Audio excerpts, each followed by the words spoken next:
Crazy.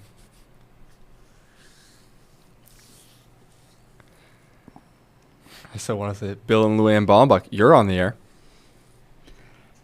Okay, should be good. Let's just check the Zoom.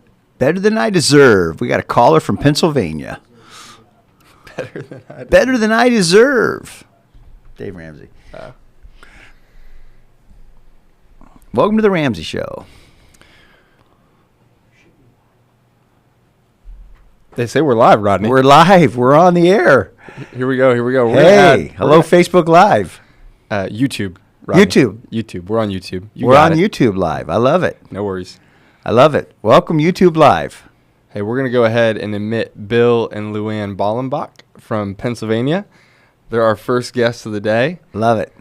You might not be able to see them on YouTube, but you will be able to hear them. Bill, let me know if you can hear us. Bill and LuAnn, can you hear us? Can you hear us? I can. I can hear you. Rodney, can you hear him? Yep. Talk one more time, Bill and LuAnn. Yes, we are here in Pennsylvania. Great. Love it. We're here. I love it. I can hear you guys. Thank you so much. Well, first, thanks so much for joining us, Bill and LuAnn. Before we jump in, just want to give everybody that's tuning into the live stream a little bit of a what's what and where we're headed today. So, Bill and LuAnn, just hold on one second. Unfortunately, our people on YouTube can't see you, but they can hear you. Is that correct?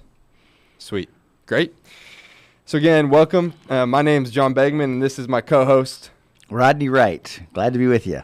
And we're here for the Team 58 Day live stream, which is just really a full day of hope, healing, so many different stories of donors joining us from all over the country. So we just want to say thanks first and foremost as we jump into all of the courageous people who will be sharing their story today. So excited about that, John. 18. A couple individuals will be sharing their story today, and we got some of the best right off the bat here. We've got so excited. We've got Bill and LuAnn Ballenbach joining us from Pennsylvania. And because of the little bit of a 10-minute delay, we're just going to jump right into the questions for this first 30 minutes. So, Bill and LuAnn, if you guys are ready, Rodney's got the first question for you. Hi, guys. Nice to see you, even though you maybe I see those big smiles. But when did you guys get connected with Pure Desire? Take us back a little bit to when you guys first got connected. Yeah, just a little over 6 years ago, April of 2018, through a number of different connections, I ended up finding out about this Pure Desire organization and looked at the website and saw that there was an event being held at this Petra Church in New Holland, Pennsylvania. Yeah, I Petra. knew New Holland, but I didn't know anything about Petra. It's a little, just under a half hour from us, and I went to the PD University there in April of 2018, what it was called then, and that began the process of really realizing this is more than just a moral issue of mine, but it was brain and science and those Bible and all of that coming together, and very impactful. That's incredible. That was really the starting of it. Bill, I think I was at that event, if I'm remembering correctly. Yeah, that's the first place we met. And then thanks to Tom Weaver, we've been meeting ever since. But, yeah, that's the first time we got a chance to meet. That's awesome. Yep. I was saying, LuAnn, did you jump into group right away as well? That summer, August of 2018, I was pretty desperate and was very alone. And Bill told me that they had groups for women, so I called the church. And they told me it could take up to a year to get into a group. And long story short, the Lord had me in a group the next week. Whoa. So, oh my goodness. Wow. It was really awesome. Yeah, it was obviously the Lord. That's incredible. She actually started her group before I officially started a group. We were trying to do it with this church more local that was doing groups that I had found out about it, and that just wasn't working out. And then I was just like, I'm going to Petra, and yeah. That's great. Well, it just proves the fact that women are start sooner than men, right? Yeah. There you go. I say, Bill and LuAnn, if you guys could both just share a breakthrough moment that you had, whether that was in group or counseling or just on your Pure Desire journey, would love to hear a breakthrough moment. I would say one of them was my chapter on the chapter in Betrayal and Beyond on forgiveness and understanding what that was and what it wasn't. It was very clarifying for me. And in one of my counseling sessions, our counseling sessions together, I was trying to work through something with my own healing. And all of a sudden I said, I think I haven't forgiven yet. And this was probably a year into our journey together of healing. And my counselor looked at me and he said, it's a risk, isn't it? And I said, it is. You know, I had forgiven so many times and I was afraid to do it one more time. But in working through that, it was a breakthrough. It was a definite breakthrough in my own healing journey. To be able to forgive and look at Bill and say, I forgive you. Wow. Yeah. How about you, Bill? I think the biggest breakthrough was having a complete or a beginning to get a complete perspective on my identity in Jesus, and not and not just related to my failure. Right. You know, that really became, this has been a long time of working through for us. It wasn't like LuAnn found out about, me, in 2018. Something we've been working through all kinds of ways for a long time. But that was a key piece, which then led me to realize, okay, I can step into full disclosure and go through that kind of process, and those were critical pieces, breakthroughs in our healing. That's beautiful, Bill. That's that core belief that we talk about, that identity, self, God, and others. So that's really profound. We always like to say, people say sometimes, I met God, and I always say, and God, for me, always has skin on. And so who was the individual that you guys would say that maybe was a champion for you guys, that they kind of paid their healing forward by leading the group, or was a counselor for you guys, or an individual that brought you to the table to get help? Who would that be?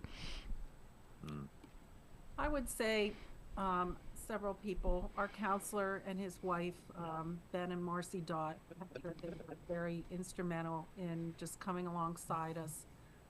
My leaders of my group, my original group, and then I have a very close friend that's been through Betrayal and Beyond, and now I have several, but at the time I had this one that really came alongside me, spoke truth into my life, was willing to listen and be there for me, allowed me to say whatever I needed to say, which was always a refuge for me. Yeah. Wow. Shout out to the counselors. Yay. Yeah.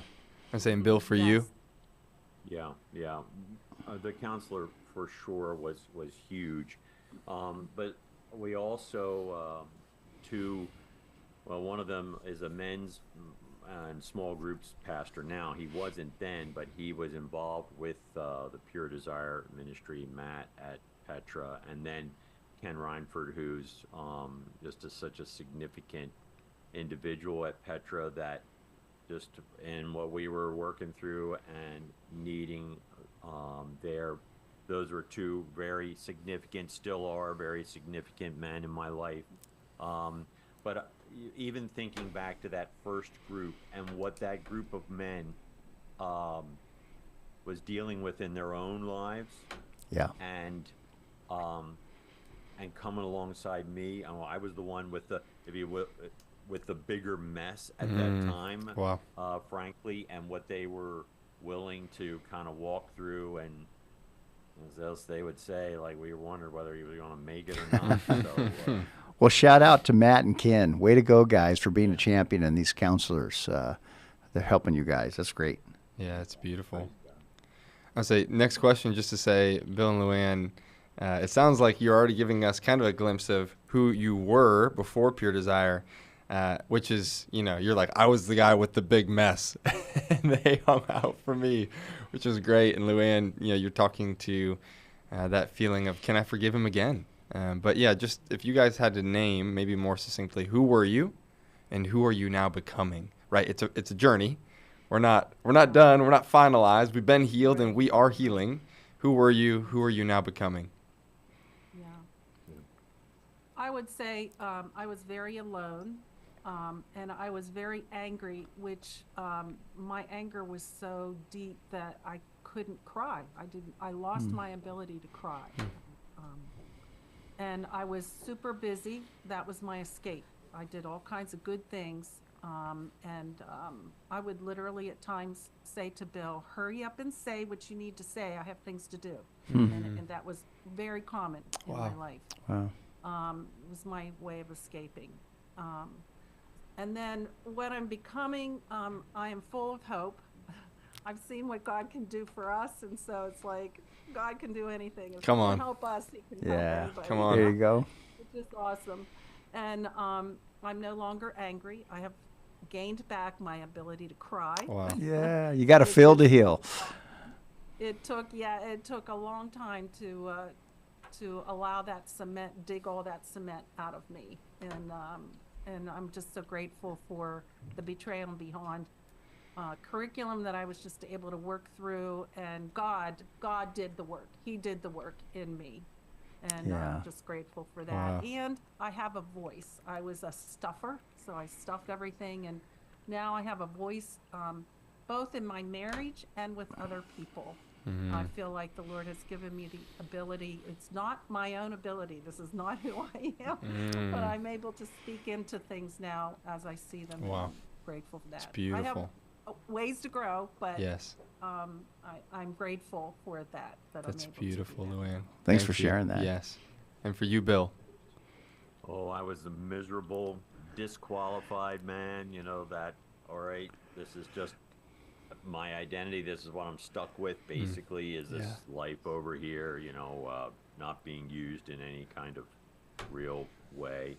And now, truly a spirit-filled man who's able now to walk alongside men in their healing and living as a holy. And when I say that word, I'm holy in Jesus, but I'm WHOLLY. Holistic. Holy. Yeah, That's so whole. good. Yeah, Yes. integrated. A whole person in Yay. Jesus. That He's my hope, He's my joy.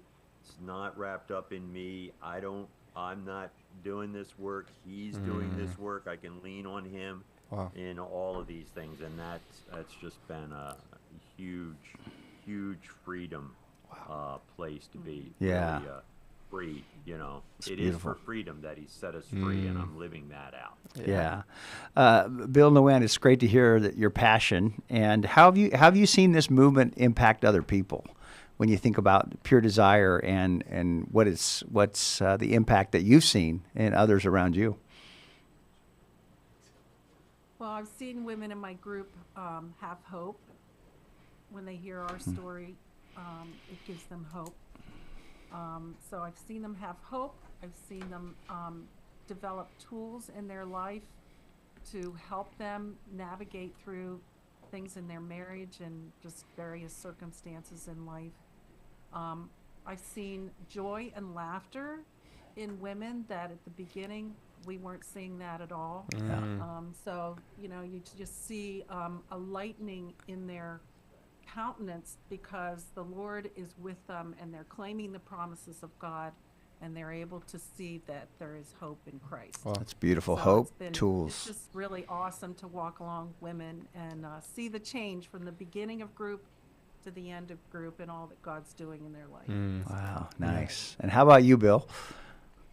Yeah, I think it's just the reality of seeing freedom come to men who believed that there was no way they were ever going to be able to stay free for a month, let alone years. Yeah, been there. Yeah, me too, 100%. And to see that, so that is just so huge because it's such a crippling thing. But to see them then go further than that, and many of them are leading groups. One guy, he's taken this to his church, leading groups there, Love it. and it's just like, okay, that you begin to see that multiplication, and his wife able to lead B&B group, and just like, oh yes, the flow of redemption. Yeah. Um, Good word. that, Flow of redemption. What a great phrase. Yeah. You see a changed life, want to change lives, and want to give back and help others. And that's kind of what we're all about today, right, John? True. The whole It's true. giving back. That's what Team 58 is even all about. I'm saying, I know we're coming up to the top of the 30 minutes, but just if you guys had to say, for someone who's looking to join Team 58 or considering it, or maybe even just your own personal why did you guys join? Why should somebody else join Team 58? Yeah, well, personally, I wanted to get on a monthly giving cycle before Pure Desire had any way to do it. This is And I true. was on a business trip, meeting for lunch with Nick and Trevor, these two awesome guys who have Yes. this wonderful podcast. And I had lunch with them, and I was just like, so how do I do this? And he's like, actually, we're trying to work on that. So praise God, here Yeah. we are. And just, when you experience hope and freedom, Yeah. you want to give back. Yeah. And the vehicle of Team 58 is just a natural way to do it, whether it's tiny or whatever. Yeah, it's beautiful.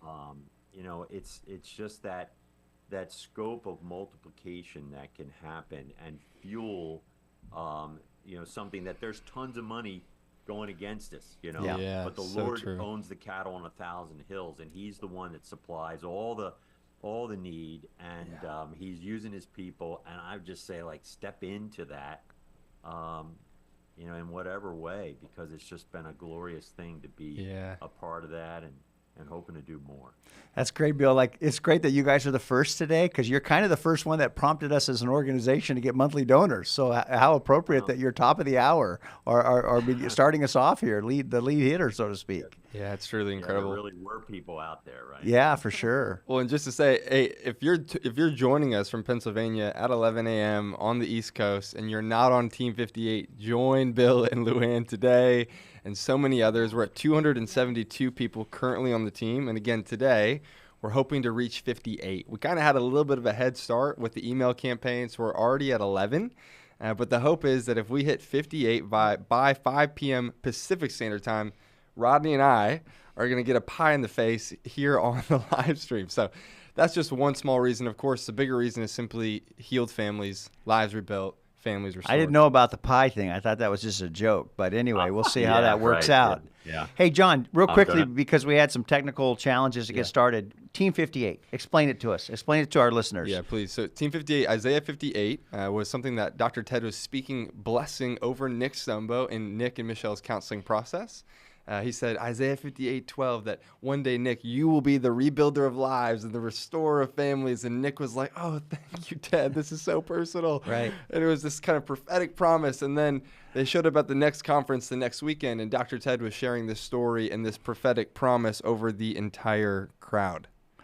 And Nick's like, oh, this isn't personal. This is actually much more corporate. And Nick's, Ted says this all the time. he says this all the time to everybody. And so we just think that's kind of ironic to say, no, even you, Yeah. Bill and LuAnn, Rodney, myself, anybody Right. else today who joins, even you can be the rebuilder of lives and the restorer of families. Yes. Because this isn't a ministry. This is a movement of healing, and we're just one small piece in the movement. We're not claiming to be the movement. We're a part of a movement of healing, and it looks like Bill and LuAnn in local places. I'm like, I don't know if I'm working with donors or with missionaries. Right, Because I right. think the answer is yes. Yeah, Both. And so, Bill and LuAnn, thank you so much for being such a critical part of that. We sure hope that others in your community get to say yes today, whether that's from Pennsylvania or Petra, or even just the East Coast. Again, trying to start with some people who are already on the East Coast because you guys are almost at lunch, which is crazy because we're having our first cup of coffee here on the West Coast. So, John, if somebody wanted to join Team 58 today, what would they do? How would they do it? puredesire.org/team58 will take you straight to the link. But if you're joining us on the live stream, the link is right there in the show description. So please go ahead and join. We'll be tracking it. We'll give updates throughout the day of where we're at and how close we're getting to that pie or no pie. Bill and LuAnn, this is the first time we've ever done something like this. And thank you for just being, again, just saying yes to starting something new. Yes. We trust that maybe this will be ongoing and more people will say yes in participation. So thank you for going first in so many ways. You guys are dearly loved. Thank you. Yeah. Yeah, Thank praise you. God. Thank you so much. Thank Our pleasure. Blessings to Absolutely. you. And Blessings. blessings to the day. Yeah. Thank you Okay. guys. Thank Thanks you. so much. See ya. Bye-bye. John, what an encouraging story. Come on. I mean, some true champions of pure desire and of just God's healing work, both men and women. Yes. Man, love hearing from them. And I get to see Bill once a year. I go back to the East Coast there, and he's such an encouragement. And I love just his energy and his passion to help people I heal. agree. you So know. many people getting impacted by that couple. Right. James, thank you for joining us. We can see you. Can you hear us? Yes, I can. Can you guys hear me? We can, James. Welcome. Welcome. I say, James, just before we jump in, we're gonna give just the audience a little bit of what's what and who is this as we get to the top of the hour. Thanks for your patience in navigating some of the technical difficulties.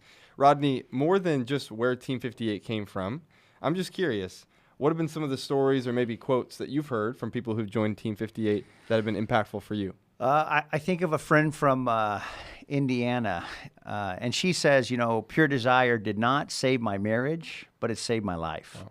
And it was really impacted for her in realizing that the marriage wasn't able to make it. We know in marriage it takes two healthy people Right. to have a healthy marriage. They went through the counseling process, and she said the marriage wasn't solvable, but it saved her life. Wow. And she gives a shout out to her counselor as being the person who paid it forward, that person's gift and willingness to Yeah. show up and help her. beautiful. And now she has joined Team 58, and she gives back. And it's just stories like that of saying, Yeah. so grateful for the betrayed partner or the addict, Right. their support for each one of those. Here at Pure Desire, we're really grateful for that. Yeah, no, I agree. And just before we get into James' story, again, today for $25 a month, you can impact 4 families. It's the equivalent of about 4 workbooks sold over the course of a year.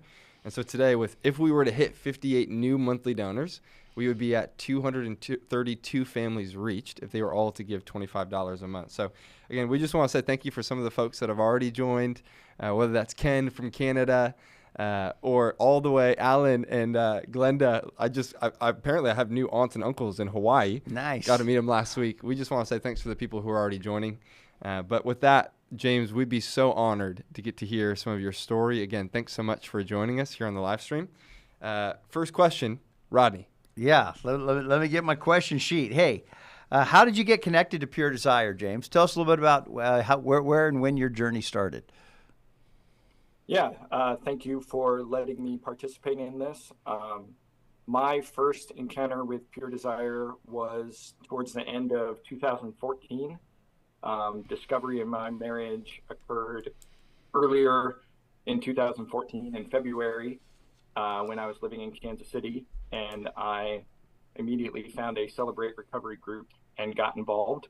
And about 8 months later, I lost my job in Kansas City as a chemist, and I wound up accepting a job in Laramie, Wyoming. And I moved to Wyoming without my wife, without my 2 kids. My wife didn't want to come with me as a result of my unwanted behaviors, and moved to Wyoming. Thought that there was a Celebrate Recovery group in the town that I lived in Laramie. Found out that it wasn't meeting anymore, and the closest one was 47 miles away. Wow. In Cheyenne. And the biggest problem was it was over a mountain pass, and it was the beginning of November when I moved.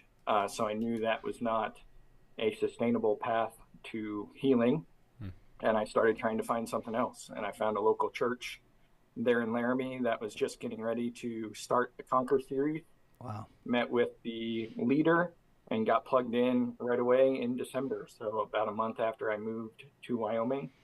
And then we started a 7 Pillars group there in January of 2015. Fantastic. And my family wound up joining me in March that year of 2015. Wow, praise God. And my wife got plugged into Betrayal and Beyond a few months after that, which the local church there in Laramie was also hosting. Well, I'm sure you're not the only one, but it was like the Lord said, hey, I got to bring James to Laramie, Wyoming, so we're going to need a group started. And I just love that you shouted out Celebrate Recovery. Just so grateful for all the recovery movements out there that are helping men and women find healing and hope and freedom. So thank you for just mentioning them. And that's beautiful to hear. Yeah, I agree.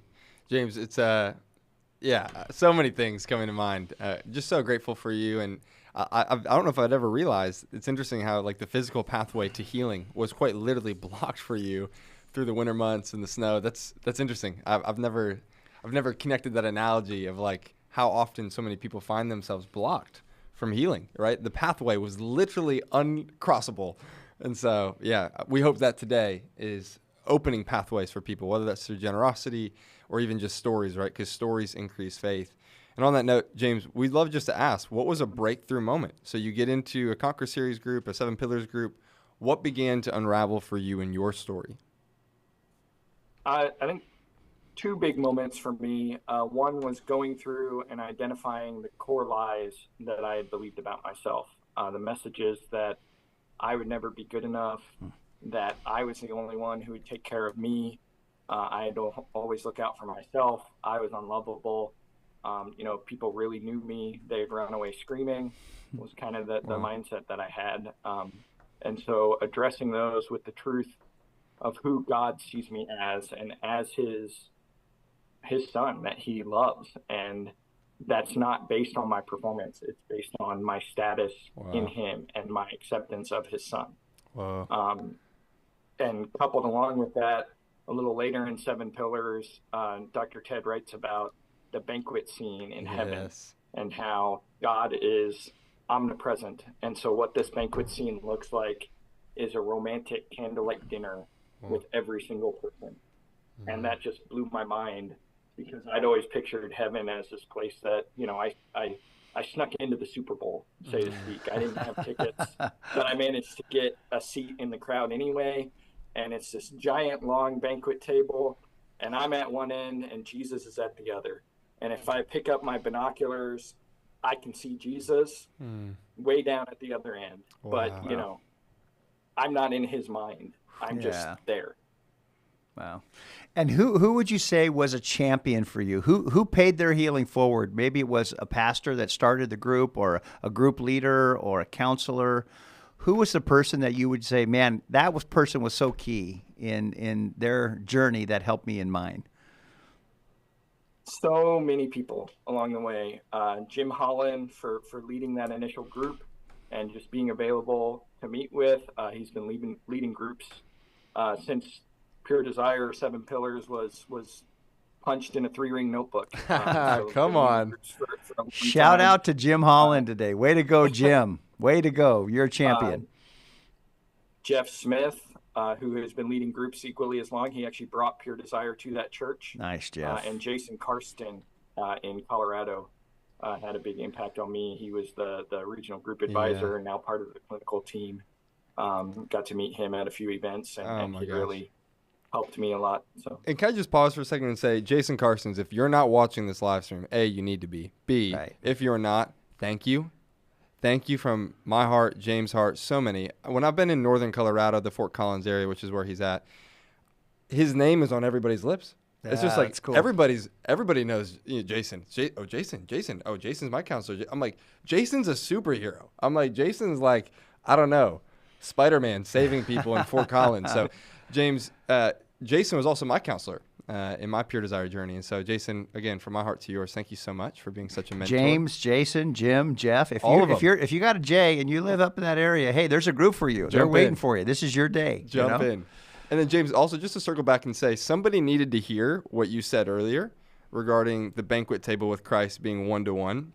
Oh, my goodness. I think of Paul Young and how he talks about, the piece of crap kind of theology, the snow-covered dung, and just, no. You are worthy of love. Yeah. You have value. You didn't sneak in. Like, Jesus sees you, and he wants you, and he's at the table with you. And so Space at the table for you. Yes, thank you for sharing that. Just to double down, that was really important. And then I just want to ask, James, this is kind of a fun question. If you could succinctly say who you were before Pure Desire, maybe that's that 2014 kind of moment. And now who are you becoming, or who have you become, and of course are becoming? It's a journey. We know that. But yeah, again, who were you and who are you becoming? Yeah, before Pure Desire, I was a guy who looked like he had it all together. I had a good job, seemingly loving family, went to church all the time, had been a missionary in the past, and I looked good on the outside, but I was hiding a lot of insecurities and a lot of fears I was incapable of feeling in a lot of ways, just having grown up numbing all of my emotions. And now I have developed into somebody who can feel, Wow. who can experience fear and pain and anger and sadness and joy. And the reality is, experiencing those emotions that don't sound like a lot of fun makes those emotions that are enjoyable and that are fun that much sweeter and that much more powerful. So true. Experiencing it through. Yeah, so true, so true. When you allow yourself to feel, if you numb on either side, you're going to numb on both sides, whether it's the comfortable feelings or the uncomfortable feelings. And so feeling and healing go hand in hand. And so thank you. Not only do you feel those uncomfortable feelings, but you know how to process them now in healthy ways rather than use addiction as a way to cope. So let me ask you this. What are you most passionate about? And what do you just love about the movement that's impacting others for you? I love helping men. I actually recently left my job as a chemist at the end of 2023, and I'm launching my own coaching business and getting involved with helping men full time, leading Pure Desire groups, been volunteering as a church group advisor for over 3 years now to help other churches start this movement.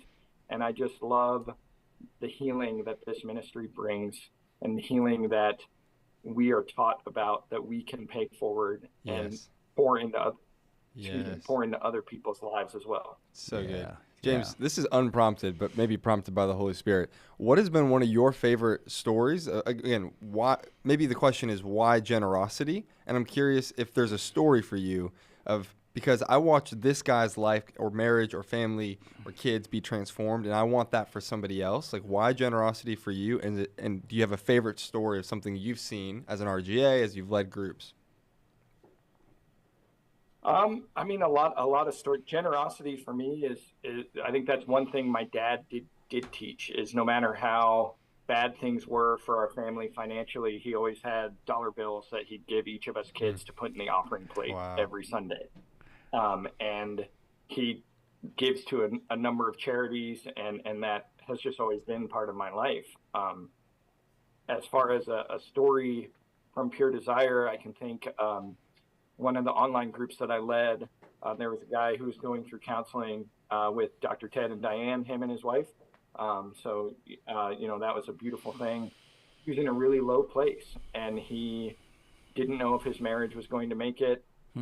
And just talking with him and leading him through that group experience, and him calling me up at, middle of the day when he had a break from his job as a teacher, and asking me a question and finding the time to answer and just dialogue with him and help him. And, that was right before Summit back in 2021, 2022-ish. And got to meet him and his wife there, and go on a fishing trip with him, with Rich Moore and some other Pure Desire guys. And it was just fun to see and witness the depth of healing that he was able to go through. Wow. Yeah. I love the shout out to your dad about generosity. I can hear my dad saying that too. He was influence on us, and he'd say, boys, do your giving while you're living so you're knowing where it's going. Because once you're dead, you're not going to have a chance to give it anymore. Someone else does. So if you could say something to someone today to consider investing in Team 58 about restoring lives, rebuilding families at $25 a month or whatever God kind of puts on their heart, what would you just say to encourage them, and why this is a good movement to be a part of? It's just such an important issue in our day and age that is not being talked about nearly enough in the church. And Pure Desire is there on the ground level, trying to get into churches, trying to help churches own this process and own this dialogue and engage in this conversation and be the source of healing that God has called the church to be. He has given the church this role. We're not casting out demons and healing the lame in Pure Desire, but we are healing hearts and casting out demons in that area, healing the people that can't feel, and healing their brokenheartedness. Yeah, restoring and healing the body of Christ, just one life at a time, bringing sexual integrity and wholeness and healing to whatever arena of brokenness is there. Yeah, That's so beautiful. Somebody put that on a T-shirt. I feel like we should get what he just said on a T-shirt somewhere. That was incredible.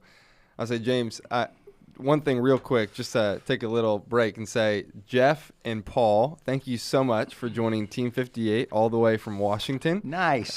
Just so much fun to see people jumping in. All right. So just a little shout out, Jeff and Paul from Washington, 2 different guys, both on the team now. Thank you.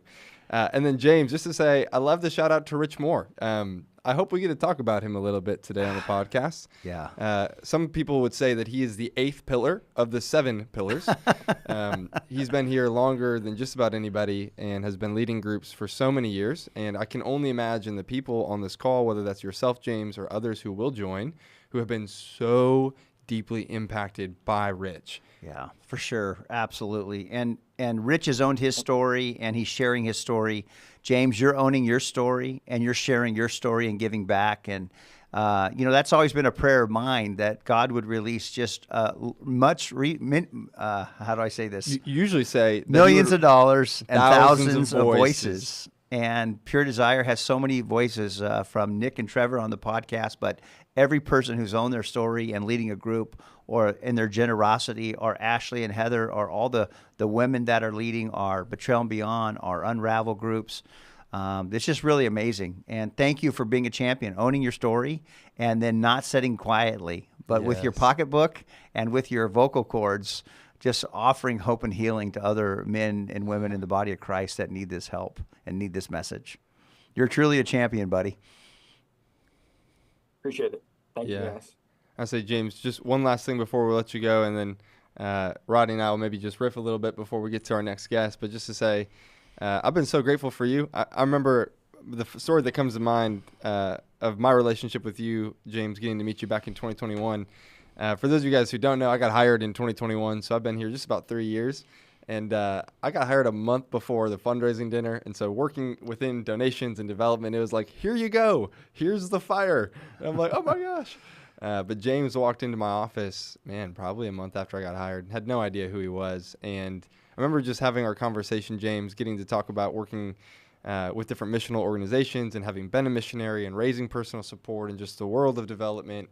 And just you saying, hey, man, I'm here to serve. Like, I'm here to serve. I'm in. Like, I'm showing up. I want to be a part of whatever you guys are doing. And I just remember walking away that day, again, only probably a month into my job, and going, man, if this is who the people of Pure Desire are, I want more of that. Yeah. So, James, thanks for being just such a tangible representation of the body of Christ, like Rodney's talking about. God so often shows up with skin on, whether that was encouraging a 23-year-old who is stepping into a new role, or saying yes, just being a part of whatever God was doing here. And again, you've done that in so many ways, in volunteering as a CGA or RGA, leading groups online, now doing your own thing. We just couldn't be more grateful to have a partner, truly, in this work of reconciliation, like you're talking about, of healing the heart, not just deliverance, although we do believe in that too, but also healing the heart and doing really deep work. So thank you from me to you. Yeah, we're proud of you, buddy, very much. Well, let me just say thanks for sharing your story of hope and healing. And we want to continue this whole thought of generosity, about rebuilding lives and restoring families. And if someone's out there and they'd say, hey, I'd like to pay my healing forward. Maybe you've gone through a group. Maybe your name starts with a J. And all the Jims and Jeffs and Jameses have inspired you today. Maybe you would say, hey, God's done something in my life through Pure Desire, through this work. I'd like to pay this healing forward. You can join Team 58 today. Go to puredesire.org. // You got it. / Team 58. And you can become a new member. And $25 a month, that right there will help us with 4 books for a year. 4 workbooks. Which can mean 4 families, individuals, where we're restoring a life and rebuilding families. And so you can be a part of that. You can share this live stream link. Look at me saying all these technical things. You got it, man. I've been Keep discipled rolling. and by some of these younger kids around here, I say. And share this technology. Get the link out there where people can hear these stories. We're going to be on all day. Yes.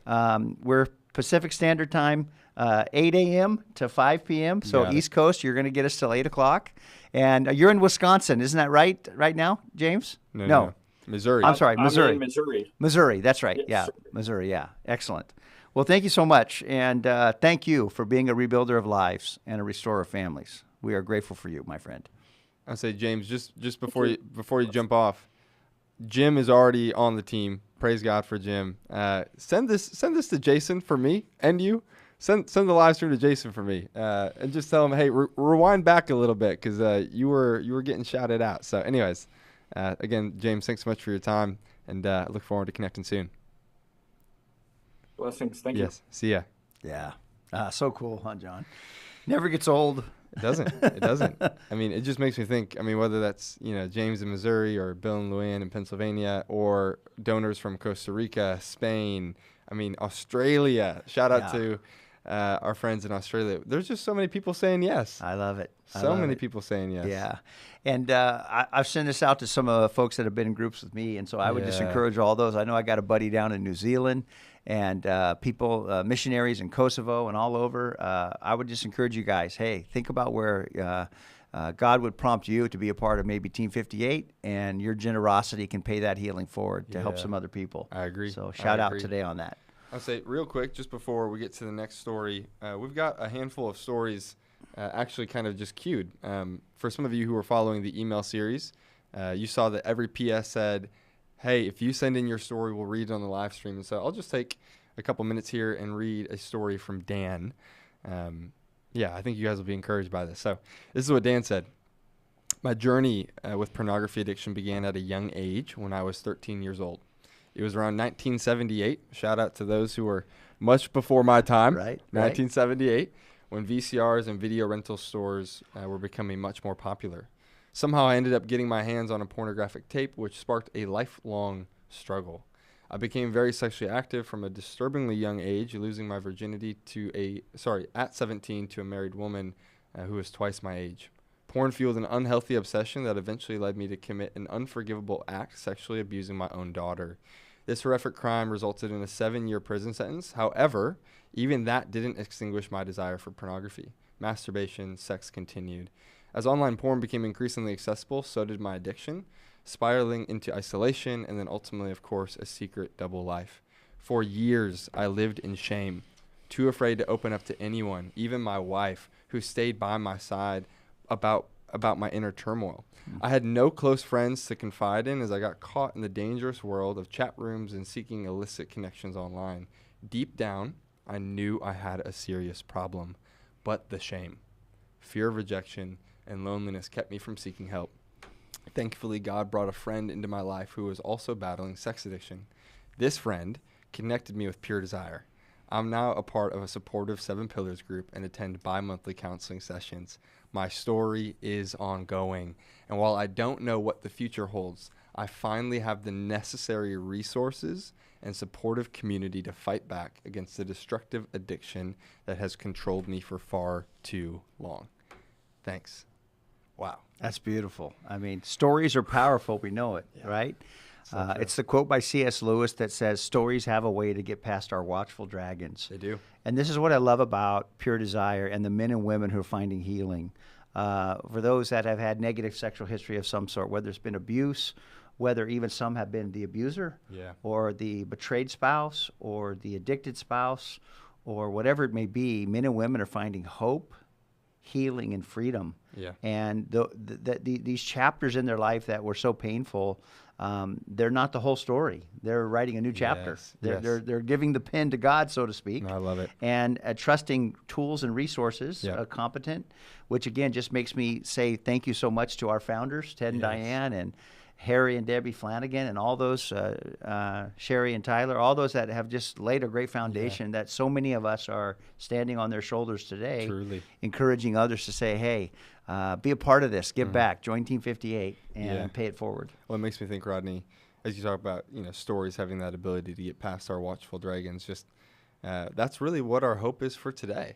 Our hope is that today, for somebody, not just generosity, but again, that today is a day full of hope, a day full of healing for those who are watching, that you can listen to a story like Dan's and say, I'm not alone. Somebody else knows what I'm doing. Did you see that? Yeah. Look at that. That's incredible. Someone, who was that? I don't know how we did that, but I like that. I don't think we did it. I don't know. It was a thumbs down. Yeah, no doubt. That was interesting. It's like the iPhone technology where you put the thumbs up or, the deuces for the balloons. That was fun. All right. But yeah, warfare happening right online here.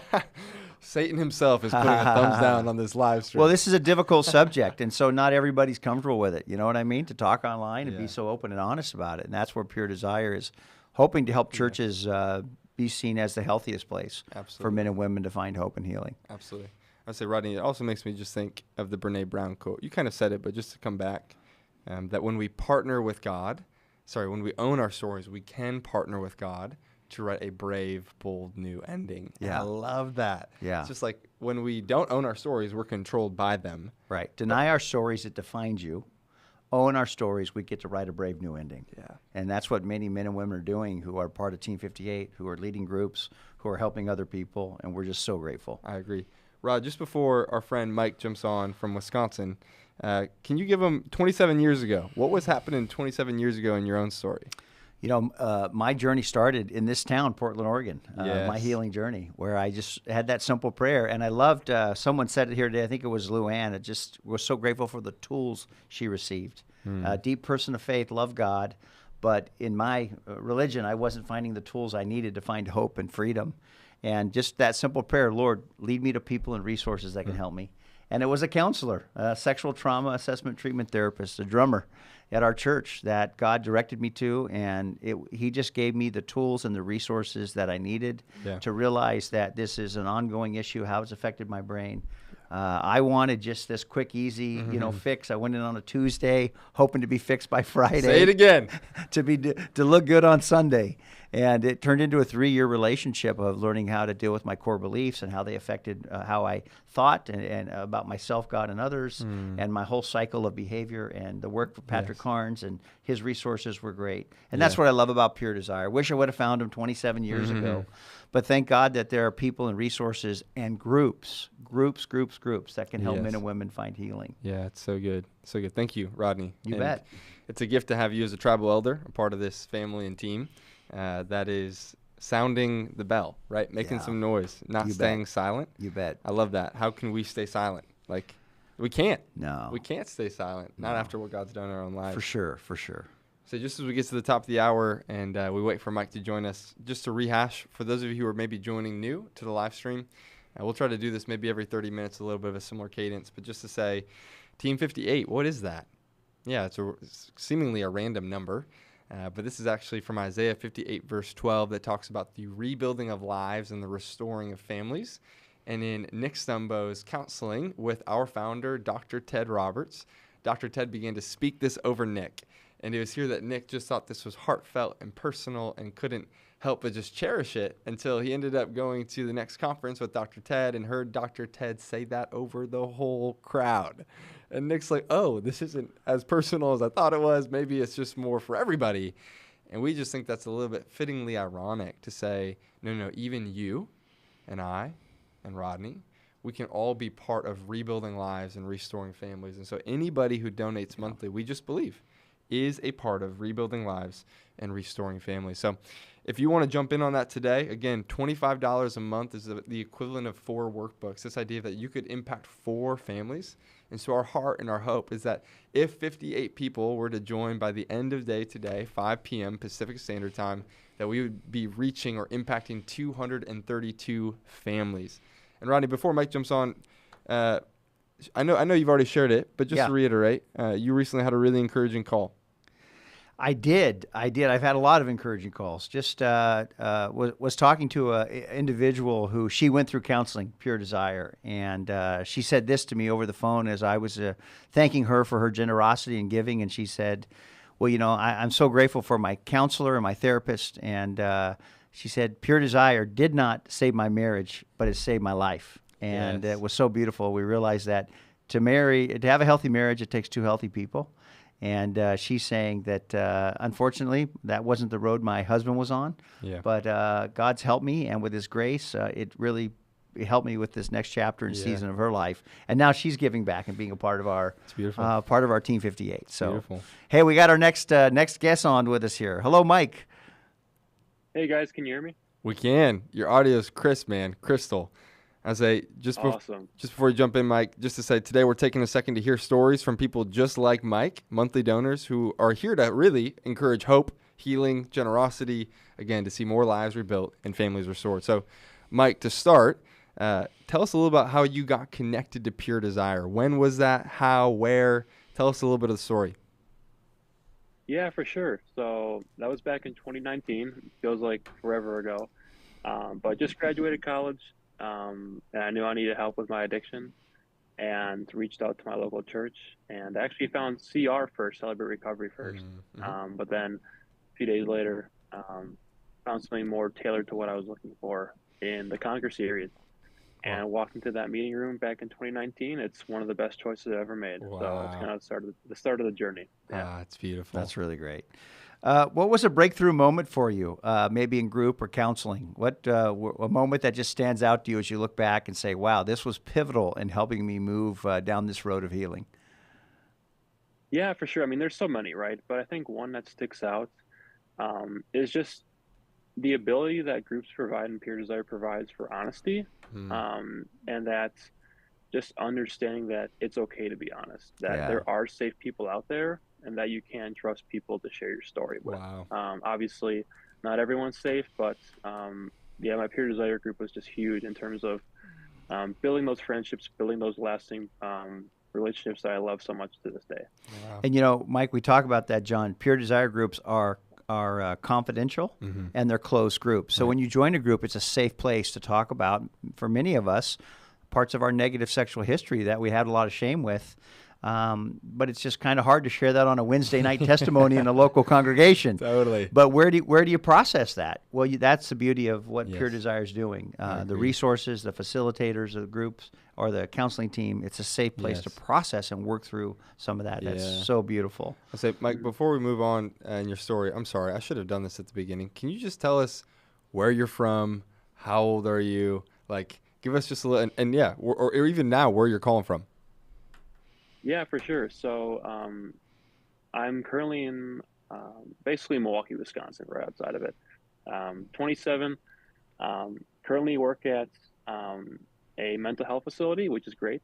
I used to work in baseball, actually, but the Lord's taken my journey down a different path, which I'm so grateful for. Yeah. But yeah, going to school for counseling, get my master's degree, all that stuff. So it's kind of a bit of a background. I love it. And I'm assuming, just before we jump back in, Mike, that was a course, correct? You just said you're getting your master's in counseling?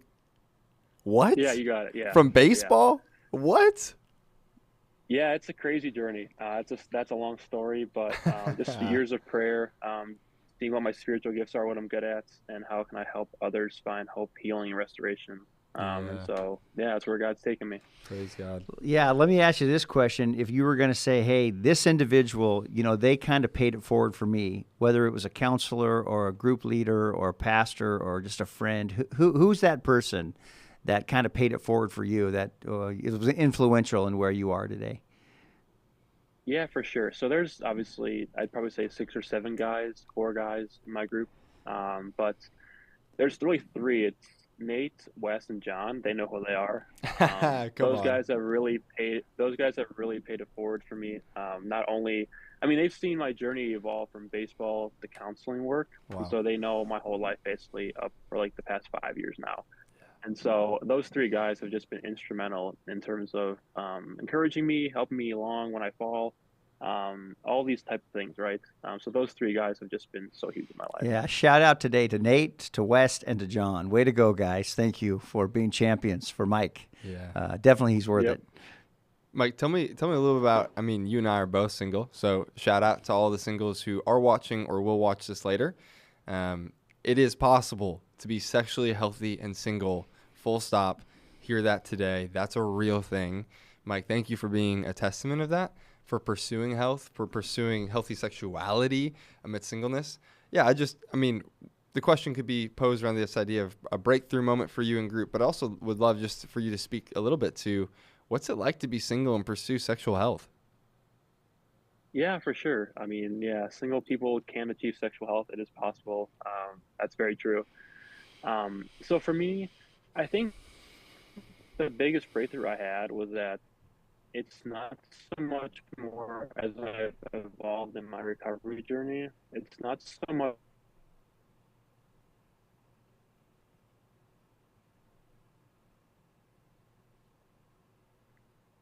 One second, Mike. More, yeah. Okay, sorry. You cut out for a second. I think we might have your audio back now.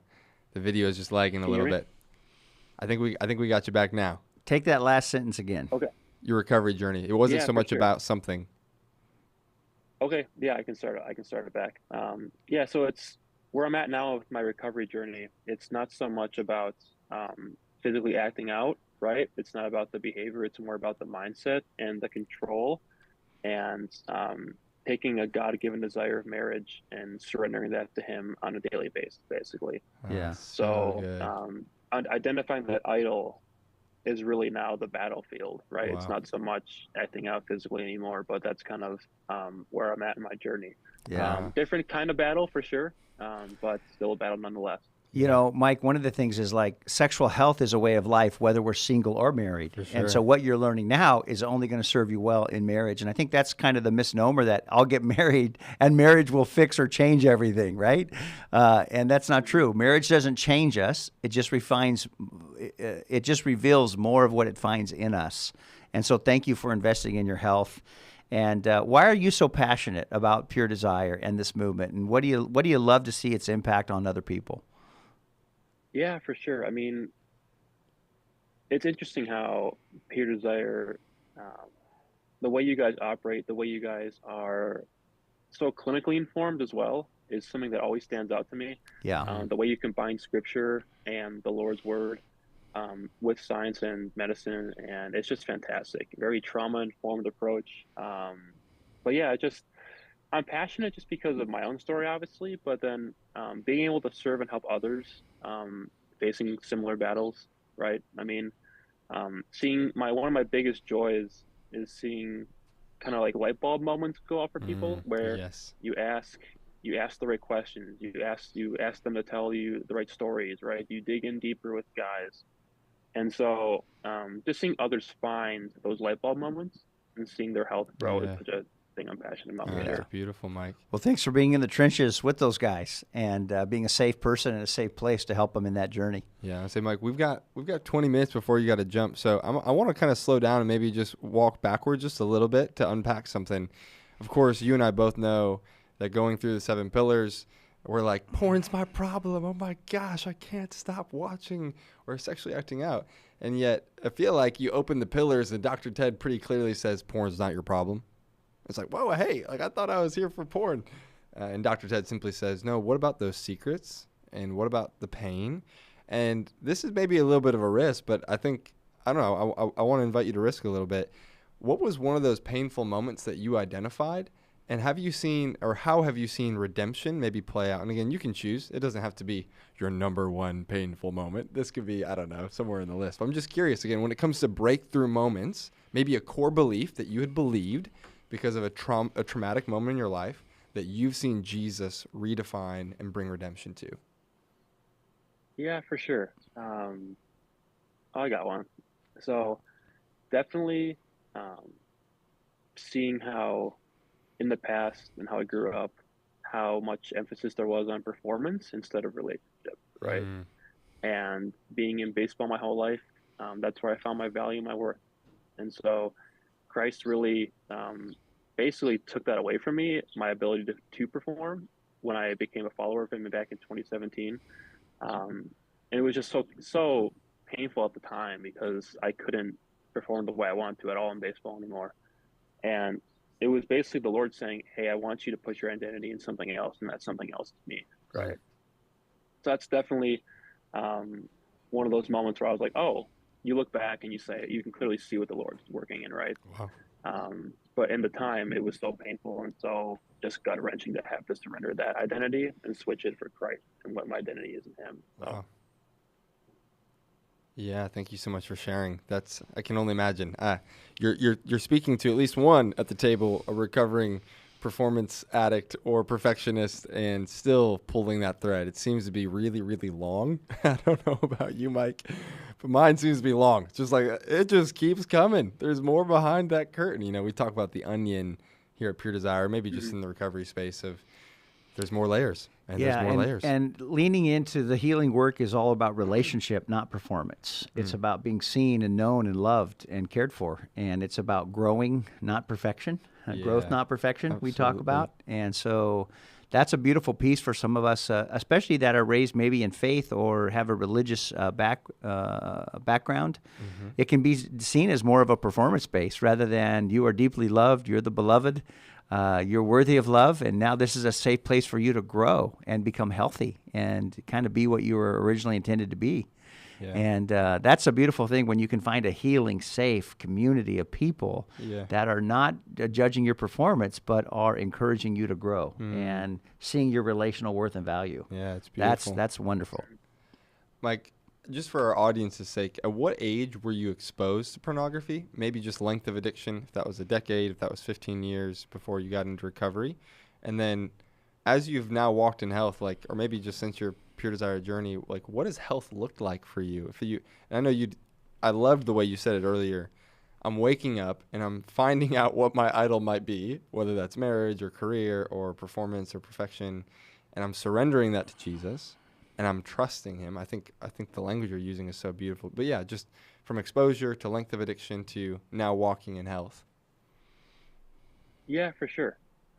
So first started, oh my gosh, it's probably when I was 11 or 12. Then I know that might be a little bit on the older side now, which is terrifyingly sad. Yeah. But yeah, so I guess what health looks like for me now, it's funny because I'm currently leading a group of guys going through the Compassionate Warrior series, and we just hit the self-care plan in that book. So Nice. It's fitting. So yeah, I mean, what that looks like for me is just continuing to make my phone calls with my guys, and they're not just calls to check a box; it's calls to catch up on life with my guys. And so, like I said, it all goes back to honesty. And that's such a huge part of it. But I love exercising, getting outside. I love doing things that improve me, I guess. Whether that's spending time in the Word, like I said, exercising, cooking a meal, stuff like that. Making time for myself and my time with the Lord. Those beautiful. 2 things really kind of drive my recovery work in terms of what I do. Yeah, Fantastic. It's so beautiful. Yeah.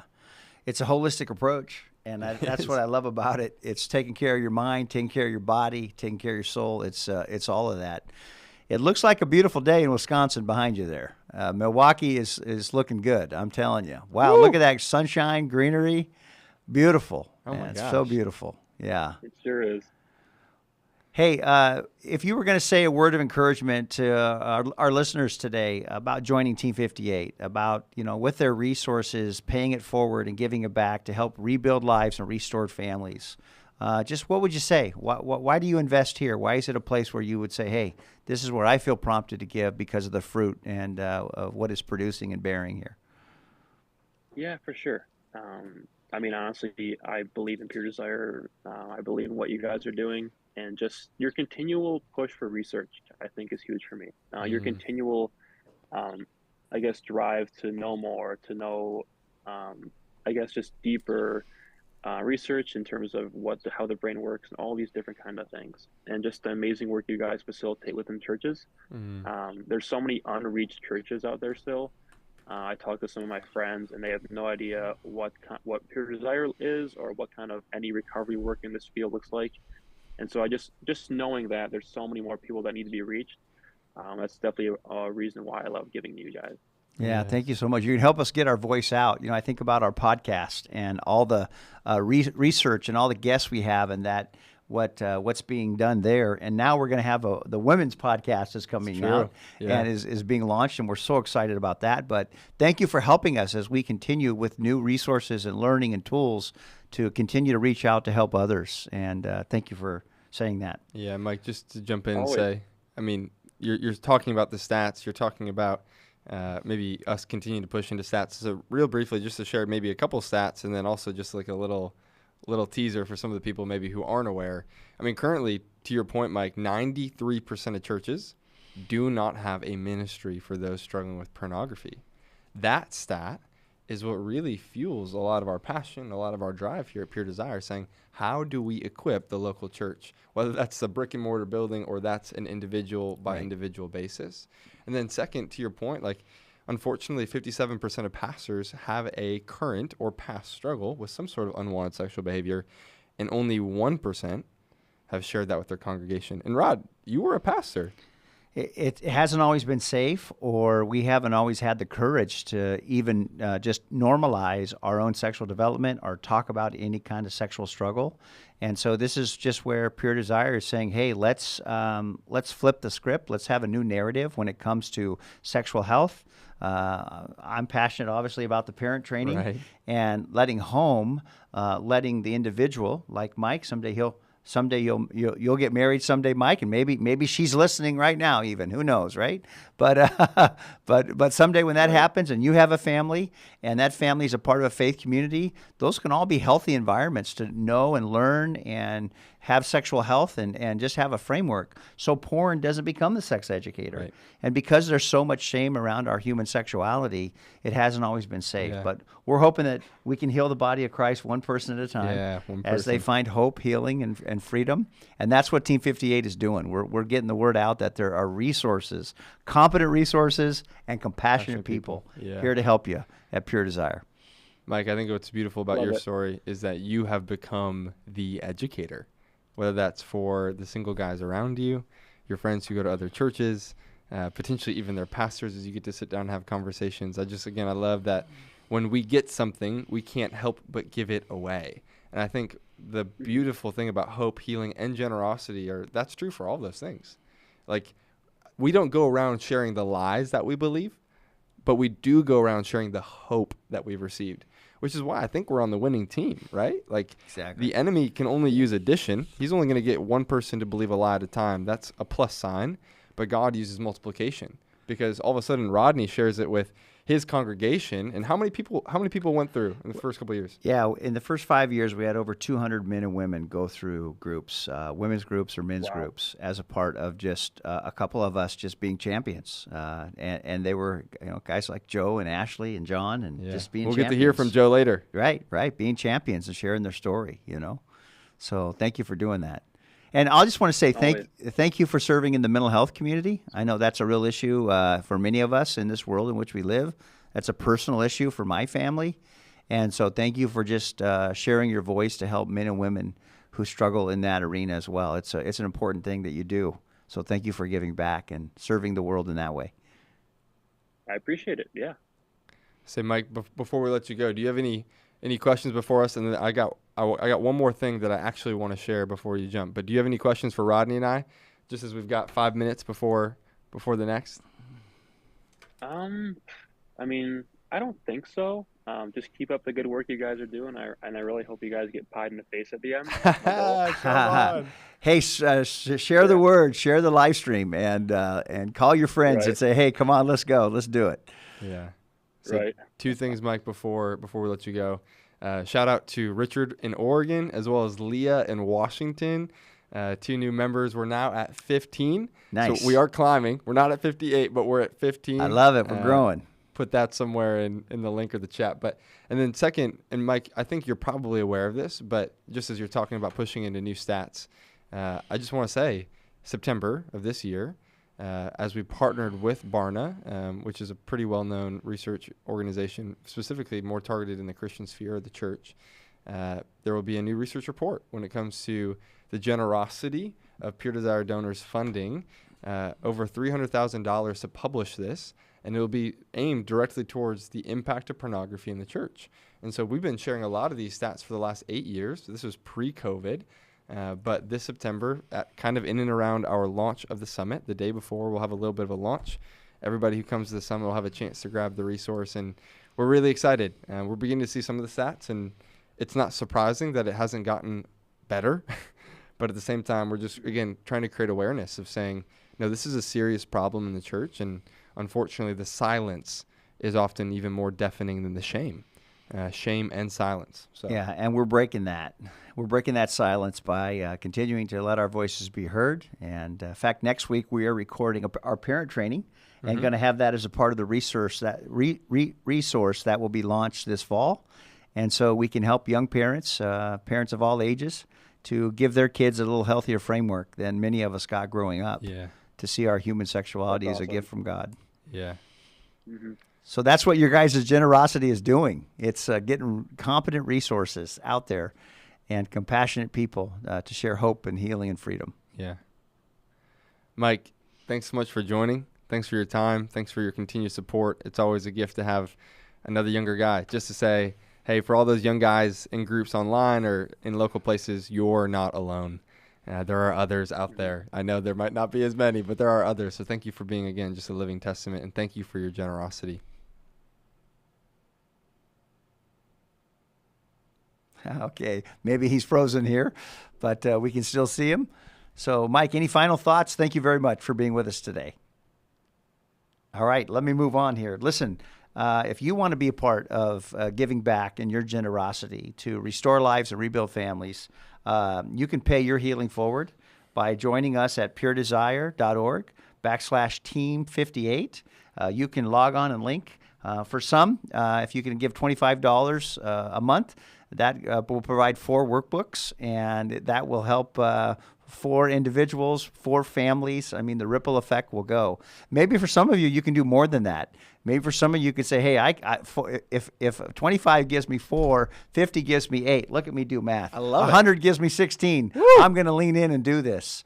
And you can make it happen. And we have individuals that just give $5 a month, and that moves me, John, just as these individuals say, I can give what I can give because I believe in the work, and I want to see it, pay it forward to help other people. Agreed. So thank you so much. And we just want to throw a quick couple stats before we let our next guest in. 7 states putting these people on watch. There are 7 states not represented on Team 58. Specifically, Mississippi, Kentucky, West Virginia, Delaware, Rhode Island, New Hampshire, and Maine. And we just think it'd be pretty fun that if by the end of today, 5 p.m., that there could be somebody maybe from each of those states who would say, I'm in. That all 50 states would be represented on Team 58. So I love it. I have some friends that just bought a home in Kentucky. So, hey, maybe they can join us and be a part of that. They may be listening today. So I'm hoping Kentucky can be the first one here to cross that line to be one of these 7 states that are left. But think about it. Over 40 states around this in our country, men and women are donating, giving back. And it's crazy. always fun as we pulled up that map this week and saw all the dots of where generosity is coming from. And it's just so beautiful. And you realize that there's so many that are buying in and just saying yes. And it's really moving and it's meaningful that men and women are just wanting to, put their money where their mouth is, so to speak, and say, hey, I'm lowering shame not only for my own healing, but I want to invest to help others in their healing as well, because this is so meaningful. I agree. Yeah. And again, like Mike was speaking to, it's heartbreaking to think how many Americans, and not just Americans, let alone the world, are sitting in churches today struggling, whether that's with betrayal or with addiction, without any access to resources. Yeah. And so, again, for those of you who have already joined today, we've already shouted you out a couple different times, whether that's from Washington or from Oregon. We are just so grateful to say you are a part of rebuilding lives and restoring families, that more people might gain access to hope, healing, and freedom. We often say that sometimes it's just a little bit of hope that might spark a pathway of beginning to pursue freedom that might end up resulting in healing over time. Because we believe that healing can happen in moments, yes, and that healing happens over time as we're becoming more and more like Jesus. And so with that, we're going to welcome our next guest. We have Kelly joining us also from Wisconsin. Kelly, welcome, Kelly. We've actually got 2 people back-to-back from Wisconsin. This is crazy. Hey, she's got her Team 58 shirt on. Look at Kelly. Come on. Nice to see you, Kelly. Hey, guys. Hi. Nice to be here. I love Kelly's energy and joy. Now, we get an honor to work with Kelly. She's part of our Pure Desire family here in the sense of our organization. She works with us. in groups, and what a gift she is. And Kelly, thank you so much today for being with us. Tell us, how did you first get connected with Pure Desire? Tell us a little bit about your story, and tell us where you're calling from first. I'm from Wisconsin too, so Midwest is representing. That's pretty stoked. Yeah, so I got connected to Pure Desire in 2015. I went back and actually dug through my old email to figure that out. Wow. I did 2015. Pure Desire came to our church and did a Pure Desire University weekend. Our guys had been doing Conquer series, but not doing it well. And we knew there were more resources. And as some of the guys were really getting into it, they were like, we need more from Pure Desire. So the gang came to our church, and I was pretty new to this church. I had gone there because it was bigger and it had just more opportunities. I had found that at this time I was divorced from my ex-husband, who was a sex addict, and I had no resources. So we had gotten some poor advice while we were still married, and our marriage ended in divorce. So I was just a mess basically at that point, and I needed help. I knew I did, and I'd been through some pretty dark days, and just prayed that God would, if anything, like use the pain that I'd been through to walk with somebody else so they didn't feel as alone and just kind of abandoned through their story like I did. And I don't know, I tell people, be careful what you pray for, because then I started leading the first Betrayal and Beyond group in our church. So it was a happy accident, I guess. I remember meeting Ashley. Her and Heather and I talked about this the other day. Just like, I was like, just teach me, Obi-Wan, and I will do whatever it takes to lead groups. So I kind of got my healing on the job, so to speak. Yeah. I'll say, we've got 30 minutes, which is such a gift. Again, thanks so much for joining us. I'm just curious, Kelly, I know just your courage, your boldness, and we're so grateful for your courage to share your story even today, to inspire hope, healing, and further generosity that more people might gain access. I'm just curious, I just have a sense that maybe you could speak to some of maybe that bad advice that you mentioned in your story. Like we had received bad advice, or like, could you put words to that for maybe somebody who's watching today, just some of the bad advice that you've been given, and now, like, how has that been replaced in your story? Like, you got good advice at some point. Right. Well, it's interesting because never once was sexual addiction even brought up. It was a partial disclosure, as when we first went to the church that we were attending at the time. We shared about this much, because that was really all that was shared with me of my ex-husband's struggles. And it immediately turned the table to me about forgiveness. And I was relatively new in my faith journey, and I thought, well, this is just what I'm supposed to do, is I'm supposed to forgive, because that's what a Christian wife does. And we went before our congregation just a few months later and shared our story of him coming to the surface with some of his struggles and my wonderful ability to forgive. And just like, this was something that we shared with our entire congregation. And it kind of came back to bite me in the butt later. When we actually did get divorced, I felt like a fraud. I felt like I was letting people down because my marriage ended. But really, we started that journey with little language about what was actually happening, little disclosure about what the entire story was. So, and premature forgiveness. And after that, I questioned so much as the journey continued. We were married for another 6 years after this initial partial disclosure. And through those 6 years, I was so confused. Like, why am I hurting so badly when I've forgiven? And all of these behaviors are still happening, and it doesn't really appear like there's this change in our world.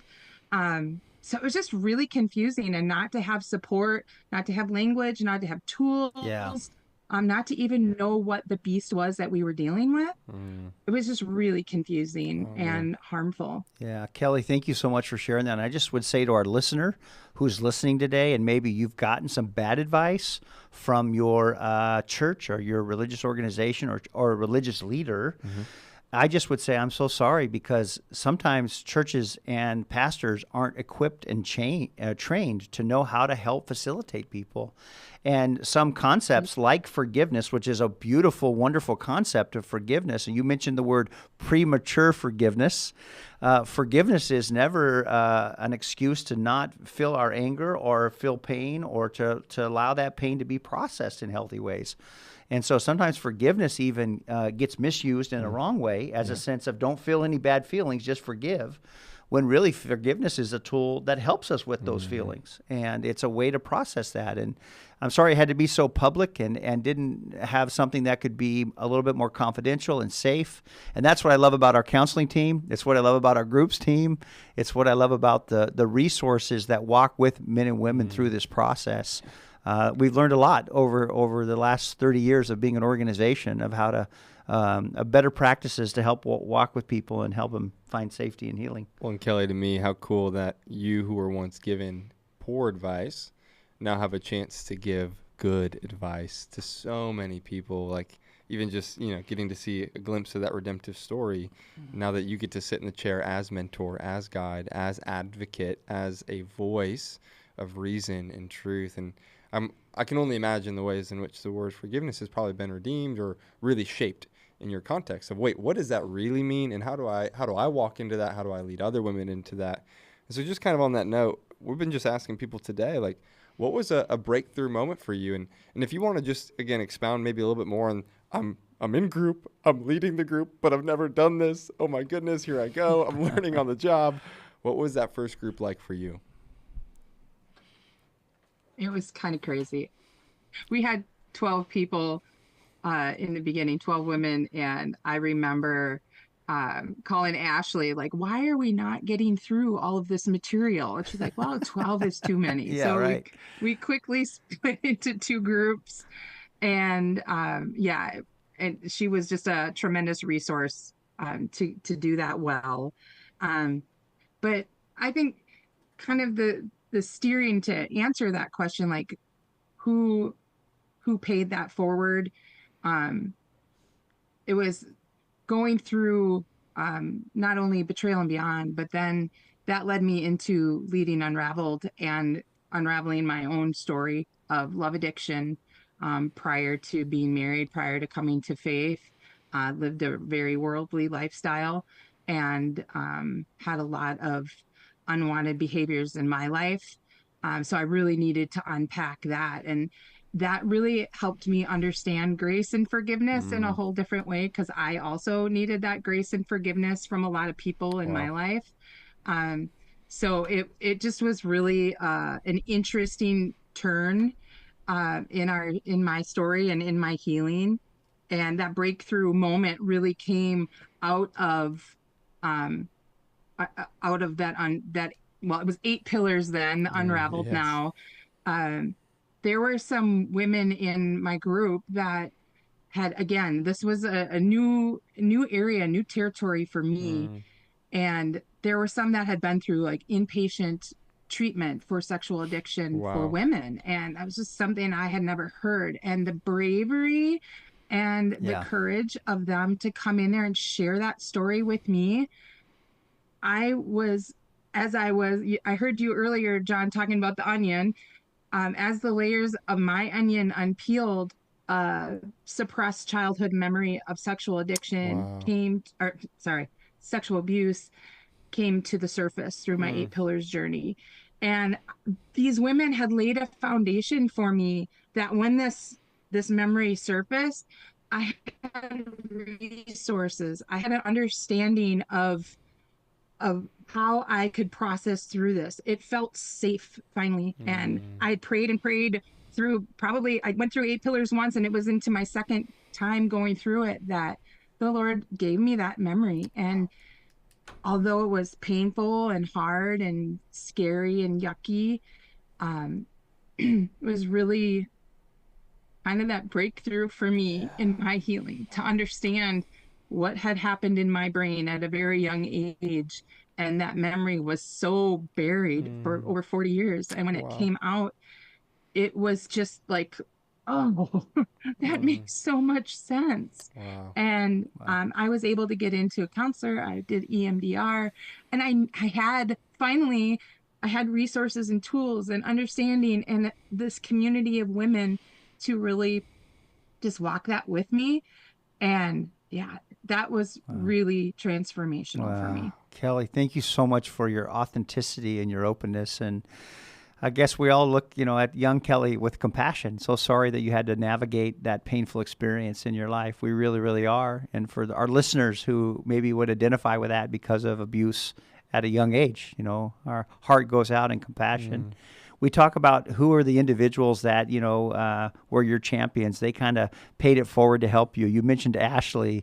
You mentioned the counselors you went to. You mentioned like this whole safe group. So I just want to give a shout out to the whole safe group of women who rallied around you. Truly. And many times, Kelly, I say in group, because group helped heal my shame of my story, not just sobriety from a behavior, but shame around my story.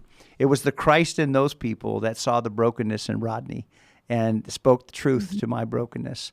And it was the Christ in me that spoke to the truth to them and to their brokenness. And so that's the beauty of the body of Christ working together. And thank you for articulating that. I probably answered that question for you, but you were just saying it as you were sharing earlier. But is there anybody else that comes to your mind? I would add one more person. Yes. And this I know is often a struggle for some people who want to bring groups into their church, as having buy-in from their pastoral staff. Yeah. And our pastoral staff was very encouraging. In particular, Pastor Dave, if you're watching, dude was so great in helping us launch this ministry and launching it well. Went through the groups and just, he was a champion for that and for getting it into our congregation. So it kind of switched hands and went into another pastor as our church has grown, but he was the one that really was the trailblazer. And it just was phenomenal to have his support. Well, and he was just a personal person in my life as well. He married my husband and he and his wife are amazing. Well, shout out to Pastor Dave today online here, and just as sometimes you have healthy people in all kinds of work and industry and professions, and we talked about some pastors aren't equipped and don't know what to do. We're on the flip side of that, we're thankful for pastors like Dave who say, hey, this is a great resource. I'll be a champion for our congregation. Let's get this going. How can I support? And when leaders do that, when pastors lead the way to help men and women who want to use their God-given story and gift to help others, man, that's where you really see breakthrough in churches. So somebody give an honor of Pastor Dave. That's awesome. That's fantastic. He was my Rodney. I know you and Ashley's story. He was my Rodney. Yeah, for sure. Yeah, So right beautiful. on. Well, Kelly, just to backtrack a little bit before we move on to the next question, just say thanks for sharing really vulnerably. Whether that's the emotion in your voice or even just what you're feeling in your body, that's really vulnerable, and we're really grateful just for your honesty and your authenticity. And also just, I think the essence of shame is voicelessness, and so how profound that here you are having a voice and you're putting words to it for yourself and for others, and you're, instead of asking the question of judgment, which is saying what's wrong with me, you've begun to ask the question of compassion, which says what happened to me. And not to justify behavior or to blame, but simply to reclaim. Again, if we partner with God, we can write a brand new, bold ending to our story. So Kelly, just to say thank you for doing incredibly hard work, but partnering with God to write a brand new end to your story. And the beautiful part is, right, it's still going. We're not done, we're not done here. And somebody, of course, whether they're listening live or going to listen maybe in later days, I'm sure this is going to be a really impactful moment for them. I think of our friends, the Cashmeres and Louie, and him sharing his story of sexual abuse. And it's just so incredible to watch when somebody puts words to something that you've experienced, how all of a sudden there's connection, there's safety, and all of a sudden we get to add our voice to the story, and we get to be a part of reclaiming maybe parts of our story that we would have kept hidden. And I just want to give a shout out to the Fearless series, whether that's for men or for women, and our friends down in Fort Worth and James Reeves. Dr. James Reeves, City on a Hill Church. John and I were just down there last month in the great state of Texas. And he's the Fearless series for men and women is a wonderful resource for churches to deal with sexual abuse. Yes. And they're just a great starter where these you can come to watch these 5 video series for men and women. And then next steps that you can begin to take. Absolutely. And lowering shame about that subject within local churches all across the country. Yeah. So just to jump back in. I'm actually going to be leading some leaders through that. Just as another depth of support to some of our leaders, we're going to walk through that. I just got mine last week. That's awesome. Yeah. And I just want to say, here's another bold pastor that is Yes. on the side of moving toward healing and hope and offering to help the body of Christ. Yeah. And I'm grateful that he's not afraid to tackle this subject, Yes. but leaning in. Yeah, and Derek Bledsoe, shout out to those guys down in Fort Worth. So Kelly, just to jump back in, who were you before Pure Desire, before maybe that conference? You already put voice to it a little bit, but maybe even just naming some of that internal, like, what were some of those identity things that maybe you would have said you were before, and now who are you becoming? That could take up the whole day of your podcast here, or but in a nutshell, I remember some really dark days trying to navigate that alone. People just didn't understand completely. They wanted to be there for some practical, tangible needs, but they didn't really want, it's a scary place to walk into that mess, with an internal brokenness. And I would say one word I know has been something I've dug up through my many years of Betrayal and Beyond was feeling discarded. I felt like somebody's yesterday's trash after the past that I had, the foundation of rejection, and after this divorce, I didn't know what end was up. I had some pretty dark days trying to navigate that space. But now, man, it's hard to like really share how I feel, because we have this thing we'll never attain, this side of glory called sanctification, that journey. We never hit that mark here, but man, is it been beautiful. I think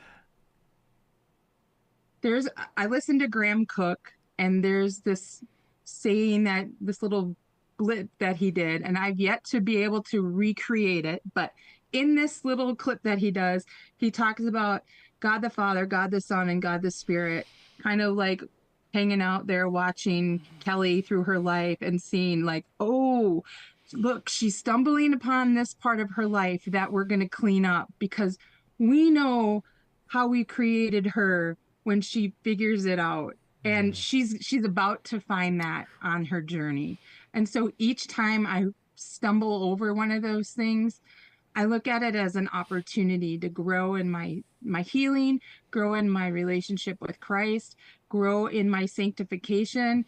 And I was just thinking of my identity has just so shifted from pain to my identity in Christ. And no, that's not a shameless plug for Summit, but it's just more and more I'm understanding how, through the challenges in my life, through the hardship, through the painful things that I have to look at, it's just an opportunity to love God and let him love me. And Beautiful. There's no greater journey. Yeah, in Kelly, my opinion. that's the healing of our soul. That's the core piece of that. And John, that seems to be the theme we're hearing: identity, identity, identity.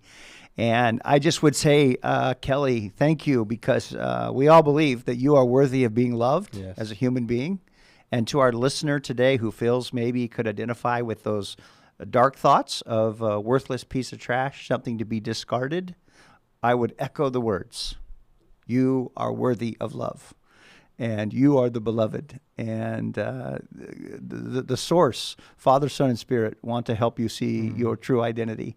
And that is what we're going to be talking about in the summit this year. That's the theme. So not a shameless plug, a real plug for the summit. Yeah. Come on out and join us in September 19, 20, 21, Portland, Oregon area. Yes. It's going to be fantastic as our theme is reclaiming our identity. And I'm very excited about being a part of this. And Kelly, you'll be here and be a part of that with us as well. So thank you. Kelly, I'm so grateful that you put words to the sense of God's not disappointed or wagging his finger, right? He's not doing this, as Rodney would say. The divine, Father, Son, and Spirit are saying, they're doing this. It's take my hands. They're reaching to us. And Rodney often shares when he shares his own story that heaven wasn't surprised by the mess that he found himself. Go ahead, or the Rodney. whole decade, the 80s, I would say. No, a whole decade and some on both ends probably. Yeah. But just so grateful that, fully anticipated our human struggle and the struggle we would find ourselves in. And that was just mind-changing for me. It really was neuroplasticity of realizing God's not disappointed. God fully anticipated this and knew that he could take what the enemy meant for harm, what life was trying to do to destroy in you, that if we would trust God, the redemption of that in order to not only bring healing and hope to ourselves, but now we get to be a part of helping others. And so, Kelly, I get to hear your passion from time to time in staff meetings and being around you, but why are you so passionate about this movement, and how do you see it's impacting other lives? Yeah, I see it every day. I mean, I'm so thankful to be a part of the staff and, people, the group's team that I'm a part of. We're like pretty front facing, and we walk with a lot of people, and to hear, I mean, sometimes daily, You're in the women trenches say every things day. that but to hear women daily say things that I experience, it's just like I relate, and I don't say, oh yeah, I know what you mean, and make it about me, but in my heart, I'm saying, I've been there, I get it, I know. And it's healing, because I get to be able to, it's like redeeming my story every day by knowing that some woman is not going to go through the same thing that I did, because she's got tools, she's got resources, she's got community, she's got the things I didn't get exposed to until after my marriage ended. And that's a gift. That's an answer to prayer. And I believe that's why God put breath in my lungs. Come on. The fella before talking about going to school, I changed my major. I got my degree in counseling with an addiction minor, so I would be better equipped to walk with women. It's what the Lord's planted in me. I just can't even articulate it any better than that. Kelly, tears in my eyes, because I'm just thinking about I should have been a TV news anchor. I was going to be doing something a whole lot like this, not in a different space. Yeah, you could have been too, John. Yeah. And I was a handshake away from saying yes before the Lord broke me in a beautiful way for an hour and just wept as he was really like, hey, like, here's the identity. And Kelly, just your story, I think Jesus is still walking into rooms today and calling his sons and daughters by name. And when Jesus meets us in our places of pain, everything changes. And to your point, like I changed degrees, to Mike's story earlier, like I'm now counseling, to Bill and LuAnn's story of feeling disqualified earlier. They're now literally leading a part of the marriage ministry in Pennsylvania. Like, this is crazy. Like, Kelly, you're not who you were. Kelly, I don't know who you were. Like the Greek word kainos, or this idea of like you become new, you've become like a child again, like there's a newness to who you are, and now I get to experience that, the becoming, right? Like the old has passed away, behold the new the kainos, that Greek word, the new has come. And so, Kelly, just to say thank you, that Genesis 50:20 is your story. What the enemy meant for evil, God has meant for good, that many might be saved. And you get to, I mean, I don't know how many days it's been since you worked, because it probably doesn't feel like work at Pure Desire, if I'm being honest, right? It's like, 100+ days of not working, because you just show up and get to be who you were made to be.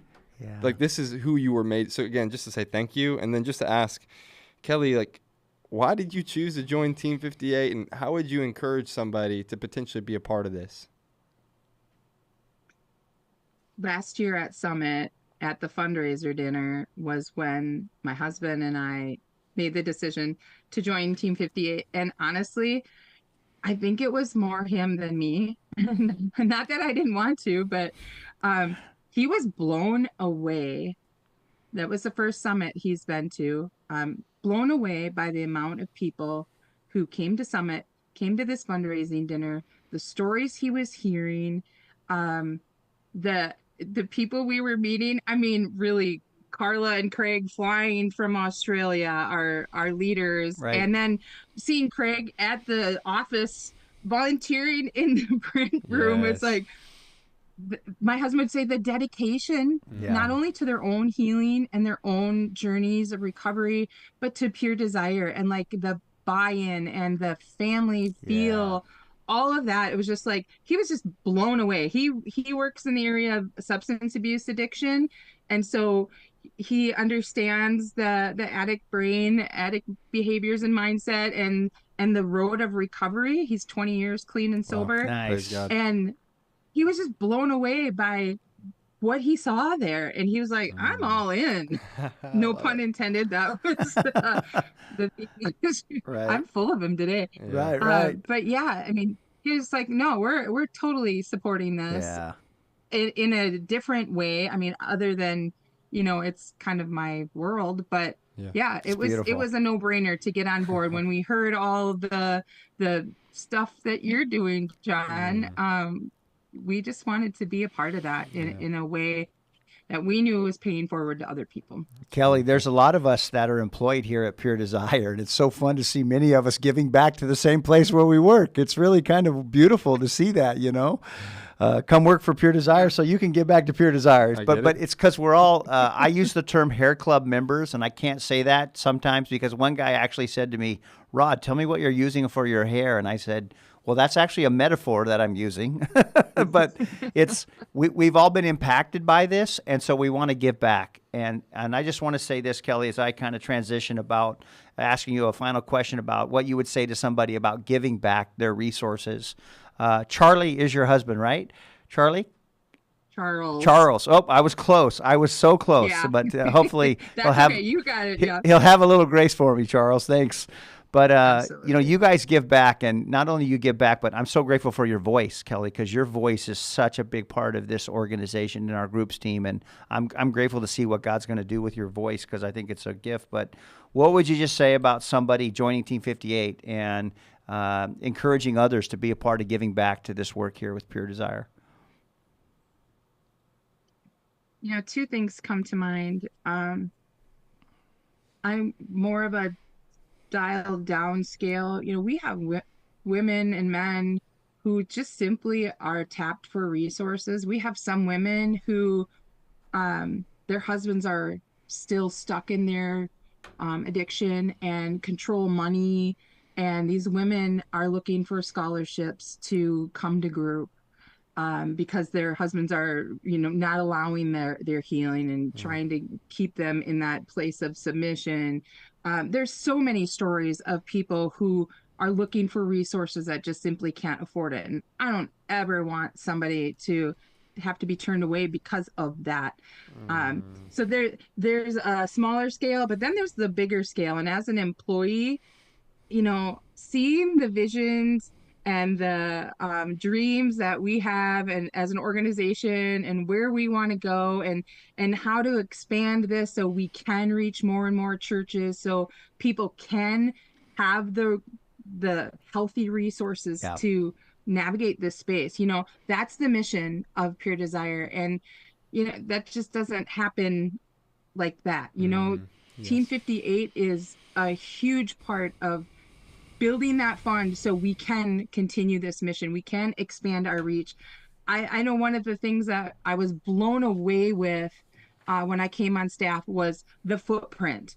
You know, I'm talking to people in Mexico, in the Middle East, in Australia, in China. I mean, all over the place, all over the globe that, Right. you know, they want resources in their language. I have this community that I could start groups in, but we need resources in that language. Translating. I mean, there's so many things Yeah. that that money can be put to use for to pay that forward into a community of people that is just still yet to be unreached because of resources. So, I mean, the list goes on and on and on, but Yeah. man, That's great. Pure Desire's not going anywhere. Yeah. We're, Yeah. we're here Get with on the flag, train. and Yeah. we're gonna make our mark all over. That's So beautiful. yeah, we'd love to have people a part of that team, a part of that mission, a part of that vision. Yeah. Well, like you say, Kelly, we're more than a ministry. We're part of a movement that God's doing. We're not going anywhere because God wants to bring sexual health and integrity in the body of Christ more than we do. So, like, this is just, we're all get to partner with what God's doing. So let me just say, thank you for your story of hope and healing. Thank you for being a rebuilder of lives and a restorer of families, Kelly and Charles. And if you're listening today and Kelly's story has inspired you, we'd love for you to join Team 58. You can go to puredesire.org/Team 58. And we're looking for 58 new members today, $25 a month that would just join and say, hey, we'd love to give back and help. But whatever you can do today, we would just say thank you. We have some that pay $5 a month that are part of Team 58. And we have an individual that's giving $1,000 a month, monthly, to support this organization and the work that's going on here. So wherever you're at today, just say yes and listen and be a part of that. It would be great. Yes. And if you're listening, you can share the link today and share this live stream link with your friends, family, group, so we can get the message of hope. We're here Pacific time, 8 a.m. to 5 p.m. East Coast time. It's going to be 8, so you can listen to it into the evening. And Kelly, you represented Wisconsin well today, sister. Way to go. Ooh, awesome. Yeah. I hope I represented Jesus well. That's Yeah, a little bit important well, in Wisconsin for me. Well, we know Jesus, if he lived in this country, he probably would have been born in Wisconsin. So anyway, but it's a good God's place. country. It's That's God's what we're country called, for God's sure. country. Yeah, so Right we love you guys, and thank you so Kelly, much for thank who you for are and what joining. you do. Yes. Thanks, guys. See Have you, a Kelly. great day. Yes. Love you too. Wow, that was beautiful, John. I agree. Amazing. What's crazy to me is, I mean, we're going from one story to the next. I mean, we don't even get a break. We got Scott and Cassie joining us from Dallas, Texas. We're moving from Wisconsin guys? to a little bit of a bigger state. Hey, Scott and Cassie, good to see you. Thanks for joining. Man, this is awesome. What a great event you guys are doing. And we just dropped right in here at 12 o'clock. I love it. Time, I love it, man. It's fantastic. Hey, it's pure dopamine to our brain hearing all these stories. We just got dopamine dripping out of our noses, ears, I mean, it's just like, woo! It's exciting when you get to hear stories of men and women who are finding life change and then are paying it forward to help other people. I agree. And I had the privilege of sitting down with you guys last month in Texas and loved our time together and hearing your story. And so grateful that you're here with us today. You guys are from Texas, as we mentioned. Tell us a little bit about yourself, and in that, tell us how you first got connected with Pure Desire.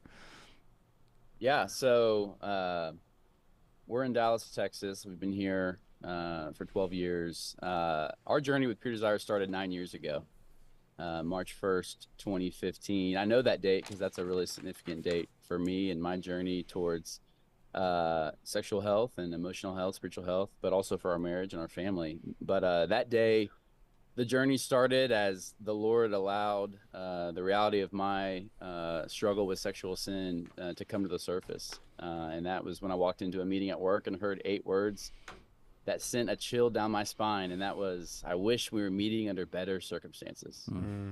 So I didn't anticipate this happening, but again, God allowed kind of light to be shined on really the darkest corner of my life in the midst of full-time ministry. What really was I was struggling with below the surface. And so I'll just wrap it up with this.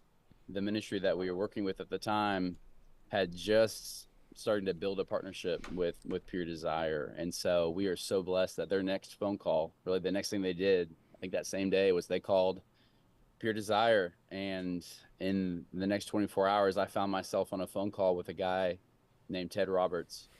And that one phone call changed the entire trajectory of my life with Ted. But I'll leave it there. But that's how it started. Wow, that's amazing. You know, Scott, exposure. Many of us, men or women, sometimes get caught in our addiction, our affair, or our painful behaviors. And exposure is never to shame us. Exposure is always to heal us from God's perspective. He exposes a wound in order to heal it. So what seems to be for many of us, our worst day, looking back now, almost 10 years, nine years for you, hopefully you can say, wow, that was actually a gift in disguise. It was painful, yes, and I know Cassie will speak to that as well, but looking back and where you guys are at. So thank you so much for jumping in and sharing that piece. Cassie, as you talking about March 1st, 2015, zoom in. Where are you? What are you feeling? Just unpack that for me. Yeah, I think our whole world was just kind of turned upside down and seemingly a one conversation. And so, we were in ministry at the time and had to step away from that and, made it a little bit more public of a situation. And that was really difficult for me. And, just really having to turn into one another and, didn't have a ton of that community right away to kind of sort this out, but turn into one another and face the reality of what was going on. And it was extremely painful. And I remember getting connected to Pure Desire and to Diane and just having the feeling that I wasn't alone and that there were other women who were going to come alongside me in this, painful season to find understanding and to have hope for healing. And that was just huge to know, there's other women and I'm going to get plugged in with them and it's going to be okay. Wow. Yeah. I'm so grateful I just think as you're speaking, Cassie, just, Dr. Ted and just the story of kind of the origin story of so many people in my church, as in here in Gresham, Oregon, were struggling, and his research underneath Patrick Carnes, but then also the women here locally in Oregon saying, hey, what about us, right? And Diane saying, oh my goodness, I've got to do something for these women. And it's just so beautiful to me that it wasn't just the women here in Gresham, Oregon that were being impacted, but then it became, couples like yourself, whether that was Oklahoma or Texas, just depending on, the timeline of your story, but just that all of a sudden you, Cassie, in the Midwest would have access to a group or a community or a mentor who's saying, no, you're not alone. We've been there. I've been there, and we can walk together. We'll get to hear later today from Christina Eaton, but oh my goodness, she just said that, Pure Desire is full of people who said, oh, we've been there and we'll walk with you. And I just think, to Rodney's point earlier today, just God often comes and meets us with skin on, and that we'd be met with the compassion and the mercy and the care of others. So Cassie, just thanks for highlighting that so beautifully in your story, in that interaction with Diane. And Cassie, I just would say for you and all the betrayed partners, male or female, it's really a painful, it's the worst day ever. I can only imagine the news of that. I know for my wife, just in disclosure of my addiction, was just really, it just turned the whole world upside down, and it was not the story that she wanted. And overwhelming is probably the adjective that she would use, the word to describe, that feeling. So just thank you for not giving up, and at least just showing a little bit of patience to say, wow, I didn't expect this coming, but I'm going to keep breathing and see what my options are down the road. And I think that's encouraging for people to know that. Yeah. Yeah, that's one of the things, too, that I think is just a game changer about the ministry of Pure Desire is that they provide holistic care, not just for the struggling addict, but for the entire family system, whether that be a betrayed spouse, whether that be even with kids or other family dynamics at play. I tell that to people all the time. As people in our groups here in Dallas that we facilitate, obviously God can work through any circumstance and any situation. But when I see a husband and wife going through the process together, it seems to be a game changer. It seems to be the highest For just sure. factor that so that Yeah. that there's going to be It a expedites that full- healing when they're both Yeah. getting support, and whether that's Yeah, counseling or groups, gaining at the same gaining a time. common understanding, common language, common Yeah. culture, common just framework for what healing looks like. Yeah, so just so thankful that Pure Desire does that. Scott and Cassie, breakthrough moment for you guys on this journey over the last years. I'm sure there's been many, but what would you say was just a pivotal breakthrough moment for you that you look back and say that moment was significant? Mm-hmm. You go first. Okay. That was so hard. Yeah. Cassie and I were high school sweethearts. And so when Okay. we were working through recovery for the first time, we'd known each other for maybe 10 or 12 years by that point, even though it was only our third year of marriage. And so I would have told you that Cassie knew everything that there was to know about me, as far as not just sexually, but just growing up and who I was, what I struggled with, what, the highs and lows of my life, just life story. And I had no idea the extent to which that isolation, that external isolation, but also internal isolation, like how much I was isolated from the reality of me and my past. And so that really came to light when I was working through counseling with Dr. Ted and working through the 7 Pillars workbook. I was also going through a 7 Pillars group at that time, but was really pacing with Dr. Ted through the workbook and got to the top 10 most painful moments. And the long story short is I did the homework lesson and spent a bunch of time on that. And then Cassie and I were actually at Chick-fil-A in Dallas. I remember exactly where we were sitting, and I just decided to share with her just a little bit about that homework lesson. And I just said, hey, I just did this thing. It was top 10, like kind of most significant emotional moments of my life. And I showed her the list, and this woman who certainly knew more about me than anyone else in my life, 9 out of the 10 things on the list, she said, man, I never heard that story. I never knew that happened when you were 9. That was shocking. I never heard that. I didn't know that your parents struggled in that way growing up. I didn't know that that was the reality of your childhood. And so in that moment, a lot of things happened. One, shame for me unlocked just a little bit because I didn't even realize how much I was holding on. But here I am, this person who I deeply want to be connected with, and she's so much needing intimacy with me. She's probably finding that she's discovering a new side of me, that we're growing closer. But I also was receiving her in a whole new way as she started to interact with my real story with compassion and interest and care. But that moment was just huge where again, this, I would have told you, Cassie knows everything about me, but how much I was really isolated, and even in my own mind, from the reality of the hard moments in my life growing up that were contributing to where we were at that day. Sharing those top 10 was a breakthrough. How about you, Cassie? What was a breakthrough for you? The group experience with the other women is just amazing. And I was literally just saying this yesterday to someone else. I feel like it's just like I'm just shouting it from the rooftops, as Ted would say. But the group experience just with the other women, and you're coming together, and you're seeing, you are literally experiencing that you're not alone, and that you're speaking the same language, and other women can identify with what you're feeling, and they're sharing the words that you don't even have yet to say, but they're saying them. They're telling your story. And I feel like there's so many different breakthrough moments that I experienced in the group. That's cool. As a participant, but then even as a leader, how beneficial that was for me in our journey, and just continue to be fruitful.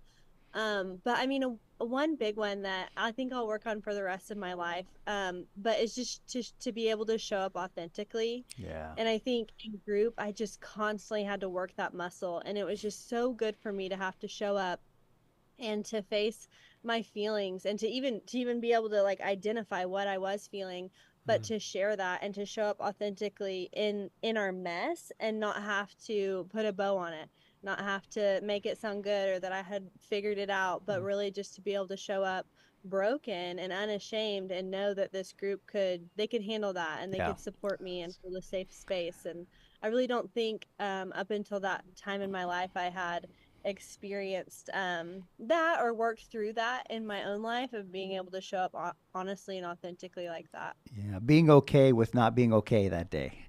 and having a safe place to do that. That's really beautiful. So Yeah. Cassie, it makes me think of the quote. Rodney shares it often. It's from Changes That Heal with Henry Cloud, just talking about the difference between a legalistic church and a healthy AA group or recovery group, where he talks about how in a legalistic church to have a problem is to be sinful and it's not really accepted.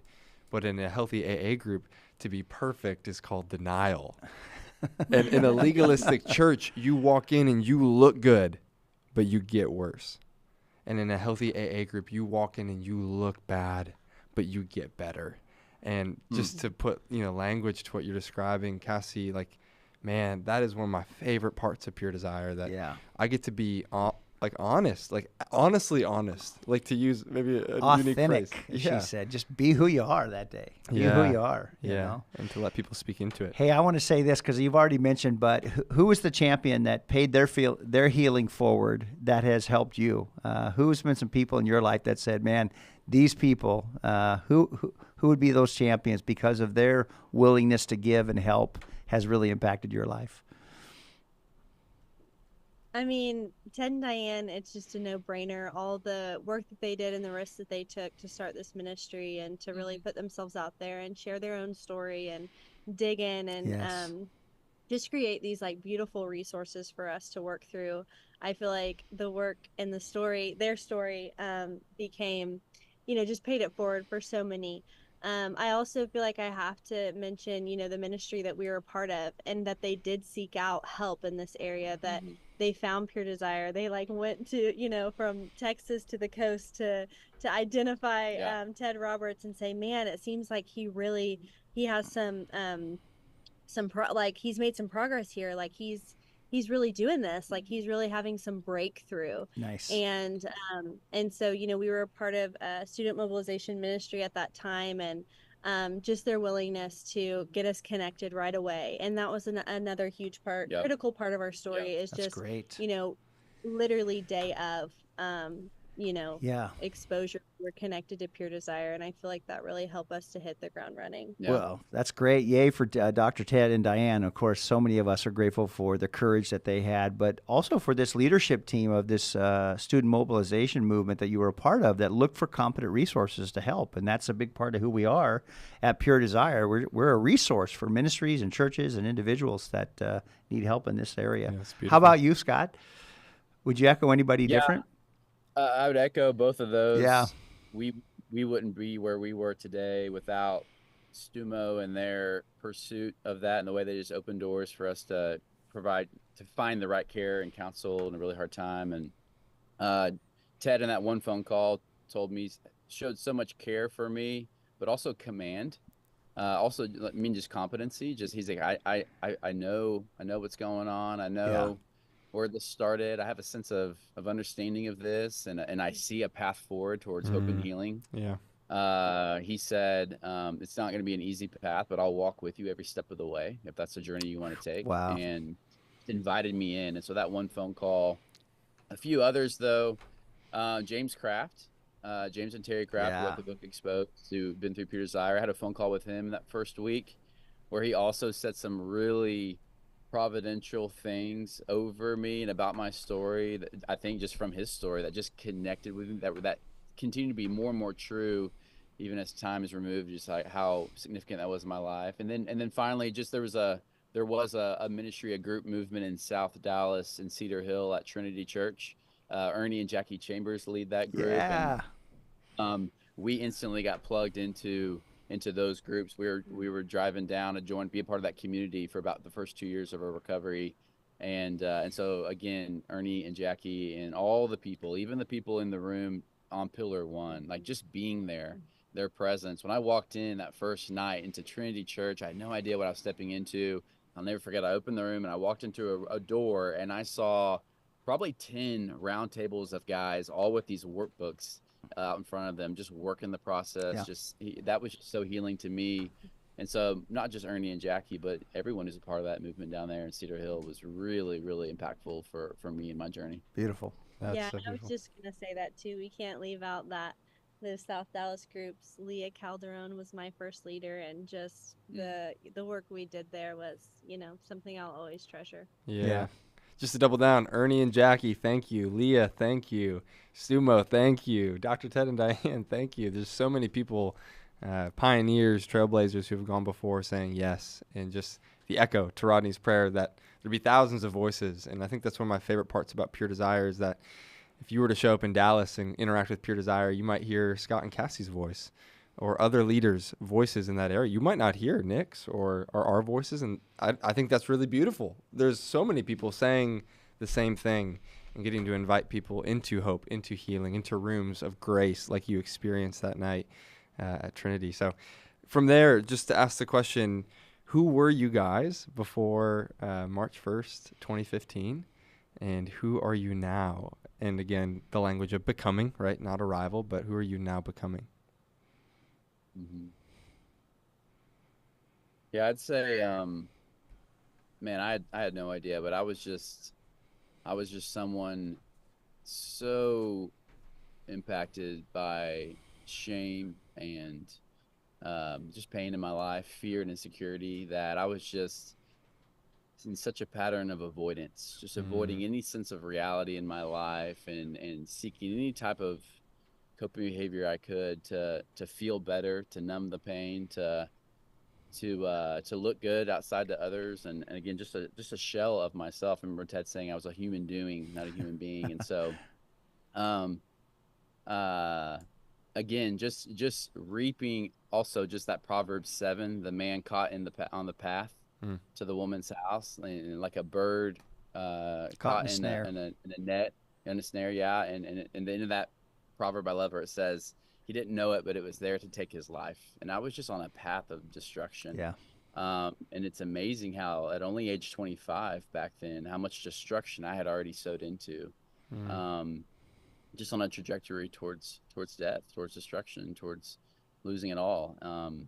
Now I'm becoming someone who is a weapon against the enemy. If I can, anything I can do to be a voice of truth in the reality of the culture of shame that we operate in, to just say a message, you're not the only one. I've been there to provide hope and healing and an invitation into a path forward. That's just my life mission. I'll be saying that message until the day I die. And so that's how God has redeemed that, made sense of my story, and now it's totally changed the impact on my life. My story hasn't changed. My trauma, my upbringing, the sin that I took part in hasn't changed. But that has gone from a path of destruction to hopefully being a weapon of healing and victory for others. And so that's what's totally changed in my life. Well, I would say there's probably men and women all over the Dallas area that would mention your guys' names as champions because of how you're giving back and how you're helping. And you're the ones now that they would say, man, these guys had courage. They knew right where we were at. They were compassionate. They cared. I could show up and be real. And so that's great. Cassie, you want to answer that at all? Or Yeah, I just think, and Scott spoke to this a little bit, but just like our marriage specifically before Pure Desire and after Pure Desire, and just continue to see the ripple effect of the healing that we experienced. I think of like a stone being thrown into water and just those ripples. I really feel like I see that in our marriage. Just, when you have walked through like just deep, hard stuff, I feel like the other side of that is just a richness, a more rich life, and you're able to experience, a deeper joy or a deeper contentment. And I've seen that a lot in our marriage of just like our ability to connect more emotionally, our ability to connect more intimately, and our trust. And these are things that we're always working on. Like in no sense have we arrived. And I would never want that to be the message. Like we're always growing and working on those things, but to see that like before and after has been really encouraging, and at times just really joyful. Yeah, and it's a journey and you're continuing to stay on it, so good for both of you. I know you're passionate about Pure Desire and this movement, and to talk a little bit about that passion and how it can impact other people, or how you've maybe seen it impact others. Like, how much time do we have? Yeah. Go. I mean, so far we're good. We've got 8 minutes, so I love Pure Desire so much. has such a special place in my heart. And just this week have been on the phone with so many ladies who are reaching out to get in groups, counselors who have clients that they're trying to get plugged into groups and trying to get resources in their hands. And it's just something that has literally been a part of my daily conversations is, hey, look into this, order this book, check out this group. It's just nonstop. And I love the way that Pure Desire goes about it. I love that it's in the church. I love that it's affordable, very affordable, to join a group and grab a workbook and get started. Gosh, there's so many things. I love how it's integrated, how you have scripture all throughout the book. But yet you get to learn about the neurochemistry of the brain and family of origin trauma. There's just so much good, deep, rich stuff there that is so beneficial when we're able to have it as a resource. And so I'd love to just continue to see Pure Desire blow up all over Texas and the United States. So. Yeah, sexual healing in the body of Christ. Yeah, I'm for that too. Yeah, beautiful. Next question, John, or Scott, just if you want to answer regarding passion, or maybe even just sharing. Cassie, you just said that so beautifully. Scott, maybe if there's just a story that you've seen locally, like, hey, 2 years ago I met this guy and he was on the brink of divorce, and you should meet him 2 years later because he's not who he once was. Maybe just the impact that you're seeing in Dallas. I mean, so many. We were just talking about this last night. Yeah. I mean, I just had a meeting, just a breakfast meeting with last weekend with some of the men that we were, that I lead groups with, some of the guys who are there every week, just facilitating groups as they're along their journey. Some of these guys are right behind us. They're 7 years into their journey, 5 years, 3 years, just faithfully. Yeah. I had a text from a guy last night who just had a child, one of our leaders, and he kind of stepped out for a second, literally a newborn. And he goes, man, this is the first season of my life that I haven't been in weekly group in 6 years. Whoa. And as Cassie is walking with women who, unfortunately, what we're talking about with spouses who, for some reason, just aren't locking into the journey towards health. Yep. They're still kind of deciding if they're really in or not, or they're bowing out, and that double bind, they're still wrestling with that. Was it better just to submit to a divorce rather than fight for this? And she was like struggling with that, and I just said, hey, well, I'm getting to walk with men. I mean, look at this text I just got. This guy said for the last 6 years he's been showing up every week, doing the work, pulling out the layers. And as I see these guys' lives, I love the 3 circles illustration. Yeah. They're not pursuing sobriety. I always say that, like, man, the goal here is not sobriety. The goal here is holistic health.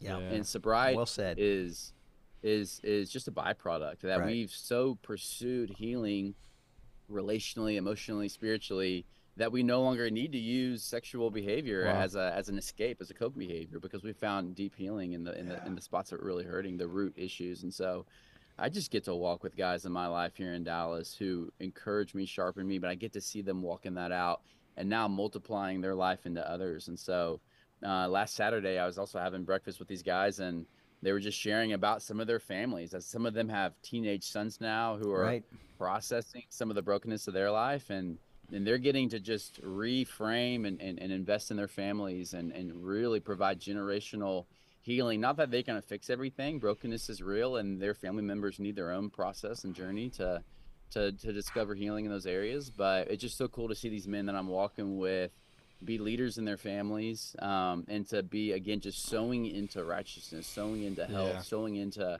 what God would have, and not just being a vessel of the enemy any longer. Man, you guys, I mean, you both just knocked it out of the park on that, those statements there. That's so beautiful.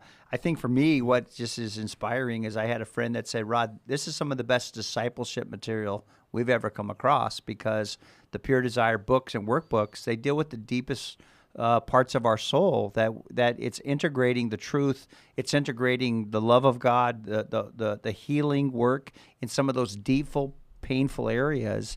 And it's way more than just coping with sexuality.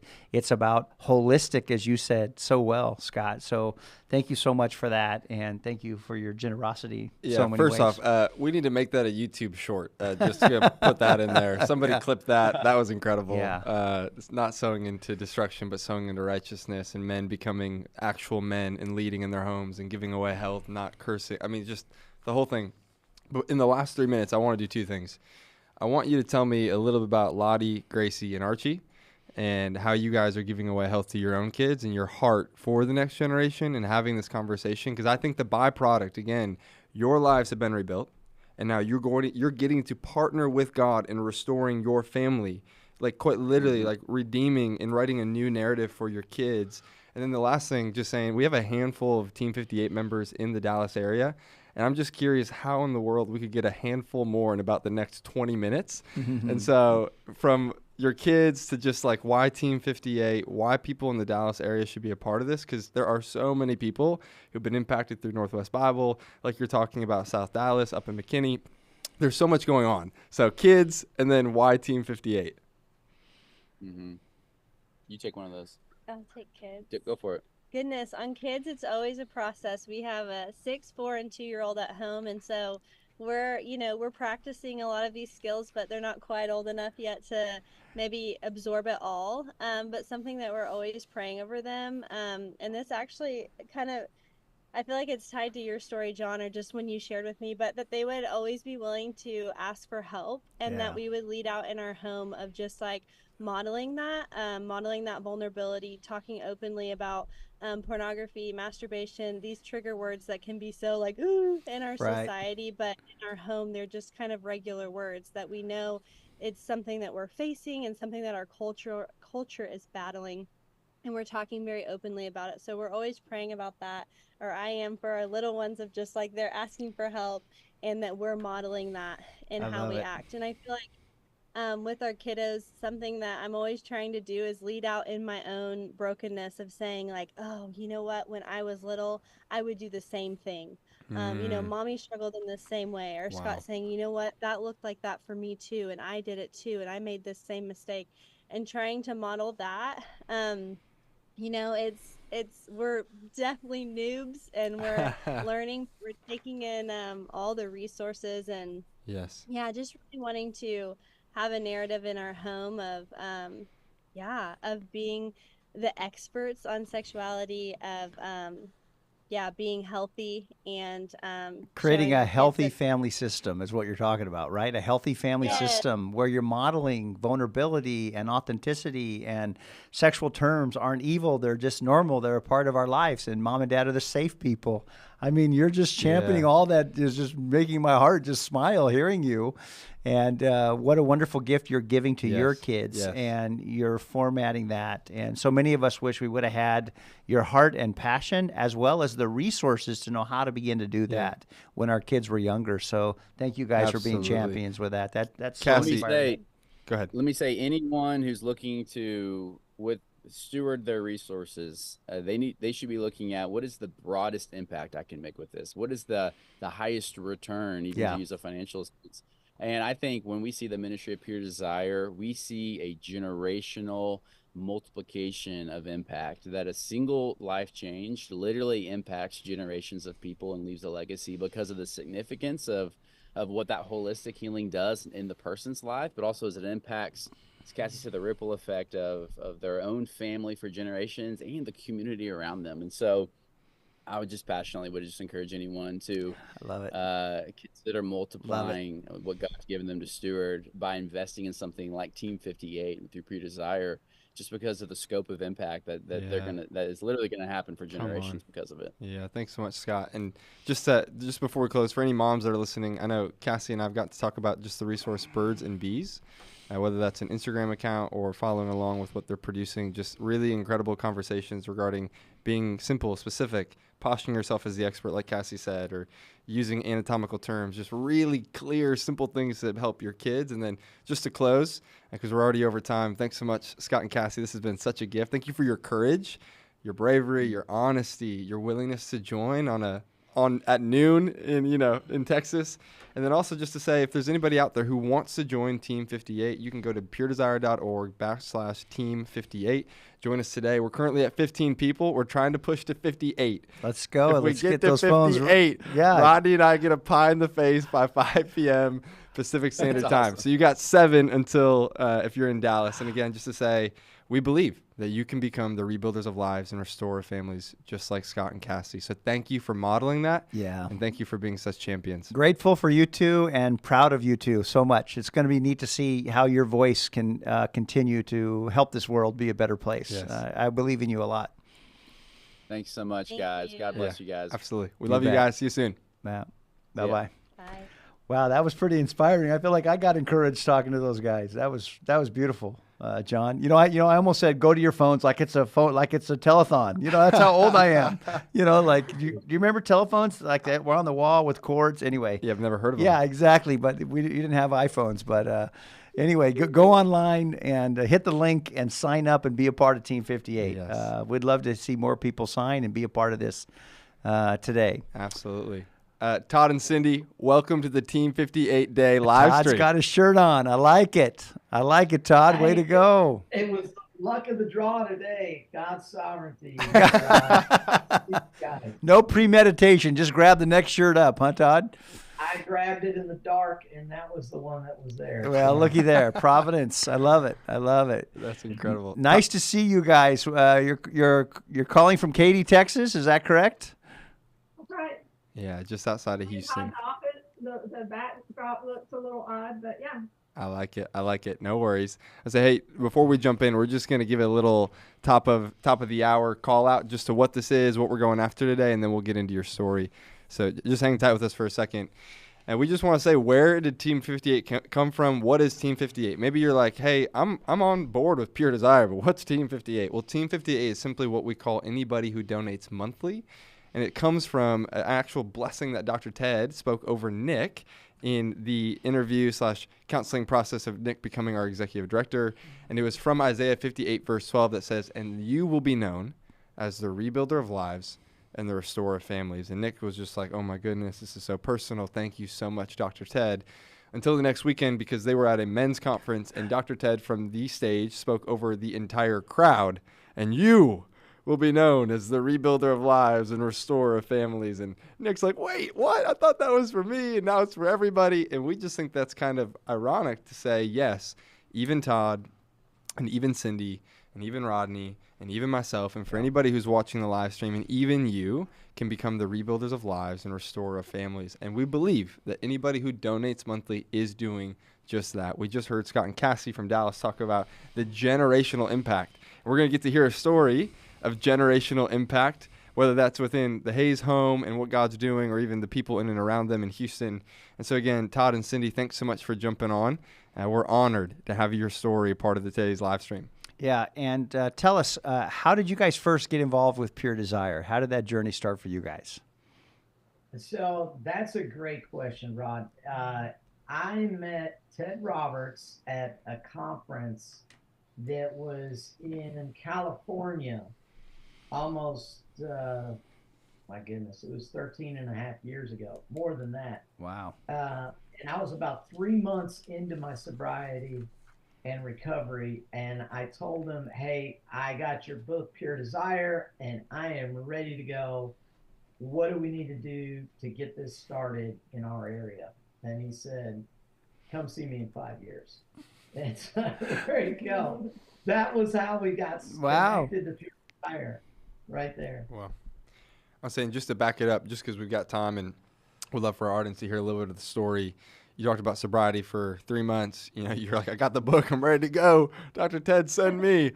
How did you get to the point of needing sobriety? So maybe take us back to what you guys were doing, discovery, maybe disclosure. Todd, maybe from your perspective, Cindy, just your world shattering and saying, Todd, see ya. Like, I'm never doing ministry with you again. Take us into that story a little bit. Sure. So we were planting churches in Southeast Asia among Muslims, and we were seeing a lot of success. We've been there almost 14 years, and yet I had my own personal struggle, that was spiraling downward. And I crossed lines I said I would never cross. And finally, when I committed adultery, I knew I had to get help or I was going to take my life. And I came forward at that point because the Lord gave me a dream that this would be my son's inheritance if I didn't get help. And so I confessed my sin. It created a tsunami of consequences. And in a week, Cindy and I were off the field and in California, full time in counseling for 6 solid months. We did 40 hours a week in terms of recovery, group work, individual counseling. And it was in that period that's when I met Ted. Wow. Yeah, Cindy, what was that moment like for you? Well, I knew 8 years before Todd came and told me that day that something was dramatically wrong. And I really tried to get to the bottom of it, but I couldn't. I tried to ask for help. And I was really, my desire or need to know something, I was made to feel frantic. And so I wasn't supported in trying to understand what were the changes Todd was making that didn't make sense with the vision God had given us. And so I kind of had told him 8 years before he came forward that I know something is wrong. I don't know what it is, but, I got my eye on you, and I don't want you leading any missionary teams until I figure this out. Wow. And so I just kept watching, and then 8 years later, I had no category for sexual sin. We'd actually spoken, and I had shared that, I was 150% sure that my husband was faithful and a man of sexual integrity. And so, yes, I was completely blindsided. My world was turned upside down. I was a missionary before I met my husband. It was my dream to be a career missionary. And so, as he said, overnight, we lost that, and I lost what I, was doing even before I met him. Yeah. Wow. And it was devastating, yeah. The counseling center in California was a real gift and a beautiful place for us where everyone was so broken there. And we had such intensive 6 months of group therapy, individual therapy, marriage therapy. They had things for our kids. And we are so grateful that Pioneers, our agency, sent us there to help us to kind of get our feet under us before going back into the real world where we had to start life over, which ended up being Katy, Texas. Yeah, so great to have a hospital, a safe place, a place where people care, love, competent resources. It's kind of like in our physical body, it's nice to go to a hospital when you're hurting. Yes. And it's nice to have people and resources that are there when life throws you a curveball and it all starts to fall apart. So that's beautiful. Yeah, and I think it was in that library that there was that Pure Desire book by Ted Roberts. They had it in a room that was a library, and I remember him reading it, and he just couldn't even believe that he was a sex addict. For him, that was a shock. Right. Yeah. Well, that's something that Christians can't be, let alone missionaries, right, Todd? Yeah. Hey, it's not just the river in Egypt. Right, exactly. Denial, right. We got to get out of it and be honest with it. And I think the reality is, sexual brokenness is so prevalent in society and in the kingdom of God, unfortunately, because we don't have a lot of framework to talk about it in a healthy way, and there's a lot of shame around our human sexuality. And so this is part of the mission and vision of PD is just helping churches be healthier and voices that can share their story and lower shame and resources that can educate, and we can help these next generations. I love, Todd, you talked about this dream about not wanting to pass something on to your kids.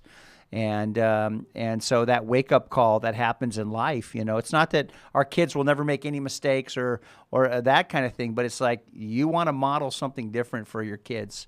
And it's a pretty wonderful thing when a kid can say, hey, I saw the road to healing, Dad, because I watched you do it, and thank you for your example. And I've met your son, and I've been in your house, and Todd, you are doing well as a dad, and Cindy as a mother as well, just what you guys are modeling for your kids. That's really beautiful. It's really beautiful. I would say, Todd, it's interesting to me just to think of, what Max recently told you. as you're, gathered with this group of men, and somebody asks, well, what do you think about your dad? And, asking some pretty hard questions kind of on the spot. And he says he's a godly man. That's a different script. It's a different story. Yeah. Those were Max's words about you, Todd. Yeah, and they are, when we were at that counseling center, they had our children like rate us on the spiritual gifts, and Max gave Todd D's and F's as a 6-year-old. Love, joy, patience, kindness, goodness, gentleness, faithfulness, self-control. Sounds like Max had a keen sense for the obvious, even at 6, right? I mean, he saw it like Max calls it like he sees it. And now that he's 16, 18, I don't know how old he is. He's mature. 19, yeah. Emotionally, he seems like he's about 35. But anyway, he's a pretty mature kid doing a lot of amazing things. But yeah, you're getting A's and A's pluses now, Todd. It's really beautiful. Hey, let's talk about this. You guys talked a little bit about it, but who paid your healing forward?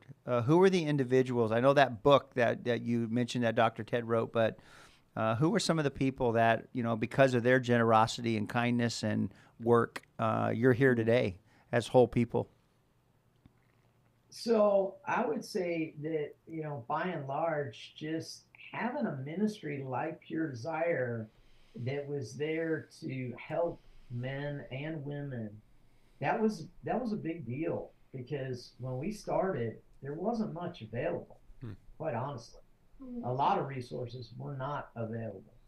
I tried to find my first 7 Pillars book to see when the copyright date was, but it was it was one of those binder ones. 3-ring, yeah. And I lost a couple pages out of the front of it, so I couldn't even tell you what year it was. But I do remember going through that and thinking, man, I'm just so glad that somebody wrote this. Yeah. That was a big deal. Yeah. Go ahead, Sydney. Well, we're in Katy, Texas, because there's a church here that had adopted the unreached people group that we were serving among. So we had a relationship with them. And the counseling center did not want us to just up and leave and go somewhere without a restoration team helping us for the next year. And so we reached out to the pastor and mission leader of Grace Fellowship United Methodist Church here in Katy, and they prayed about it, and they put together a restoration team for us that walked alongside us for a year and a half. So they paid it forward, and in that group were some men that had fallen into sexual sin and were restored.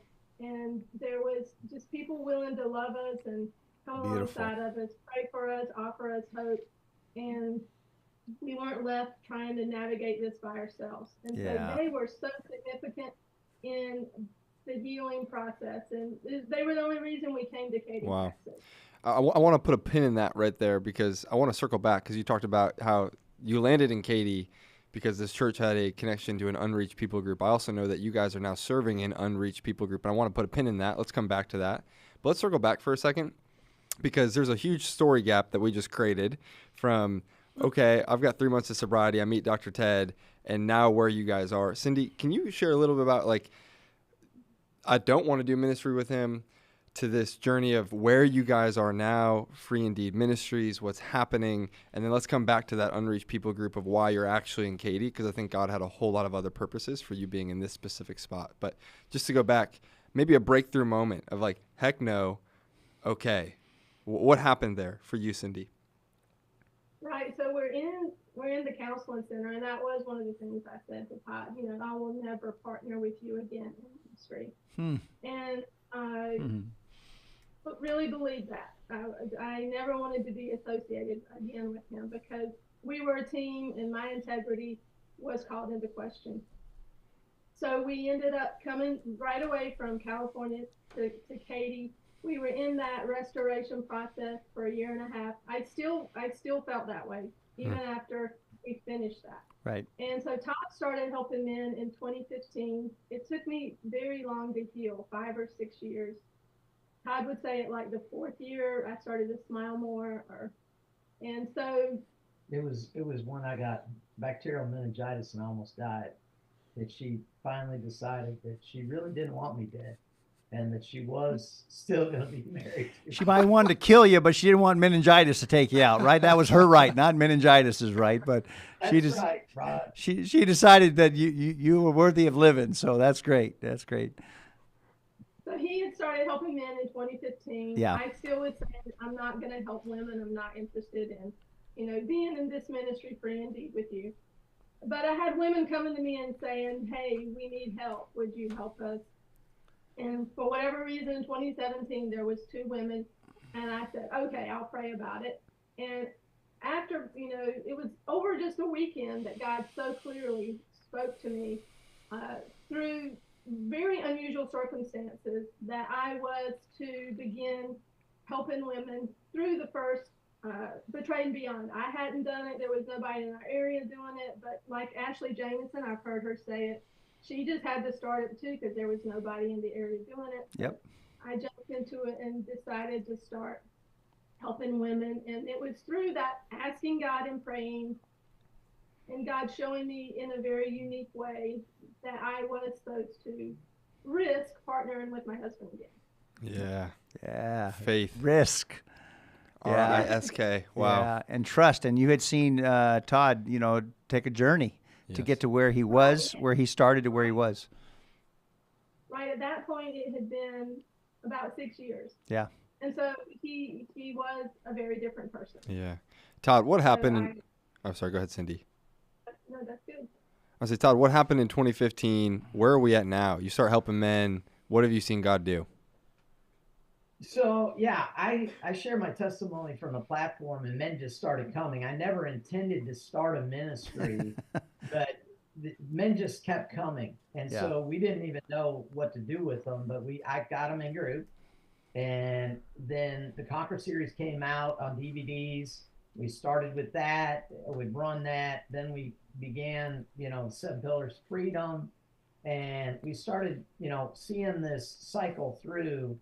And, we've trained hundreds of men here in our area. And by God's grace, a lot of guys have come through and totally shifted their whole marriage. Beautiful. Some of my leaders have been with me 9 years. It's crazy. And it's exciting to see what God is doing by, consistent persistence.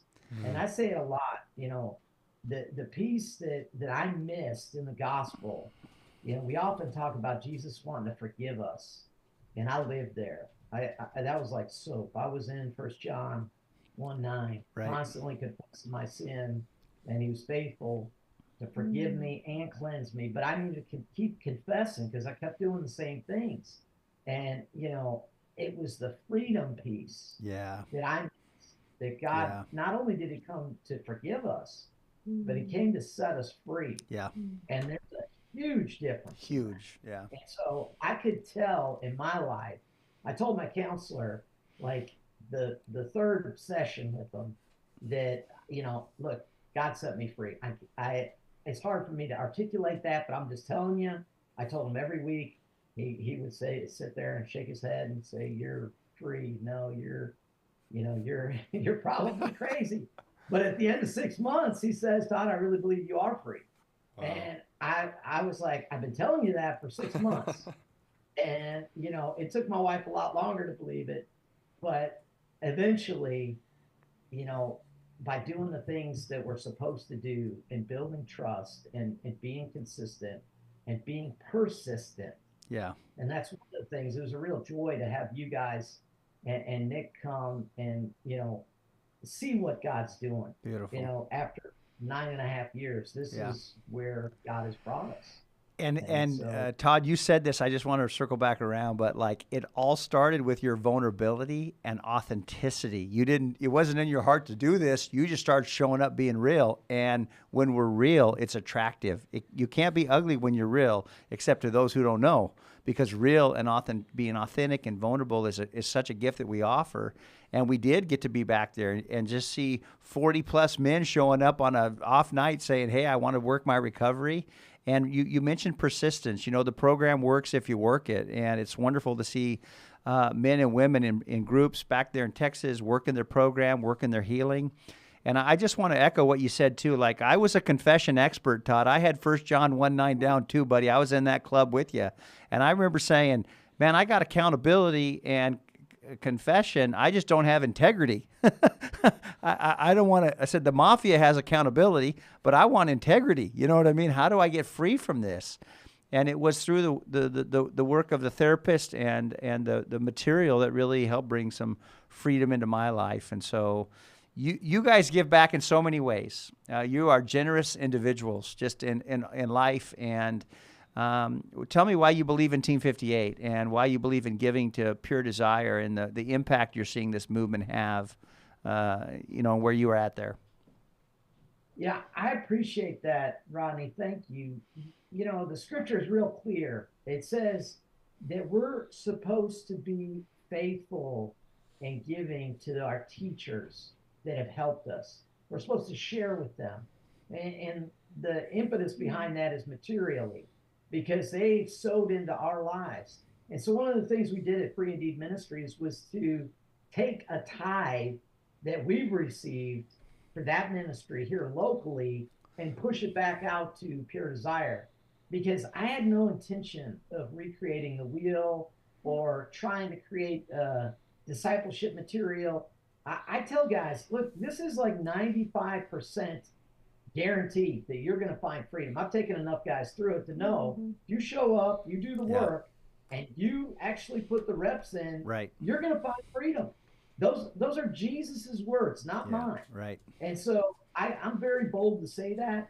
And that's why we feel strongly that our ministry is connected to Pure Desire, and we want to sow back into it, which is why we've been Team 58 members since y'all started. Yeah, we're so grateful. I say, just to come back before we maybe close out our time together, the pin, unreached people group, because you were serving an unreached people group and you are still serving an unreached people group. Put some words to that.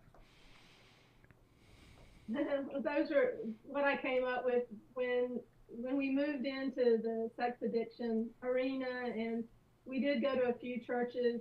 No one ever wants to talk to us and come to our table. And years ago when we started feeling led to go to unreached people groups, especially Muslims, it wasn't a popular thing. Right. It was, no one wanted to do it. There was risk. You worried about, safety.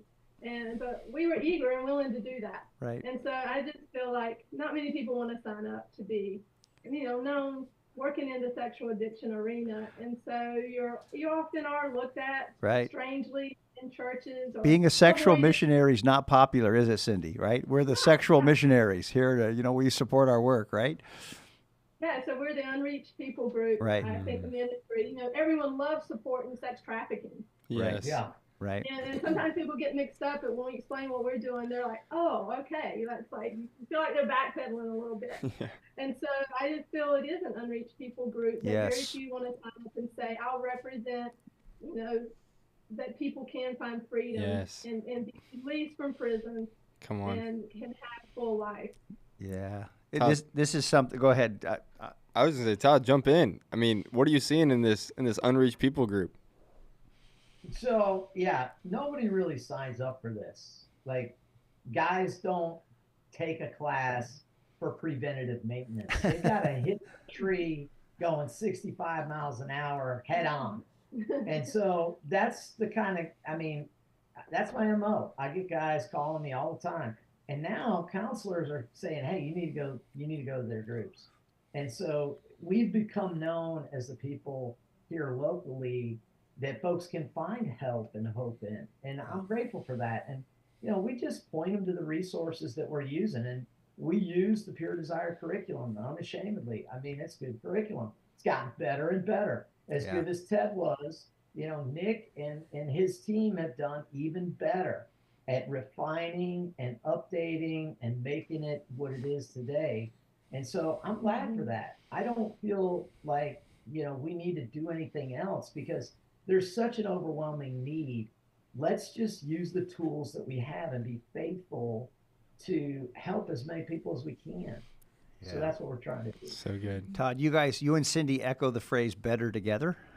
because you are just saying yes to where God's inviting you to participate and help the world. And I would probably say, just in my opinion, this is the unreached people group, and we need missionaries and voices and men and women who have owned their story and are still standing to talk about it, and not only standing and not only reluctant to do this, but willing and grateful. And I see that gratitude in you guys and the joy. I know it's not simple work, and it's for those in our counseling groups or those in our that do group work. It's heavy lifting at times. But thank you for just taking up the invitation and saying yes and participating in the healing of souls here and now. You know, I always say the gospel's not hell insurance. Say this prayer so God won't send you to hell when you die. Jesus came to help us with the hell we're living in here and now because of the deceitfulness of sin, and to bring that freedom, Todd, that you talked about.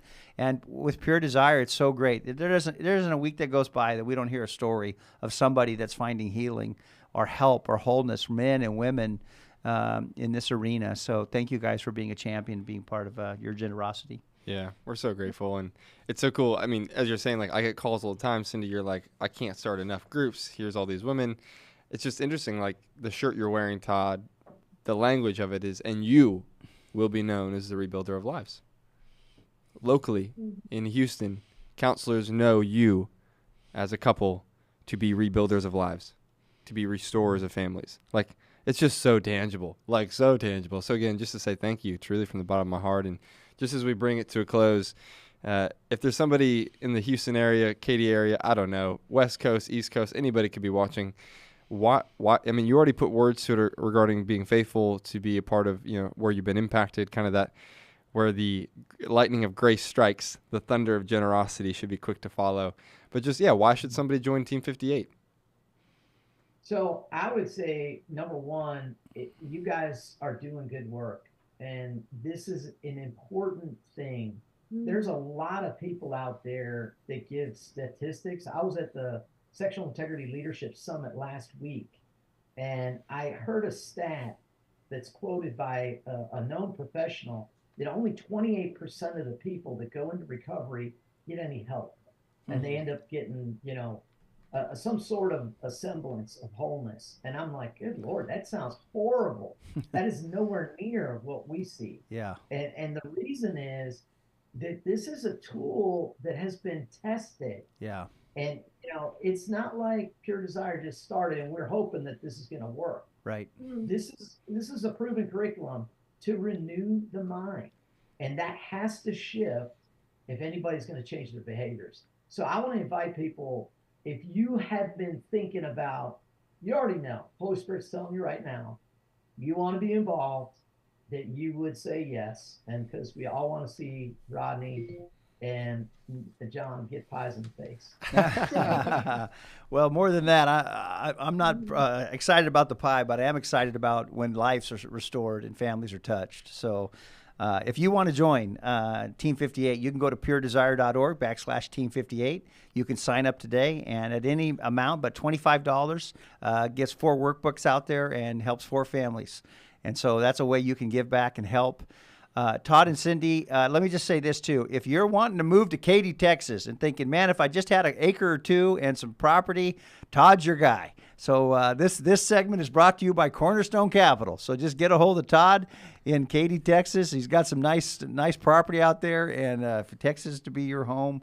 Thank you guys for being champions in that area. I loved when I first met you doing a group meeting together. And our friendship has grown ever since. And I just have a lot of respect for both of you, and thank you for your work. Yeah, thank you, Todd and Cindy. Thanks for being with us. You're welcome. Thanks, guys. Enjoy the rest of your day. We'll see you soon. Okay, bye. That's great.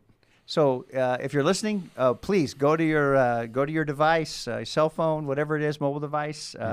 Click on and join. Yeah. Let's get people joining this hour, John. Let's get the needle moving, and more men and women being a part of Team 58. So currently we're still at 15. We're still at 15. Okay. We're holding at 15. Yeah. All right. But we're pushing for 58. Yeah. I just sent this to my group, a couple groups. I have a Compassionate Warrior group and a 7 Pillar group. And if you're listening to those guys, you know who you are. It's confidential, so I can't say your names.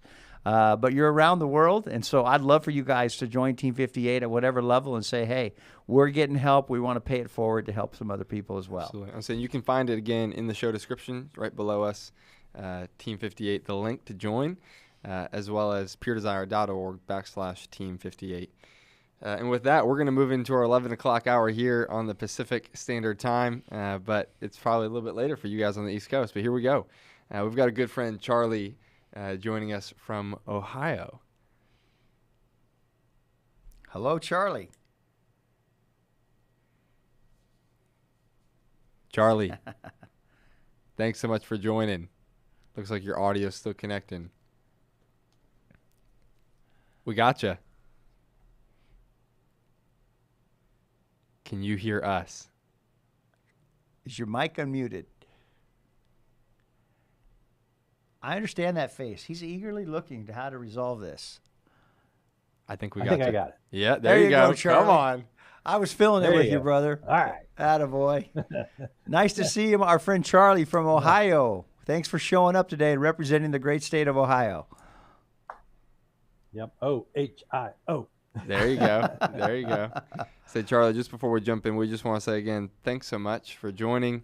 Today, we're taking a second just to hear stories of hope, healing, as well as to inspire generosity to see more lives rebuilt and families restored. So, again, thank you for being a critical part of Team 58. And just to begin, we'd love to hear, Rodney, Yeah. sorry, Charlie, how did you get connected? When did you first get connected to Pure Desire? In 2019, we had a guy at our church who actually got up and shared his story with the congregation. And I fainted 3 or 4 times. While seated, huh, Charlie?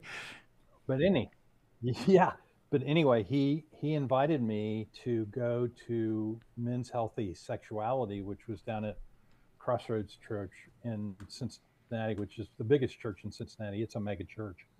And so I did. And I went to my first meeting of MHS, and I heard somebody talk about earlier, they walked in and there were 6 tables or 10 tables or whatever. Well, there were 85 guys sitting in a big giant circle, and they were all there for the first time. Wow. To share, their story and potentially seek healing and all that kind of thing. Wow. And so they had 2 programs. They had they had closed groups and open group. And closed group was a 2-year program, and I was 2 years. I don't know. Yeah, right. But anyway, I went ahead and signed up for the 2-year program. And the first year, I didn't really get much traction. But the second year, they tried something new. And that something new was called 7 Pillars. Wow. And when I got into that curriculum, the stars started to align, and I started to understand a little bit more about me and how selfish I was and things like that. And the rest is history. So, Charlie, 2019, you would have been about, what, 50, 48, 47? How old were you back then? Let me. 5 years ago. Pretty hard to no, that was 7. I was 70. 70 years old, yeah. So I love it. At 70 years old, you're getting 70. help, which is just a statement that we're never too old to move toward help and healing. And Charlie, I'm glad, as I say sometimes, I'm glad you didn't wait till you were 80. And 90 is tough. This is tough work at 90. And 100 it's not impossible, but it's close to impossible. So thanks for getting the jump start just on your healing, Charlie, and having the courage. And I don't know who that guy was that got on stage praise God. And shared his story at a local church where there's a lot of shame, but he cut through that shame. And like you said, you fainted a couple times, but I just want to say, whoever that guy is, whether I ever get to meet him or not, I'm sure thankful for his courage. He definitely paid it forward. Yeah, me too. Yeah, I'll talk to you at the summit and tell you his name and such. His first name is Dave. And I know he's done 7 Pillars, and I know he's leading a group now. Nice. So nice. But if you keep it safe, I'm not going to divulge his name. Gotcha. Yeah, no worries. So, Charlie, take us back 2019. You're sitting in this room. You fainted 3 times. The third time, you are back awake, and you're thinking, what? I've been struggling my whole life. I've never known that hope was out there. Give us just a glimpse, from just to maybe pinpoint an age of exposure to length of addiction and what you were thinking in that moment of he's reading my mail. Was he reading your mail? Sort of. Yeah. I was 11 years old, and my father.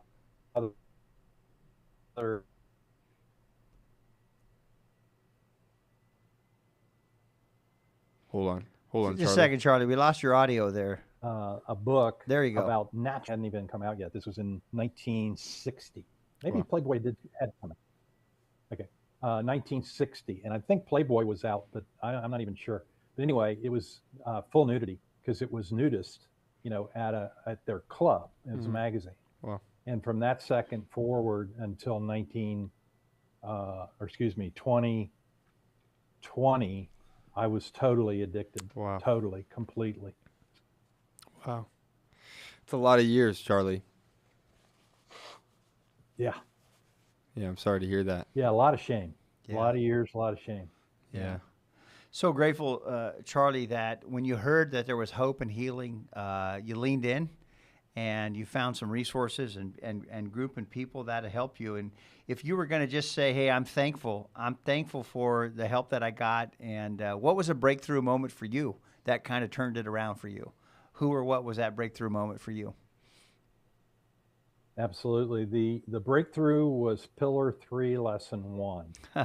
When I divulged my 10 worst things in my life to I think we only ended up with 15 or so in the group. Yeah. Something like that. And then we were split in two, so we ended up with 5 or so in our group. But anywho, that's beside the point. When I sat there and divulged this garbage that was horrific in my estimation, and still think that way, and was not judged, and everybody said, thank you for sharing. And I felt accepted. I felt safe. I felt good about myself, maybe for the first time in, I can't even tell you, 50, 60 years. Wow. Wow. Amazing. Charlie, I'm so grateful that you had that experience. And just as I'm sitting here thinking of your story and getting to hear you share, I'm also reminded of a really long walk that you took. Could you take me to this moment? You hear this guy sharing, you're invited to Men's Healthy Sexuality. You're like, that sounds great, but I'm also afraid. Tell me about this long walk and what you experienced when you got to the room.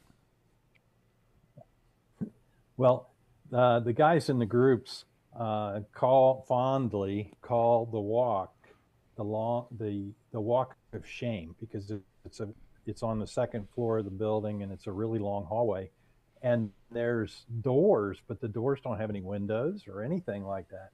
And I don't think it was built for our privacy per se, but it just presented a very ominous look. And then like I said, I walked in the room and there were 85 guys there for the first time. Wow. Well, that pretty much took the... Oh, we seem to have lost Charlie on our live feed there. He was on the long walk.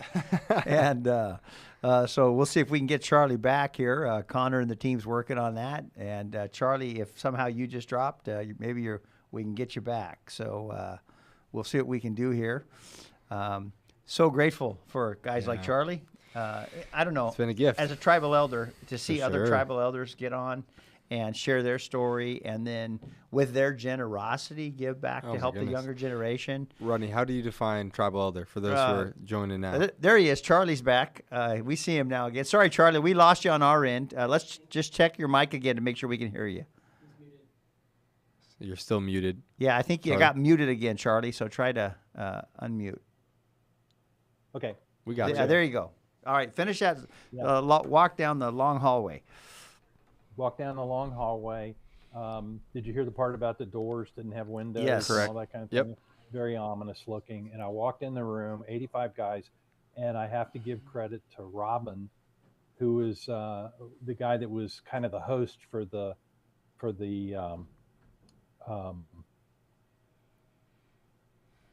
newcomers. And within 5 minutes or so, he had me laughing, but he shared his story, and he was sexually abused, and tremendous amount of awful things happened to the man. But anyway, he made me feel at home. Wow. And it didn't take long until when I shared my story that I did feel at home. Wow. Wow. What a gift. What I love about that story, Charlie, is just how many people I'm sure can empathize with, whether that was a phone call they had to make or an email that they sent or somebody that they approached at a booth, or just we've all had that moment where we're going, I can't tell anybody. I can't. And then the question, or just that glimpse of hope is, but what? But what if? What if I could tell somebody?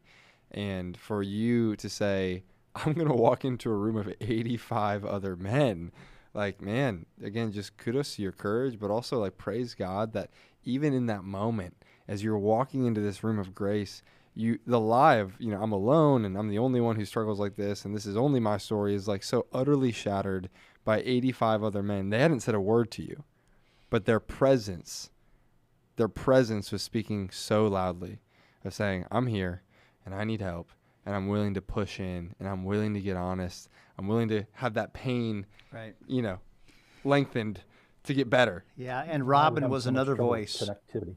Yeah, Robin was another voice who shared his story.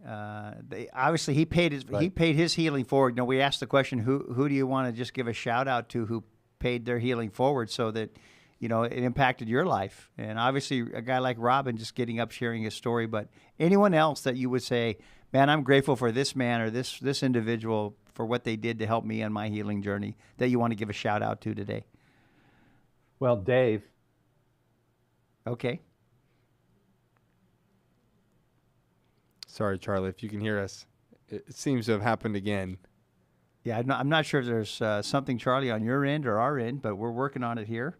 But while we're waiting on Charlie to come back, hey, if you're listening to this and you're being inspired, we'd love for you to capitalize on generosity and join Team 58. We got 15 that have signed up so far, and we'd love to have you be a part of that. I'd love to get to 20 by noon today. So we need a few more individuals, 5 more to sign up today if you can. Go to that link that you're seeing at the bottom of your screen, puredesire.org/Team58. Sign up, and we'd love to have you be a part of just monthly giving back and helping on this area. I was talking about tribal elders. Tribal elders are people with gray hair, no hair, or you color your hair once a month. You're a tribal elder, right? And I just want to say, hey, tribal elders, men and women, we are at a different season of life. We have resources. Yeah. This is a great place to give back. It's where my wife and I, Tracy, we give back. It's one of our top 3 places that we donate to because we believe in the work and what they're doing. And it's interesting how a number of our employees, John, who work here, give back here. Correct. Yes. And are sharing their generosity. Well, it looks like we're getting Charlie back. He's getting in a better spot. I have Wi-Fi and a booster in that room, and you're doing good, Charlie. It could also be on our end, Charlie. No worries. Yeah. Yep. You're surviving this technological crisis quite well. Thank you. Here's a quote. I read this today. Obstacles do not block the path. Obstacles are the path. And I find that's true. Not only with technology, I find that true, but I always find that true in life. Yes. When challenges come, it's God, help us find a way to move forward and work through this. And that's what you did. And I think you were telling us about just people you're thankful for, Charlie. Dave. Yeah, Dave, the guy that did the video at church about his porn addiction, and Chuck, who started the men's healthy sexuality at Crossroads Church. Yeah, we praise God for Chuck. We've had the chance to connect with Chuck and his wife, and just the amount of people who've been impacted. At my house. Yes, right, at your house. And the amount of people who've been impacted by him and Marty. And so, Chuck, if you're listening today, thank you. Your story is just so profound, and we're so grateful for many men like Charlie. And Charlie sits in a chair that's representative of so many men in the Cincinnati area, as well as women who've had a chance to pursue recovery. So thank you, Chuck and Charlie. We're so grateful to be in a relationship with you. Charlie, what do you love about Pure Desire and the impact this movement? Because we say Pure Desire is more than a ministry. It's a movement that God's raising up with a lot of different ministries. But what do you love about the impact that you're seeing, Pure Desire, that you've seen in the last 5 years? Well, the first year I completed Pure Desire. The second year I was a co-leader, and the third year I started leading groups, and now I'm on my third group as a leader. So I get to see firsthand the impact that the materials make on these guys' lives.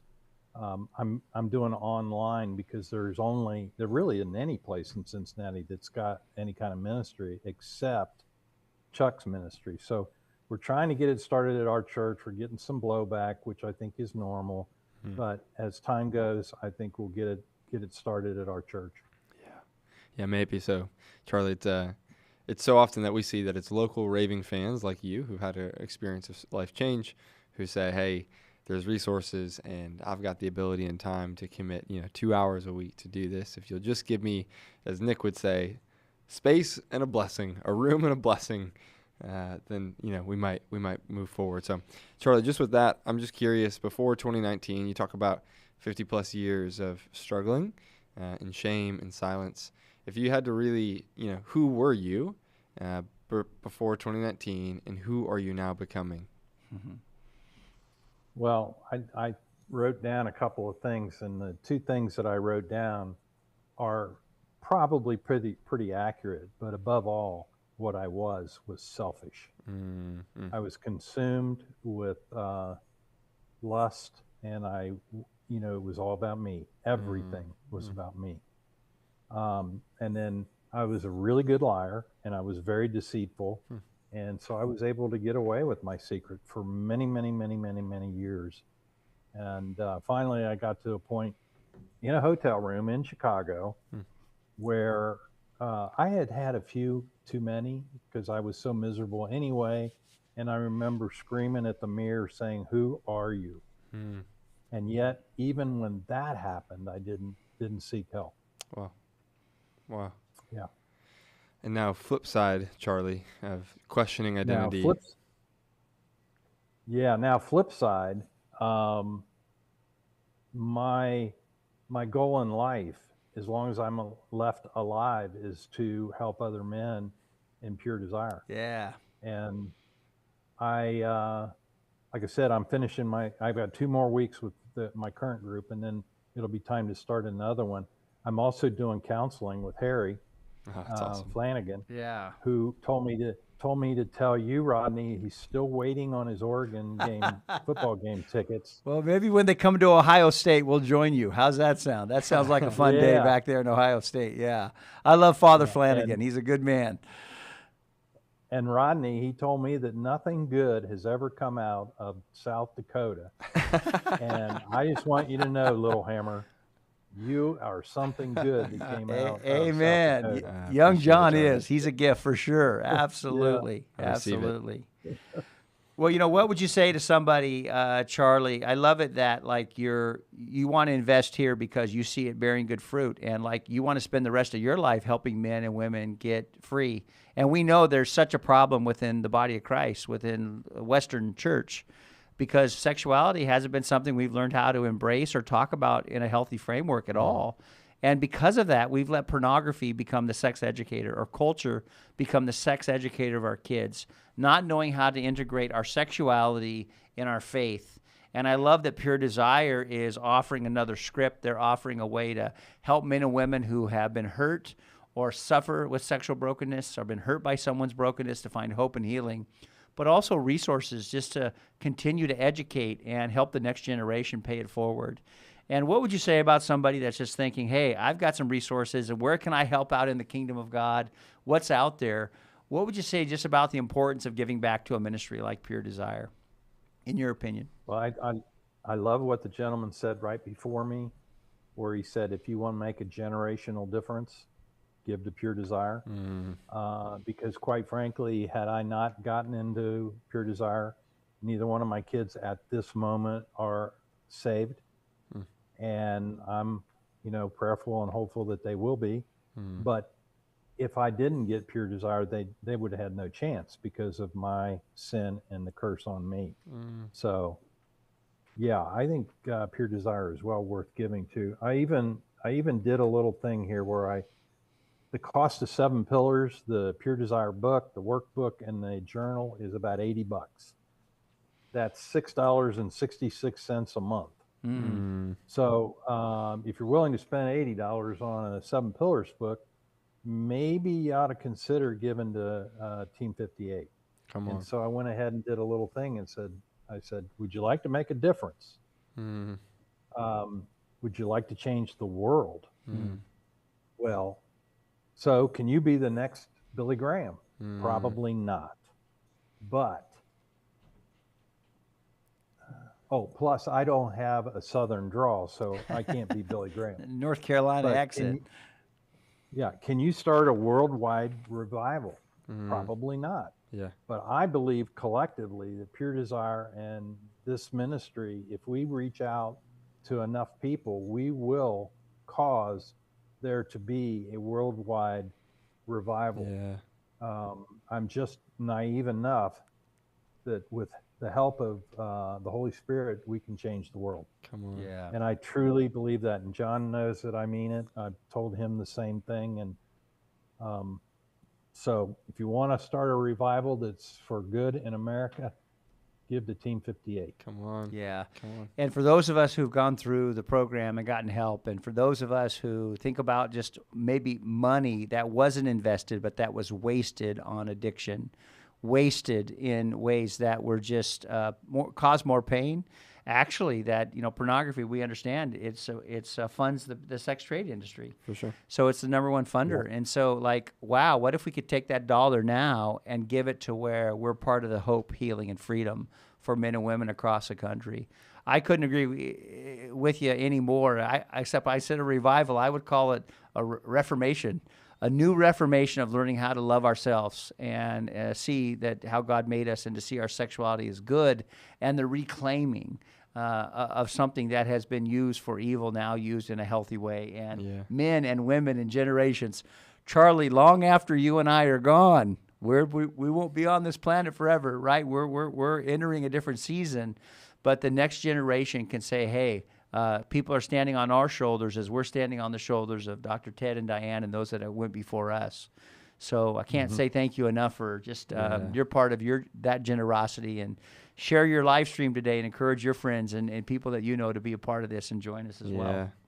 And Charlie, just before maybe I ask one last question, just to kind of round out our time together, just want to take a little break and say, Bob, thank you. We just had Bob join from California. Nice. A friend, and we're grateful for your continued support, not Bob, just of leading groups. Bob, you are a restorer of lives and a rebuilder of families. Yes. Thank you very much for your generosity today. Yeah.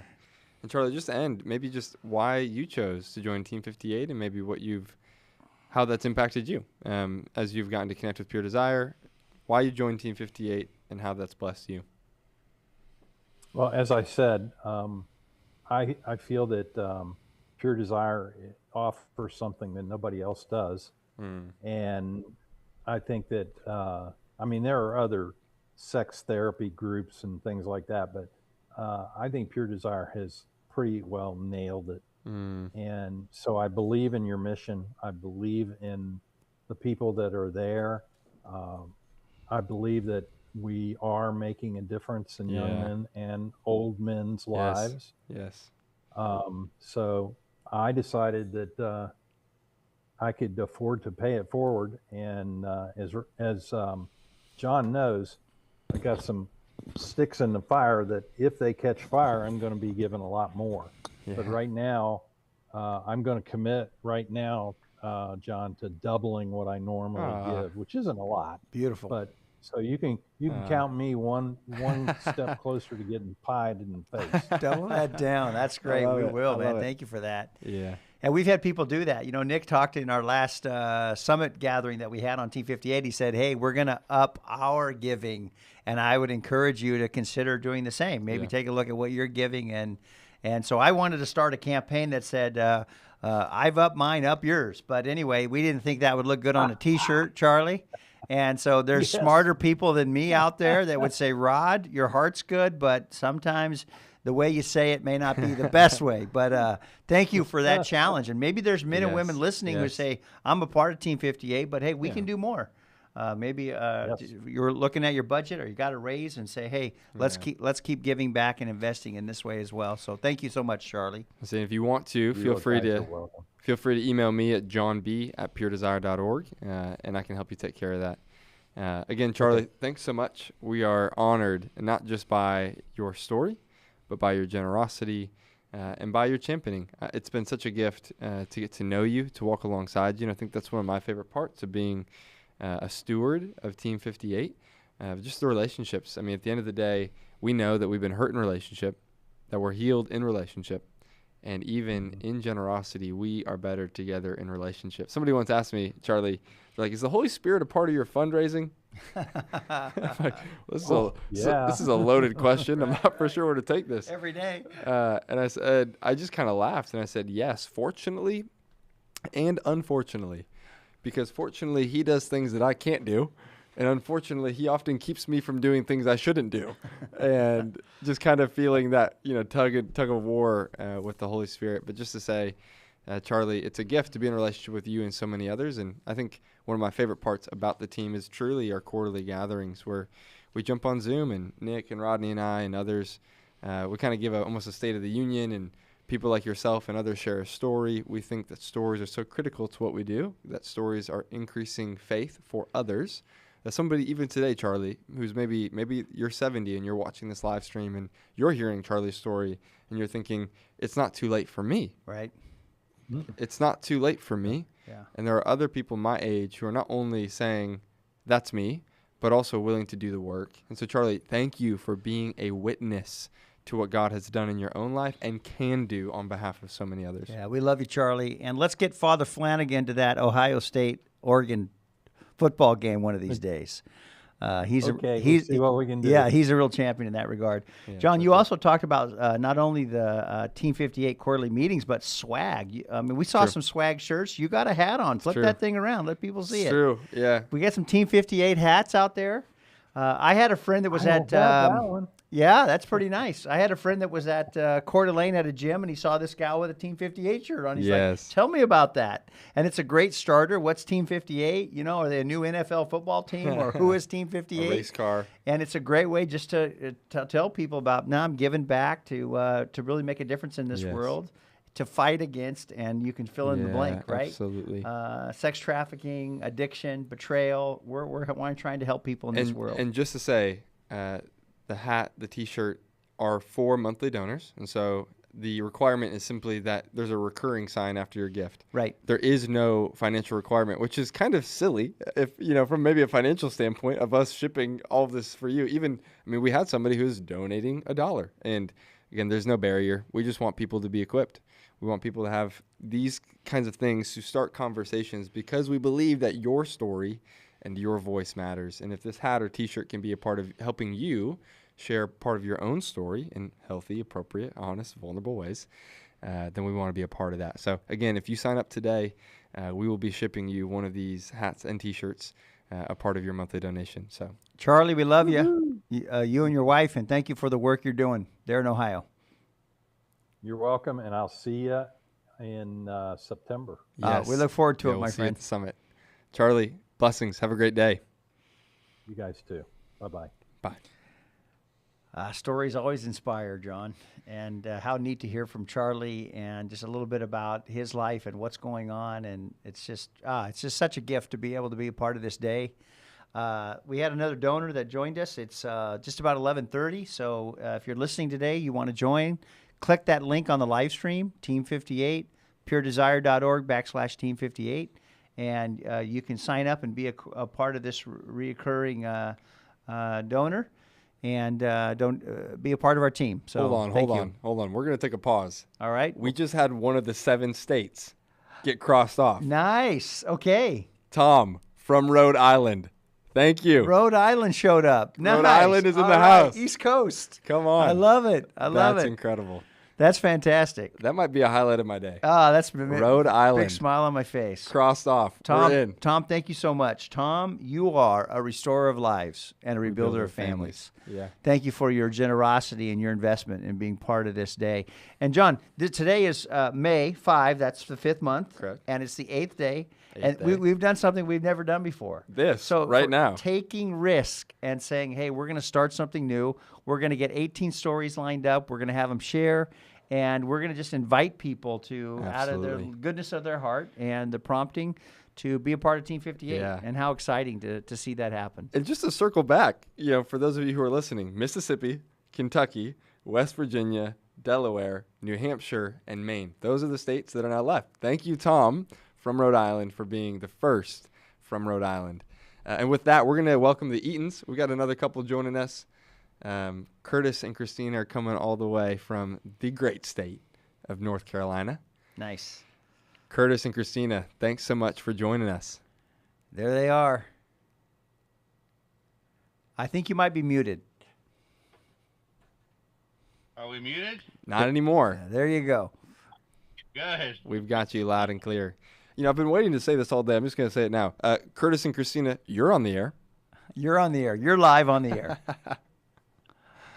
Good to see you guys. Thanks for being a part of our Team 58 Day, something we've never done before. And I know you guys are fans, beyond fans. You guys are people that give and invest and love. And we love being around you. Your energy is contagious. And we're grateful for just how you guys are connected to Pure Desire with Jason and Melinda, and just your story. It's truly like family when we get to see you guys again. So tell us, how did you guys get connected to Pure Desire? Where and when did your journey start? Is that you? Okay, well, first of all, I just want to say thank you for letting us be here. Your energy is exciting to be around, and the whole family mentality is one of the reasons we love Pure Desire, but also Team 58. So I just have to say that. Come on. But we first got connected to Pure Desire before we even knew we needed Pure Desire. I actually happened to be at my home church in California, where Jason and Melinda just happened to be, which is not really a coincidence. That's the Lord working all things out for his good. But they were sharing their story. We had our senior pastor gave them the entire service to share their story of walking through sexual brokenness, freedom, recovery, restoration, Pure Desire. And this was actually to launch Pure Desire groups in the church. So that was actually where I first heard about Pure Desire and started listening to the podcast even, because I was so interested in the whole connection between this is your brain on drugs and this is your brain addicted to pornography. Wow. And so then when discovery happened for us, that was the first thing I asked Curtis to do, was to reach out to Jason and find out more about Pure Desire. Wow. I'm so grateful for that pastor. I mean, even before Jason and Melinda, have a chance to share their story, the pastor says, here's an entire Sunday. Like, I want to shake his hand and just give him a hug. Like, my goodness. Yeah. Me too. I want to give him a hug and say thank you. You don't even know. And I haven't been home but I'm excited to get the opportunity to actually share that with him and say how your decision, not only for your own congregation, but your extended congregation, completely changed the trajectory of our marriage and our life. Yes. And as a result, our children's lives, and so on and so forth. Give him a hug for me. Back in the day, we used to call that testimony service, back when I was younger, where it wasn't. Wait, was that the 60s? Yeah, no, yeah, right around there. But it wasn't so much, church wasn't a production. It was an opportunity to share story. Yes. And so I'm so glad that pastor made that available, and so grateful that Jason and Melinda own their story and without shame stood and offered some hope and healing and some hope for other people. Yeah, me too. And look at the fruit. It's right here in front of us, Yeah. So shout out to Jason and Melinda today, and their healing has impacted you guys. It's great. Yeah. I'd say take me back, Christina. I love the way you articulate in your story just the moment of exposure. But before that, Curtis, maybe just the day. You get a call, something happens, your decision to come home, and then Christina would just love to zoom in. I think this will be helpful for people who are listening. Curtis, your experience of this discovery, and Christina, your experience of the betrayal and the shock. Can you zoom into that moment just before we move on? Yeah, for sure. And, even to this day, it's been almost 4 years. Is it in 2 weeks? Be 4 years that I knew that she knew. There was a sequence of events when she called me. I just had this tightness in my chest, and I knew. And there was a moment where my brain was spinning, and um, we've learned since then about speeding up, but there was definitely a rush that was going on in my head space as well. And I knew that I had to go home and open up to her what was really going on inside of me, and that was hard. Yeah. Initially, I thought about, potentially avoiding that or creating a distraction, just detracting her away from some of this. But the Lord saw fit for me to drive home and begin to open up and to share with her things that I'd never shared with anybody before. Yeah. Wow. Thank you for having the courage. We say, sometimes I say in group, us addicts lie. And so here you were tempted to lie or do a little smoke show of, hey, look over here, avoid. And you didn't, you leaned in. So I'm really proud of you for that. I know that takes a lot of courage just to lean in and own it. So Christina, and then that moment for you, Curtis gets home, you guys have this long conversation and just your felt experience. Well, my felt experience, I suppose, was someone had outed him. It was a complete stranger. And for that woman, I will be forever grateful that she was letting me know that her friend had been engaged in a relationship with him. And so that takes bravery upon the part of someone to reach out to a stranger and out somebody. But then I don't think I was truly believing that it was true. So when I called him and asked him to come home, and he knew that I knew, I didn't know that I knew that I knew. So I just said, this is what's been accused, what you've been accused of. Help me understand how, that could be. And then that began a 6-hour conversation of not just one incident, but an entire lifetime of a double life that I did not know existed. And so I feel like it was floating outside of reality. And the Lord was so good because I just remember him very clearly communicating, you will walk through this with him, or he will never be free. And then I didn't know what to do with that. But as I began, there's this really fun song called Make War, and I love John Piper, and he has a little talking point at the beginning of it. And so as I was beginning my war, like I wrote in my prayer journal, this is the day that war begins. All right, Lord, I don't even know what to do. I don't know how to fight this. What is this? What do I do? I'm shocked. And I didn't know, in our Betrayal and Beyond groups, one of the things that we learn about, and I think in the 7 pillars too, is the prophetic promises, the Rhema words, the Logos words. Such a beautiful part of group. And God was already doing that, though I didn't know he was doing that.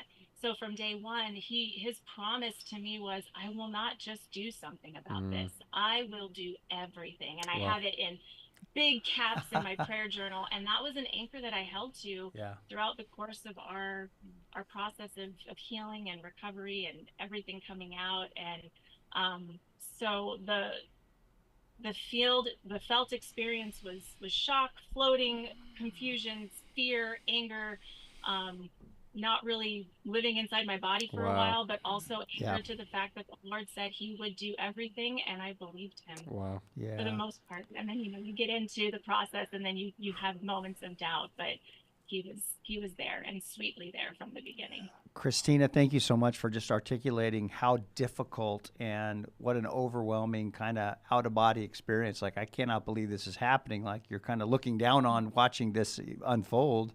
And this is why we're so grateful for counselors and groups and clinicians for Betrayal and Beyond, and that are there resources to help men and women who've been betrayed and know that they're safe people in safe places. Curtis, tell us a little bit about what, in the last 4 years, what has God done and brought just a transformation in your heart? And what was one of those key breakthrough moments for you where you just went, uh-oh, there's a paradigm shift here, and I'm moving a different direction now? Yeah, Rodney. For me, I think it took me a while to figure it out, but it was really an intimacy disorder. Mm. But pillar four, understanding who I was and knowing that as Mephibosheth, his story of brokenness and healing, um, it gets me every time. But it really was life changing for me. Knowing that my father came for me and picked me up because I was so broken, I couldn't walk, didn't know who I was, and set me at his table, um, completely changed my life. And uh, that story is radically affecting me today. And the radical love of Jesus that came into my life set me free. March the 26th of this year was the 1 year anniversary of my baptism, and God is still continuing to show himself faithful in us, in our family, in our relationship with our kids, with other extended family. So it's just an ongoing process. It doesn't stop, and I'm so grateful for that. That's beautiful. Yeah.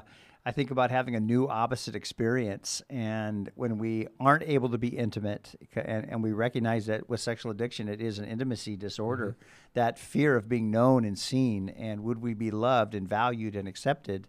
And then to have that happen, you know, as you're walking through this curriculum, you represented pillar four. The men's curriculum is 7 pillars that we go through of truth that we're working through. But to know that you're worthy of love and that you are seen and valued and accepted, and there's a group of men that are there cheering you on. Talk about a new opposite experience, John. That's why we say we're hurt in relationships and we're healed in relationships. Yeah. And so that's beautiful, and that you guys are leaning into that. Yeah, I think what's cool to me, just Curtis and Christina, both your stories, I think it's interesting how God brings us into similar experiences, and like Rodney's talking about, with radically different outcomes, and that is often the process of healing. And I as well was so moved in my journey through the story of my boy Mep. That's what I say, because nobody can pronounce his name in group. Just like, call him Mep, okay? M-E-P. And just, him being lame in both feet, but still having a place at the King's table, and just that radical reordering of the view of the Father. Again, not from wagging a finger, but from the invitation to relationship. And a recent Team 58 donor, Mike from Tennessee, you know who you are. So grateful for him and getting to track just with his story and the redemptive work that God's doing in him and his wife's life. He said something really profound. This is just via text. I just said, "How are you doing, man? How's recovery?" And he said, "John, I'm learning how to be intimate with somebody for the first time in my whole life." It's just like. And the definition of intimacy, you know, we say it all the time here at Pure Desire, but maybe you haven't heard it before, those that are listening. But a great definition of intimacy is just into me you see. It's about being seen and known in our brokenness, in our struggle, in our difficulty, in our pain, in the wounds that have happened in our lives, as many people have talked about their top 10 wounds. And so to be seen and loved and healed in those arenas are so great. Yeah. And congratulations coming up on your anniversary you just had of your baptism, and just walking a new journey that you guys are on. The old is past, behold, the new is coming. I love that you're being made new. Why are you guys so passionate? What's the passion you have for this movement and the impact you're seeing it on other lives? Talk a little bit about that, would you? Absolutely. For me, it's my life has changed. And when your life has changed, you have to share it. And I love talking to people and being around people anyway, but it's amazing how often my story just comes out. I'm talking with another dad somewhere on a camping trip recently, and God ordained conversation right then and there. And, you know, it's just over and over and over that the Lord is giving me opportunities to share. And the passion, I guess, just comes out because that's who God made me, and Jesus loves me this way, and he likes my personality. Yes, so, he does, and so do I. It's part of my life. Yeah, I like your personality too. You're out there. I love that about you. Yeah, for sure. Christina, what about you? Passion, what have you seen God do? Yeah. Well, I think I have to say for you too, when he really is excited about something, he can't not tell other people about it. And because this was such a huge transformative time in his life, I feel like anybody who is even remotely stuck in any form of bondage. He wants them to know, oh my goodness, there's freedom, there's opportunity. This is how God is and how he loves you. And he just can't help but share that with others. But for me, I had a really poignant moment. For the betrayed partner, a lot of times there's shame that you don't even understand right away. You don't really know where it comes from. And I felt that so deeply, to the point that I didn't feel like I could tell anyone, even other Christians, friends, family. I didn't want anyone to know, because, and for me it was, well, if the Lord redeems this and we stay together, I don't want people to think badly of him, or I don't want people to think I'm dumb for staying, or I don't want people to think there's something wrong with me. There were so many reasons I felt shame. And I just desperately wanted someone somewhere to like pick me up and say, oh, we've dealt with that before. Yeah. And when we got to a really, really low point around the time of full disclosure, we needed someone to take our kids so that we could have some time to go through that process. And he ended up calling some people in our church, and the sweet, sweet wife, Sarah, you know who you are, who was willing to take our kids after Curtis explained very, very vaguely what we needed to do and why we needed our children out of the home. She understood to a degree, and she said, oh, we've dealt with that before. And that phrase has been life-changing for me, to the point that it's a mantra that I desperately want other women to feel picked up. You're not alone. I want to find women who are like, oh, I'm so ashamed, and oh, we can't talk about this, and oh, my husband looks at pornography and I can't talk about it in the church. And I want to be, I pray, Lord, let me find those women just so I can say to them, oh, we've dealt with that before. And then everything that follows, you know, and take them by the hand and walk with them, just like God says he does for his people in Isaiah 58. 41. Yeah. Well, that's kind of the next question. You know, who paid their healing forward to help you guys? And you've talked about a few of those people, Sarah being one of them for sure. But who would you say is some people that were champions for you, that you're here today because of their generosity in so many ways? I'll take that question. Go ahead. Well, definitely my first Betrayal and Beyond group leader, Lisa Oden.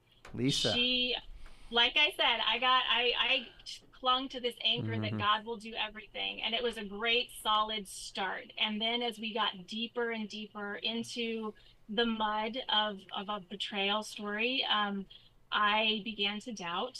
And it went all the way from I doubted that I was capable of hearing the Lord's promises, to doubting that the Lord made promises, to doubting that the Lord cared about women, to doubting that the Lord cared about me, to doubting that the Lord even existed, all the way down this horrible spectrum. And that took me to a point around the time of full disclosure where I began to have thoughts of and made threats of self-harm and harming others. And Curtis was actually able to reach out to her, and she, being a wonderfully trained leader that she is, went through the steps necessary and was supportive for me, and it gave me time and space also to address that whole incident and then belief system with my group, so that it was, again, another thing, even in groups we can be tempted to isolate and not share the depth of pain or even our own sin in the midst of finding healing.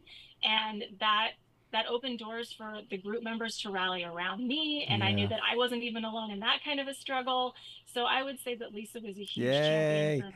Yay, Lisa. I want to just give Lisa a shout out today, and all of our group leaders for the men and women's groups who you're in the trenches. It's really the trench work. Kelly said that, you know, it's the people in the trenches that are doing the work. So Lisa, hey, this is for you. Thank you so much for paying it forward. And I'm looking at the lives that were touched, Lisa, by your generosity of your time and showing up to be there for them. So thank you so much, Lisa. Yeah, and you're a champion. To double down, Michael and Lisa are Team 58 members. I love it. As well as group leaders, and all the way from the great state of Oklahoma. So thank you. Lisa might not be on the call today, but she is praying and often emails me asking how she can pray. That's beautiful. She's all in. And they are as a couple, and we're so grateful for them. How about you? Oh, yeah. You want Jason Mullenden about bringing us to the table for Team 58 and everything too. Yeah, so for me, there are so many people that impacted my life, and even to this day, I've got my buddy Tim in Phoenix. Tim was an amazing guy that has watched me go through this process, and he and I are still accountability partners to this day. We've transitioned through the 7 pillars, did the Genesis process, and now we're doing Compassionate Warrior together. So, yeah, there have Tim been is a the lot guy of that people likes a lot of shoes. Is he the shoe guy in Phoenix? That's what I remember about Tim. That man loves shoes. So Tim, listen, way to go. If you can use this to get a new pair of shoes from your wife because you're making a difference. I mean, if not, join Team 58 again and double down on helping us out, Tim. But I remember Tim. But this community is life changing for me as well. I was talking to another guy, Matt, and you guys know him, and he and I were chatting. He said, there are Christians, and then there are Pure Desire Christians. And again, I don't want to put Pure Desire on a pedestal, but I think it's just a wonderful place for people to connect authentically. They can be their true, authentic self. Yeah. And heal and grow and be broken together. Yeah. And find Jesus together. So it's beautiful. True. I think that's the power of the recovery movement. I've heard people say one of the best contributions that the Western church in the next 100 years will give to historical Christianity won't be the concerts or the mega churches. It'll be the recovery group movements where men and women got real and open and vulnerable and shared their lives, and the Christ in them began to speak to the lie in you, and that's where the healing happens in the body of Christ, better together. John says it sometimes, if you take Pure Desire and just shrink it down to its simplest form, we just believe in something that we're offering, and we have our chairs in a circle. And we're sharing that with one another. And you guys just mentioned 2 of your group leaders or your group members who walked with you. And so that's a beautiful shout out to those guys, to Tim and Lisa. In a similar vein, just regarding, wait, there's Pure Desire Christians. I remember I was on a phone call once. This is probably within my first year of working at Pure Desire. And this guy shared his story for an hour and a half, like to the point where I put it on mute. Like I'm trying to listen, intently. But I'm like, oh, he actually doesn't need me to have this conversation. It was crazy. And I'm like, God, what am I doing? I'm wasting my time. Like I'm going to get fired. I have no idea what's happening. But at the end of the call, he simply said, John, if I've learned anything on the recovery journey, I'm like, please, Lord. He said the words curiosity, compassion, and courage have marked my journey. Yeah, beautiful. And he said, that is really what it takes. And so to your point, Christina and Curtis, I think people who've been impacted by Pure Desire are marked by those markers, that there's a sense of curiosity that says, no. Instead of what's wrong with you, what happened to you, from judgment to shame. And then the compassion to say, oh, we've been there. We've dealt with that. Co-suffering, compassion, and then the courage to say, and take my hand. Yeah. Let's walk together. I mean, your mantra is just so, and to the point, Christina, I don't know if you know this or not, it's actually printed in our resource this year. Your quote is actually printed in our resource. So we're getting to share that with so many different people. Hey, we've been there. Let's walk together. So your mantra is not just yours anymore. It's actually now getting to impact a lot of people. Yeah. So why did you guys join Team 58, the restoring of lives and the rebuilding of families? And why would you encourage someone else today who's listening to join Team 58? Again, it's a brotherhood, right? It's family, and we believe in what Pure Desire is doing. We've been out there, met in person, just the amazing group of individuals, knowing that we're all flawed and broken, but yet impacting other people in ways that I am unable to, working as a full-time entrepreneur. However, God is still using me in little ways, but this ministry here can impact thousands and thousands of people. And it was just more of just a natural outflowing of what had come in first, I guess, through God. Yeah, beautiful. And I would just add to that nothing is small. Like when you're a member of Team 58, if it's $5 a month or $5,000 a month, like there's no level of giver. It's not there's no distinction there, and it's not a quiet giving group. It can be. You can just write your check or do your monthly direct deposit, and that's fine, and that's great, and you know you're contributing, and that is wonderful. But if you want it to be, it's also an active giving group. There are weekly calls where we pray together. John, you lead that. I'm imagining still my daughter's violin in the way of that until another month or so. But excited to get back with that. Rodney, as you've said, and I loved it, there's an annual fundraising dinner where Team 58 members can get together, but it's not just Team 58, it's anyone. And we engage in what you called a family reunion, and it really feels that way. And there are opportunities to interact with Team 58 members on quarterly and yearly calls, and so you're building relationship. And when you go through a group and you're like, okay, I missed that camaraderie, what's next, Team 58 is a way to maintain those relationships, and it's organic and it's beautiful, and it's as much as you want or as little as you want. But you know, if you're not feeling led to be in group again or co-lead, or you can't lead because of time constraints, but you still want to stay connected, Team 58 is a wonderful way to do that. So that would be one reason I would say you should absolutely join Team 58, just to be in community with everybody. Yeah, well said, Christina. I love the family reunion concept. And I think, too, just like for me, when I see my gift has gone through, I get an email every month that says, hey, Rod, your gift's gone through. And I just think about, hey, I'm investing in something. You know, some of us in our country, we all invest in retirement. We're all got investments, you know, business owners, entrepreneurs. We're all wealthy. We're all wealthy. We're all looking at the bottom. Yeah, we're all rich. We're Americans. But how beautiful to say, hey, I get to invest in something that the fruit of it and the group of investors that I'm with is really God being our number one investor. Is really beautiful, and I wonder what the fruit of this is going to do. And so thank you guys so much for encouraging. And if you want to join Team 58, there's the link right on the bottom of the screen there. You can join it, or go to our website, puredesire.org/Team 58, and you can sign up for that reoccurring gift. And we're just looking for more individuals that would join us today. Our goal would be 58 individuals on 5/8, May the 8th. We're looking for 58 more. We're getting closer to 20. And so if you're listening today and want to join, we'd love to have you. Just go to that link and sign on and be a part of this today. Yeah, totally. Curtis, Christina, thank you so much. This call is just a small portion of whether that's your time or your story or your generosity, but we're just so grateful to be in continued relationship, like Rodney said, family, even all the way from North Carolina to Oregon. So thank you for joining. Praise God that we could be here today. Yeah, come on. Hey, we love you guys. Blessings on you. Thank you. Good luck with the rest of the day. Continued prayers for the rest of those 58 to sign up. Thank you. All right. Thanks, guys. So encouraging, huh, John? Meaningful. And we're only 8 in. We got 10 more. I love it. I love it.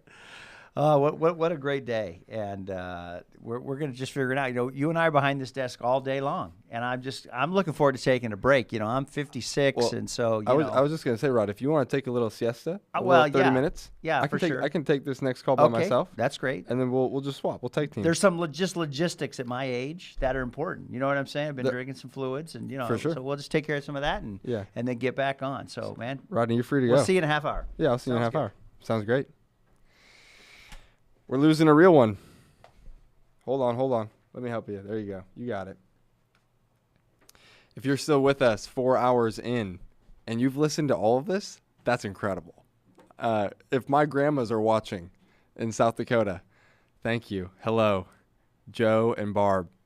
So honored and grateful for your generosity and your legacy that is living on through me.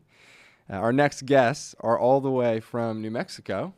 And so if you'll join me in welcoming Crispin and Cindy Kinney, we get the honor and the privilege of hanging out with some dear friends from the Albuquerque area. Crispin and Cindy, can you hear me? Yes. We sure can. Great. Well, hey, I'm so sorry. We just lost Rodney. I know. I thought I could talk him into some energy here. I'm 71, almost 72. I thought maybe I could give him a little energy to help him. I love it. Well, there is a porcelain stool that's going to give him some energy as well as some food. So, well, it is a long day for you guys. It really is. But honestly, you know how that phrase of like, when you're doing the thing that you were built to do, time kind of flies. It's like, oh my gosh, it's been 4 hours and we're 8 stories in and we've got 10 to go. So yeah, we're honored, truly. So we're your halfway mark. I respect you guys for taking on this challenge. Yeah, I appreciate it. Yeah, thanks a lot for doing it. Yeah, well, hey, we're 40 away.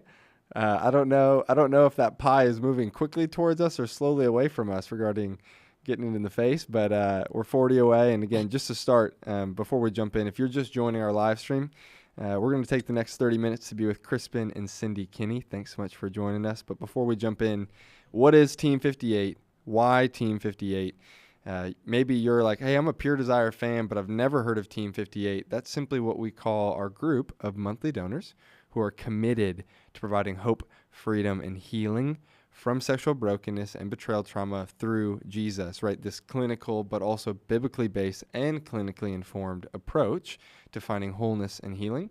And I just want to share the story because I think it's kind of funny that Dr. Ted, our founder, when he was meeting with Nick STUMBO, our current director in the counseling room, had begun kind of speaking this blessing from Isaiah 58, verse 12, that says, "And some of you will be known as the rebuilder of lives and the restorer of families."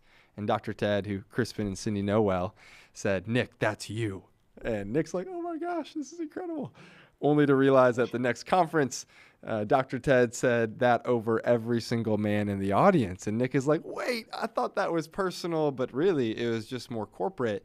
And I think what's beautiful about that is I get to look across the screen at Crispin and Cindy and say, no, these are the rebuilders of lives and the restorers of families, which is exactly why we get the honor and the privilege of hearing just a snippet of their story. 30 minutes would never do, but we're going to take 30 minutes to get to hear of what God's done in your own story, what you're seeing it do in a local place, and really, again, just to inspire hope, healing, and generosity. Believing that as people are paying their healing forward, whether that's through their time or talents or resources, that this message gets to go out to more and more people.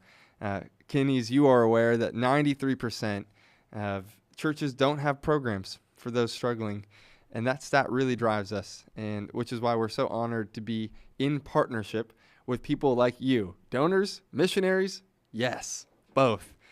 Because you're doing such good local work. So again, thank you for your story and what you're doing, and I can't wait for our audience to get to hear just a glimpse of it. And to begin, we just want to ask, Crispin and Cindy, when and how did you get connected to Pure Desire? Thank you. I got to go off script for just a second. Please. I'm sorry about that. Yeah, no worries. But Dr. Ted Roberts has that way with every man he's encountered, that we think we are the only one that he's our spiritual father, and he has that gift. He's done that for thousands of men. Come on. And yes, Nick felt like that was for him personally, and it was. And he has been that way to me and every other person he's touched. God has blessed that man in this ministry. So now I'll answer your question. Come on. Hey, that was it. That was actually the real question. So thank you. Now you can answer the fake question. Okay. I was discovered on Tuesday before Thanksgiving in 2013. I'm getting pretty old. 2013, we had a crisis. I was discovered, and we panicked to try to figure out something to try to still look good for Thanksgiving and do all the family stuff. But knowing this undercurrent was going on in our marriage, we were 41 years old, 41 married, not 41, 41 years of marriage at that point. So we had a crisis. In early 2014, we found out about Pure Desire through a friend of ours from Vancouver, Washington. Her church had the program going, and it was pretty successful. I read the book, Pure Desire, immediately ordered the book, read it. By the time I got to chapter 4, I just hit a full stop right there. I thought, stop, this guy's saying something I never heard before. Wow. I'm dealing with the stuff. We went to the root of what this issue is, and I'm dealing with the trauma in my life. I'm trying to medicate, trying to just survive through the trauma of my life. I've been doing it for 50 years. And I was just hit by, I think this is something different. I think this will help us. So we immediately contacted Pure Desire. You want to talk about what we did next? Go ahead. Okay. We contacted Pure Desire, found out there was a Pure Desire University going on in Oregon, in Portland, someplace nearby. And we went to that thing. It was like March or April of 2014. Yes. And Ted and Diane they gave the conference. They did the whole thing. And we also met some counselors there, Terry and Sherry. Tyler and Sherry, excuse me. Yes. Tyler and Sherry. And they talked to us. So that's how we got involved. And it took a long time to get traction because it was really hard to get into groups at that time. They didn't have the structure they have set up now. And we kind of just faked it tried to start our own groups, and it really didn't work too well until we finally got tied into counselors with Tyler and Sherry. Come on. And they took it to the wing. And then we finally got traction. I got into a great group, and I'll tell you more about that later. Yeah. But that's kind of how we found it, and got incredible encouragement because we've been through 12-step programs, been through a lot of stuff. Not saying there's anything wrong with any of those; they're good.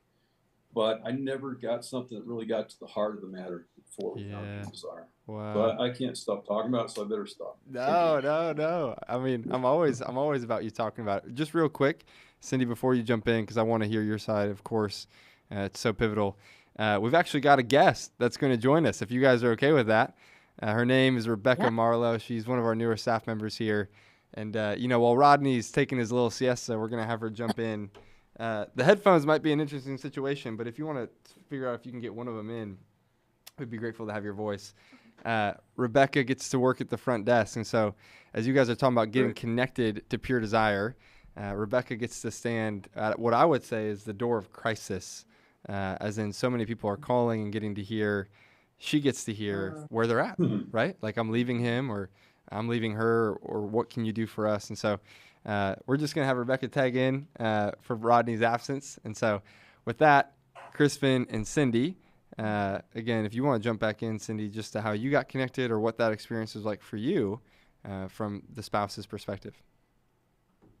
Well, I was in shock and disbelief. And so when Chris found this ministry, I was all in. If he was willing to work, I was willing to stick by him. So I said, sure, okay, let's go. Because our option was to give up on marriage and forget it after 40 years of marriage. And I thought, well, if he's willing to work, let's go. Yeah, that's so beautiful. I'll say, and Cindy, for you, was your first step into group? Was it actually with counseling? Was it group and counseling? What was your first experience of Pure Desire? Well, the first effective one was an online group led by a woman who had 10 years experience doing groups. And so she was investing, and that was a pretty good group. I think there were about 6 or 7 of us online. That's awesome. And that's when I started to see a difference in how I was thinking. Yeah. Oh, that's incredible. I'll say, next question, just moving forward, breakthrough moment. You guys talk about 2 days before Thanksgiving, everything's coming shattering down. Friend from Canada says, hey, there's something that could be of offer. You guys reach out, get into group, maybe begin to experience counseling. In that process, what was a breakthrough moment, maybe for both of you, if you both want to share a different moment? Because part of the counseling, there was a disclosure moment that we built up to over several months of counseling. We're prepared for it, but it was a moment where we flew up. We're in New Mexico. We flew up to Portland, and I went through a polygraph test. And Cindy and I had disclosure along with 2 counselors, Tyler and Sherry. Yes. And that was significant for us. I'd never done anything like that. I've been holding secrets my whole life, especially from the person I'm closest to. Experience was powerful. And I basically put everything on the table. Didn't know where it was going to last. I was fully confident that I was either going to go home alone or we're going to go home together. So I'll let Cindy continue. That was huge. That was a huge moment. But that, for me, the impact of the depth of his addiction hit me for the first time. I knew he had a problem, but with the full disclosure, and it wasn't in gory detail. It just gave the overall scope of what he'd been spending his secret life doing over the last 41 years of our marriage. And I was overwhelmed by.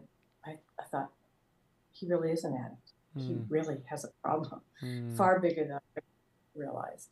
Yeah. So that was powerful. And at that point, I thought, well, can't really go any lower than this. Mm. He's put everything on the table, and we have nowhere to go but up. Yeah. So, I'm in. And we even had a second hotel room set aside in case I needed space that night, but I didn't. And we went out to dinner and had a good talk, and I felt like maybe there was some hope. And then in my groups, the first real aha moment I had was that this was not my fault. His addiction had nothing to do with me. That was one. And the other is that I could actually set up boundaries. I had never in my life thought about that before. So those were all very pivotal. Which I'm sure was so helpful. I mean, so many betrayed spouses, experience gaslighting or manipulation or shame, blaming, all of these different things. There's so much that goes into that betrayal experience as a spouse. And so, yeah, to hear it's not your fault, I can only imagine the weight of those words towards you. And Rebecca, you have your own story of whether that's struggling or betrayal. And I'm sure you're empathizing deeply. Oh, yes. As you're hearing Cindy share. Yeah. I think it's really helpful to hear that you're not alone, that it's not your fault. And, that I love your part of, like, you had a hard conversation, but then you went out for dinner and you just kept talking and you kept in it. And that's huge. That's huge. Yeah. Mm-hmm. Yeah. Thank you for your and courage. I realized I wasn't crazy. All these years I thought, I think I'm crazy. What's going on here? Yeah. And I'm not crazy. It was confirming and affirming. Yeah. Definitely. Yeah, that makes total sense. And at the point of, nobody died. I thought we'd have, some real things to clean up afterwards, but we were still there. Mm-hmm. We still knew each other better than anybody else. We picked up what we had, went to dinner, had a conversation, and I was amazed.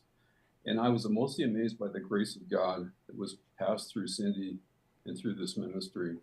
Because like I said, I laid everything out there, and yet we started to rebuild from that moment forward. Wow. And that's the grace of God right there. Yeah. Well, Cindy, thank you for, as Rodney has been saying today, for those of you who are on the live stream and have heard him share this already, but just that the truth in you began to speak to the lie in him, as in Crispin, and began to heal. I love that, again, if there is going to be a transformative presence in our life, it must be personal, which is exactly why Jesus came. It had to be personal, that he would die the death that we couldn't live, that we couldn't, to live the life that we couldn't for us on our behalf. But it's a personal presence, and that your presence, even that night, whether that's in that room that you stayed or that you're now at dinner and you're also staying, that you're not leaving him, that you're present with him. And I know that's not every story, and it's not necessarily prescriptive, but descriptive of the healing and the experience that you guys have held on to. So thank you so much for sharing that. You've already spoken to it a little bit, but when it comes to paying their healing forward, are there a couple people, whether that's even just by first name, to maybe hold some sense of confidentiality or safety, whether that's a group leader, or you've already mentioned, Dr. Ted and Diane and some of the counselors, but who else has been really pivotal on your journey in paying their healing forward to you guys? For me, the leader that had been doing it for 10 years spoke volumes that she was still doing it 10 years later. Yeah. Her first name was Katie, and I think she was out of Washington State. Wow. And that was a real comfort to me that this really must work. Yeah. For me, it was a man named Richard who was leading groups online, and we had to go on online groups because there was nothing in New Mexico at all. And that was one of our challenges.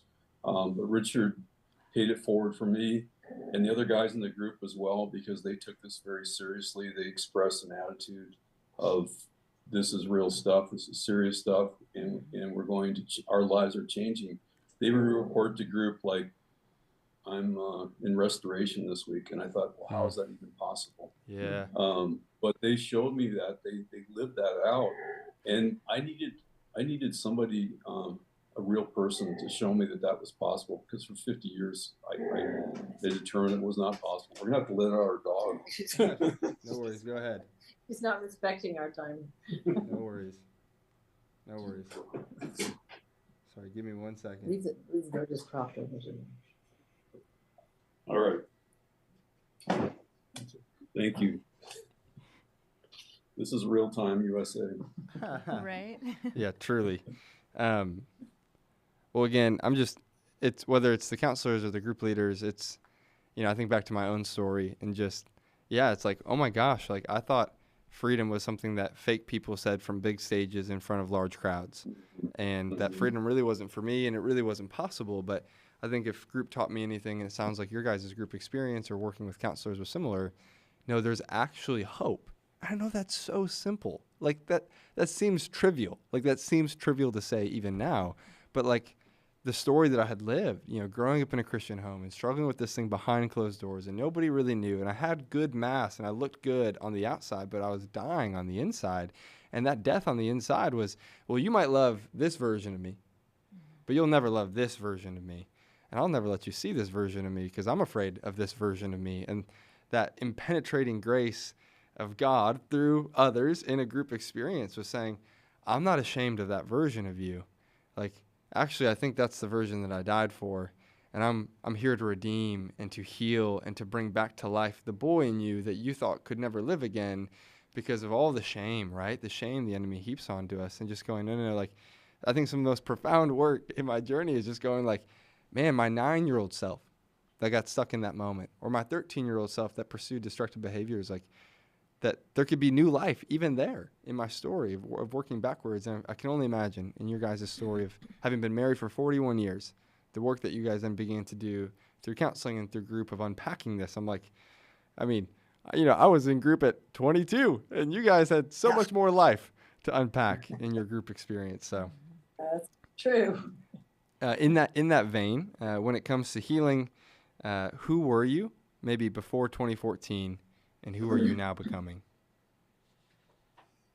Okay, before 2014 and healing, I lived 2 lives. I was living in compartments in my lives, and they were slowly trying to crash together. Fortunately, God caused the 2 train tracks to wreck at some point in that day we told you about. I was a liar. I kept trying to keep lots of secrets. I didn't want some people to know who I really was. I was isolated. I was lonely. Didn't have any real friends. If I had friends, I couldn't tell them everything about me. I was depressed a lot. I was on depression medication. Wow. I didn't know how to deal with it. I was angry a lot. Things would come out in anger. I was unsatisfied with my wife. I was looking for something else. It wasn't her that was the problem.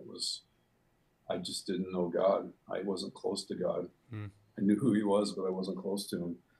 I thought I couldn't possibly quit, and I thought the gospel didn't really, in my heart of hearts, I didn't think the gospel really applied to me because of what I'd done, the secret life that I had. Wow. That was before. Yeah. And then afterwards, in my life currently, it's just a complete turnaround, like other people have mentioned today. I have one life in Christ. I don't have several lives. Yeah. I don't have any secrets. Yes. Cindy knows everything about me. The guys in my group ask me every week, have you lied this week? And I have to tell them yes or no. I have close friends. Like I said, the guys in my group, I've got lots of friends now that I didn't used to have and know lots more about me than anybody else. We've also gone in front of our church and told portions of our story and just laid it out there. And that seems to be the best way to get our harvest going at the church. It's just to go ahead and be vulnerable. Didn't have the energy or willingness to do that ever in the past. Yeah.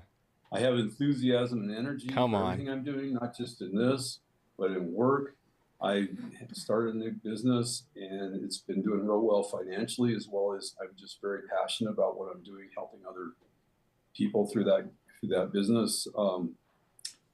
And I have confidence in the work of the Holy Spirit because I've seen him work in me and in our lives. So I have a new confidence in Christ. I'm not just talking theoretically. I'm talking about something that's really happened in our lives. Come on. Summary, John 10:10. I wanted to quote that scripture. It says, the thief comes to steal and destroy. That was my life before. Yeah. I have come that they may have life and have it to the full. That's what I feel now. Wow. Thank you. Yeah. That's good. Cindy, just before you share before and after, can you just, as the spouse, can you just say, who have you seen Crispin become from the room that you didn't know if you'd leave together regarding disclosure? Who have you seen Crispin become? He went from a very introverted, non-communicative man who did not know what emotional intimacy was at all. Yeah. And became a man who is not afraid to be honest. He's excited when he's hit with a new struggle because he realizes God has unearthed a new layer he needs to work on. Yeah. He and I have intimacy, spiritual and emotional, that we never had before. On. He's engaged with our two daughters, grown daughters, and their husbands, and our grandchildren in ways I used to pray. I prayed and prayed that someday he could really care about our family. Wow. And the new man is remarkable, and that he thinks clearer. His success in his people, and he has friends. He never had any real friends. It's wonderful. He doesn't depend on me for everything. He has people he can call, and men he can call, and it's amazing. It's night and day. God is big. All right, we're ending it right there, and that's done. all of Team 58 Day in one That is nutshell. beautiful. Just kidding. That was more than enough. Cindy, as if that wasn't enough, Cindy, can you share who you were and who you're becoming? Well, I had my look good on. I looked like a wife and successful mother of two beautiful daughters, and later two beautiful married daughters, and grandmother. But inside, I was fearful and confused. I was angry. I was hurt. I had my own double life going on. I was lonely, isolated. I couldn't talk about this with anybody, and I didn't know the scope of it actually. And through Pure Desire, I've become much more aware of my identity in Christ, who he created me to be. I'm much more confident. I have a heart for women. I'm loving sharing our story and sharing the hope that is within me due to what Christ has done through the ministry and on the cross for me. I grew up in an alcoholic home, so I was always used to addicts. That was how I managed myself, just working around the addiction. And so I don't have to do that anymore. I live a life of freedom and joy and healing. And I love to tell about it. And I love to help other women through it. Yeah. So I'm not alone anymore. Come on. And Crispin, same to you. Who have you seen Cindy become? A different person, just like me. She changed as well. We have discussions now, or if we have an argument, it takes less than an hour to get things resolved. We both have a much higher desire to restore our relationship if it gets disrupted. Wow. She's not feeling so insecure about herself, like she said, so she's willing to tell me exactly what she thinks. She's also been willing to compromise at times, whereas before she would tend to just hold on to her point of view and just lock it in. We seem to be a lot more, have more discussions of different ideas, and she's much more approachable than she used to be. I just love her. She makes my life easy. The way she is now, it's just a pleasure, and I think about her all the time. I do a lot of traveling still in my work, but I'm thinking about her, and I miss her like crazy because of who she is. And it's like, after 50 years of marriage, I'm discovering a new person. Wow. And she gets newer every day. I can't wait to find out what's next. So it's a real fun way toward this end of marriage. It's beautiful. I think one of the best things about this is we approach this together. We started together. Yeah. We have been a team in recovery. We've been supporting each other. We've been communicating through it. We've been talking about the faster scale, about triggers, about all these things. We talk the same language, and we have the same goal. We were willing to give up everything to save our marriage. Wow. It took Chris a while to get there, I have to say. It wasn't an easy road those first few years, but it has been a team effort thanks to Pure Desire and the support. they have Yeah. afforded us. It's really brought us together. Even the ministry itself has brought us together because we're both doing the same kind of thing in parallel. Yeah, tell me We're about working that. with the same, and we're seeing the results. What's that again, John? Yeah, tell me about just what you guys are now getting to do together, your passion, and then we'll close with just why Team 58 for you guys. But first, yeah, what are you doing? What are you seeing locally? What are you passionate about? Well, like I said, we've been wanting to grow the groups into Mexico. We'd like to get more of a support group here. So we've had groups, we've started groups. We've got, when the SI 101 came out, we adopted that and came before our church with another couple and announced it. We got quite a few last year, 21 I think in the group, and then they multiplied off into small groups afterwards. And now we got another one of about 11 people in the current group this year. So we're slowly building those groups. We're interacting with people's lives now. We're known as the people who deal with that issue at our church. Wait, are you saying that you're known as the rebuilder of lives and restorer of families? Yeah, exactly. Or That's something like that's that. a better way of saying the rebuilder of lives. And so we get calls and we talk to people, and one of the most important things is a lot of people we talk to are not going to go and do anything else about it, but at least we're a safe place. Yeah. You know, it takes a long time sometimes for people to be ready to really go through and get this deep change. But we're willing to talk to whoever wants to talk. Yeah, it's so good. Yeah. So, and Cindy's worked with a lot of the ladies, like she said. She's even switched over to the other side. I was asked to lead an Unravel group, which I thought, this is out of my comfort zone, but you know, it was beautiful. I love the ladies, they loved me. We're still close, and they wanted to do their own Unravel groups next time. Yes. So it's helped me grow. That helped me grow in a way I'd never realized I needed it, but I did. And I want to say that this past summer, a dream came true for us. We celebrated our 50th wedding anniversary with our daughters and their families in Hawaii. Oh. We'd never been there. It was a dream I'd had for years, and because of Pure Desire, we all went, and the week was so heavenly. That's awesome. It was such an answer to years of prayer and miracle. Yeah, truly. The miraculous doesn't always have to be signs and wonders and healings in front of your eyes. Sometimes it's the thing that takes place over time and all of a sudden births something that could have never been, even just 10 years ago. And now all of a sudden this family, not reunion, but celebration in a place that you've only dreamed about going. It's incredible. I'll say, Rebecca, do you have anything to add regarding leading Unravel groups or what you've seen? No, I think it's a matter of just being willing. And for me, I kind of jumped in also and just told the ladies, I am learning right alongside of you and we're going to do this together. And I don't have all the answers. I don't have all the experiences, but let's see what God does, because God is so good about just showing up and exposing things that we didn't realize were in us, and just being able to encourage the other women and just being able to love them is huge. Whether you can relate to what they've gone through, just the fact that you love Jesus like they do, and you can just love them for where they're at and encourage them. So good for you. Yeah. Thank you. That's great. Yeah. Yeah. Compassion is a superpower. Oh, it is.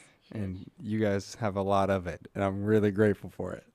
And then, just to end, Kenny's, why Team 58 for you, and why should somebody join? Because right now, nobody has joined Team 58 from New Mexico today, but they might after this little segment.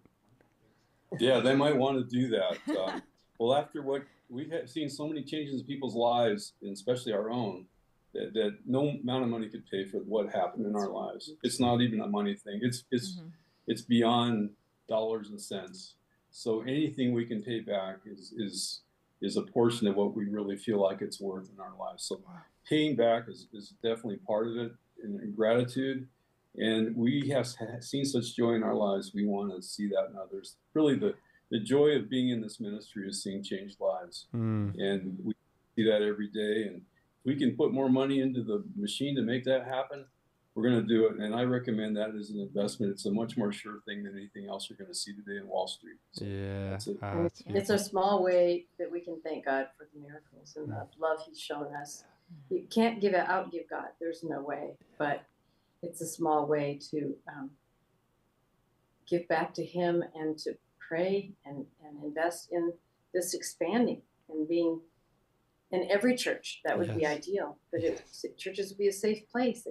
They could be hospitals for those of who are needing that. Yes, may it be so. Thank you for your words. Thank you for your time and your talent and your resources and leading groups and coming to summits and sharing your story. I mean, again, this is, again, just one small moment of such an investment that you guys have made and are making when it comes to allowing so many other people to walk down the pathway of hope, freedom, and healing. So thank you from us to you. Mm-hmm. Thank you. And we love you so much. Yes. Thank I say you. enjoy the rest of your day. Thank you for joining us. And don't forget to take a break, John. I'm next. We're about to tag team. So, yes. See y'all. Okay, bye.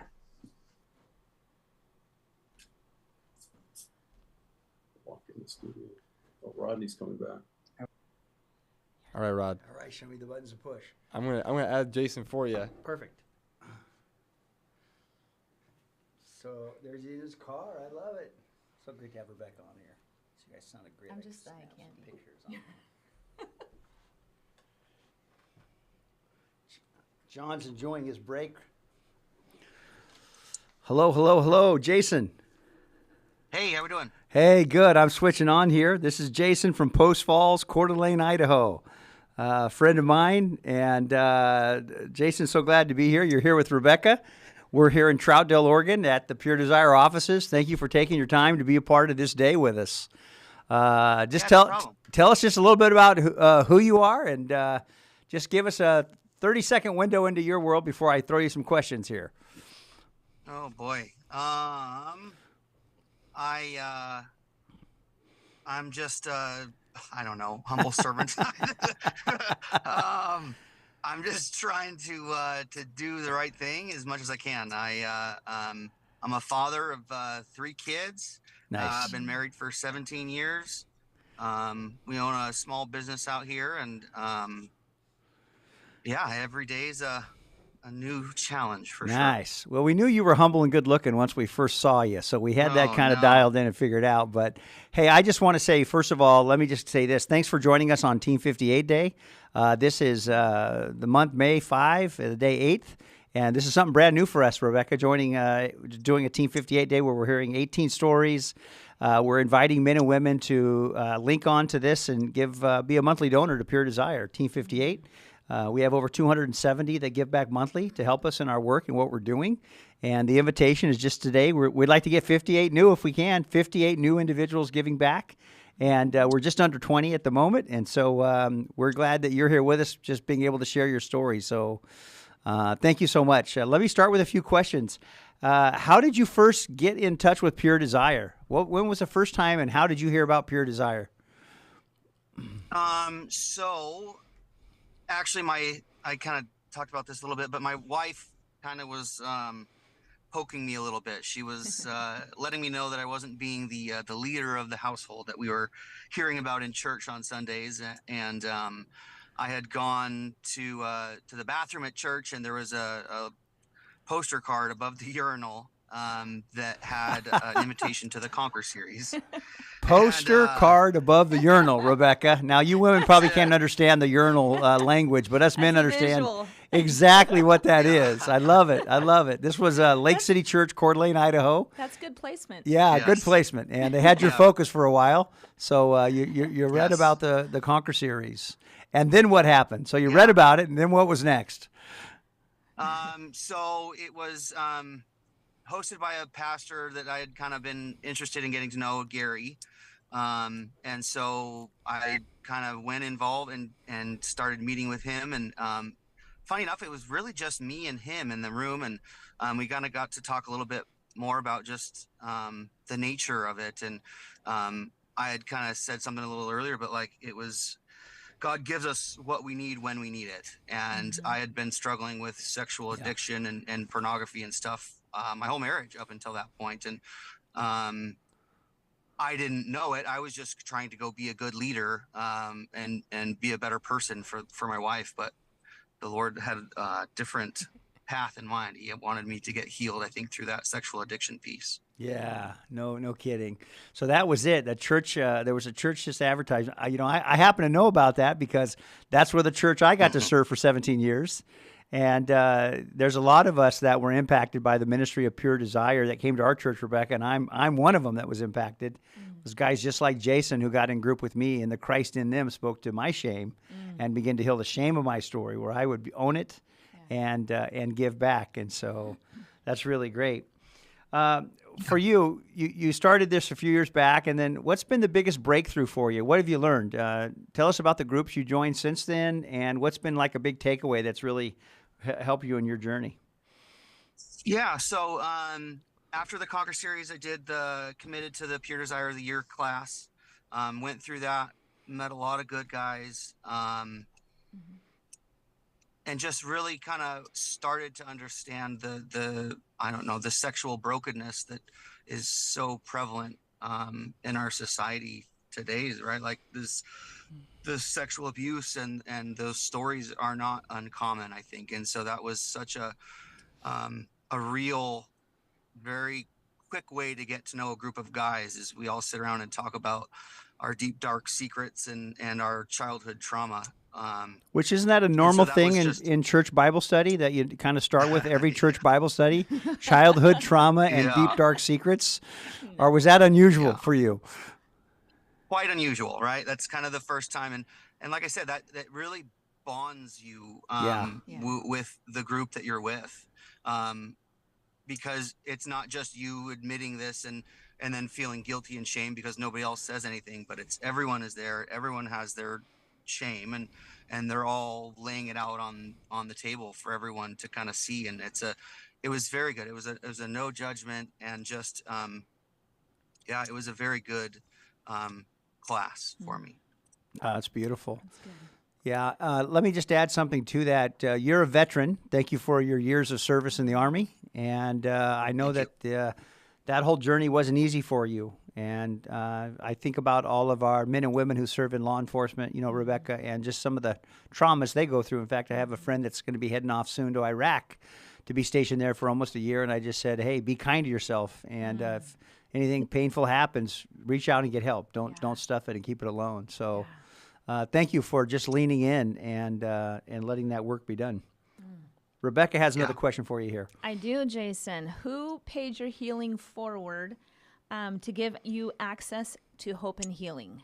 Who was that? Group leader, pastor, counselor, friend? There's quite a few. Scott was the group leader at the time. And so after that first year session, I signed on again to do another year long with Pure Desire, and then have done a bunch of other kind of work along the same lines, Faster Scale and Genesis and all these things where I actually met David, another guy in the first group, and Rodney was in with us as well. And it's just been the culmination of all of them, and just that lengthy time. I think I've been in groups for 7 or 8 years now, and it's been just the culmination of all these men in my life, strong men, right? When you grow up in a divorced home and you don't have a good, strong father figure, especially a spiritual leader, and so the class really did help to kind of give that to me, Yeah, and a shout out to Scott Ramey. I know Scott's been a big champion. I mean, he was like in I think the second group ever. He was in it, and he's a business owner there in the Coeur d'Alene area, and he's highly successful. And here's a guy that owns his story, and now he wants to give back. And so he's been leading groups for almost 10 years now. Jason, hard to believe it's been a while since those urinal signs were up there, and men were joining into group, And I know. If I don't give a shout out to David Gabrielson, I know he's going to be upset, but I definitely have walked through a lot. Totally, yeah. He's been the strong man in my life. So David was a stand-up guy, and I know to this day you and him are still close, and he's a real champion for sure.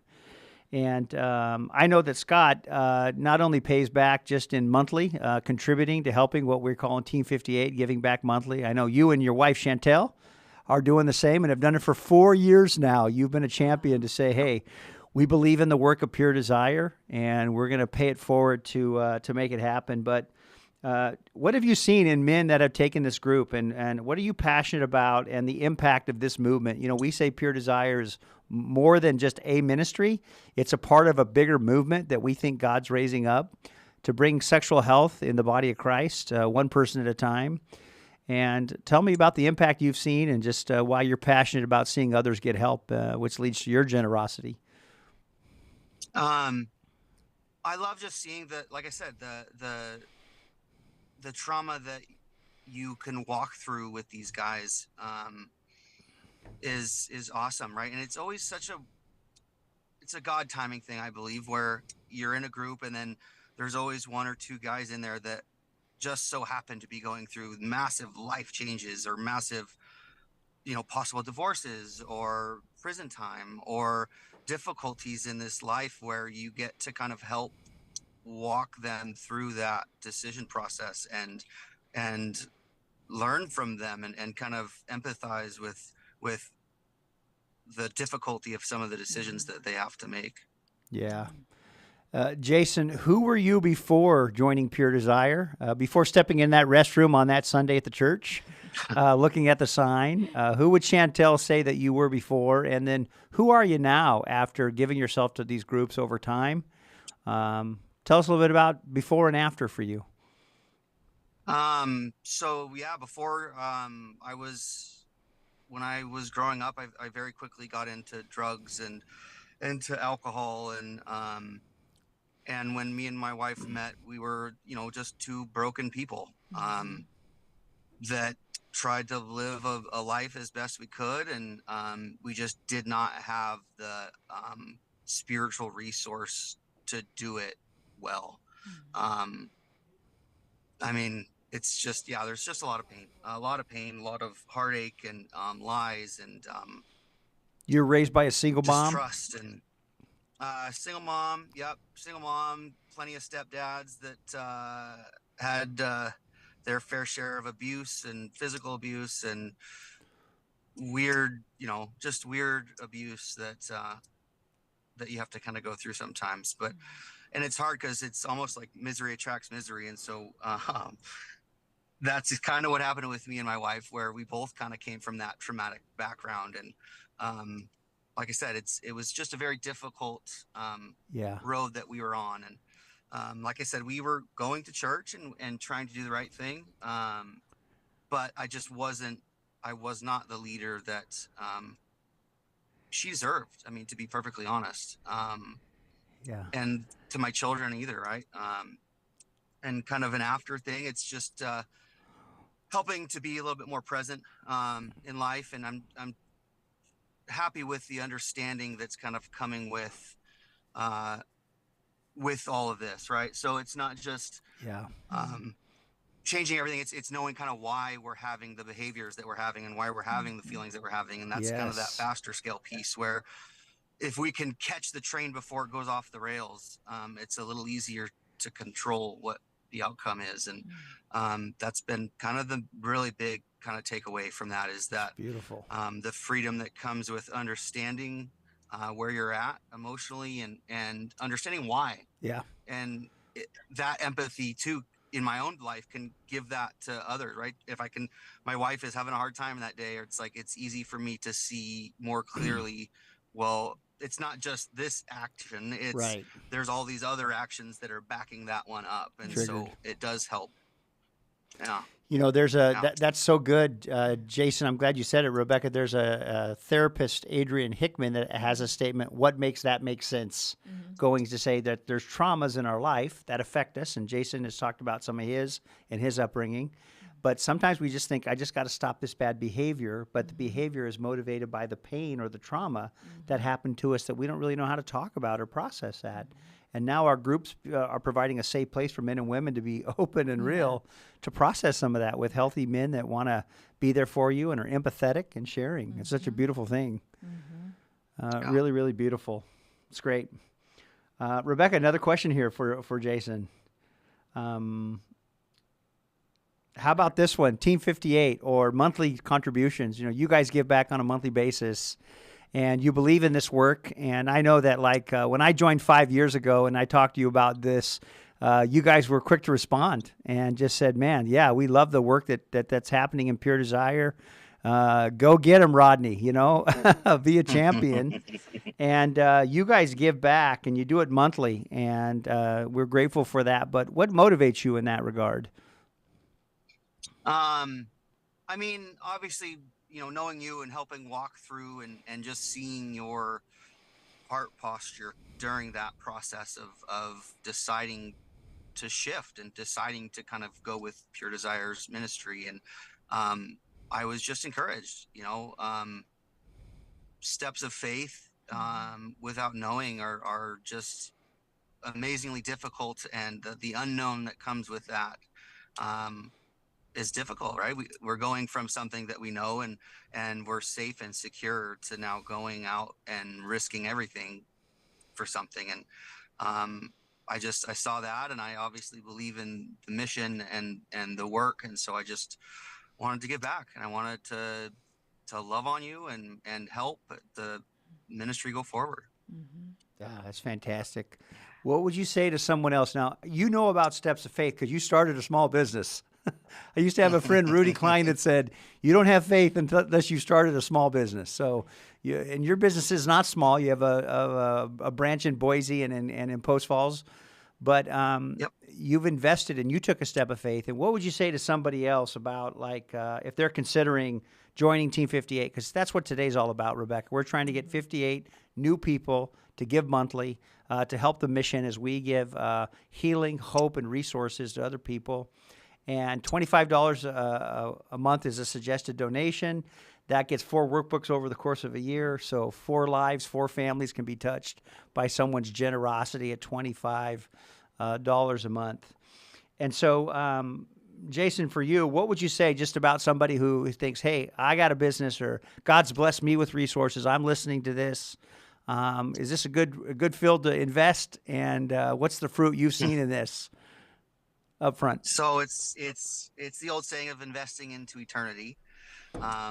You know, if you don't risk in life, the reward isn't going to be there. And I think that when you find good organizations and you find good people, if you're not willing to support them and to stand behind them, right, you're missing out on the blessings that can come from knowing them and knowing the organization. Yeah. Words of Jesus, it's more blessed to give than receive. And so opportunities come our way. And, you know, we're always challenging men and women who've gone through this group and have received the help from Pure Desire to say, hey, would you join and would you give back and would you be a part of this as well? And so, Jason, I personally couldn't be more proud of you. When I joined groups 11 years ago, I went through probably 8 groups at Lake City Church, and it was men like you who spoke to the shame in me, and it was the Christ in you that healed the shame in me. Mm-hmm. And literally, it was you, Jason, showing up, being real, and being open and being authentic and honest. Because in my religious framework, I didn't know you could be that honest. I didn't know that you can be that real. And so you guys healed a lot of that in me, man. And I am just, Rebecca, here's one of my champions right here. Here's one of my heroes. And we've walked together. I know his mom passed away a few years back, and Jason and Chantel have just been such a vital part of the Coeur d'Alene community, and they're giving back in so many ways. So that's awesome. I just want to say thanks for being one of my champions, buddy. And well, thank you. And it goes both ways there. You bet. You bet. If somebody wants to join Team 58, Rebecca, what do they have to do? How do they jump on? Let our listeners know. Where's my notes? They can go to puredesire.org/team58 and they can sign up. They can, Yep. They can put the amount, and they can put reoccurring gift and that monthly gift. And then with the gift, if they sign up for Team 58, what do they get? What's the benefit of being part of Team 58? You get some swag. You got some swag on today. You get a T-shirt. Yeah, Team 58. Yes, we have men and women's T-shirts. We have cool swag hats. You get a hat. You get a letter from John himself. and it is wrapped up nice and shipped right to your home. So Nice. Yeah, that's excellent. Yeah. Hey, Jason, anything else? Any closing comment that you would want to share today for our listener about just story, generosity, that you're worthy of love regardless of where you're at, and, you know, helping yourself is one of the best gifts that you give your family, or anything that just comes to your mind?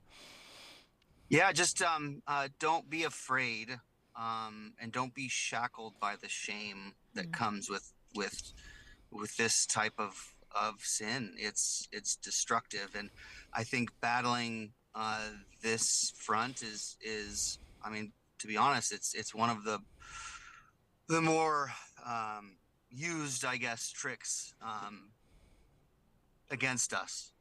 The sexual sin and this sexuality piece is so twisted and so used against men and women. And I think that the more tools we have, the more understanding that we have, and the more light that we shed on it, I think that the benefits are just going to be tremendous. That's beautiful. Well, listen, Jason, I want to say just thank you. Tell Chantel and the kids we said hey, and thank you for being a part of this day, coming on just there in your car and sharing your story. And I'll be back in the Coeur d'Alene area on June 15th. I look forward to hooking up with you, buddy. Jason, you are a restorer of lives, and you are a rebuilder of families. Thank you so much for your generosity and encouraging others to give back and do the same. And thank you for sharing your story. Thank you, man. All right. Love you, buddy. Thank you. Take care. All right. Love you guys. Wow, Rebecca, isn't it great to sit here and hear stories? Yes. And it'd be encouraging, isn't it? Yes, I've been sitting at my desk listening to him all morning long. Yeah. I don't want to hit the wrong button here. Looks like he signed off, so that's good. I'm going to leave John's computer alone because I have the ability to hit the wrong button. John, you want to hop back in this chair? Okay. Rebecca, I'll take your place. Yep. Hey, Rebecca, thank you for being here. You're a You're welcome. wonderful part of our team. We're glad that you're here. Swap you out. Thank you, sir. You're welcome. Oops. No worries. I'll leave those up. You're welcome. You guys need anything else? I think I'm good. I think I'm all right. Okay, you want a water? I got coffee and this is full, so I think we're good. All right, we're back on it. That was a buddy of mine. That was one of my champions, John. Guy that was in one of the groups I talk about, the Christ in them healing the shame in me. I know. That was one of the heroes for me, who his life was pivotal for me. I was grateful to get to listen to it a little bit. Thankful.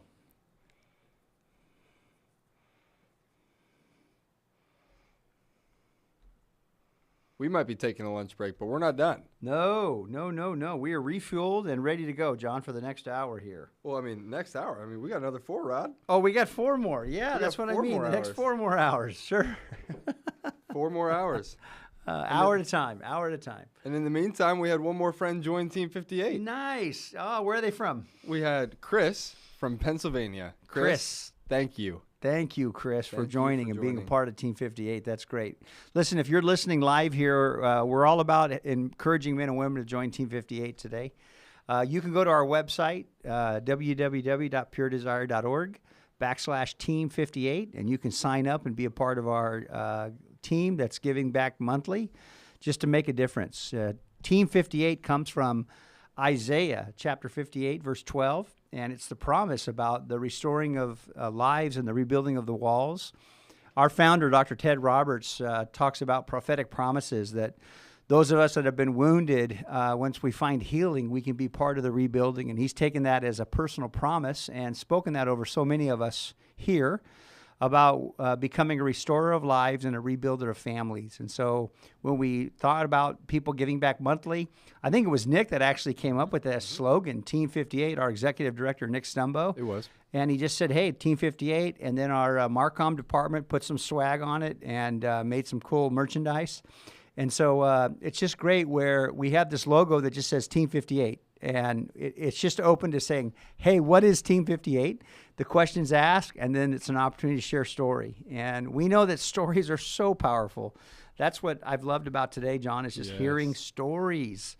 C.S. Lewis's quote that stories have a way of getting past our watchful dragons, kind of getting past our defense mechanisms and getting right to the heart of the matter here.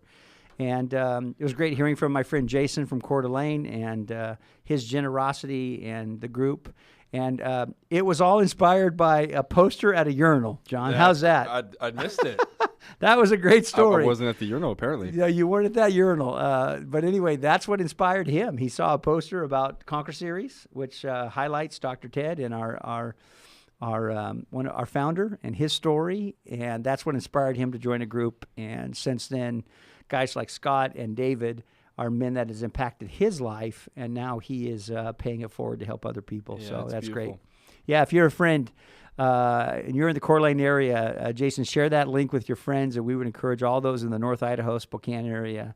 If you're available today and listening, jump on and join Team 58 today. And just to say, for the 30 plus that are watching right now, yeah. Thank you.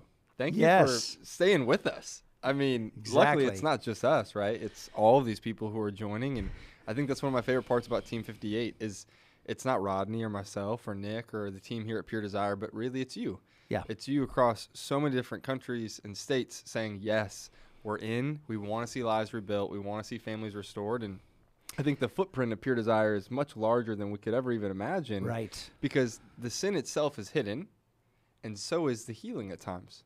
Right. But I think what's so beautiful and profound to me is when someone says yes to a donation, they're saying, no, there's a story here. Yes. God's writing a better story here. Right. And it's such a gift to get to hear those stories and simply come alongside and encourage. Say, more, Lord. More, Lord. We want more of this in the world. A glimpse of the kingdom in breaking backwards here on earth. Exactly. Yeah. And if you're listening online, leave us a comment letting us know this is being encouraging to you. If you're listening and you're not a part of Team 58, whatever you can do to join Team 58, we don't want to restrict you at $25. We don't want to limit you anyway.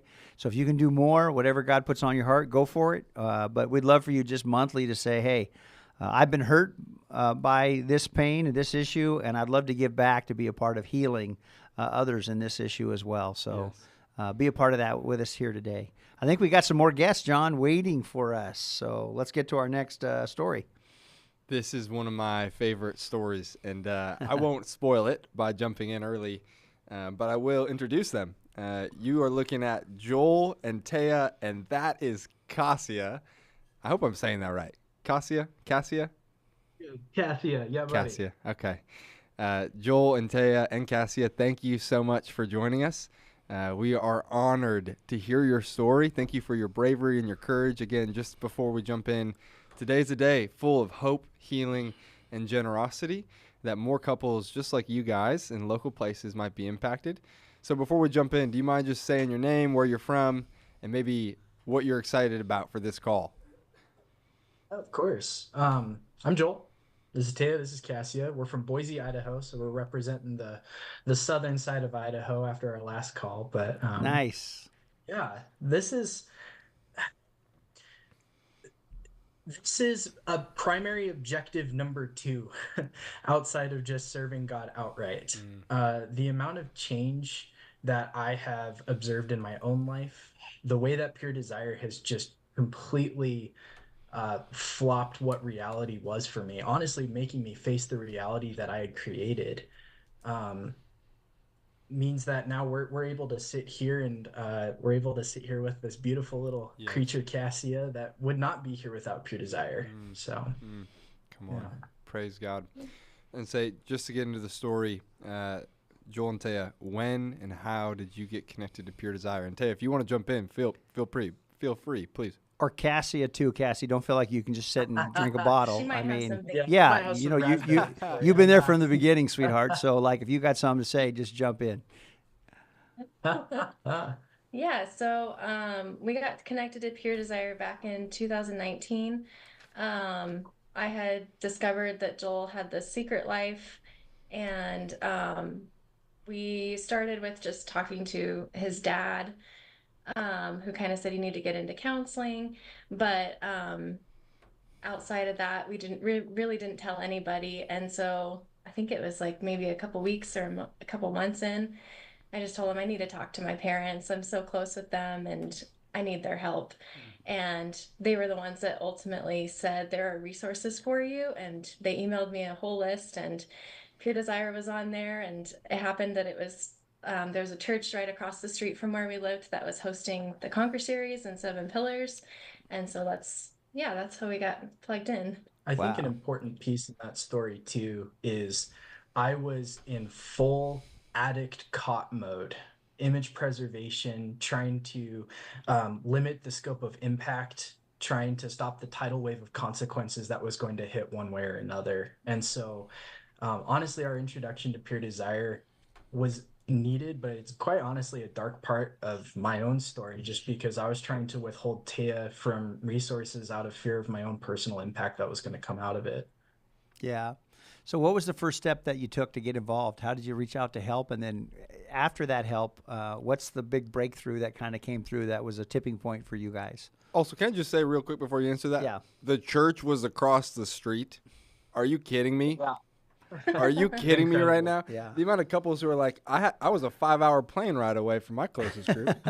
You know, There were just two gutters and some asphalt away, right? You know, and I had to start it. I had no idea what this book was. Right. The church was, again, oh my gosh. Sometimes God has to get the resources closer, I guess, right? my to us, goodness. you know? Yep. What happened when you walked into that church? What did you experience? Man, I walked into a church of complete strangers and I was so nervous. I was part of a more sectarian Christian upbringing. And so the idea of turning to anything outside of the Bible, resources not written by Jesus, what? And so I was really nervous. But I walked in and I met some of the most authentic people, some of the most real Christians I had ever met in my entire life. And I was able to walk into a spot where they were offering relationship and honesty, things that were just completely foreign to me. I had no friends. I was really isolated. And to have this guy not even know me, but know why I was there, walk up and give me the biggest bear hug I'd ever received was powerful. Nice. And so a safe place, just you walked in as a stranger and you were loved and accepted, and you went through that Conquer Series group. Have you been through other groups since then, or was it the Conquer Series?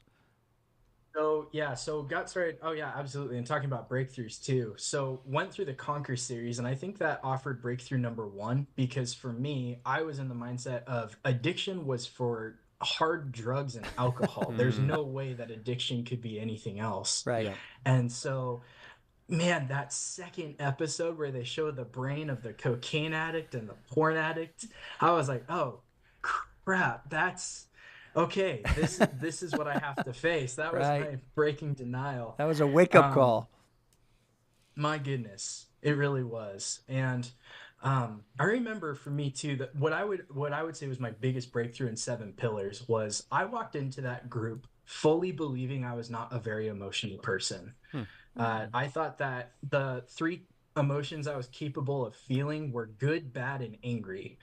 And quite frankly, my addiction had taken away my emotional intelligence, but my capacity to feel. I was a numbed out shell of a person. And that faster scale, developing that practice of not just taking inventory of my own feelings, but actually communicating them to others and being able to walk through that path was a complete game changer. I feel like it gave me the gift of being able to live life again, because what's life when you can't love, when you can't grieve, when you can't express joy and sorrow? It's not just a window of tolerance, it's a window of feeling. Wow. Yeah, and feeling is how we connect. You know, when we share facts, that's one level, but when we share emotion, that's a deeper level of intimacy. It's a different side of the brain. It is, and we talk about just how sexual addiction isn't just a moral issue, it's a brain issue. And then we talk about it's not just sobriety isn't just stopping a behavior, but it's about connection. And what helps us connect than just being able to feel our emotions and identify them and share them.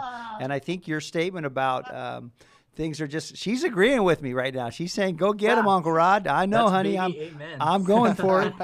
But I love that, because this is not just about a behavior change. It's about a life change, and it's about learning to feel and love and heal. And so well said, my friend Joel. What well said here today. I was a numbed out, shelled out version of myself. Whew. Yeah. Wow. Powerful words. Taya, how about for you? Oh, sorry. Go ahead, Joel. You got something else to say? Go ahead. No, I was just going to say, I don't want to speak on your behalf, but Tia knew that there was something going on. And so often I hear that from other people's stories as well, that deep down they knew. And I can't help but wonder if it really is that shelled out person, that completely numb person that you don't really get that authenticity with. You don't get that real intimacy that should be there, and it's not. Wow. Yeah, we got married really young, and I was just always told that marriage is hard. And so I think it was just like, oh, noticing certain things, but just using that to cover up what was going on. I say, just for our audience sake, at what age did you get married? And then how old are you now? 19 and 20 and 26 and 25.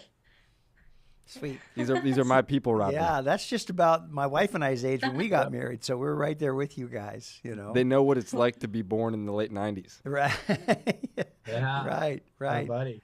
Yeah, when John was born, that's when I started getting counseling for my addiction. So that's the difference in us right here. 27 years ago, I started to get healthy. He came into the world out of the birth canal. So, we all have different journeys to take. But I see that precious little girl and that you're holding right there, Cassie, and I'm a grandpa, so I'm kind of drawn, to these little kids because they're such amazement and just beautiful gifts. But she's going to know a dad that's emotional, present, and a dad that can see and feel and is vulnerable.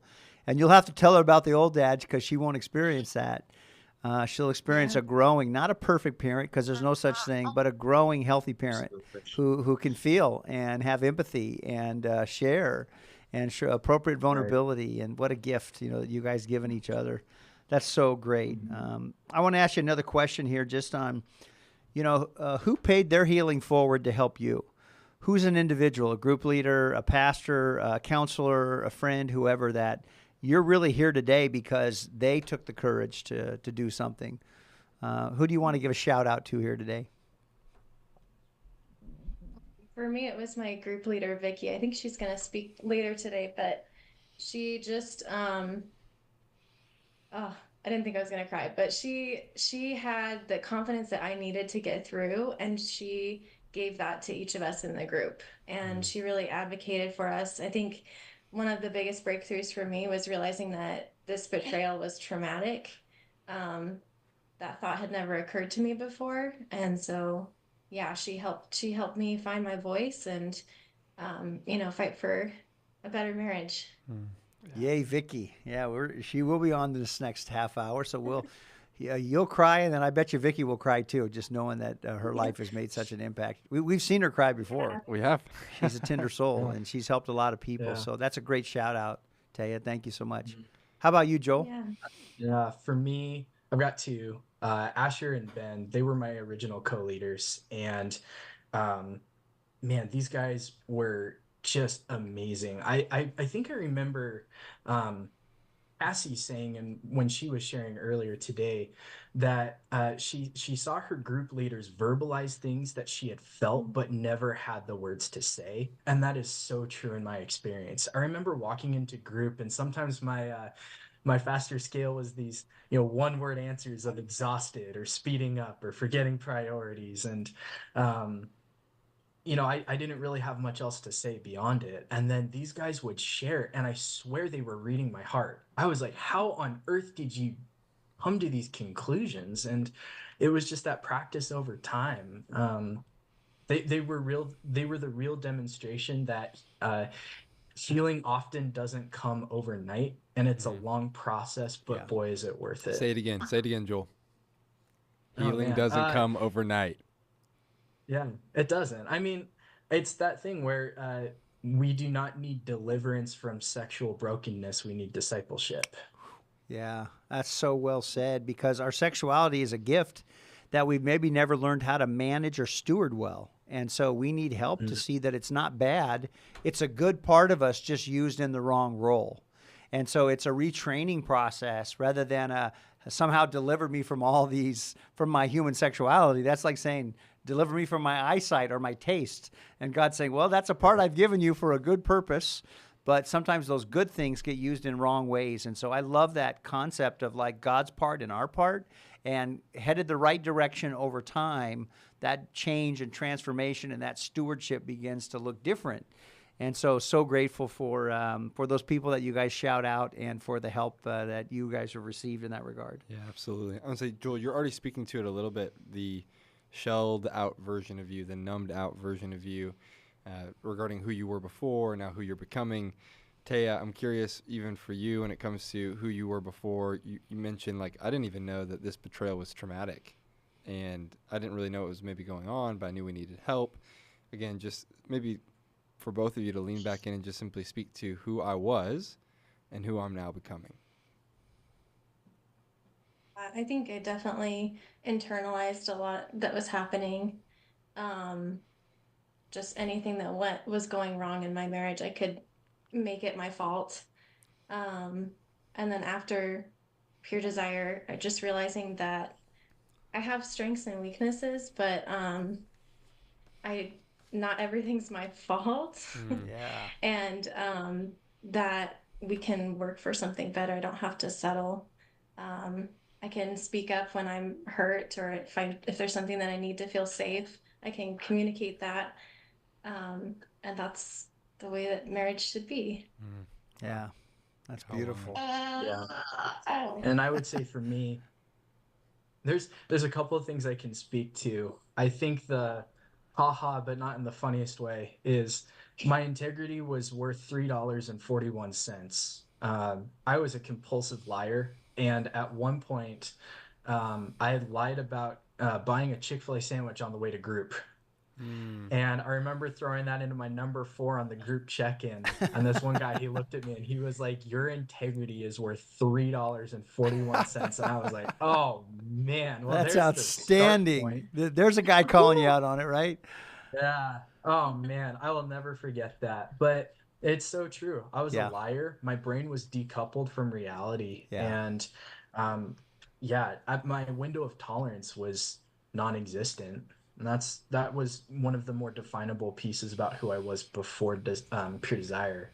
And so having gone through this process of, 7 pillars and, stepping from group member to group leader, suddenly taking on these challenging questions and developing these deep relationships, formulating a brotherhood. And I think that's one of the big pieces that I've noticed. Oh my goodness, one other thing. And it's kind of the most important thing. It's funny I mentioned it last.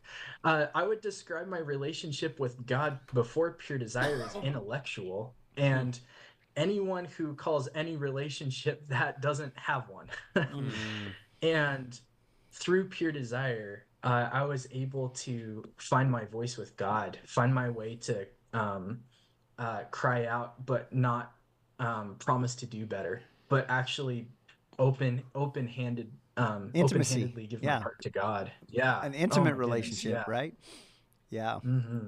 That's great. It went from an intellectual to an open, honest, intimate relationship. Well, I think something that the Renaissance movement didn't do us well was this Rene Descartes thinking that we were simply thinking things. And if we could put more into our brains, then maybe we would change. Yeah. And not that, information is bad, but information without experience, without that core level belief, right? It's a holistic approach. Yeah. It's the heart, it's the head, yes, and the hands. But so often it's simply behavior management with the hands, or it's simply an intellectual pursuit. And unfortunately, for so long, the heart has simply been not addressed. Right. And to heal, we must address all three. And Joel, it's really incredible just to hear you put language to that of, man, I began to pursue a real relationship with God where I could cry out to him. I'm speaking to him. He's not far away. He's not distant. It's not just, this intellectual pursuit, but this relational pursuit. Well said. Joel and Taya, what are you passionate about now? And how have you seen this movement, Pure Desire, impact other people and impact other lives? I'm going to try and not go too nuclear, but I'm very passionate about this. The way I would describe this is I'm passionate about seeing modern Christianity mature from being more than just a recruitment office for God's army. I want to see people who know how to put on the uniform, who know how to caretake their equipment, and how to wield it effectively. Smoking Joe Frazier, I would say. He knocked it out of the park right there. Wow. That's really great. It's more than just a recruitment. It's deeper than that. That's well said. I'm not for sure who Smoking Joe or Frazier are. But Smoking Joe Frazier, that's a boxer back in Muhammad Ali's day. But I mean, that's a that's really a beautiful thing, is that you're now wanting to create this kingdom and invite people into God's kingdom of transformation here and now, not just sign up or kind of an intellectual assent or cast a vote, or as I would say, buy hell insurance, but you're about integrating this life of intimacy and connection here and now to create a different family, a system for men and women. That's great. Thanks for leading groups and giving back in that regard. You know, you're holding your little girl, Cassie, and John has coined her as the Pure Desire baby, just because I've heard him share your guys' story, and she's kind of the gift, the miracle. And it's not that there's a Pure Desire kid or any, I don't know, we have a swag her size, but anyway, she's more than that. She's your beautiful daughter, but I'm really grateful that she's going to be raised in a home where it's safe to be seen and to be real and to share. And as she grows and learns about her life and how God made her sexuality and the gift of just her heart and her mind and her talents, that she has mom and dad that are showing up and doing the best they can to be emotionally and physically available just to continue to speak life into her. And maybe someday her brothers and sisters that come. Who knows if there's more on the way or not. But that's not a prophetic promise like today. But anyway, just if that happens, we will continue to celebrate Pure Desire siblings that come along the way as well. Thank you for your passion for that. Word. Yeah, thank Joel. I was saying, Taya, what about you when it comes to passion? I think since Pure Desire, I've been really passionate about authentic community. And I think that's something that neither one of us had before Pure Desire. And it's just opened a whole new level of knowing people and walking with Jesus and struggling together and being in a spot where we share what we're going through. Wow. It's beautiful. Yeah, that seems to be the theme today, huh, John? Real identity and real authenticity. Yeah, you know? Authentic community. Yeah. And like refound. Yep, or repurposed identity. Yep, yeah, exactly. That's so great. Well, go ahead, John. Yeah, I was just moving on to the next question. Joel and Taya, why did you decide to join Team 58? And yeah, how has generosity formed you?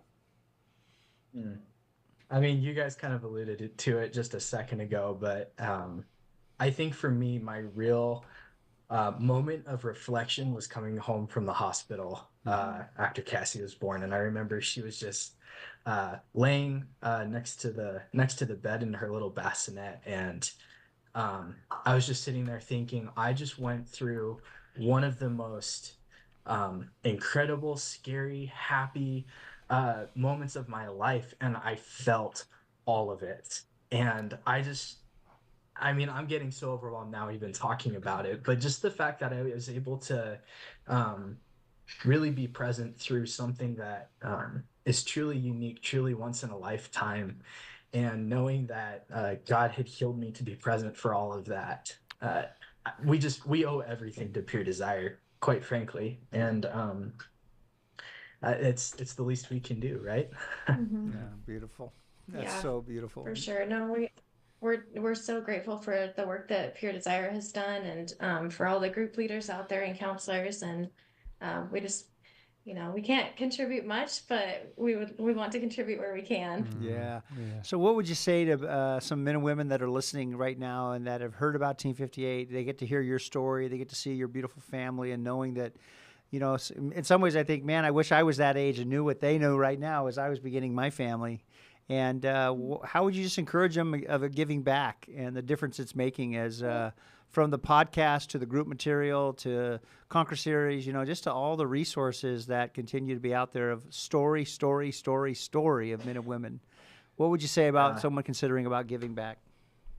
I think that really lines up with this quote. John, it's from that book you gave me at the summit, the Treasure Principle. And one of the most profound quotes from that book to me was that idea of not living for the dot, but living for the line. This is eternal life starts now. And the people who came into our lives and were able to help Taya and I find healing so that we could bring this beautiful new person into the world, that wouldn't have happened if it hadn't been for the people in our life and for Pure Desire and having access to those resources.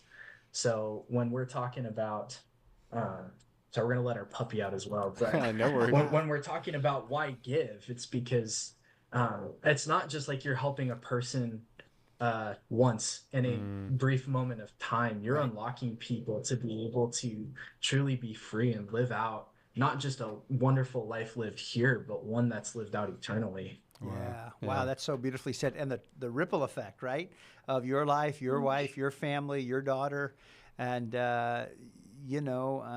that's beautiful to hear. Thank you so much for sharing. It looks like you even have a Pure Desire puppy too. A Pure Desire puppy. Yeah. For all the dog lovers out there, that's fantastic. Well, this is what we're all about. Go ahead, Taya. Oh, I was just gonna say too, like, our path was that our marriage was restored, and I know that that's not what happens with everyone, but there's so much individual healing that's helped for both of us. So that's also partly why we want to give too. Right. And not maybe getting back what you had, but getting to a place you've never been in your marriage. Yeah, right? ain't that the truth? Yeah. Where you're both. I thought I would walk into a Conquer series and be healed in a couple weeks, get back to normal life, move on from this, and thank God that there was a different plan. Yeah. Oh, that's so beautiful. Well, restoring lives, rebuilding families. Here's a great example. I can see why you guys are one of John's favorites. I mean, he talks about you. I've heard your story. I could almost recite it in my sleep. I've heard your story. All last year, we got to share it with a lot of our donors who realize what's Pure Desire about. We shared your guys' story. So you represent Boise well. I know that Johnny and Vicki are proud of you guys as well, and Ash and all those that helped you in the group. And so thank you guys so much for sharing about rebuilding and restoring lives and families. Yeah, Joel and Taya, I mean, just to say, your story matters. All stories matter. But just to say it again, like, your story matters, specifically a younger couple who's found hope, who's found healing, who's pushed through religiosity, who isn't staying stuck in old patterns, who's wanting more, who's advocating for more, who's now leading others into more. I mean, your story matters. And there's just so many people in our generation, whether that's the Gen Z millennial line of zillennials, whatever you want to call us, there are just people who need your story. And ultimately, they need to hear what God's done in your life. And so thank you that your story is increasing faith. And again, like we've been saying on this podcast, that it is getting around the walls of religion. Your story has a beautiful way of sneaking into people's lives and saying, but what if? Yeah. What if there could be more? So thank you for highlighting the more of the kingdom, because there is more. Yeah. And it's just been such a fun day of getting to hear about so much more. And so, again, thank you so much for joining us. Thank you for your time. And may God continue to bless all of what you and so many others in Boise are doing when it comes to leading groups. There's quite a movement. There's quite a movement in the Treasure Valley. So if you're joining us from the Treasure Valley, find these people. These are the restorer of lives and the rebuilders of families. So. Cassie, hi there. Hi, sweetie. I got a little grandpa voice. Hi. Hi. Do you say thank you? Hi, so happy much? girl. Hi, happy girl. Hi.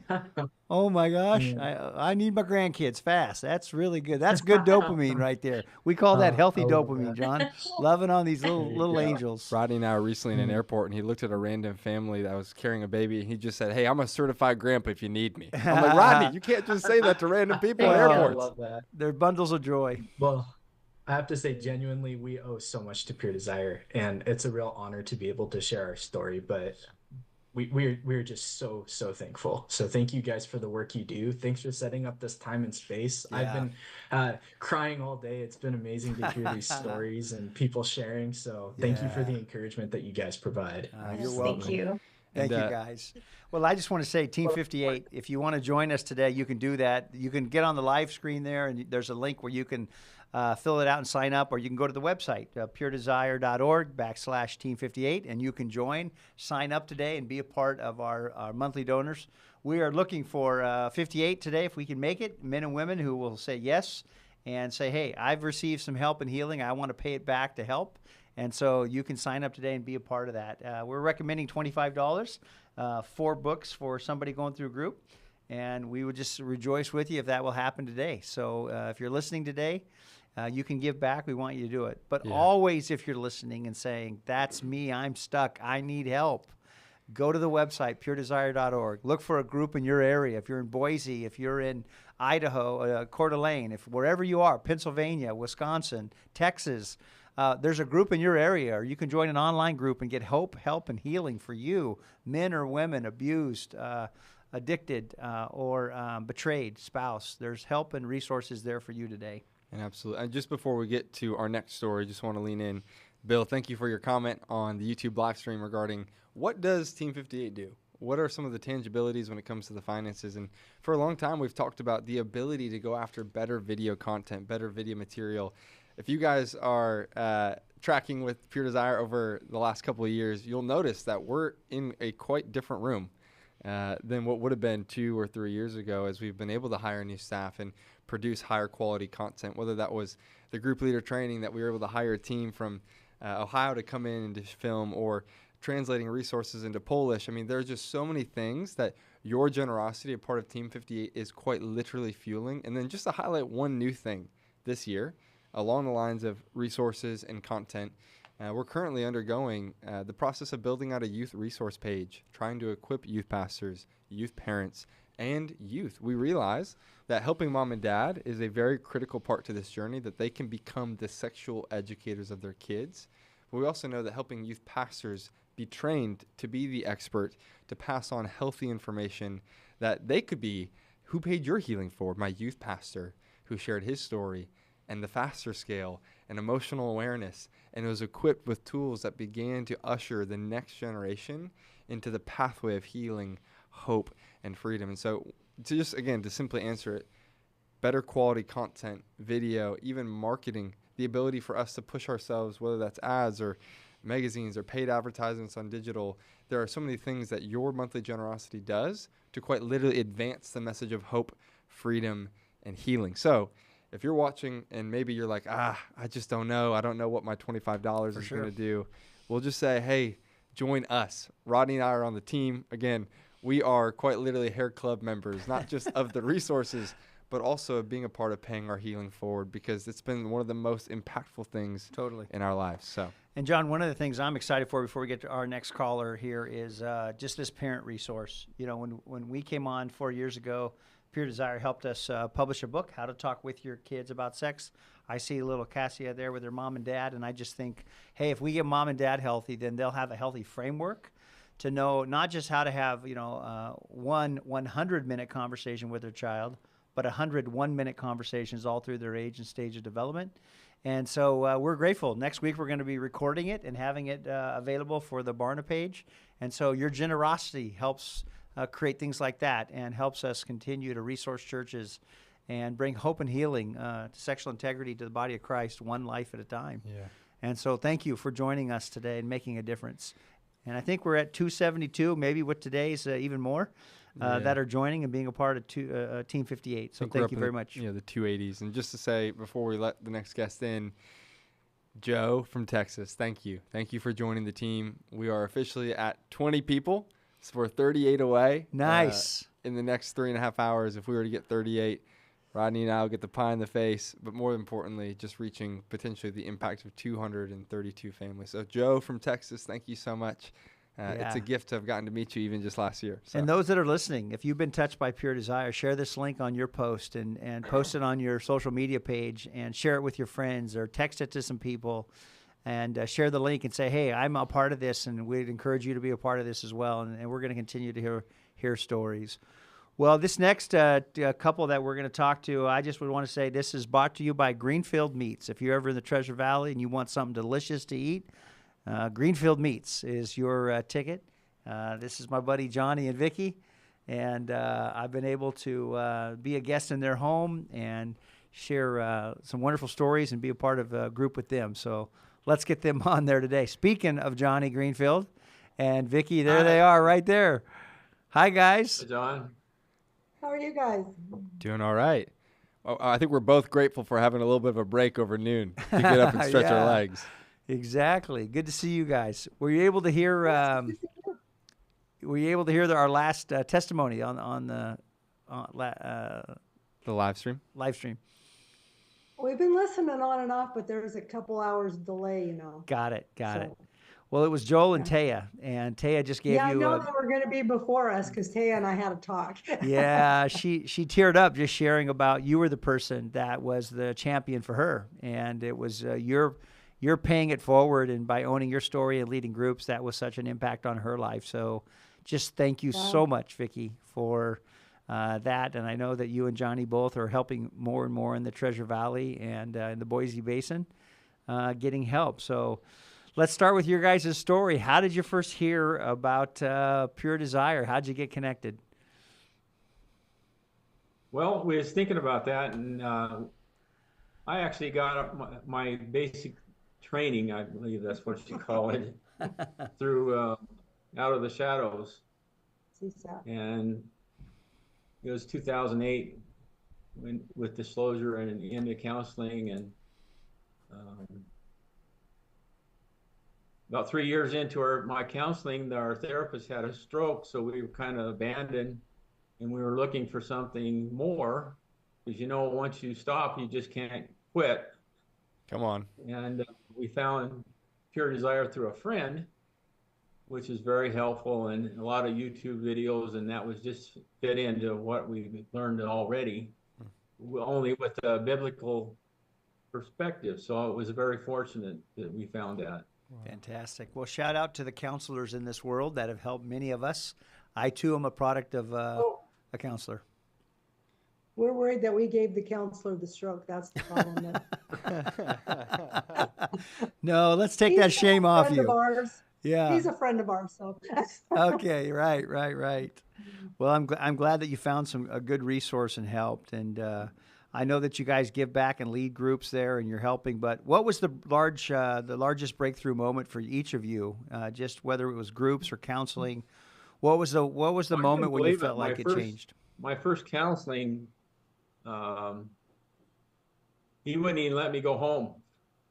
He immediately put me into a small group meeting with the men that are gone before, and was working on stuff that I couldn't believe they were even talking about. Wow. It gave me an incredible hope and understanding that I'm not alone, and we can actually work on this thing together. Beautiful. How about you, Vicki? I don't know if you can tell, you guys kind of know our story, but our recovery started with a CSAT, Christian CSAT, and he had counseling groups. That's what John's talking about. And I was put in one for the women, and the gals were all 20 years younger than me. I was listening to, is her name Cindy? I can't remember her husband's name on this Cassie today. and Scott from Dallas. Older couple, and I'm like, yes, there's older couples, because we had been married 30 years, and I felt like the old lady of the group. And these young women, they had kind of already been there. It was like an ongoing group. And so they kind of gone before me, and they took me under their wing, and they loved me, and they gave me a safe place. And it was really special. And then getting into the Pure Desire groups, we did that actually so that we would have an avenue to help people. We'd already been in recovery for like 6 years at that point. So that group just was another place to learn how to be a safe space for women. Wow. And be able to guide. And yeah, it was great. I'll say, before we move on, just because, Rodney and I know some of your story, but maybe just to take us back just a little bit to maybe whether that was discovery or disclosure. You've already put so much language to getting connected with a local CSAT, getting into groups, which is so beautiful. But yeah, take me back. Johnny, what was that moment like for you, Vicki, for you as well? Really in a bad spot. It was horrible. I couldn't believe that I was ever in this place, but I knew for certain that I was so sick of myself, all the secrets and lies that I told myself, and I didn't believe myself. So it was a worst and best moment of my life. My wife, she was done. She was done with the marriage. She has made plans to move out, started saving money for a house, and I didn't even know at the time that was going to happen. But even though I wasn't sure the marriage was going to survive or not, I needed this myself. I needed to get well. And that was an avenue I found. Wow. Yeah. Praise God. Yeah, you deserve getting well. Yeah, you're worthy of love, like Rodney would say. So Vicki, for you, what was that moment like? Well, we'd been married for 30 years. We were childhood sweethearts. And we were young and didn't realize that we had the issues that we had. I didn't realize it, and I don't think John really realized it either at the time. But spent 30 years in a very lonely marriage, really, for me. And I'm kind of wondering, once the kids left the house, what there was left for us. I did not know. He was really good at, like a lot of these guys are, at keeping his secrets. I just knew he wasn't very communicative, not very emotional, not very present. And so when, God kind of started taking the lid off of things, it went pretty fast. And we were very fortunate at the 30-year mark, pretty much, to get into a really good Christian counselor. He had knowledge way above, stuff we're doing nowadays. He was doing with us, and I was leaving. I just stayed because I knew I was really screwed up and I needed help. And he said that he would, work with me. And but then I saw John just changing. It's like he was just, really after it. And he told me, I don't blame you if you leave me.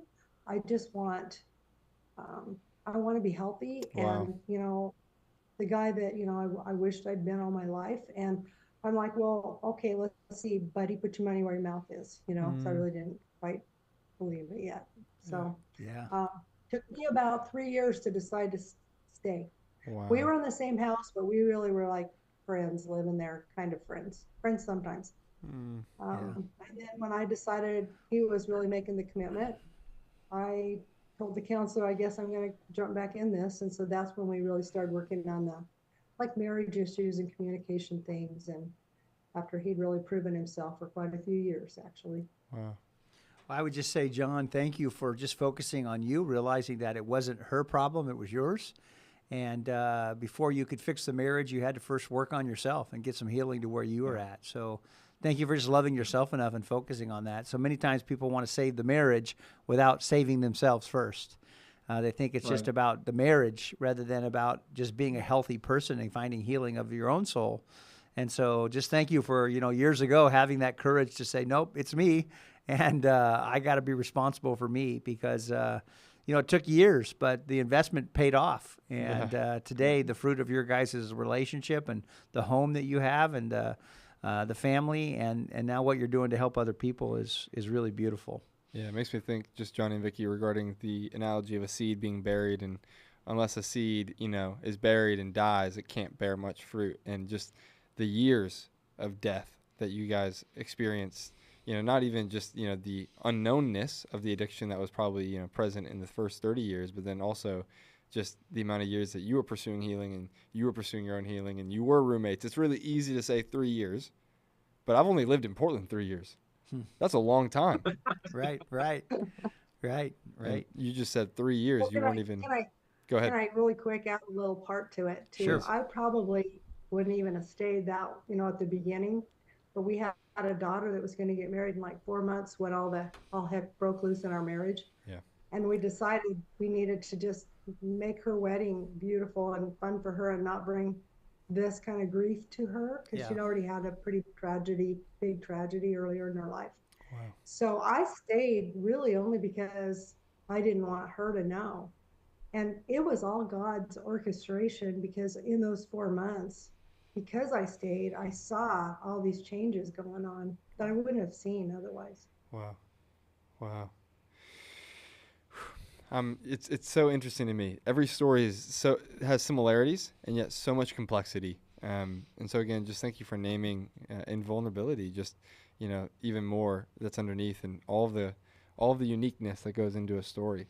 Well, you guys talked about we always talk about who paid it forward first. Who were champions for you? You guys have been mentioned already as champions for other people, but who were some people that you're thankful for that God sent your way to help you guys on your journey that you're grateful for, they're paying it forward first? We had some pretty incredible counselors. One that sticks out in my mind through Pure Desire was my first leader. He had an incredible knack for encouraging the guys in the group, never once shamed us. He put a road trip together where we actually went up to the men's retreat you had there in Portland. That was a huge bonding time for the men in the group. Right. Can you share his first name? Pardon me? Can you share that leader's first name? This is Rock. Rock, nice. Shout out to Rock today for leading a group and helping people. Way to go, Rocky. Yeah, that's fantastic. Guy. Yeah. It's like when I was up there at the first men's retreat, you know, you got 300 men up there, all athletic, and at the first few hours, you kind of felt, well, wow, I really messed up. But it became such a church up there, I just couldn't get enough of it. Yeah. I felt really like I belonged. Wait. Johnny, are you talking about walking into a men's conference, or are you talking about walking into a normal Sunday gathering where all the men are sex addicts? That's true. But Johnny, how beautiful to come to a retreat in this sense where you knew everybody had a problem that was there. It's not that you're here because you're perfect. It's here because you need help. Yeah. And isn't that what the local church should be? I mean, isn't that really the call, is that we all need help. We all need healing. And the church should look more like a hospital, a place of like, we're so glad you're here, and how can we help you, you know? And let's get to the core of what's going on in your world and try to help you. Make it a safe place. Make it a safe place. And we think that happens best in community, in relationship, and in group, where you're open and honest and sharing your life with each other. So, yeah. How about you, Vicki? Who was it for you that you're thankful for? Well, you know, the first group before we got into Pure Desire was the young women that just really accepted me and loved me. Didn't make me their mom, you know, which I kind of felt like at the time. And then the second one would be Rock's wife, Grace. We joined their groups because we had been in recovery, but we wanted to, you know, help other people, and we thought this was the way to do it. So we went through a group, and Grace was really good. She was a great example of a leader, how to love people. Her name fits her so well, Grace. That's beautiful. And then, you know, when you're talking about the hospital church, I think another person that was influential in both our lives was James Reeves. Yes. Johnny reached out to James at one of your conferences and asked him to come speak to one of our men's retreats, and blew John away. He did, and he not only did, he stayed with us. And so he's been in touch with us and encouraging us, you know, ever since we met him, which was very, very back at the beginning. Praise God for James and Laura. Yeah, for sure. I remember, John, I was at that retreat you were at. That's when I first joined the board.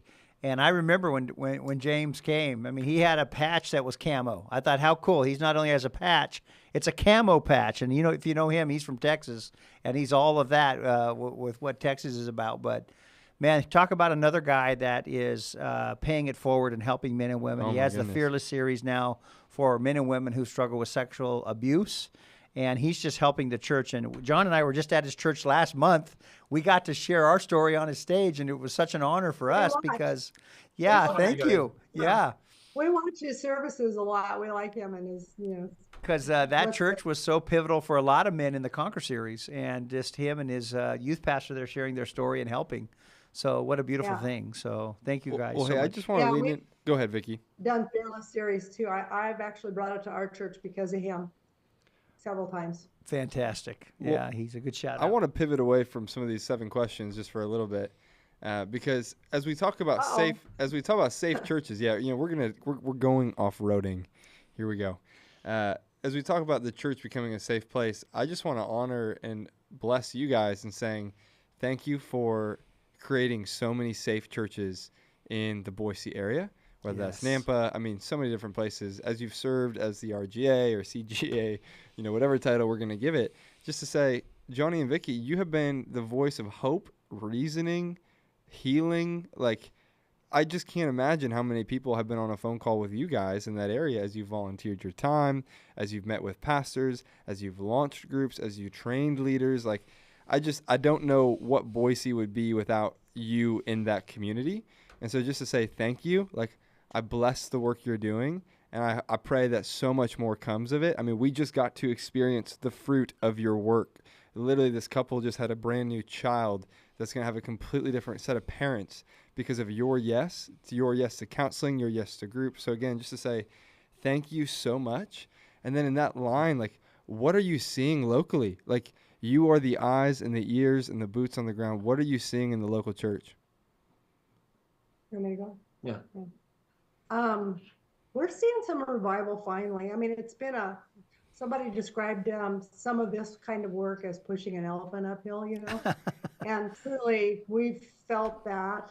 But we've also, someone said, you know, are you burning out? We're like, oh no, we're on fire. We are on fire. Come on. And so that's been good, you know, to keep us going. But we felt God actually leading us to a new church that's got a little more passion for recovery things. And they're putting together, trying to get all the leaders in the valley together. They have a connection pastor. His job's to connect. He connected a bunch of us because I lead at several churches in the valley, that anyone that wants a program, if they don't have a leader, if I got the time, I'll do it. And so he put us all in a room and he said, okay, done my job, now connect. Wow. And, I mean, we couldn't stop talking. There was just so much, you know, to talk about and catch up on and, you know, learn.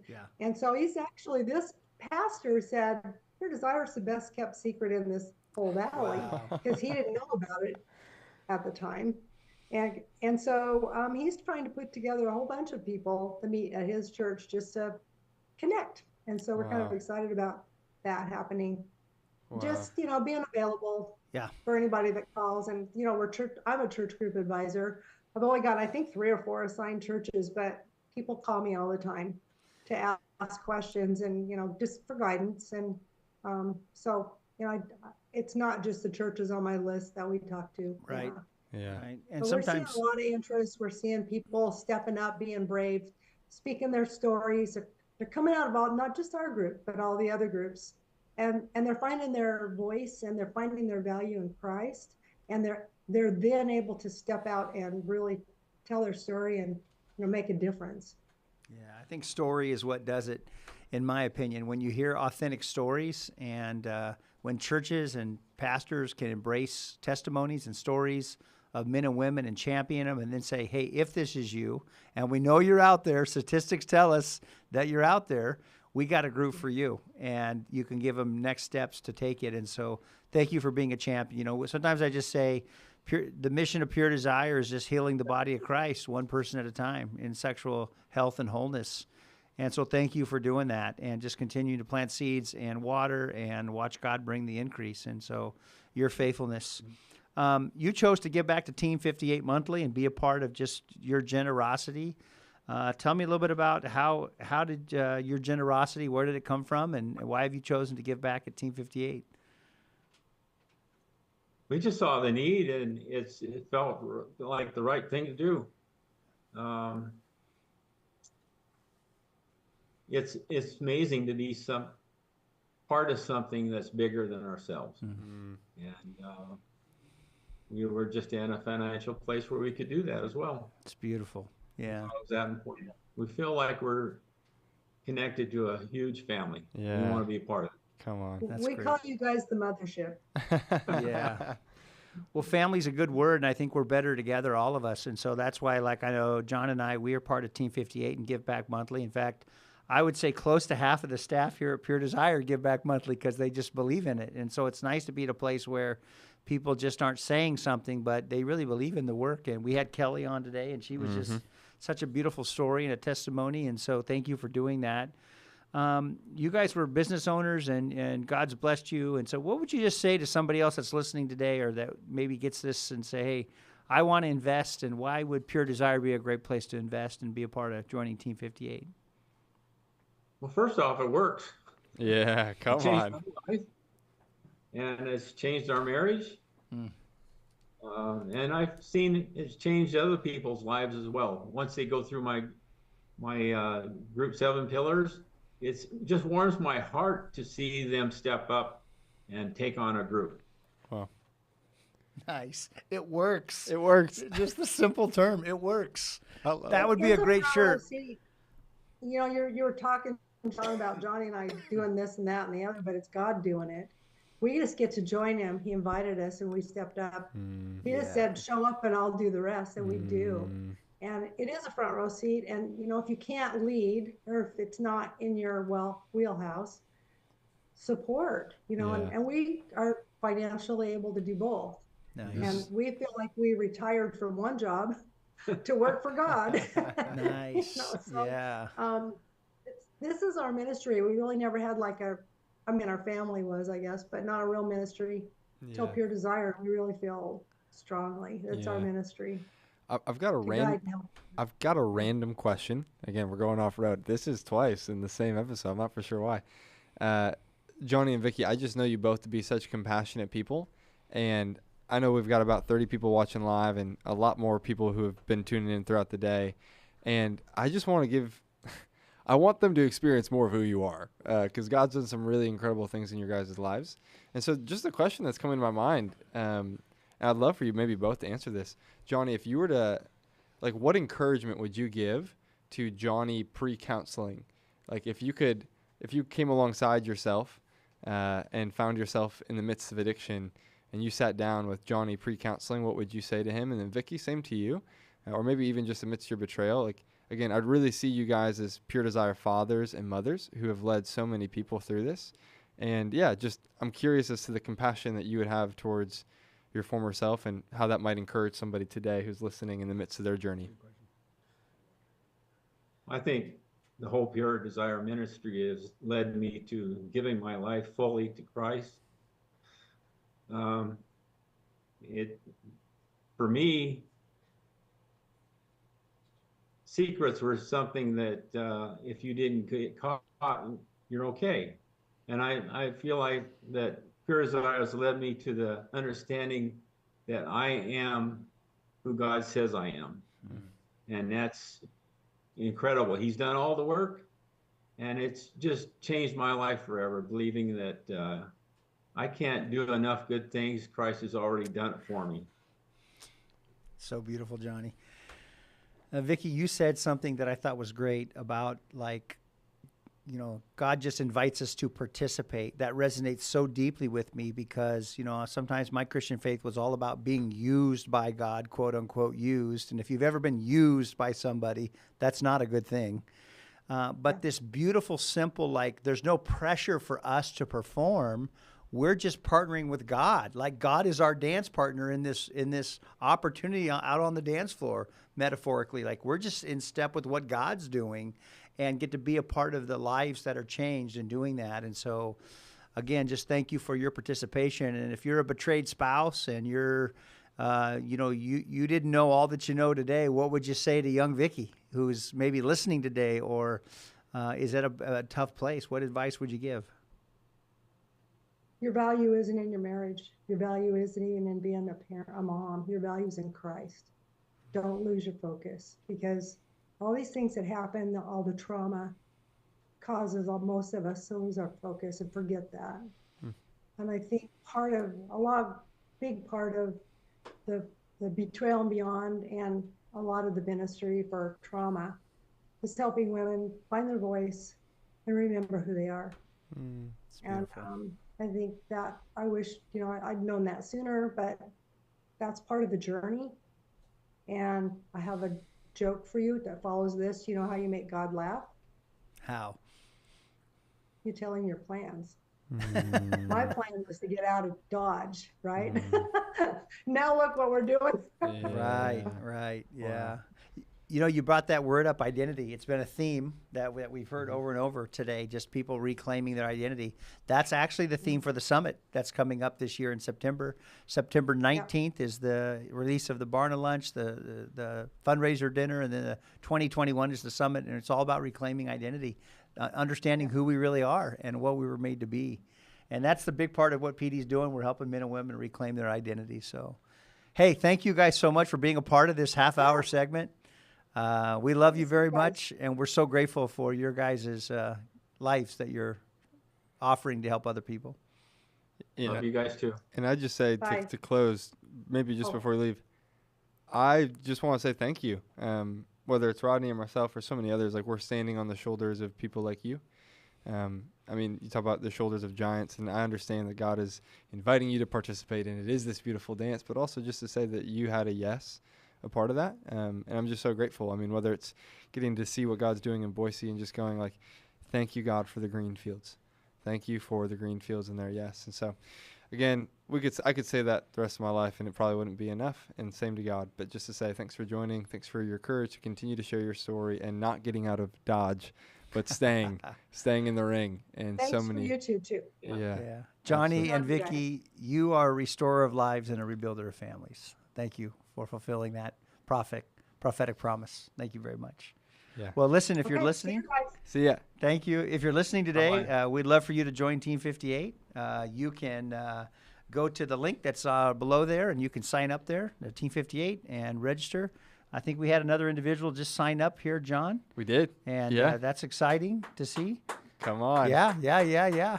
Our good friend Larry from Minnesota. Larry from Minnesota. Nice. Pig farmer. Pig farmer. I love it. Larry, we're praying for your health, man. We understand that you had something with your back, and we're just praying that God brings healing. Great.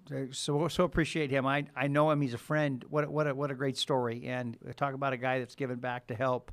It's fantastic. So if you would like to be a restorer and a rebuilder and want to help Pure Desire in our mission, as we're participating with God, John, we say it all the time, this is more than a ministry. We're a part of a movement that we feel God's invitation. And so many men and women in our counseling department, in our Marcom, in our writing and editing, and just all facets of group are giving their story, their time, their energy back to saying, hey, what if we can make a difference? And where's God inviting us to participate?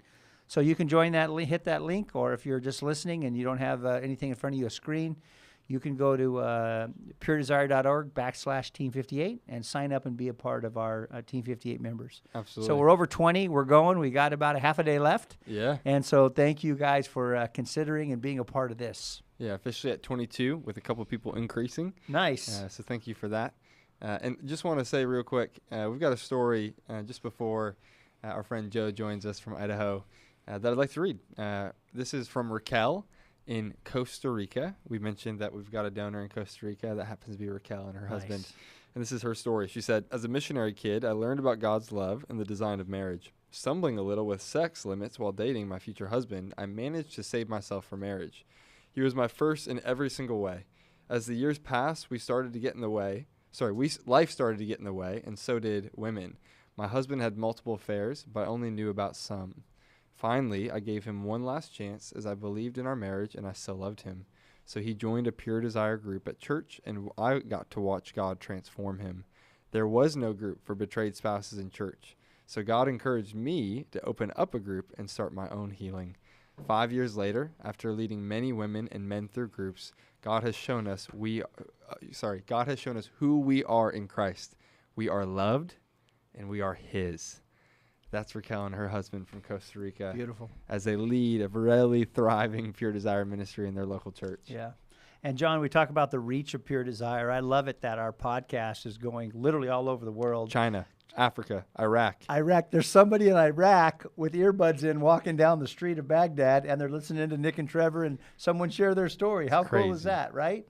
And just the reach that goes around the world. I think there's over 60,000 downloads a month. Mm-hmm. And just it's really great to see just how generosity is helping us get the word out. And through this, even like the medium of technology and what we're doing here today, wouldn't it be great if there was always a place almost daily that people could call in and, oh my gosh, and get help and hear stories. Share and stories. Yeah, we could flip the narrative about this within churches and just let our voices get out. So, Lord, let it be. Raise up thousands of voices and millions of dollars as we just say yes to what you're doing to heal. Yes. Well, this next individual is somebody that I'm really grateful for.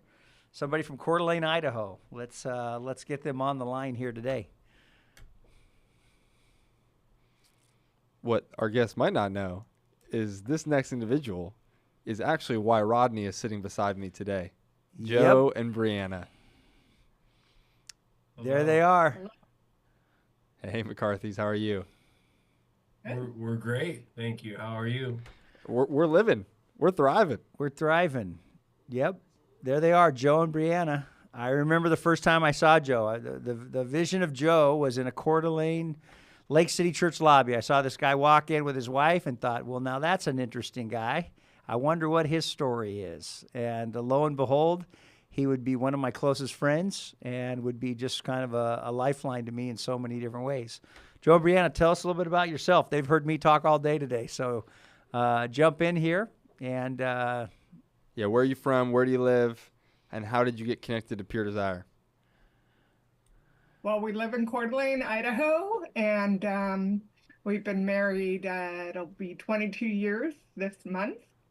And I think Joe got into Pure Desire before I did. And I think part of that story is he had tried to celebrate recovery, and that wasn't quite the right fit for him.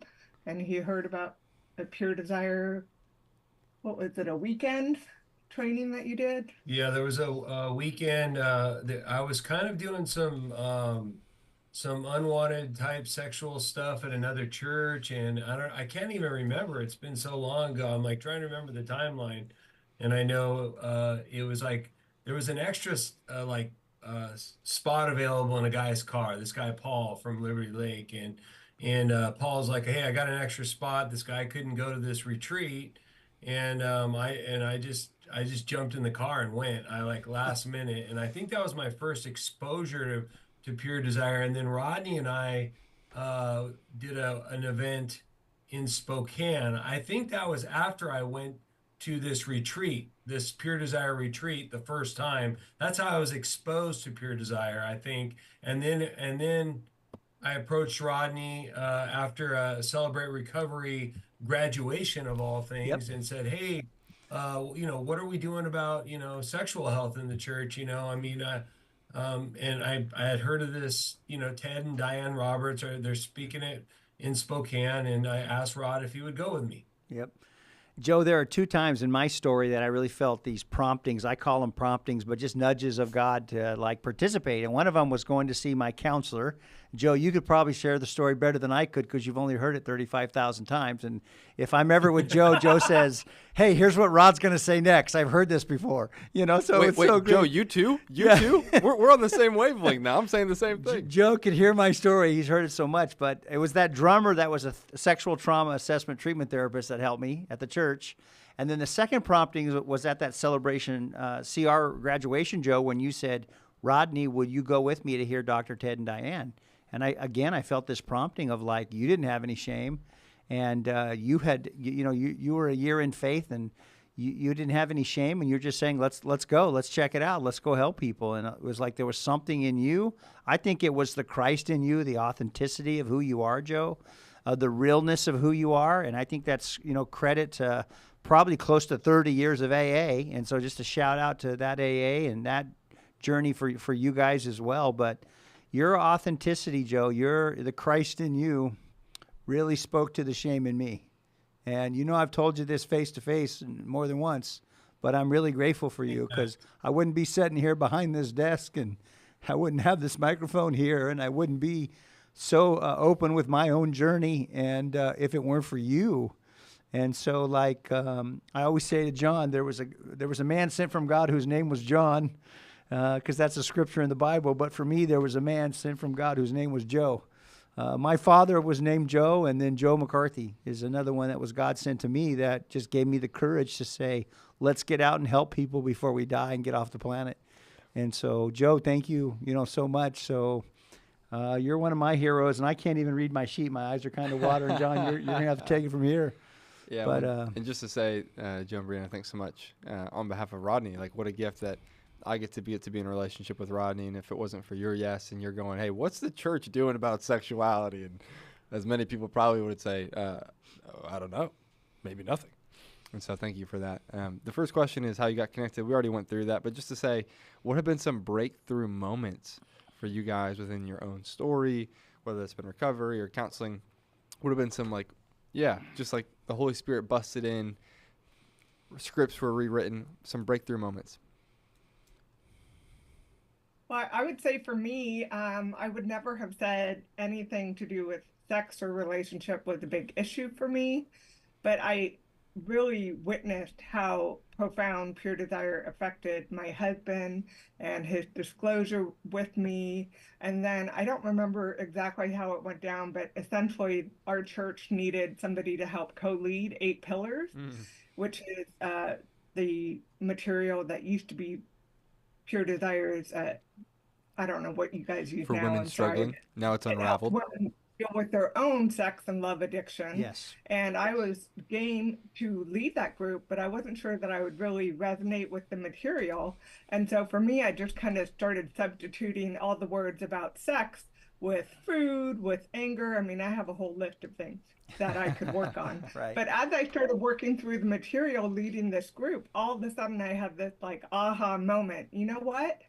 This actually maybe is a bigger deal than I was ready to look at. And I started to see how I had mismanaged my own sexuality as a younger woman and had a lot of mind games around sex and wanting to withhold sex when I wasn't getting my way. And so it really was like a backdoor way into looking at my own ideology behind relationships and being authentic in my marriage. And of course, he's been such a good role model to me about how to have honest conversations around things that I would have thought were super awkward before. Yeah, for sure. How about you, Joe? What was a moment for you where you felt like it was a real breakthrough for you, where it kind of tipped the scale? And of course, you've been doing recovery for many, many years, but yeah, it's been it's been 31 years, and I think I've been involved with this unwanted sexual recovery stuff and pure desire for almost 10 years now. It's been almost 10 years. I mean, you've been in pure desire 5 years or a little longer, so I know it's been it's close to quite 10. some time. No, it's 10 years. Yeah. Yeah, and I just was at a retreat last weekend with Rich and doing pure desire and talking pure desire and so yeah, I think for me, we say it all the time, Rod. I mean, maybe I got it from you even that vulnerability is just so attractive, you know, and maybe I got that from you. Well, if it's good, I'll claim it. But so if originality just means you forgot where you got the source from, so. I think that was the real breakthrough for me. That the power of that is just. It's just, I mean, I get chills right now. It's so satisfying when you can be just open and honest about your story and your testimony. That just looks so good on you that it just guys just start coming forward. They're like, if you can do it, I can do it too. Right. And it's just like, and you start to take all these things that live in the dark. Yeah. And now they start to come into the light. And to me, that is like the most powerful thing when a guy like talks about something that he's never shared with anybody else ever. Right. Yeah, humility looks good on everybody. Yeah, that's for sure.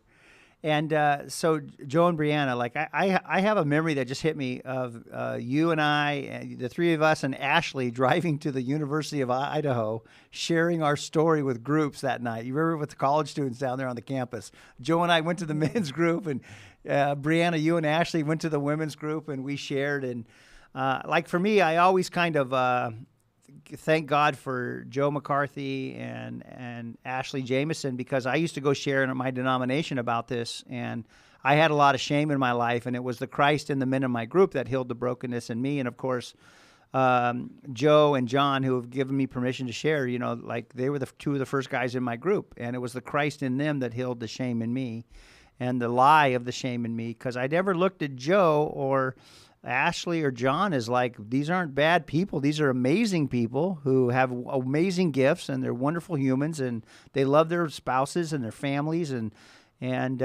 you guys were kind of a mirror of just helping me see who God made me to be. And again, I just am so thankful. But Joe, who would you guys say that has paid it forward for you? That gave you access to hope and healing? Who's been some of your guys' champions, whether it's a group leader, counselor, friend, whatever, to bring you to where you are today? I would say Joe gets credit for me. I mean, he's the one who really inspired me to go to a 12-step program 22 years ago. And certainly a 12-step program is a big part of my story, being willing to look at my own recovery. It's probably what gave me the courage to lead a 8-pillar group when really I know that God has gifted me with the ability to be open, transparent, and vulnerable. Yes. And I just hadn't at that moment recognized that I needed some healing in this area. Yes. And it's probably the catalyst for why we're both PSAPs now and working with individuals on their journey and just trying to carry that message forward, because it's been such a huge blessing to us to be able to unpack this area. I mean, God made sexuality for our enjoyment. Yeah. And yet, how many of us don't really talk about it in a Right. forthright manner and have a lot of shame and guilt? And we learn through Pure Desire material that, shame lives in darkness. And Yeah. as soon as you share with another human being your story, it brought out into the light and you have the opportunity to heal. And I really do believe God leverages whatever darkness we have to help other people feel less alone, feel less weird.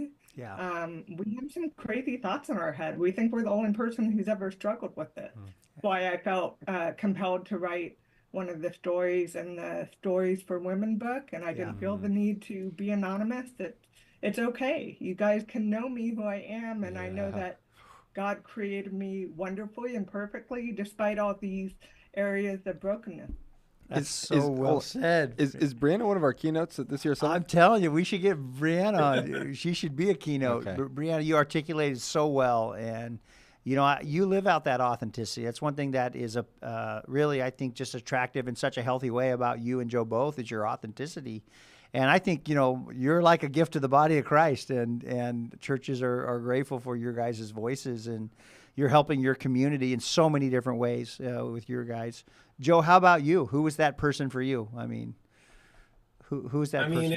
There's just a combination of people. Obviously, Matt Yetter, Yep. and Matt was probably the first person to really start to get me to kind of open up about some of this unwanted sexual stuff that I had going on, and started to recognize that, some of the compulsive behaviors that I was having. Sure. And so Matt was another pastor at a church. And then, of course, Rodney was really my first introduction to even like having a relationship with a pastor, which was really, really like awkward at first. Like, because, to me, he was like a whole nother level. When I asked him to go to that conference, I literally didn't even know him at that point.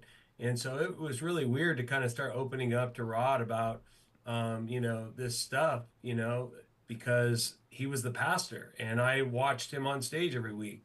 So, obviously Rod, and then, of course my wife is always, what's different about my wife, I think, compared to a lot, I've worked with a lot of guys, right, in Pure Desire. And I think that my wife has always worked on herself. She realizes that she's broken just like me, just with different stuff, and that we're kind of broken together. And I think I just want to get across the point that, if the wife can work on her stuff and I can work on my stuff, what can come out of that is just amazing. And you can really just catapult forward, with your testimony together, when it doesn't become hyper focused on, the one that has done the damage, so to speak. Not that I should diminish that either, but you understand that, that's just been what's been so different with my wife.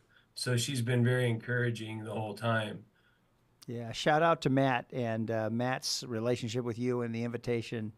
Matt there in Post Falls. Matt, way to go. Thank you for just investing and seeing Joe's worth and value and extending an invitation for him.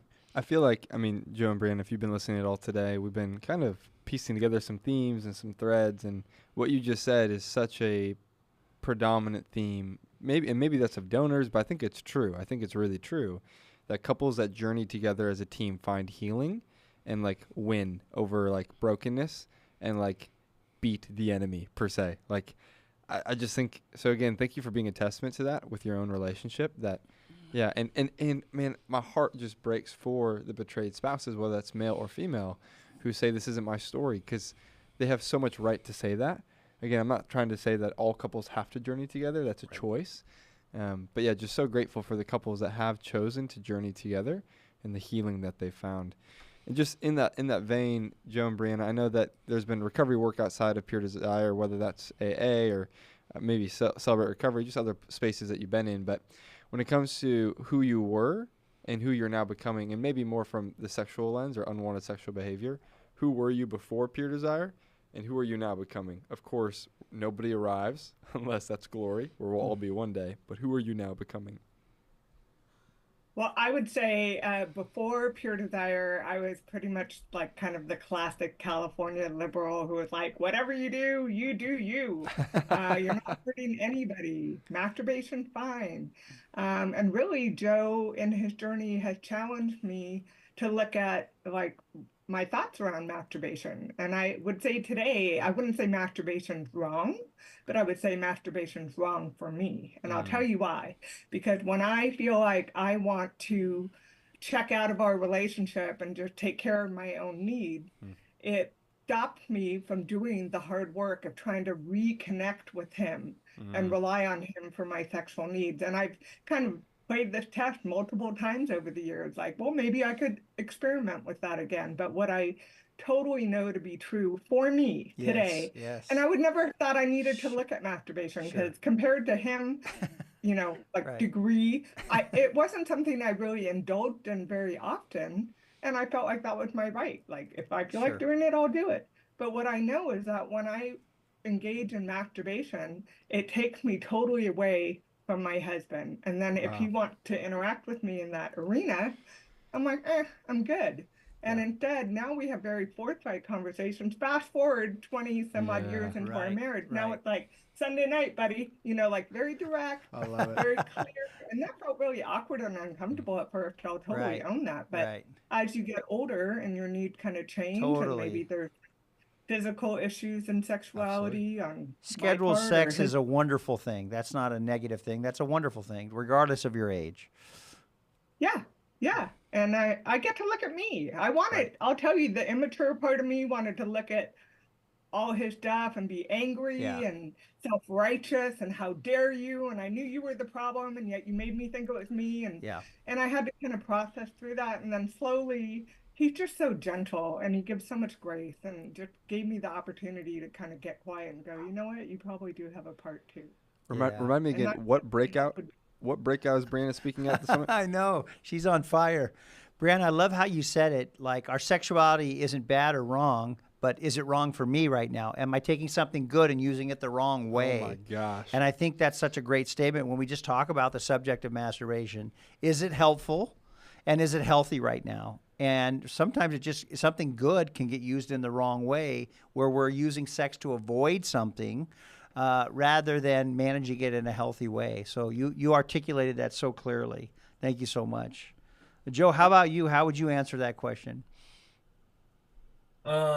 Of course, you know, to kind of riff off my wife a little bit, you know, just if you don't know, you can listen to Pure Desire. I forget the podcast, but you can Google Joe McCarthy if you want to hear my story. But, you know, I came in, you know, because of a lot of compulsive masturbating and fantasy and whatnot. And so, you know, I think the idea that I could actually join groups and pursue this health and then have like real freedom, like that for me was like the real breakthrough, to have freedom, that you could actually live in freedom and not be obsessing about, you know, this and then not doing it and just always reeling from the consequences of it. And I think that's why it's such a good title, Unwanted Sexual Behavior. I don't try to judge a lot of people, and you know, I just say, hey, if there's something unwanted, you know what you don't want, Pure Desire can help you. You know, so for me it's the freedom part and living in freedom, and that's been the greatest gift for me.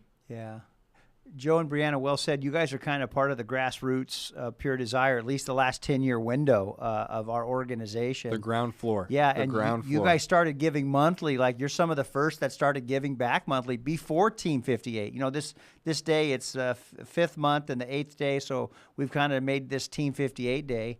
And you guys have been giving back consistently for over 5 years now, plus, and you know, you invest in this ministry. Why do you invest? Why do you give back to Pure Desire? What's that about? I mean, you're generous to a lot of things and a lot of people. I see it firsthand in the Coeur d'Alene community. And you can talk about your business, and I'll ask you about the best place to get a grilled cheese sandwich in a minute. But anyway, just tell us, why do you do it? Why is this important to you guys? I mean, for me, it's this idea that, you know, we have to make this conversation normal, right?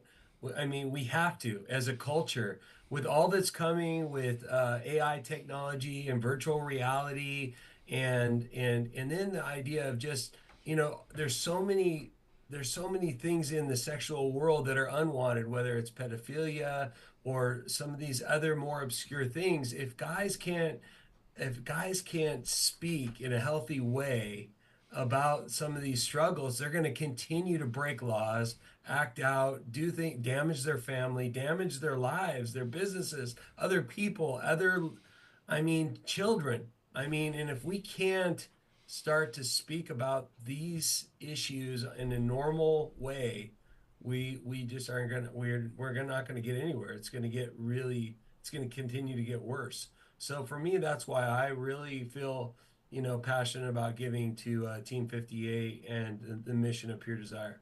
Nah, that's beautiful, Joe. Joe, next week we're going to record our parent training.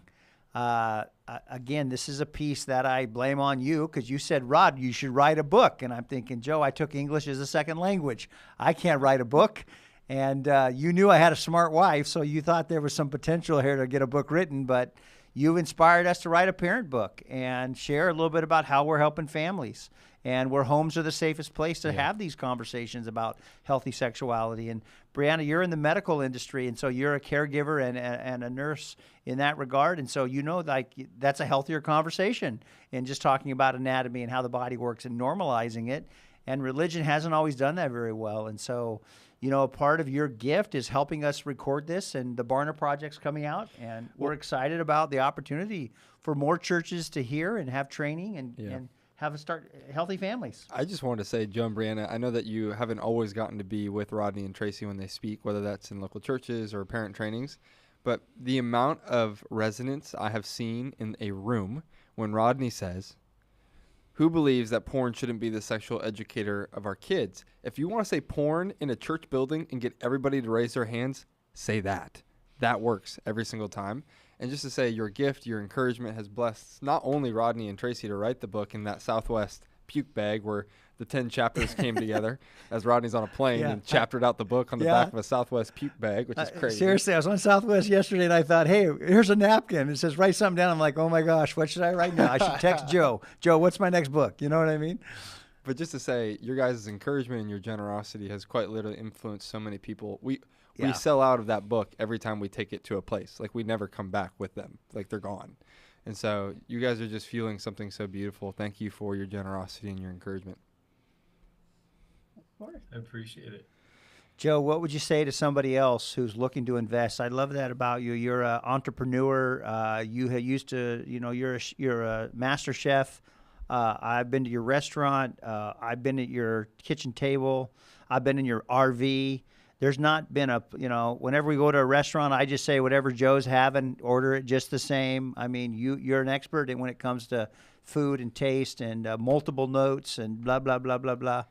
But what would you say about somebody, because you invest, what would you say about investing in Pure Desire and joining Team 58? What would be your encouragement today?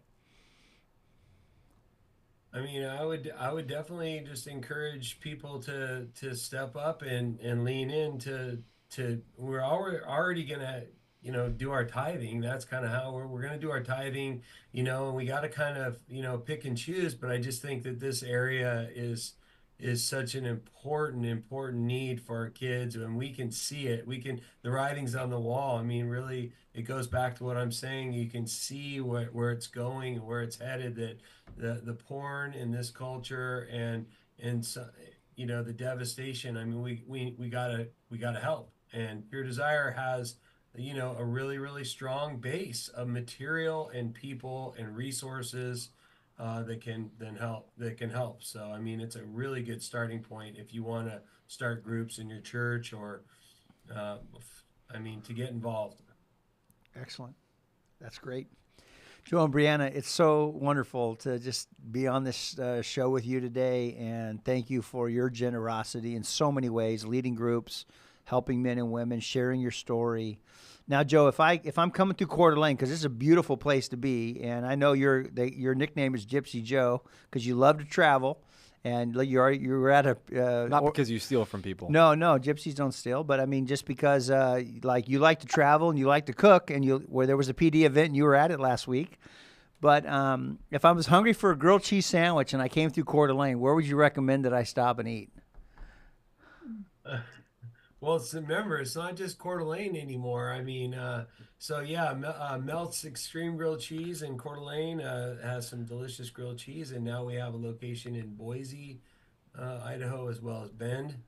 And the Spokane Airport is coming soon, November this year. Fantastic. So that'll be big. Joe, what's the soup of the week? Do you not even know, or do I have to call your manager? You have to call the manager. Okay, yeah. The black-eyed pea soup in January is the winner. Spicy meatball. That's great. Hey, Joe and Brianna, let me say this in so many ways. Thank you for being a restorer of lives and a rebuilder of families. And thank you for your investment in men and women, but especially in me and my family. And what you've offered in healthy relationship has been a real gift. And if you're listening today and you hear Joe and Brianna's story, may it encourage you. I think what I love about their whole recovery story is that it's about healing lives one life at a time. And that's the whole recovery piece is who's the next person. They matter. They can show up at the tables, join the group, and be heard and be seen and be loved. And there's competent resources and compassionate people. Yeah. And that's kind of what we're about. And we've had so many courageous people on the call today sharing their stories. But just to lean in and say, Joe and Brianna, I feel like your story is marked by radical vulnerability. And so you're not just saying it, you're living it. And I think that's really beautiful. I love that piece of recovery that we begin to say and live the same thing, right? That is to be integrous, to be whole, rather than this duplicit, back and forth image management. So thank you for showing up as your true, authentic selves and just being really open and honest. That was a gift for me today, and I feel like I'm going to come back and watch this segment simply to hear what Brianna had to say and write down some of them and quotes and make them my originals, when I forget that she said them in a couple of years. Yeah. So thank you for your words. And your health is blessing your boys, Talon and Mason, who are really fortunate. They may not articulate it because they're young and their prefrontal cortex isn't fully developed yet, but they are fortunate to have you two as parents in the journey you're living and the authenticity that you're trying to make your house a safe place, and just so grateful for you guys. And so thank you for being a part of Team 58. Thank you for sharing your story today. Love you guys very much. Thank you so much for having us. We had a great time. For sure. Appreciate it. Awesome. Looking forward to seeing y'all soon. Yep. Take care. See you guys. Joe and Brianna from Coeur d'Alene, we sure love them. And, man, that just makes my heart sing just seeing Joe again and just knowing the hours we spent together and all the groups we've logged. And, I tell my guys when they say, Rod, how long should I be in group? And I said, well, you can be in group as long as you want, but what you're learning in group, implement in your life, whether you're in group or not. It's those same tools. So I can call Joe and talk about the faster scale, talk about my commitment change, talk about how I'm processing things, what's happening in my world. And it's so wonderful that to have men and women like him that are giving back. So if you want to be a part of giving back and helping healing and wholeness, being paid forward, you can join Team 58. And the link is there on the screen. You can link on and join and be a monthly supporter. Again, $25. We'll give 4 workbooks for men or women going through group, and we'll help support the cause. And so you can give back and be a part of that today. We're over 20. We're looking for more today. So if you could, just call, get online, and join us and be a part of what we're doing today to give back. We're currently at 22, and again, just so grateful. This is our first time doing this. So for you guys who are watching, maybe you're like, wait, have I missed this in the past? No, you haven't missed this. This is the first time. And yeah, we're just excited to be doing something new. And so we're really grateful. It's such a gift to get to hear story after story after story. We still have 2.5 hours. So we'll see what God does. Exactly right. We're at 22, and who knows? And if you're listening, I'm trying to see how many are listening at this time. Justin, we got a number on that, Connor? 41 listening. So we got 41 listeners. So if you're listening and you want to say, hey, I can be a part of Giving Back Monthly. We have some that give $5 a month. So one person gives $1,000 a month and everything in between. But we're over 280 monthly donors that give back to Pure Desire. And so if you'd like to join us, we'd love to have you today. Specifically, 9 Canadian monthly donors. There's a little fun fact for you. Nice. Late in the afternoon.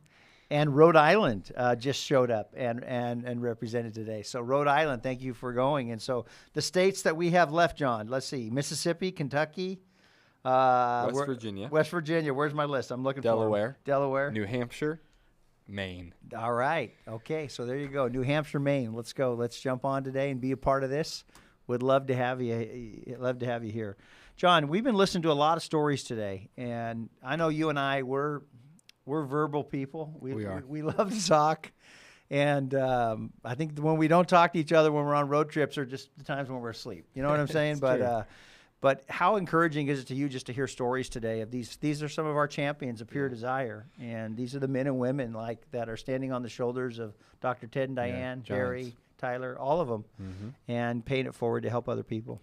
I think when I first got into my role just 3 years ago, I remember looking at people like yourself and Nick going, I don't know what to do. Like, I don't know what to do. Right. But I just started calling people and saying, thank you. Yeah. What's your story? And it was here that I realized within an hour, I got to know more of this person than I knew some of the people I'd known my whole life. And I had no idea what they did in real life. I'm like, wait, who are you? I'm like, because I just got to see the real you. And I remember just thinking, wow, we have so many wounded healers. Yes. People who are donating because of their own story and wanting to see more of that come into the world. And I just remember using the language of carrying the torch of freedom, that they who had received hope or light were then carrying it to others. And again, we just can't help but give away the things that we received. I met Jesus at 18 in a new way. Yeah. And I came home and I'm like, I'm the porn addict that Jesus loves. And I started telling everybody. And I'm like, this is crazy. Like the worst thing became the best thing because I could finally be who I was made to be. Right. A boaster of weakness. And we've heard so much. It's way more than mismanaging sexuality. It's about a holistic way of doing life. Absolutely. That's healthy and whole and life-giving. So if you've gone through group or you've been touched by the resources of Pure Desire, we would just invite you today to participate and be a part of Team 58. And I just would say this as a board member of Pure Desire. John is our development director, our executive director, Nick Stumbo, and all the staff and team. Thank you for your generosity and paying your healing forward and helping someone else find hope, healing, and freedom. Yeah, praise God. Up next at the PAF Pass, we've got Alyssa and Hunter Gordon joining us from the Coeur d'Alene area. It might not be exactly Coeur d'Alene. No, they're actually north up there by the Pack River. In fact, they are just maybe 100 feet literally from the Pack River, and there's big trout flowing in that river right now. Is that right, Hunter? That's right. Yeah. I'm just trying to figure out how I'm going to crawl through this screen to get to where you are. Because I want to be where you are. Idaho is a little heaven on earth. They're up there north of Sandpoint, and these are some dear friends of mine that I've gotten to meet this last 12 months especially. Hunter, introduce you and Alyssa and tell us a little bit about yourselves. Thanks for being with us today. Yeah, thanks for having us. As you said, I'm Hunter and my wife Alyssa, and we are here in North Idaho. I mean, just beautiful, God's country, you know. We have 6 little children, 8 years old down to 10 months. Wow. And so I have a little farm here, and it's a busy life. Yeah. Tanner, tell us a little bit about your faith background, what you grew up, your faith backgrounds, what you grew up before we talk about the Pure Desire story. I think this is real fascinating to me, a little bit about your guys' faith background. Yeah, you know me well. Yeah, I grew up in more of an ultra-religious community, and then we were German Baptist for a time, stepping away from that recently. But yeah, growing up, they called it a charity circle. So very religiously structured, and yeah, a lot of a works-based in a way. Definitely didn't know about grace and working through shame. So hopefully that was the bullet point you were looking for. There you go. Sure, sure. Tell us, how did you guys find Pure Desire? Either one of you can start off, but Alyssa, I just want to say hi to you. It's good to see you today. And hi, Rodney. Be sure you tell my buddy Tanner, way to go on his first turkey, and say hi to Felicity. my little friend. Thank So you. yeah, you bet. I definitely will. Yeah, and all of them. How'd you guys get connected to Pure Desire? So Hunter had the opportunity of jumping into a Conquer group at our church that we were going to at the time. And so he started the Conquer series, and I was very apprehensive about him joining that. I know you say it all the time that you're wounded in community and you're healed in community. And we had both been very deeply wounded in community in the past. So he came to me and he's like, I have this opportunity to be in a Conquer series with some other guys at our church. What are your thoughts on it? I really think this is something that would be good for me. And I was not supportive of it in the least bit. I mean, I ultimately said that I would support whatever decision he made, but I was very apprehensive about it. This and sounds it scary, raised right? It sounded scary. It did. It sounded very scary to me, and I didn't know what it would look like, and I didn't know, the people that would be in his group with him, and it seemed like it would be a very vulnerable place of sharing to me, and just reflecting potentially weak points in our marriage, Right. and I was really apprehensive about that. Yeah. But he joined, and every week he would come home and he would just be like, oh my goodness, this makes so much sense. Like, I'm just connecting the dots and my mind is just like, this makes so much sense. He would just come home and I feel like every time while he was at his group on those evenings, I would just have a really hard time. Like, I just felt attacked in a way, like what's going on, what's being communicated, what's being said. I feel like it really fueled my shame and my my insecurities that I had in myself. So he did that and finished that up. And then I was snooping through his Conquer series workbook, which has been on my commitment to change. And I now have learned to just ask to communicate where he's at on workbook stuff instead of digging for myself. But on the very last page, it said, your wife needs healing too. And I was like, why is this on the last page? Like, this needs to be like the front center page. And then that's when I got connected to an online Betrayal and Beyond group. So that was my first experience with Pure Desire. Yeah, and how long ago was that? What year was that? 2020. 2020. Okay, yeah. COVID. Yeah, I think, yeah. COVID did a lot, but yeah. I say, Alyssa, I know that we've never met. John, pleasure to meet you. But I just want to say, man, the stories that I get to sit with on a weekly basis with so many donors, I just want you to know, one, you're not alone. B, you just put language to what so many women have felt as their husband begins to pursue this pathway of healing and is finding hope and freedom. And they're like, what's he sharing about me? Is there a group for me? How do I take my own pathway of, healing? Like, is there anything for me? Why don't I get this? And just to say thank you, honestly, thank you for sharing that. Like, there are people who needed to hear that. And so I'm so grateful that you were able to experience an online group and begin to find your own community of honesty and vulnerability. And again, I don't want to project into your story because I don't know the rest of the story, but yeah, just thank you for your words. Thank you. For sure. I'll say, and just moving from there, just what was a breakthrough moment? So Hunter, for you, through the Conquer series, you've already depicted a little bit of like, my mind is being blown every single session. How did I not know? And all the dots are connecting. Isn't it cool how truth does that? Resonates. Oh, Yeah, it just totally resonates. resonates with you especially when you don't get to hear it very often. And then second, and same question to you, Alyssa, just what was a breakthrough moment for you as you went through B&B? But either one of you can start. Yeah, thank you. Gosh, there were so many. It was hard to pick which one. And there was a moment in Seven Pillars. Actually, I was sitting over here to the right just a little bit. And I was in the middle of the group and getting towards the end of Seven Pillars. And I was just really struggling.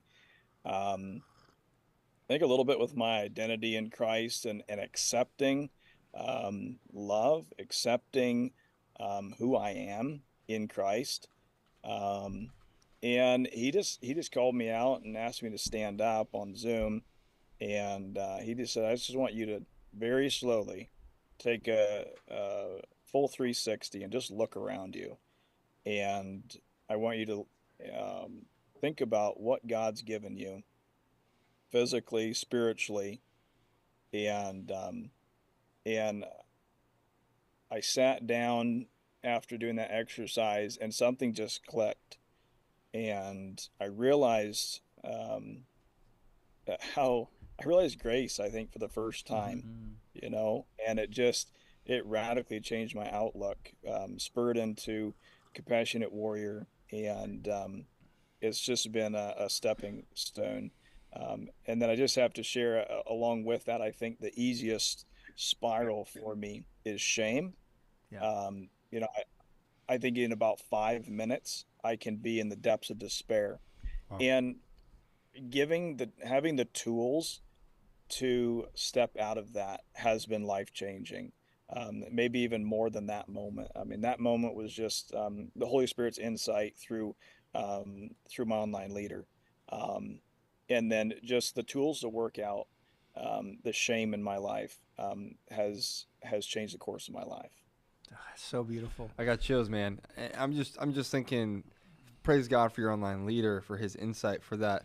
I mean, I love that when Jesus looks to heal us, he doesn't do the same thing. Like, Hunter, for you, that worked. Like, if it was me, I'm like, maybe I'm in an apartment. It's like, what do you mean? What do I have around me? But for you, like, that's exactly what you needed to hear.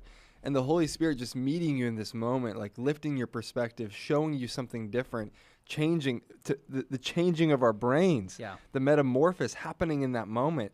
And just, Hunter, like, please keep sharing that story. That's really profound. And Hunter, you talk about online groups, and that's something that we started right before COVID hit. We started an online group link where people could join a Zoom link, and we have an online group leader that's trained, and we can start groups. And how it was like not a coincidence. In fact, there's no word for coincidence in the Hebrew language, like God's timing. But I think this year, correct me if I'm wrong, John, I think we had 130 groups this year. Yeah, 135. Something like that, online groups, where men and women can, through Zoom link, anywhere in the world can join.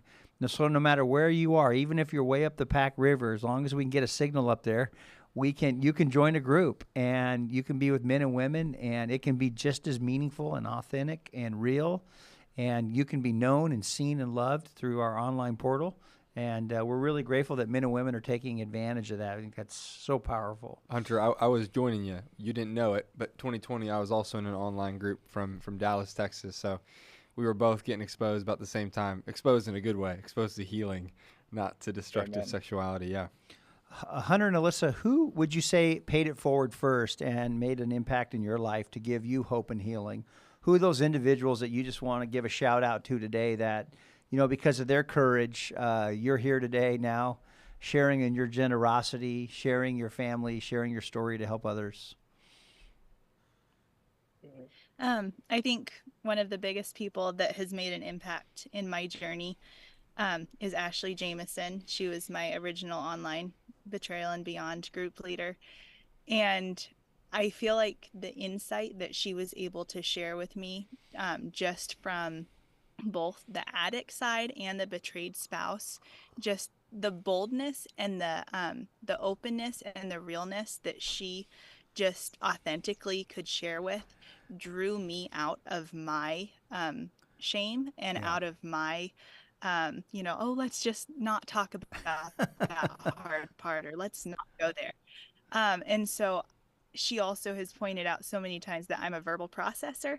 And so I can think there's been so many times where if I'm struggling with something, my husband will just be like, make a phone call, call someone.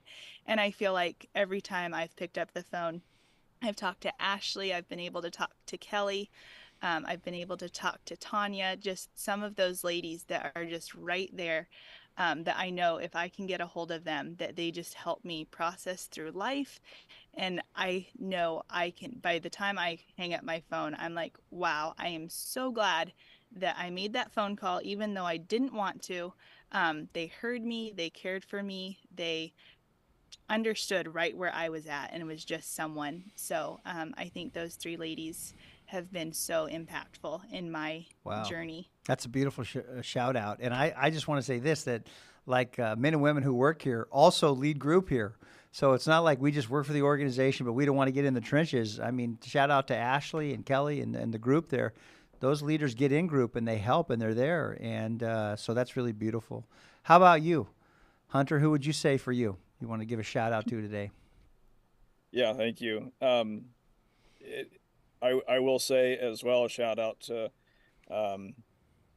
Ashley and Tanya and Kelly, because their impact on my wife directly impacts me. Nice. And it's called me higher in many ways. And so thank you. But for me, originally, there was a man in our church named Jaden, and he reached out to me, invited me into the Conquer series. Also another man named Anthony.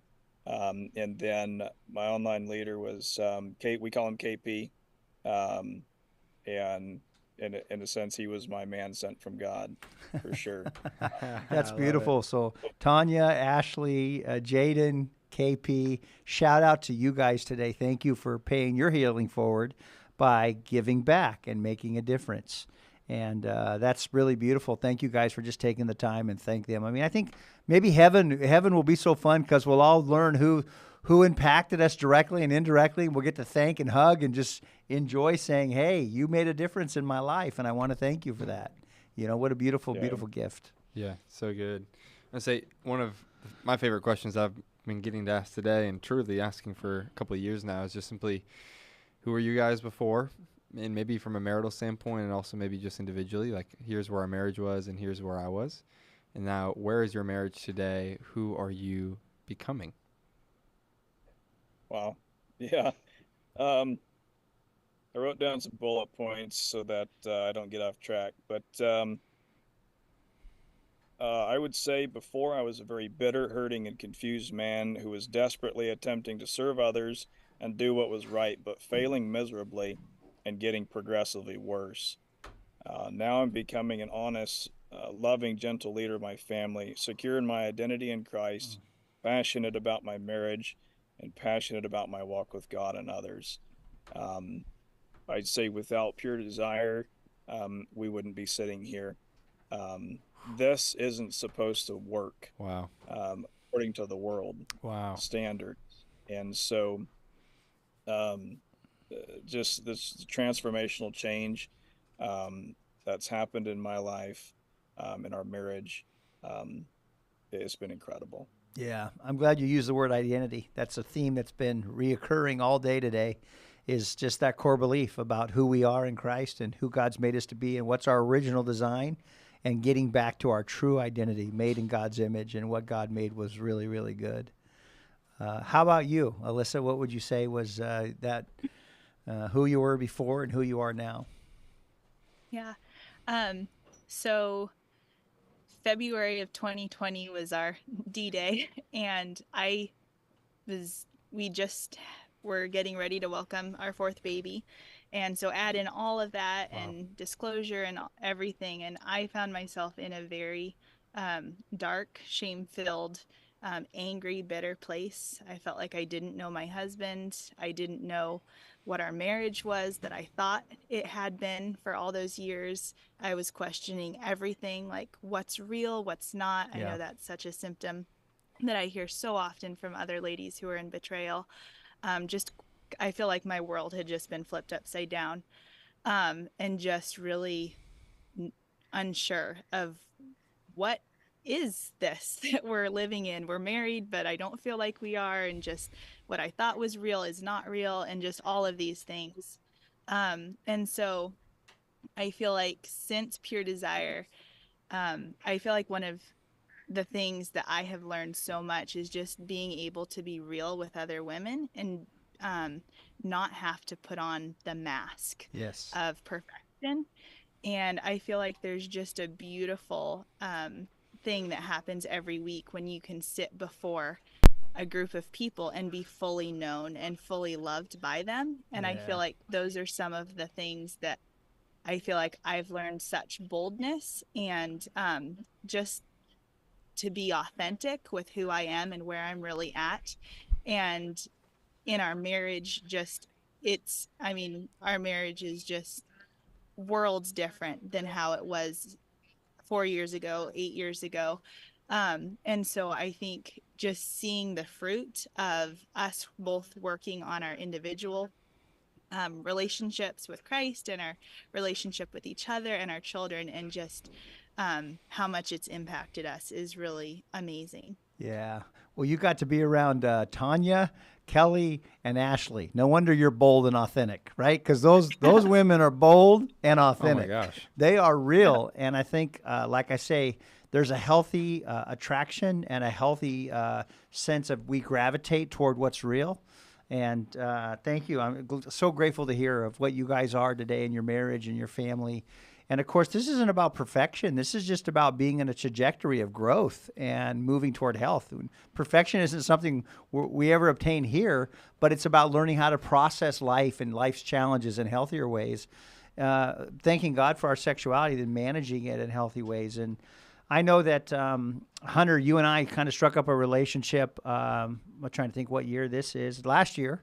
And we've been kind of connecting on a rhythm. And then I just talked to you a little bit about Team 58. And, man, you guys stepped up in a big way and just said, hey, this is where we feel led to give back. I know you own a company and you do quality work. I'm seeing it firsthand, your quality work. And thank you guys. So tell me, why do you give back to Team 58? What's the motivation? Why do you believe in pure desire? And kind of along with that is like, where have you seen the impact of this movement, and what are you passionate about? 2 questions in one there. Yeah. So why give back? I think from my perspective, I have always wanted to see a tangible return when giving. And when I see God working, I've always sought out revival. And when this ministry came into our lives some years ago, I saw this is the modern day revival. And I think somebody had mentioned Billy Graham earlier. Yep. But this is on the forefront of what we're being faced with. And so for me, when I give, I'm seeing marriages healed. I'm seeing guys come into relationship with Jesus Christ for the first time. I'm seeing shame falling off. I'm seeing guys in the pits of despair coming out. And I'm seeing the battle truly being faced head on. And so when I give, there's a tangible return in a sense, and an investment in the future. And so it was something that I don't think the resources were around my parents and grandparents. And it's something that I want those resources around for my children and for the next future. Wow. Yeah, it's really about seeing God work. You know, our founder and even Nick has talked about revival in the local church. And when you just said it, pure desire is the modern day revival. That resonates deeply with me. Pure desire and movements or organizations like this who are creating authenticity, competent resources in sexuality, because this is the thing that is really hurting and destroying our world. And the statistics aren't any different really from the church or the world. They're the same. And it's so detrimental to kids and lives. And here's PD just being the voice for the almost 30 years now, saying, hey, we got some resources and some hope and some compassion, and we want to be a part of what God's doing to revive and restore the church in this regard. That's what Team 58 is all about, restoring families and rebuilding lives. So thank you, you guys, for your generosity and leading groups as well. I really don't know if I could have said it better. I'm like, can I just clip that and send that to anybody who's like, wait, why should I give? Hey, I got a friend, Hunter, that you need to hear from. Hunter's, let me have Hunter tell you, because that was just so beautifully said. And there's a handful of our donors who are saying the same thing. Like, I want to see revival in the local church. And one of our board members, Ben Bennett, who's a part of my story regarding paying your healing forward, he was the guy who interviewed me. So in 2019, right before I got into group in 2020, I had told him that I was the guy on my college campus leading the purity groups. Like, I'm the porn guy. And he's like, you're in a binge purge cycle, and we can't hire you unless you go through a group. And I'm like, what's a binge purge cycle? He's like, you need counseling. I'm like, counseling's a swear word. We can't say that, you know? And he's like, well, that's what you need. And it was because of Ben that I was given access. But Ben said something so profound to me just maybe 2 weeks ago, and it just was a paradigm kick. He said, revival doesn't have to be cultural sweeping. Revival happened in Hunter and Alyssa. That's the revival. Yeah. And the revival happened in Rodney. And the revival has happened within me. And we're seeing revival take place one life at a time. And that was just such a helpful paradigm kick for me. I'm like, I want to see sweeping revival. I want to see sweeping cultural change within the church. Like, that's my heart. That the bride of Christ might be ready for his returning, like spotless when it comes to pursuing sexual integrity and health. But I'm also really grateful for the personal revivals that are happening in so many. So thank you again, Hunter and Alyssa, because you are living proof of what the power of Christ can do, as the song says. You are living proof. I love it. And again, it's bringing hope, healing, and freedom to the body of Christ, restoring sexual integrity one life at a time. Yeah. And Pure Desire is doing that. And that life impacts a family. How many kids? Hold on. How many kids? They have 7 kids. 6. Oh, I hope that wasn't a prophetic utterance there. Sorry about that, Alyssa. But if it was, I'm sure you can handle it. But anyway, they have 6 kids. And I've sat around their table before, and it's just a joy. And their lives are really a blessing. So what would you say to somebody that's looking to invest in Team 58 today, you guys? What encouragement would you give them, Alyssa, about joining and participating? Yeah, I think for us, the Bible talks about curses for the 3rd and 4th generation, and also blessings for the 3rd and 4th generation. And I think that's been something that we have so much been impacted by Pure Desire and just their ministry.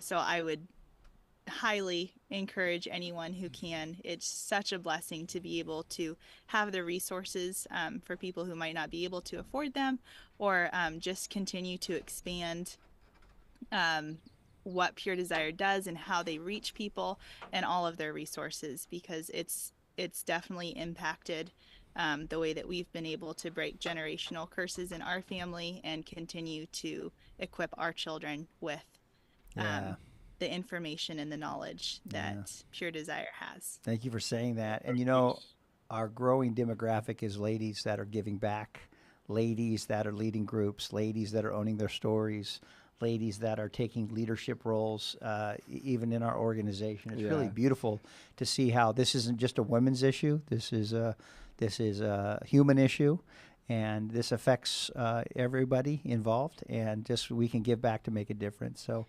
Hunter, any final words? Just that from the beautiful state, the gem state, North Idaho there? Yeah, I'd just say Matthew 6:21 says, for where your treasure is, there your heart will be also. And I think that's deeply impactful, especially for us men, when we invest tangibly and financially where our heart is. We just read that verse backwards. And to me, it solidifies this healing journey in my life, and it solidifies that vision that's been cast, that Christ has put on my life, and it just reminds me. And so financially committed is just one of those steps that solidifies healing in my life. It's beautiful. Yeah, where your gift is, there your heart is. So, and we invest in a lot of things, and boy, we have resources to spend, and we spend them in our country. But it's wonderful when you invest them in stuff that'll outlive you. I go back to a quote my dad said: "Do your giving while you're living, so you're knowing where it's going." And thank you guys for being young and investing at a young age. And we pray that the fruit that will be impact not only in your family and your kids someday down the road is you guys are going to be pretty cool young grandparents, by the way, down the road. And that farm you have is such a beautiful piece of property there. And I just pray God continues to let it be a resource to help many, many people as you guys are generous, not only with your resources and your time to lead groups, but also just to have people around your table and for couples to come to your property there and just to feel the love and goodness of God. So thank you guys. I say, and Hunter and Alyssa, if you don't have Treasure Principle by by Randy Elkhorn, please let me know, and I will send it to you. He wrote an entire book on Matthew 6:21, and as I was reading it last year, my paradigm got kicked so hard in a beautiful way. As, of course, where your treasure is, your heart will be also. And the 2 verses before that, he gives 2 locations. There are 2 places your heart can be, on earth or in heaven. And so when you give, you are quite literally positioning your heart into eternity. That's crazy. That's crazy. Like, I'm like, is giving a portal to heaven? This is nuts. I don't know how it all works, and maybe I never will, and that's mystery and paradox. But it just so, it was just a beautiful moment. I was in my office, and I'm like, kind of like internally freaking out. I'm like, I don't know what to do with this. This is incredible. So anyways, if you don't have the book, let me know, and I'll be sure to get it sent your way. Thanks again for sharing your story. Yeah. Hey, we love you guys and your family. Looking forward to seeing you next month. See you guys. Thank you. All right, take care. You know, they live in beautiful Idaho. We used to joke around, those of us from Idaho, I mean, look how beautiful their setting is there. We'd say, when we get to heaven someday and there's a long line, we would say, hey, you can get in front of us. We got to live in Idaho. You know what I mean? There's a little heaven on earth there. But it's beautiful when people give, and that generosity helps people right here, right now, to make a difference. Are we adding another guest here coming with us today? It looks like we're geting ready to. Can we get some like special music? Oh, my goodness. A drum roll. Ladies and gentlemen, Nicholas Stumbo. I like it. The myth. All the right. director. John, could it be true you and I could be running out of words today? We've only been doing this for 6 hours. I mean, maybe. I don't think we're there yet, but maybe. Yeah. I'm like the call to the bullpen. Yeah, exactly. The closer. The closer is here. Starters are getting a little worn out. You guys have done an awesome job. You've pitched like 8 scoreless innings, although we're not that close to the end. I'm like the mid. I guess I'm mid innings relief. We got 2 hours left. Yeah. Nick, John, and I get a chance to share with a lot of donors and hear a lot of stories. And one of the things that we always are so grateful for, obviously, is our founder, Dr. Ted and Diane, and their heart and courage to start this work. But, you know, when a founder starts a nonprofit and then the founder transitions, that's a real pivotal time when you have a new executive director that comes on board. And it was about 7 years ago. In fact, you and I came pretty close to the same time, and just so grateful, Nick, for your humility, for you owning your own story and leveraging your gifts of leadership to help. Has served as a pastor of a local church, and Pure Desire became so fruitful at your congregation up in Central Washington there. And so thank you. Thank you so much for just giving back and being a part of this. And you're a Team 58 member as well, which I love. And you got to just listen to some stories today and be a part of this. So thanks for being here with us today. Yeah, you know, Rodney, you're one of the first people they warned me about. They're like, you're going to meet this Rodney guy from Coeur d'Alene, Post Falls. He's a little crazy. No, they said early on that, man, God's doing some great things at this church, and really there's one pastor on staff who's been helping spearhead make that happen. So I think it was my first event as executive director. I'd been on the job about 7 days. You and I met and struck up a friendship, and, you know, wasn't too long after that you were willing to join our board. So yeah, I think I tell that story because it's a reminder to me that none of us do this alone. I mean, we've all benefited, and so many people watching today benefited from the work that Dr. Ted did, what God laid on his heart. I still feel it's a very pioneering message of sexual wholeness that is still being grasped in churches today. And so there may be a way in which God planted a seed in one man's heart and in Dr. Ted and Diane Roberts, but that it's a team of us that are so passionate about living it out now. And I get the privilege of kind of sitting in that lead role, but I'm so aware every day there's very little I can do if it's up to me. And it's people like you guys that have brought your passion and your story, and the guys behind the cameras here, and the staff that's in our hallways, and the volunteers that are around the world and in groups, and like the people you've talked to that just took that first step into healing, and then God has done something beyond what they imagined. Yes. And now they're getting to be part of paying their healing forward and shaping other people's stories. As I've heard the stories today, I think that's what I keep thinking about. You know, when you ask the question, you're like, who would you credit, or, you know, who's responsible for one of those big moments in your life?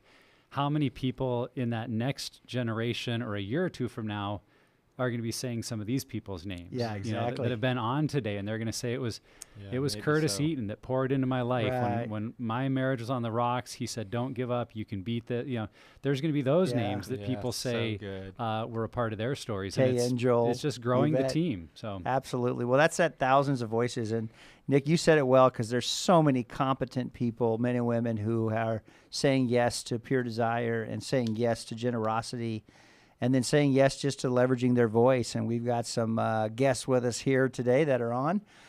Two of our champions here from Vacaville, California, who we got to be with and are so excited that they're here today. So Bill and Julie, good to see you guys. It was so great to be in your home just a couple weeks ago, and enjoy your hospitality and the gorgeous view outside your backyard. It's about blown away now. Getting blown away right now in our little windstorm, but we're good. Oh, no.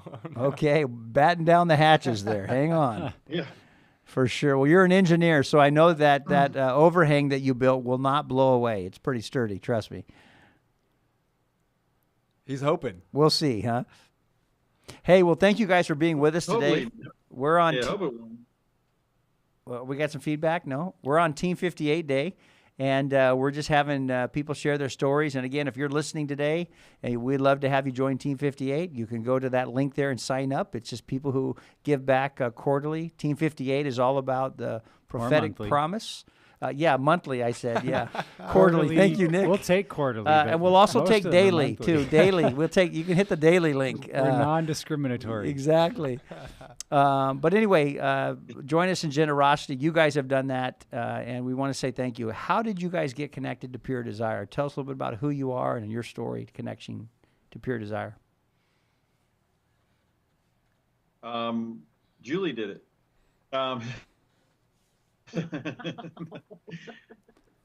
Which is true. So, yeah, we got connected to Pure Desire through the resources. I think initially through podcasts and just the good information that was coming out of Pure Desire. And we were both currently in programs at the time. And so Julie kept bugging me that she wanted me to listen to these podcasts. And it's had some guy named Nick on there, and I don't know. Nick and Trevor. Travis or something. Travis. And, so Trevor. Only I get to call him Travis when I forget. One of those guys. Yeah. Exactly. You know, it's like, We know it's Trevor. Poor Trevor. You know, and so you know, I would begrudgingly listen to them, and they were always really good. Wow, that was really good. Okay, that was good information. Okay, well, that's really good. And I was in the process of finishing up my program, and she was looking for different programs, and so I'll let her talk about her connection to Pure Desire. Thanks, Bill. Sure. So yeah, when I initially went into recovery, I went through a secular program, and this was after we went to Bethesda workshops. Love Marnie Faree and the work that she's doing there. Yes. And Pure Desire was one of the recommended resources, and the place where I was at the time that's nice, but don't want it. And then a year and a half later, I am desperately looking for a women's group that would bring my faith commitment and my back into my recovery journey, and was looking through those Bethesda Workshops materials again, and found Pure Desire, and found Betrayal and Beyond, found the website, got on, and essentially signed up for an online Betrayal and Beyond group. And that's how I got reconnected and started with Pure Desire, was through the online Betrayal and Beyond group during the COVID season of life. Fantastic. So that's how I got connected. That's how we got connected. And I was, I was loving my B&B group, and I knew they were looking for something different than what they were doing. So you need to check out 7 Pillars. And then it was like, you need to do 7 Pillars. This B&B group is amazing. And I would love for us to be doing the same thing and the same kind of work, using the same vocabulary. Wow. And eventually he gave in. So. Yeah. Yeah. So I did 7 pillars with a friend of mine who was in recovery and enjoyed it, got a lot out of it, and then I presented it to our group at the Father's house, and so that's kind of the progression, if you would. And now there's a really active and thriving groups ministry, and it feels like every time we talk to you guys or other couples there at the Father's house, it feels like it's growing all the time, and it's so fascinating for me to hear kind of what was some of the origins of that with you guys. And so when you look at your Pure Desire group experience, what would you say was one of your most significant breakthroughs, a moment in group or counseling that really stood out to you as like, this is kind of a moment that defined our Pure Desire journey? Right. Being able to be in a group with women of faith, strong faith, and still struggle with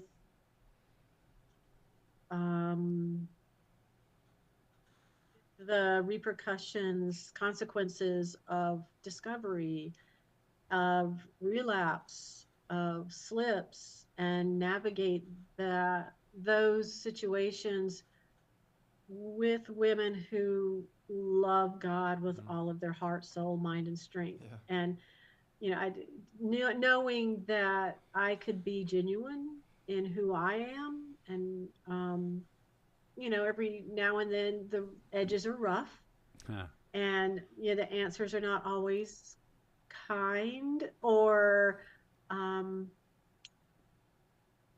Christian necessarily, but I could still be honest, and genuine and accepted. I'm not going to be disrespectful or completely rude, but I could be genuine and honest and still be accepted by this group of women who loved me and wanted what was best for me. And that was a big moment for me in relationships, because I really hadn't experienced that in any kind of relationship. So to have that in a situation where your soul is just laid bare and to still be accepted I'm inspired by a love, betrayal, and beyond groups. I think they're amazing. We've heard a few women say that very same thing, Julie. How about you, Bill? Go ahead. No, we've heard women say that. Go ahead. Just we've heard women say that all day today. Just grateful for the authenticity and a safe place to be real. How about you, Bill? Yeah, I think one of the great things about Pure Desire has been moving from the previous work we were doing into Pure Desire. The leadership team was, I think, convinced pretty early on that this was a good opportunity and a good move for us. But then when we launched the initial set of 5 or 6 groups that we did last year, the week by week breakthrough that we were seeing in the guys and ourselves, I think everybody was pressing into the material and doing the work, and we were seeing just a lot more good work being done, which is really necessary to have breakthrough. And we always encourage the guys, no matter how silly the lesson you think the lesson may be, or how related to your particular issues you think it may be, always do the work. And when you do the work, you let God do the rest. And I think it's, to point to a single breakthrough. Yeah, we've certainly seen, I've had breakthroughs in my own life, and as well as seen many breakthroughs, but it's really a result of just being, just submitting to the program, submitting to the work, submitting to God to allow him to reveal things, because so much of what we're talking about is supernaturally revealed, and the materials are just a vehicle, if you will, to get people to the place where God can talk to them and us. And so I think that's really where, I've seen just a tremendous amount of good work being done, which means that guys are really connecting with each other and with God in a way that they really needed to. Yeah, I can remember how significant that was in my own journey of that first group experience, where you're still fighting with your own kind of pride and like, I can do this myself. And I kind of had that moment of realization that either I'm going to surrender to this process and I'm going to do everything they say, even though parts of it I'm like, oh, I don't need that, or that part's dumb. I was just so arrogant, even in my own recovery. But that moment of surrender to go, you know what, I don't know how to get out of this, and I'm just going to do whatever it says, and no matter how out of context it feels, I'm going to answer all the questions. And it was amazing how often those were the moments of breakthrough. Like something that I thought was just meaningless to me, I would go and share it with group, and it's like the Holy Spirit would turn on that light bulb, ding, like, wow, I've never seen that until this moment. And so, yeah, just to echo how important it is that we come to that humble place of surrendering to a process and letting someone else who's been down that road guide us in ways and to places we've never been. Yeah, I'm in tears. The most profound moments in my own experience of group, or as I've gotten to lead groups, have been when the Holy Spirit's shown up, like you're talking about, natural resources, exposing us to the supernatural presence of God, interceding on our behalf, and watching God do things in group that I could never do, because he's the one who's doing the healing. And the groanest men in tears, just, being so deeply met by the personal presence of God as the lie is being broken by the truth in somebody else, or simply as they're sharing and naming something they've never named before. And along that path, Bill and Julie, we just want to give you a second to shout out anybody who's been a critical part of giving you access. And we know that might not have been, we know that recovery for you wasn't just Pure Desire, so maybe it's somebody in a different recovery ministry or somebody initiating you, but maybe it is Bethesda or how you got connected to Pure Desire. So who are some of the people who paid their healing forward that you might gain access to hope and healing? My initial B&B group leader, Chris Rocha, I mean, she when she was running our group, she was not a 10-year veteran. She was very new in her own healing journey. And I can't imagine being where I was at that same point in time, leading a group and leading it well. And she has these amazing resources and an amazing personality and amazing strength to be able to lead another group of women through material that is very raw and very vulnerable. When you're still raw and vulnerable, I to this day admire her strength, her faith in God, and her grace, and her acceptance. That was an amazing example, and really difficult shoes to fill.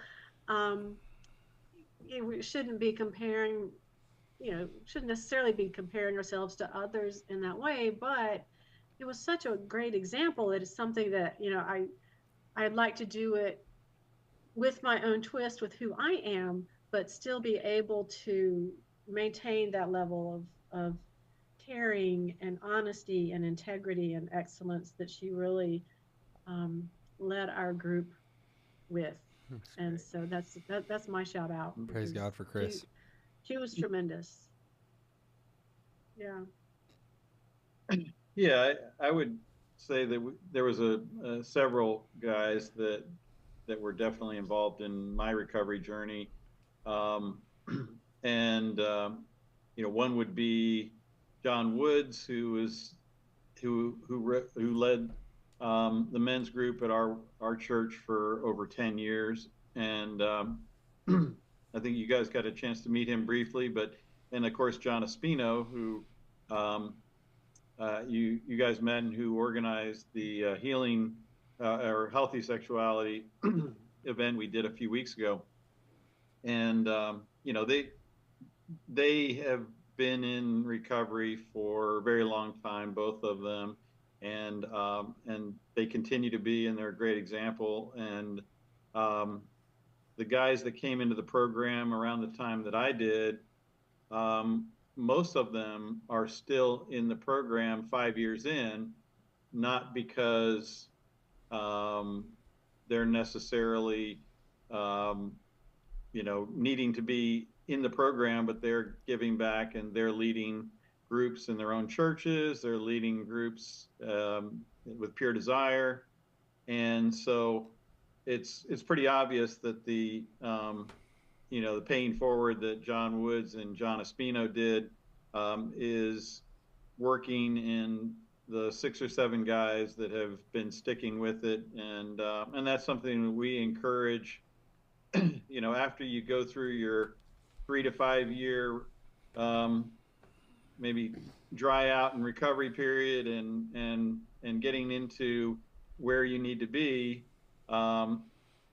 Sanctification is a lifetime thing, which is just a fancy name for recovery. And, Come on. We're all in this together. Yep. And, Well, I just want to say, Bill, shout out to John Wood and John Espino. Thank you guys. And to Chris Rocha. I love it when just champions go before us and lay a foundation and they share their story. They lead, and then we benefit from their leadership and their giving back. And so thank you. Let me ask you, why are you passionate about this movement and the impact it's having on others, getting people in Pure Desire groups, Betrayal and Beyond, Unraveled, 7 pillar groups? What's the passion? What's the impact you're seeing? What motivates you? For me personally, I think it's, this area is, it's an issue of resources, getting people the resources they need and the help that they need in really dire, desperate situations is always an important issue. I mean, it was an issue obviously for me when I got into recovery. I was scrambling for information and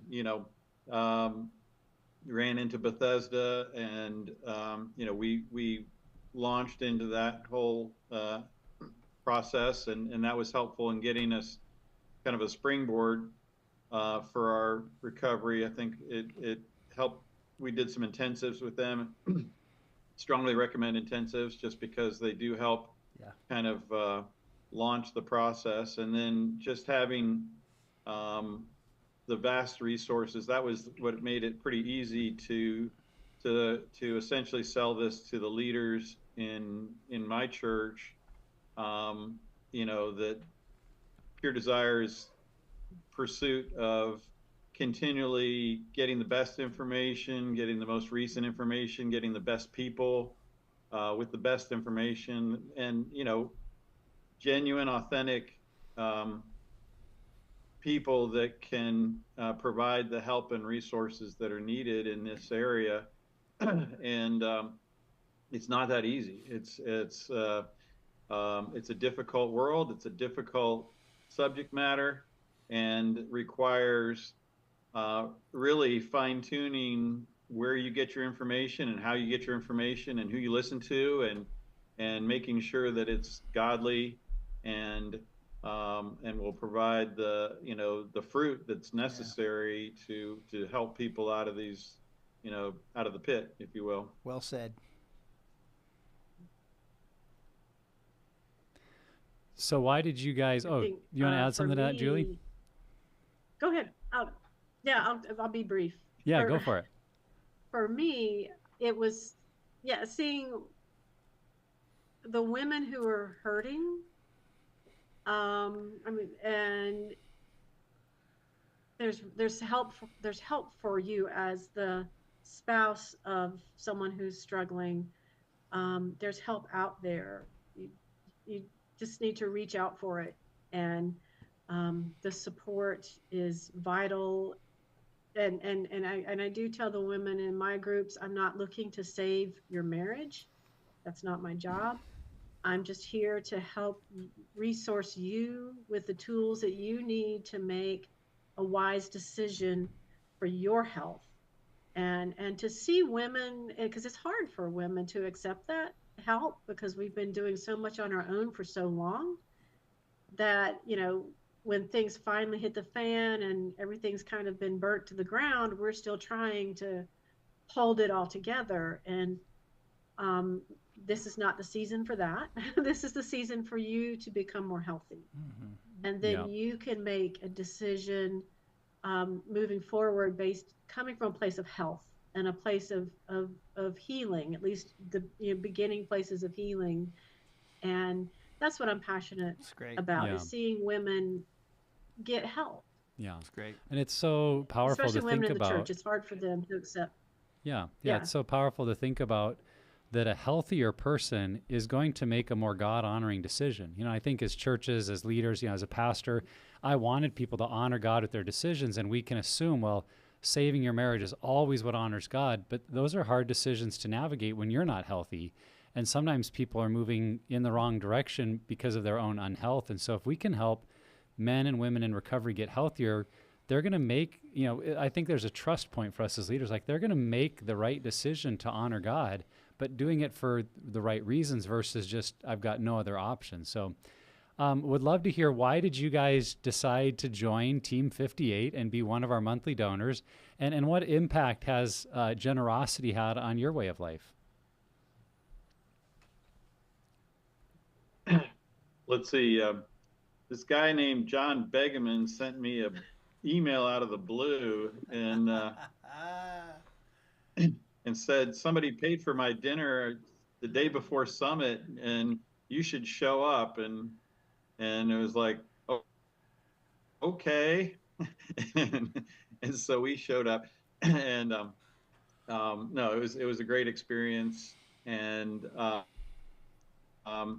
we knew we wanted to help with the ministry. We knew we were on the team, and we knew it probably meant something about finances, because none of this happens for free. And the great thing about Team 58 is that they provide really tangible projects. I think that's a real benefit. At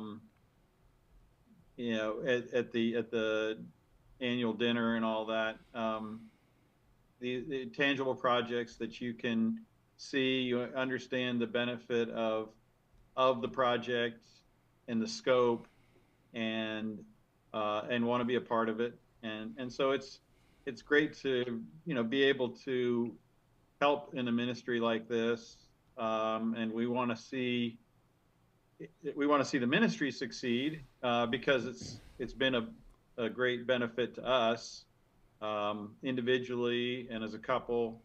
And we just want to see that that continues, and that the great resources that are available continue to be available and continue to grow and continue to resource the church.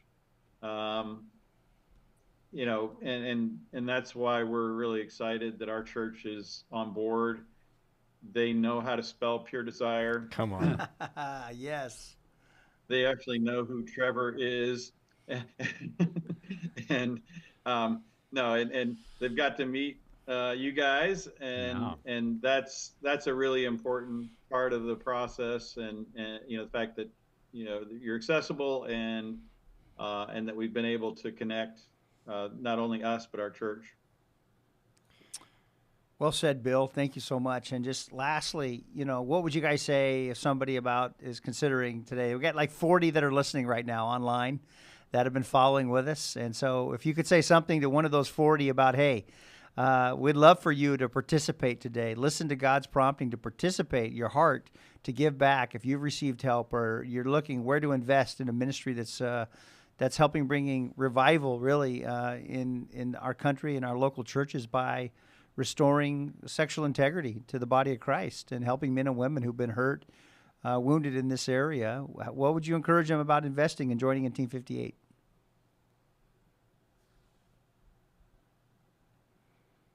Well, I guess, in our group, we have all kinds of great ways of encouraging guys to give. And one of them is you probably wasted a lot of your money in your previous addiction. And, why not consider, even though you may be in therapy, you may be in counseling and all that kind of stuff, why not consider, paying it forward to help other guys. And so I think that's part of it. Part of it is getting a vision for what Team 58's doing and their purpose. The Barna project is a wonderful project, and the results of that are going to be great. And just getting involved in these things it's a great opportunity. I think that's really what wonderful. I see it as an opportunity. It's an opportunity to be part of it, to participate, and it's an intimate group too, a smaller group than it's not the world, and it's an opportunity to make a difference personally, and as a couple in an area that is really making some real tangible benefits. And that's what I would say. Yeah, Bill, thank you so much. John, I think you have an update. Somebody must have just heard Bill, and somebody must have just heard Bill and joined today, right? It's true. Yeah, we just want to shout out Emily from Pennsylvania. Thank you, Bill and Julie, for sharing your story. Emily from Pennsylvania joined as you guys are sharing your story. So thank you, Emily. Fantastic. Yeah, and another piece of that is that we shared about the Barna Project, and I think John had a chance to talk. John Begeman had a chance to talk to our executive pastor, and we encouraged him, hey, this is a great opportunity. And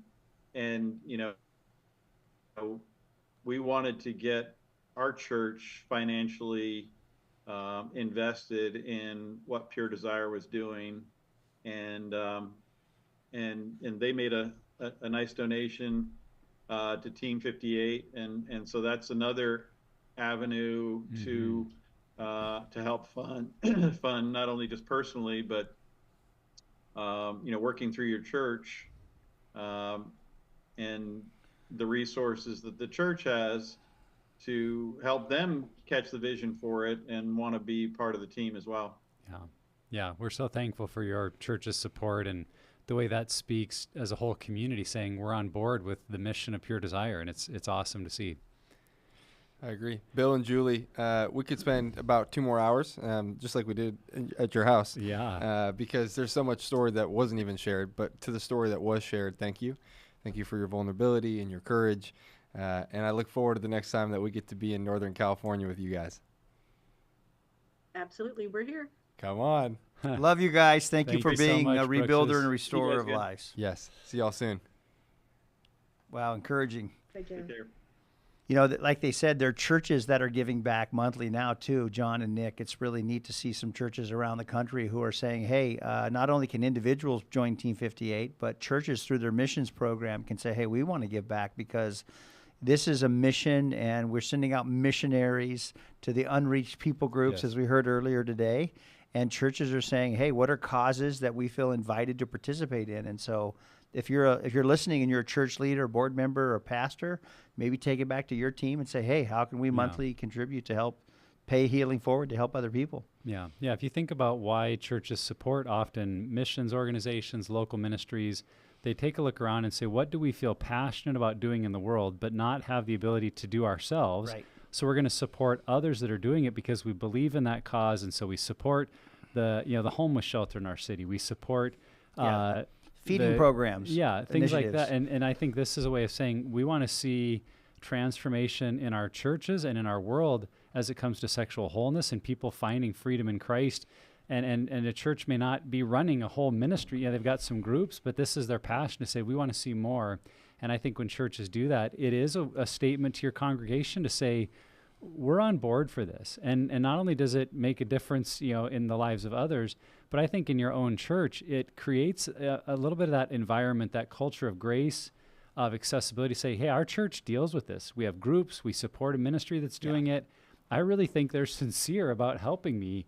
And that may be what gives someone in your congregation some courage to step in, because they see it happening not just in one individual group, but at a whole church level. Beautiful.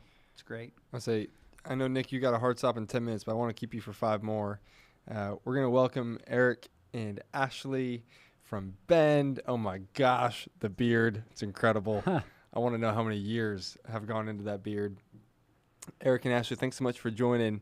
As you do, I want to give Nick maybe just a minute or two to share the real story. I've been sharing it all day, but I want Nick to share the real story. The rest of the story. Team 58, Dr. Ted speaking it over you, showing up at a conference, just your ideation about why do we call our monthly donors Team 58? Yeah, it was a meaningful moment of counseling as my wife and I were meeting with Ted and his wife Diane, and at the end they were praying for us, and we were in the midst of some of our crisis, and Ted said, Nick, I just feel like the Lord wants me to speak over you, Isaiah 58, that your salvation is going to break forth like the dawn, and your healing will quickly come. And I'm like, this is awesome. I need to hear that, and I was not from a real Pentecostal background, so a word from the Lord was kind of like, I want to receive that, and I trust that Ted heard that for me, and so okay, I'm walking in that, and then it was maybe a season of life later that I came on to Pure Desire staff and started speaking at some of the events, and I was at a men's event with Ted, and he's praying over the men, and he says, I'm hearing a word for the Lord for you men, that your salvation is going to break forth. And I'm like, wait a minute, that was like my passage, and your healing will quickly come, and God's going to lead you down this road. And I'm like, oh, okay. And then I started to pick up a pattern that at a number of events, that would be the word God had for the team. And I do just look at it to say, I think that's something God placed on Ted's heart. Yeah. To say this is an area that as we seek to honor him, because that was the issue in Isaiah 58, is the people were not honoring the Lord in how they were fasting. Yeah. And I think there's a parallel there, like we're not honoring the Lord in our sexuality. We're experiencing immaturity and selfishness and sin. And as we seek to honor the Lord, there's a promise there that salvation and healing and freedom will come. And when we do experience that, the end of the passage says, and some of you will rebuild the broken cities, restore the fallen walls, and you'll be known as the rebuilder of cities and the restorer of homes. And so that kind of became a theme verse, I think, for Pure Desire, some of Ted and Diane's legacy. And when it came to saying, what do we want to call our monthly donors, that concept of my salvation broke forth like the dawn, I'm in a new place, and now I'm going back to some other fallen down, broken cities, and in this case, families, relationships, and I'm going to be a part of rebuilding and restoring. And so Team 58, Isaiah 58 was born, and it will always remind me of that moment. And yeah, honestly, it wasn't lessened any that I heard Ted speaking it over a whole lot of groups that I think made it more thematic than individual. And so now we've kind of broadened that to our whole team that is doing that with us. Well, it's nice to know God's been consistent too. Yeah. He's not changing his mind. He's saying the same thing. Ted knew that. Well, and it gets me a little bit over my own arrogance of like, well, somehow God has a word for me that nobody else needs to hear, because as it turns out, no temptation has seized any of us except what is common, what many of us battle with. And I think that word of encouragement from the Lord, we all need to hear, and then need to be called out of our brokenness into helping heal others, because sometimes we stop short. We think healing is for me. Healing's for me just to make my marriage better, my life better. But part of our healing is realizing it's not just about me anymore. Right. That health is focusing on what does God want to do through me and in our world. And that's what someone could do with us and be a part of Team 58. And I love the team concept, Nick. Thank you so much for sharing that. And people can join Team 58, as Emily did today earlier. So they can go to the link on the page there, or puredesire.org/Team58 and be a donor monthly and be a part of the team today. Nick, thanks for joining. Yeah, hey, thank you guys for joining as guests, for all our guests today. I've been loving watching it in and out of my meetings today, but it's awesome to feel like God is doing something. He's inviting people in, and people are responding. Yeah. So whether you're our guests here that are sharing your story, or someone responding on the chat, or to become part of Team 58, we're grateful. Yeah, absolutely. Thank you, sir. All right. Go get them, guys. Couple more You bet. hours. You bet. Here we go. John, who do we got here today? Who's our guest with us today? Erik and Ashley. Thank you so much for joining. All the way, not really, just a couple hours south of Portland in Bend. And I'm serious, Erik. I really do want to know, how long have you been growing your beard? Oh, gosh, it's been since high school. Oh, I do have to my trim it up every once in a while, but it's been consistent. Ashley, does that mean that you have never seen him without a beard? I think when we met, he had shaved like some hand. Yeah, it's been a I journey. went through some phases. That's incredible. There's always been something. That's awesome. Erik and Ashley, thanks for joining us. Hey, tell us, when did your story start with Pure Desire? Take us back to your origin, your beginning with PD. Yeah. Yeah, we kind of got connected in 2019 was when he started Conquer Series. And I had joined BB for just a couple weeks, but I had a new baby. And so it was a little bit overwhelming. And so I didn't join an actual group until 2021. Yeah, anything you want to add? No, yeah, it was 2019, and Dan and Jen Howie, who you guys are familiar with. Very much. We were Grateful in the for same- them. Yes, they're amazing. Same church as them, and they were starting groups at our church. And I remember, it's a funny, not funny story. I remember hearing the announcement on the screen for service, and they're plugging Pure Desire, and I nudged Ashley, who had no idea, right? This was a completely hidden sin at the time, and I was like, hey, maybe I should go to one of those, just just in case. Just to do some research. You're testing the water a bit. Just to do some research, just in case I ever come across anybody that maybe has heard of porn. So little did we know, this is where we'd be sitting today, thankfully. Yeah, thankfully. But, yeah. Great, and shout out to Jen and Dan yeah. for just being champions in that regard. Beautiful. Well, Erik, it's funny you say that. I remember in my own story that the sin was so hidden that even looking for hope, I hid that. Like, I hid the resource my mom handed to me that was about sexuality and teenagers. I'm like, no. If she sees me reading this, she'll know that I have a problem. So I empathize really deeply with that part of your story. Just a question. So you're getting into group with Dan. Ashley, were you with Jen, or did you get into an online group? Were you with Jen?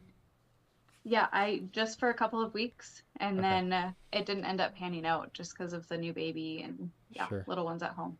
I would say, what have been maybe a breakthrough, a couple breakthroughs along your healing journey?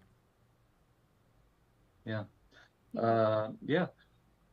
Gosh, so many. But some that I was thinking about earlier today was, I will preface with, it took me 2 years.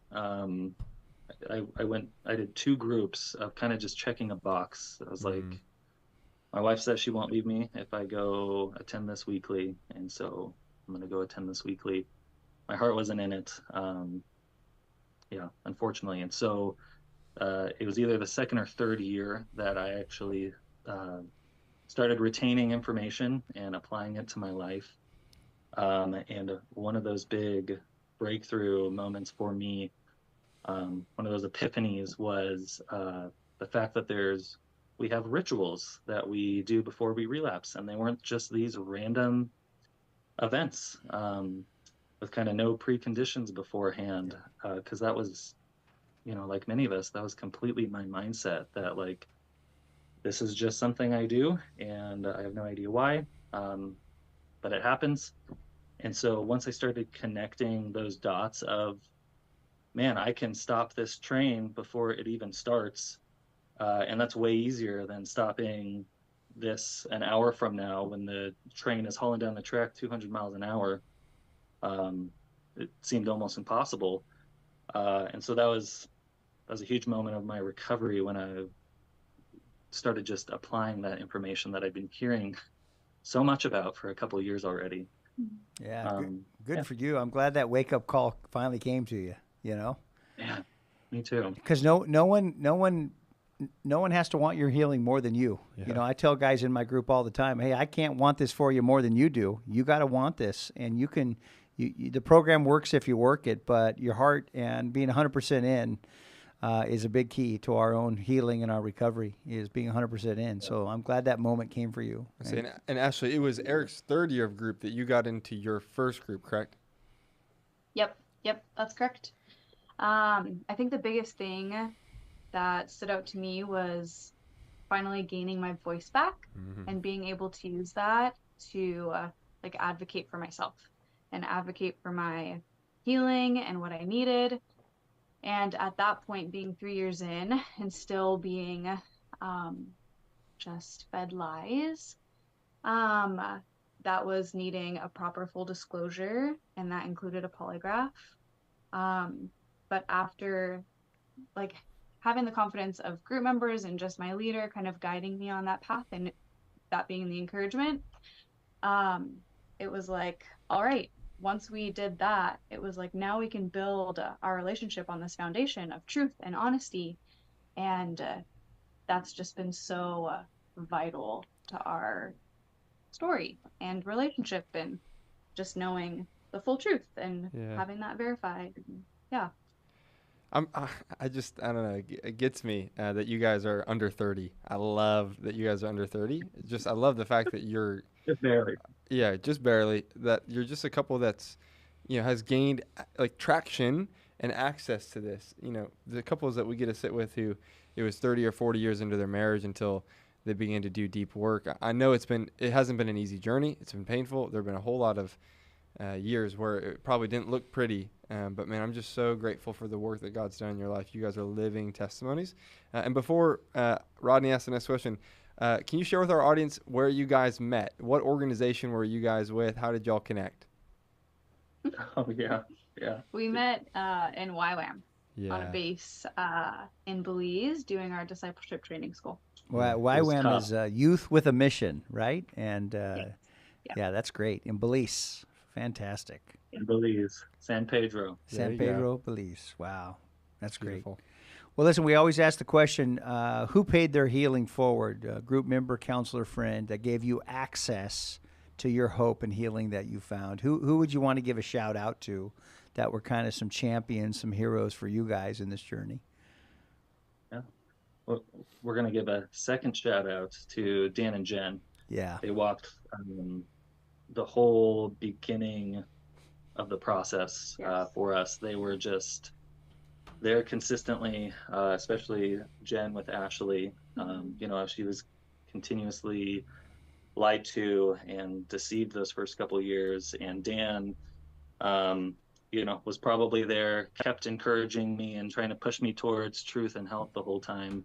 I got there eventually. And they walked through the disclosure process with us, and it was essential to have a wise couple there that knew the process and could be there with Ashley and have, another wife there who could kind of advocate for her and guide us through. So that's great. So thankful for them. Yeah, big shout out to Dan and Jen. And I know that they have invested in Pure Desire in so many ways, part of this team, and have given back and helped so many people. And their hearts are beautiful. I've seen it firsthand in my experience with them. And so just a shout out to those champions that have gone before us and that are turning around now, paying it to help other people. So that's wonderful. And Ashley, for you, was that group that you then got in on his third year, your first year, was that also led by Jen? No, this one was led by a gal, Ramona, who also knew Jen. She definitely helped pay that forward. And then her co-lead, who was, her name was Kaylee, but she led a group and I co-led with her last year. So that was really cool. Come on. That's awesome. I love the friendships that form, right? I mean, it's like, we've been through thick and thin. You know me and I know you. There ain't going nowhere. We're here. Here we are. Yeah, that's beautiful. Well, thank you for saying yes. We often say that Patron Beyond leaders are kind of like gold. because I mean, you're walking through your own trauma. Like, that's practically the group.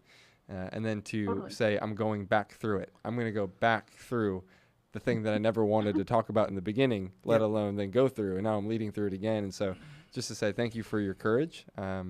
For people struggling, it's like, I can't help but give this away. For those who've been impacted by it, that's not always the same story. Yeah. So tell us a little bit, who were you guys in 2018 or 2020 before you got in group, before Pure Desire?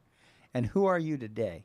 What's the difference that you've noticed, maybe in one another or in yourself, that you would express your gratitude for? There you go. Okay. Oh man. Gosh, in 2018, I was a liar. I lived my life in secrecy, like many of us do. I was addicted to porn, video games. I came home from work and found different ways to numb out. And that's kind of just how I lived. Didn't feel much, disengaged. We had our son in 2017, and gosh, oh man, I'll start crying.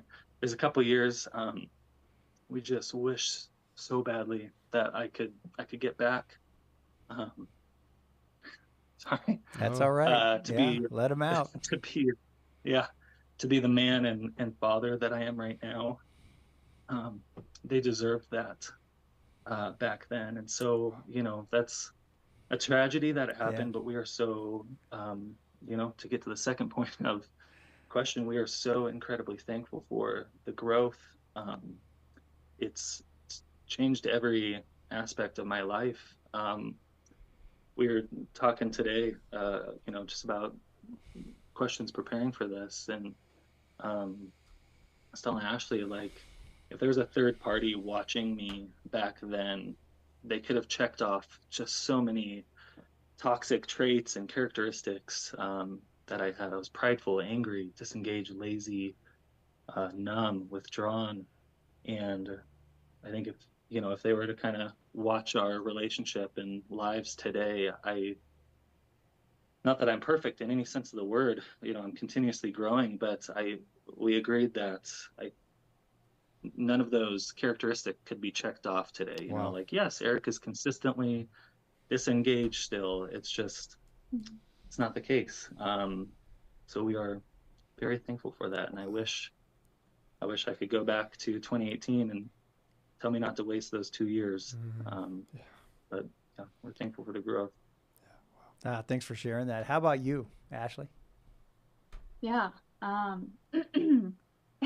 It's funny when, we were thinking about answers to this. I was like, I was just this naive, oblivious, not really like knowing that there was something off in our marriage because we fought all the time.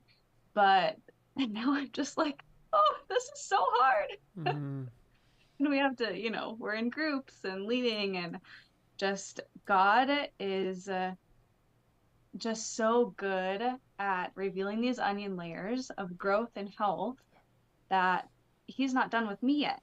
Come on. And in group, even as you were sharing, John, like, it's an honor to be able to come back and lead these women and help them find their voice. But I'm also learning and growing in my own journey and doing this work again and again. Yeah. And God is just revealing new layers of healing for me.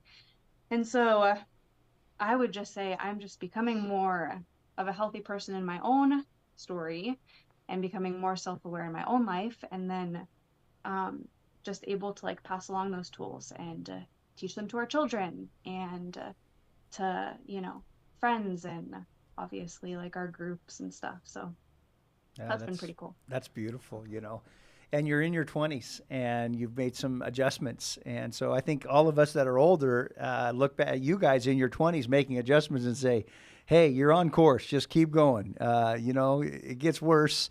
And you took action sooner than later. And I just would say, too, Erik, I know a lot of dads maybe live with regret, wish that they didn't struggle or they wouldn't have had this issue. But one of the things you can always say to your kids in the future is, hey, healthy people seek help. And when I had a problem, I went and got some help. And so when you have a problem, son or daughter, you can go get help. and we're here to help you. And problems are a part of our humanity, and there's people and resources that can help you. And so creating a healthy family system, showing up emotionally, being there for your family and each other, I think that's fantastic. And kudos to you guys. Just shout out for doing the hard work and leaning in and continuing to grow. I don't want to assume that you've watched the whole live stream, but if you get a chance to go back, we got to talk with Scott and Cassie from Dallas, and they're not too far ahead of you guys in life, and they've got 3 kids underneath 6. And I was so moved just a month ago when Cassie shared with us, and then again today on the live stream, that her prayer over their 3 kids, 2 daughters and their youngest son, is that whenever they're struggling, they will ask for help. I'm like, wow, like that's such a simple prayer and yet so powerful and profound. And so thank you for being parents who will meet your kids with compassion and curiosity and courage and your willingness to go first. Rodney says that leading could be simply defined, go first, with your vulnerability and with your honesty. So thank you again just for who you're becoming. I just want to say you guys invest in Team 58 and you give back monthly to just make a difference. And why do you give back? And then we have about 40 listeners that are on right now watching you guys, and probably more that are coming and going. But like, how would you encourage somebody today about investing back in Team 58 and paying your healing forward to help someone else? What encouragement would you give? I think just the biggest thing is, I mean, Pure Desire has completely like changed the trajectory of our marriage and our family and how we function. And so it just makes sense to just invest in something that is changing lives and is so impactful. Yeah. I know you had a really good thing to say, so I'm going to let you share. Okay. Yeah. Look at that layup. I love it. And take it away, Erik. All I was going to say is I agree with her. So that is a good slam dunk. I like that. I agree with her. Probably the most profound thing that's been said all day today. I agree with her. You know what I mean? Nice one, Erik. Nice one. Yeah. That is all true. It's so true. Yeah. So I feel very passionately about this. Gosh, I was thinking about how the world and the enemy and culture and society, everything around us is pushing this. It's a cancer. It's a pandemic around the world of just this sexual perversion everywhere you go. You can't watch the news. You can't watch movies. It's getting into kid shows now. It's just infecting everything. And so I was thinking about how there's trillions of dollars being put in every single year into this industry it's trying to destroy your family, your marriage, your relationship, your children. The creator of Game of Thrones said in an interview, they include all the explicit material in their show because they want to appeal to the perverts of society and the perversion that's in us. Wow. That they want that.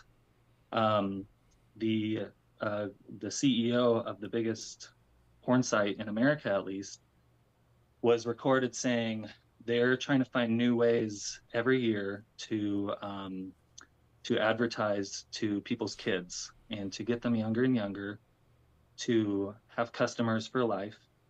So I'm going to cry again because I'm angry.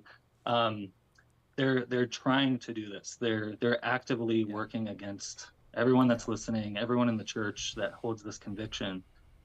They're trying to tear what you love apart in this area. And so where my passion and conviction comes is, man, like, isn't it the least we can do to get behind a ministry that's being so effective, like on the front line, pushing back against that, when the world is just, it's trying to just tear your kids and family apart. You know, it just, to me, I'm like, it only makes sense. We couldn't help but not give money to that. You know, that's something I want to support financially and spiritually. And with my time and energy and effort.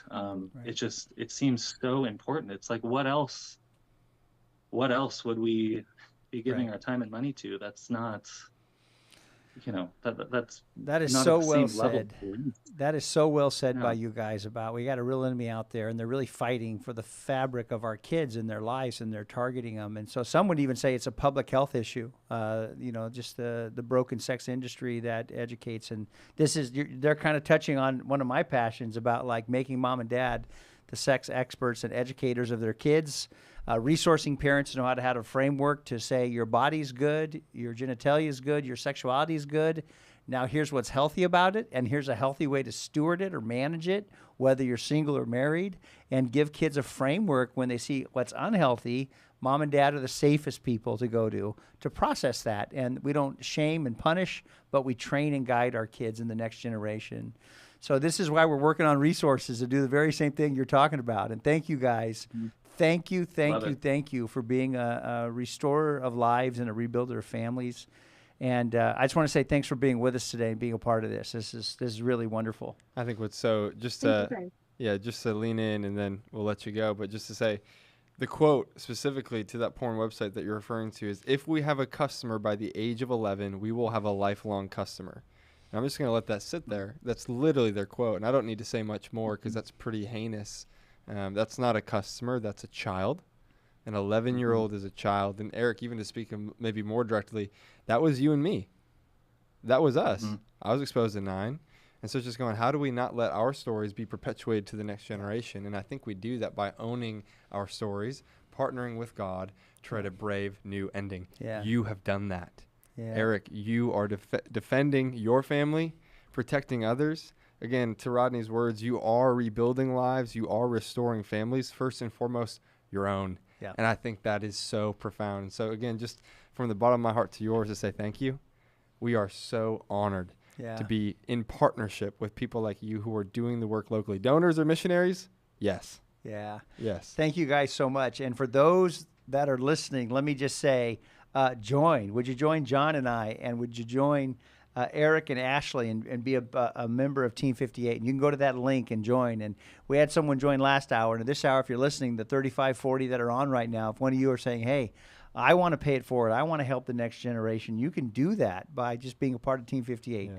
$25 a month or whatever you can do. Be a part of giving it back and investing in something that we think is going to have just ramifications not only in this life but the life to come, for sure, as we help bring healing, the kingdom of God here and now. Thank you guys so much. Yes, thank you for sharing your Thank story. you so much. Thank you for what you do. Yeah. Have a great rest of your day. Yeah, you guys do. Bye. John, what a wonderful couple. It's so neat to just see men and women younger and getting help and healing and just moving it forward. And now their kids are small and they're able to refocus and reinvest and make it healthier, for the next generation. Just, it's very, very moving. And so we're going from 20s to a tribal elder. You ready for this? Are. Yeah, we're going to turn the page here. Just some founding people within Pure Desire here. Some wonderful people. The Heckers. Well, not quite. Oh, okay. I was mistaken there. I misread that. Okay, we're going to Cynthia. Even more founding. Yes, as in whom I would call a spiritual mother. We've got Cynthia Hickok joining us from Puyallup, Washington. For those of you on Team 58, you probably know who this is. We're going to end the day, just this last hour, with Cynthia sharing her story for the next 30 minutes, and then the Heckers. And I just want to push pause just for a second and say Cynthia and Bob and Joy, just the next hour, have been such a critical part of praying this day into quite literally existence over the last handful of months. And so, Cynthia, what a gift and an honor to have your story a part of today, as you've been such a critical part of watching it quite literally come together. So, you know what? I'm sitting here realizing I'm not hearing you guys through my earphones. I'm hearing you through my computer. Oh, well, we'll figure it out. But you can hear us? I can hear you. Okay. Yeah, plain as day. I don't need these. There you go. Come on. Okay. I say, Cynthia, thanks so much for joining.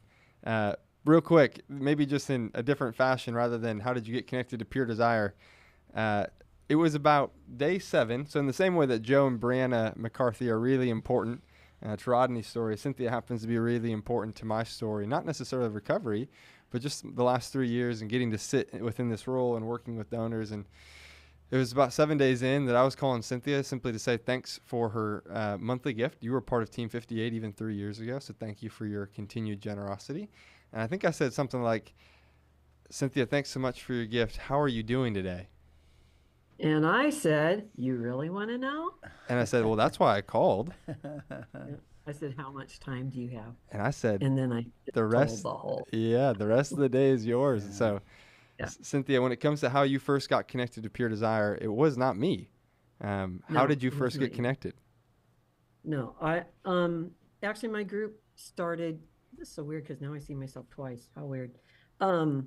My group started in April of 2019, and my husband died the day after Thanksgiving in 2019. So my first familiarity at all with Pure Desire was at Celebrate Recovery, and I was taking the grief and loss group, and I blurted out what was going on, and the gal that I didn't know was a CSAT, Elizabeth, said, you need to come with me afterwards because we're starting a Betrayal and Beyond group. And I didn't know what she was talking about, but she introduced me to Susan, and Susan said the whole thing. And I said, well, that's on the same night as my life group, and my life group meets at my house. And she said, you have to put the tourniquet on that which is bleeding out.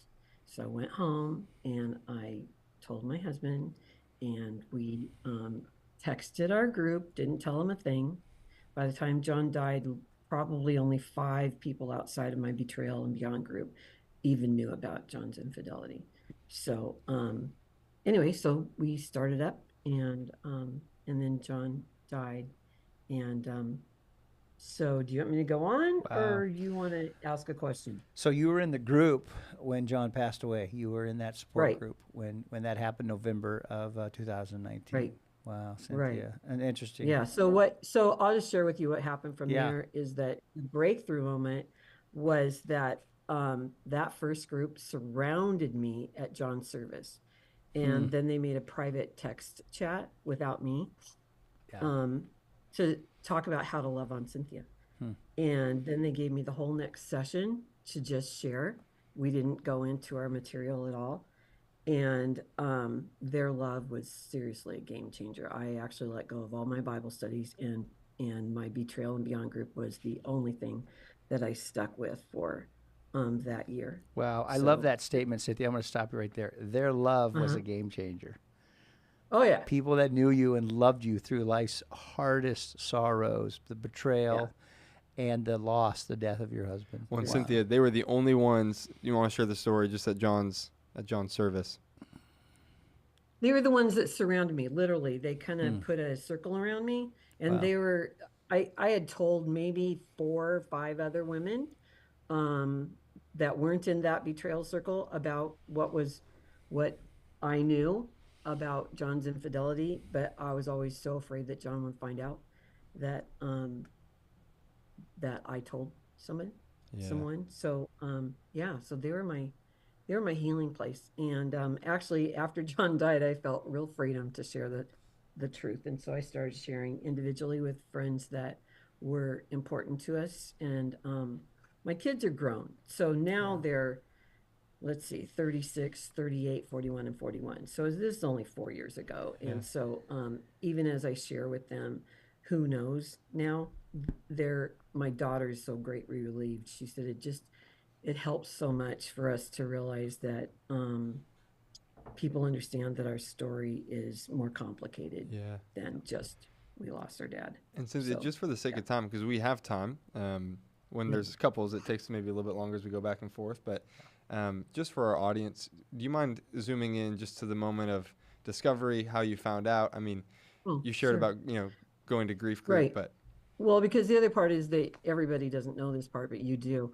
And that is that my husband was suicidally depressed, and had been since 1998. And so during an episode in 2016, and when I say suicidal, I mean he was intubated, it took 3 days to get him off of intubation and to come back to us. And then it was always followed by a week in the psychiatric ward. But anyway, during one of those times in 2016, I was manning his phone in my car, and someone called. It was a young woman who was my daughter's age, and she stayed on the phone for 4 whole minutes. Wow, it was just interesting. She just saw no problem with their relationship. And I'm like, whoa, wow. What do you know about marriage? Anyway, so that's where that all started with my finding out. And then John, actually, his death was precipitated by another overdose. But his birthday, well, he went in on Friday.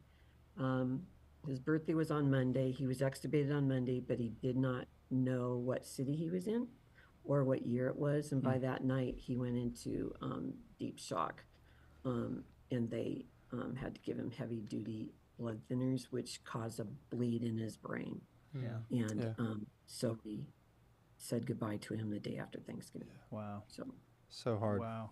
So many layers to all that. It's just not simple. It's complicated. It's not just loss and grief, but it's all the circumstances surrounding the loss that have their own set of grief and processes. So, wow, I thank God for that person who pulled you out. We always say, who was a champion that you would want to say they paid it forward? It was that lady in group who said, you need more than the CR or the grief piece.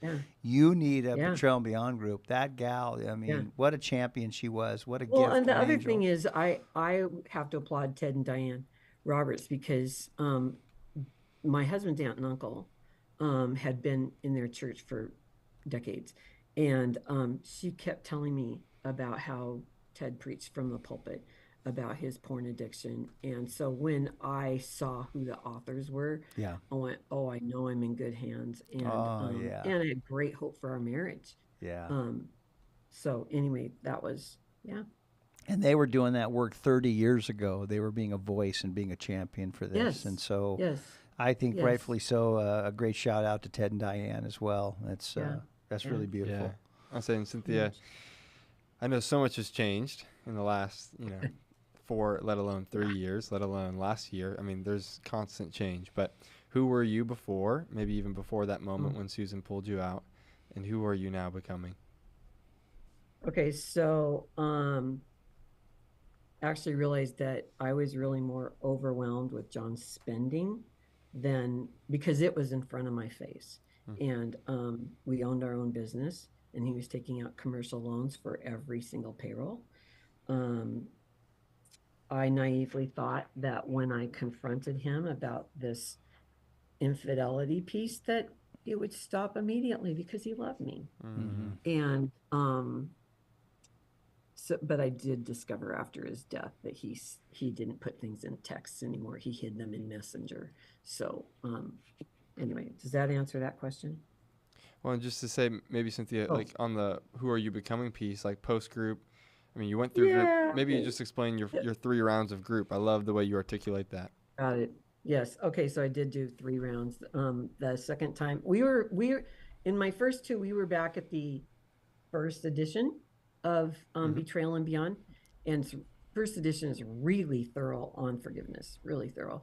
And so I went through it the second time. This is after John had passed away, because it talks about the street sweeper that you pick up whatever's residual. And so I thought I want to do that for the residual. And then I went through a third time. I co-led the second and the third groups. Went through the third time because the new material was out, and I wanted to know what that was. But by that time, I seriously had hope and knew that I could pour that into the young lives around me, because the gals in my group are easily at least 10 to 30 years younger than me. So I'm so grateful for them that they've been able to find help at 25 years old. Yes. How cool. Yeah, for sure. That's great. We always just say, who is it that paid it forward for you? And I don't know if you want to share that group member's name, or you're right to do, the gal that invited you to. That would be Elizabeth Weddington. Yay. And she's a CSAT in Tacoma, and also Susan Rankin. and she and Scott have now moved to Florida. Yeah. So I hope they're going to do more in Florida, but they literally just moved. But I would say too that John and Rodney, is that who I am now is I am braver, bolder, and very better boundaried. Because I literally, COVID hit, and I spent that whole year cleaning up an estate that I didn't know head nor tail of what was going on. And we owned our own business, so I had to take over and sold that last June, and now I'm selling the building praise God. that we're in, so that'll be done by the end of the month. That's beautiful. Well, way to go, Elizabeth and Susan, if I get those names right. Thank you, ladies, for who you are and your willingness to reach out to someone in need and point the way. Yeah. And we're looking at fruit from your actions and your activity and your generosity and your kindness and your willingness to participate with God in this redemptive work. And like, I look at you, Cynthia, and just think you're just a big champion for women in this world, and you care, and your heart is so big, and your generosity and your participation now in saying, hey, someone help me, and where's God inviting me to give back? And you're generous in a lot of areas of life, your time, your resources. And so I just shout out to Elizabeth and Susan. I always say, this is the part of heaven I'm going to love, when we get to say, hey, thank you. It was what you did that affected me, and how we're all connected in this whole piece of redemption. Yeah, Cynthia, two things just before we move on. I'd love for you to articulate just how God did your healing versus how God did John's healing, and some of the compassion that you now have for him. You always like this part. Yeah, go ahead. Because God has done John's healing in heaven, and I realize now that I will never, ever, ever see the person that John was when he left this earth. He will be fully redeemed. And God had to do my healing here, separate from John. And it's true of my kids too. One of them is articulating that we needed to be dad no longer here so that we could heal individually. So I'm grateful that Scripture says that death is not the great separator of the love of God, Paul says in Romans 8, and that Christ holds the keys of death in the grave, and death's been conquered. And the love of God is so beyond our ability to even think or understand what God has prepared. So it's a beautiful thought. Beautiful thought. So the second part of that question, Cynthia, was just going to say, what are you now passionate about? How have you seen this movement impact other women? So passionate about, well, there's a lot that I'm passionate about, and they're all instigated by John Begeman. John's got you passionate about a lot of things, huh?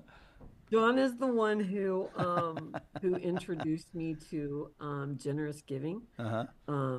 And actually, I'm going to a function up at the Canlis tonight.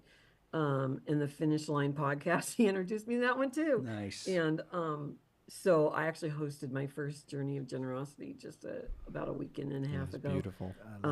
Which has been really wonderful. So I'm investing financially into the ministries that put forth the word of God in life-changing ways to expand the kingdom of God, which is why I do Team 58 too. I spend my Friday nights, and now we're moving to Monday nights as well, doing drive-through prayer in my church parking lot. So cars drive in, and we ask how we can pray for them, and we pray for them, and we've gotten to lead people to the Lord. I got to lead 2 people to the Lord in December alone, so that was really cool. That's awesome. So, yeah.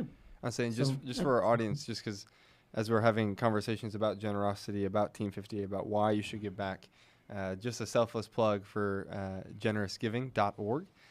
If you want to learn more about how to be generous, or even just be inspired by stories, if today has been inspiring for you, their website is full of stories, and they run very similar groups. They put people in a safe, confidential place to talk about generosity in an open way. And so that's what we got to be a part of. And again, what's really unique about generous giving is that they're completely funded by One Family Foundation, and they actually don't ask for money, so that there can be this place of safety and confidentiality around the topic of generosity. And I think cool. We had 17 people here, and I put John out there in the rain with an umbrella and said, okay, you show people where to park. Nice. That's great. And by the time they got to the door, they heard all about Pure Desire. Oh my gosh, they had. I mean, people came to the door I'd never met before and said, so you know John through Pure Desire Ministries. I said, did he tell you my whole story already? Oh, that's fantastic. Well, you know, because That was in this country, we've been blessed with a lot of material things. We may be poor in other areas, but in resources, we're blessed. And so I think the question is just, where's God inviting you to participate with your generosity, with what God's given us? And, you know, my dad used to say, I said it a number of times on this, but do your giving while you're living so you're knowing where it's going, you know? And listen for the invitation to give back. And Cynthia, you're doing that not just with Pure Desire, but with a lot of things that you're watching it transform people's lives. And so, again, just thank you, not just to us, but to all those that you feel the prompting to participate in. Yeah. Cynthia, I was just say, how have you seen generosity shape you? Again, not just healing and redemption work through Pure Desire, but really, again, we're talking about generosity today. How has generosity shaped you in the last couple of years? Well, I was going to say generosity shapes any heart, and so does gratitude. It renews my mind, sets my mind on the things above, not on the things on earth. And because where my treasure is, there my heart will be also. Yeah. So when I actually find myself too comfortable, like, oh, things are just riding along, I'll actually just write a bigger check to church or go, Lord, who needs funds right now? And press the magic button on my donor advised fund and send money out. So yeah. Anyway, so it's I got to tell you, I'm going to put a plug in for John Cortines and Greg Bauer, is it, that wrote True Riches? Mm-hmm. That was really a well thought through thing that they did in their Harvard business classes, because they really came to understand that generosity changes your heart. Yeah. Seriously changes your heart. Yeah. So good. It's beautiful. I'll say, Cynthia, before we get to maybe the last two questions, I just want to ask, what have you seen God do? I know that you've now been a part of 3 Betrayal and Beyond groups. Do you have a favorite story? And not that you have to share by name, but just of a couple that you saw come in one place and leave in another. Well, I don't see couples. I see women. Yeah. So that's been my experience. It's been really interesting how you can be in a place that you think is just a conversation, and it ends up turning to somebody saying they're going through a divorce, and I just say, so is it an addiction or an affair? And she just like stares at me like, well, let's go walk on the beach and we'll talk about it. Yeah. I mean, it's like, I don't do Facebook anymore, but every time I've opened it up, literally I was on my way down to the summit a couple of years ago and saw somebody divorcing after 43 years. And so I just moved over to Messenger and let her know my story. And that started a whole, understanding that she needed to walk through. It's been a lot of people that are going through it, especially when I've heard the stories after 30 plus years or whatever. I'm going, okay, let's talk. I have a feeling you might not know my story. Just without being forthright, just saying, I'm just wondering if yours is similar. Yeah. And they're just going, can we talk like right now? Yeah. And Cynthia, I want to stop you right here, because to me, that is so meaningful that I use the term, and I know you won't get offended because you're a real person, but tribal elders. Those of us that are in our older... I've been listening to you guys all day, by the way. Those that are in our older season of life, instead of saying, hey, I went through this painful thing, I'm just going to ride out the rest of my life and just try to get some peace of mind and rest. Instead of you're saying, I want to own my story and be willing, God, with whomever, when I see a need, maybe it's Facebook Messenger, somebody to help them. Right. And thank you for just not setting on your talent and your resources and your story, but for moving forward and sharing it when you feel prompted and being a part of something really beautiful. I think that you're going to be living every day, and you're getting healthy dopamine drips of the joy of other people coming to hope and healing. I got to tell you, Rodney, every time, it's almost like every time it comes out of my mouth in any setting that there's somebody whose ears it falls on that is just struck with, oh my goodness, let's talk. Wow. So that's great. Yeah. Vulnerability begets vulnerability. Yeah. And free people get the opportunity to participate in freeing people. Yeah. And Well I think said. that's really, really beautiful, Cynthia. Yeah. And it's just all Yeah. over your story. I think one of my favorite parts, just for our audience that's listening and joining us, and thank you. Also want to give a quick shout out to Russell here in Oregon, who just joined Team 58. Thank you, Russell. Nice. I think we're now over 25. I'm not quite for sure we'll get to 58 Awesome. by the end of the day, but we're over 25. We got it. Let's go. Let's which move is- to 30. Right? Yeah, which Let's is get sweet. there. And just want to say, Cynthia, I'm so grateful for the way in which you are stewarding your story specifically to widows.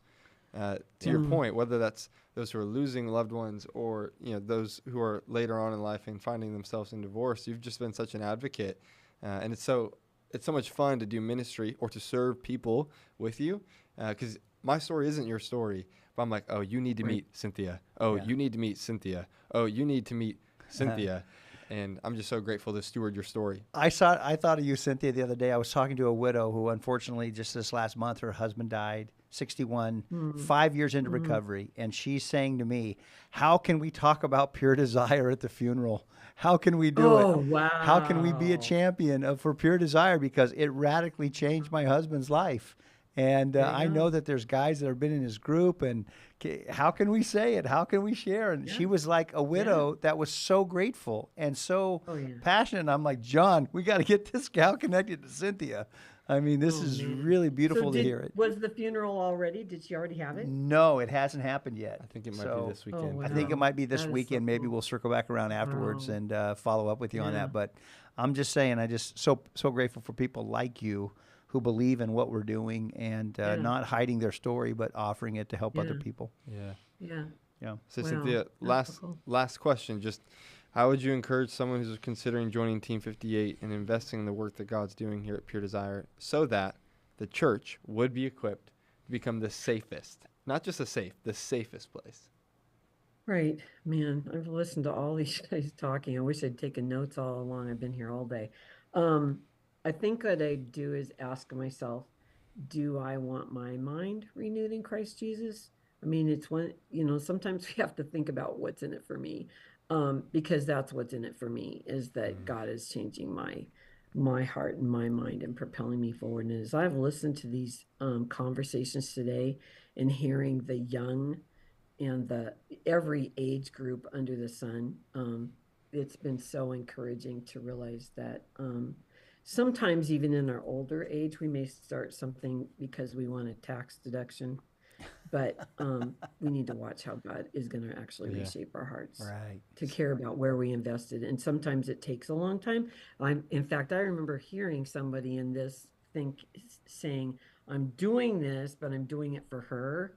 And it took years before he finally understood that he needed to be, or that he was willing to be in it for him. Yeah. So, and I just really, number one, felt compelled that I was going to give to the ministries that had fed my soul, that were feeding the body of Christ at large, and were making an impact for eternity. There's something there's something about Pure Desire that somebody else said it about discipleship, because this ministry, how would I say it?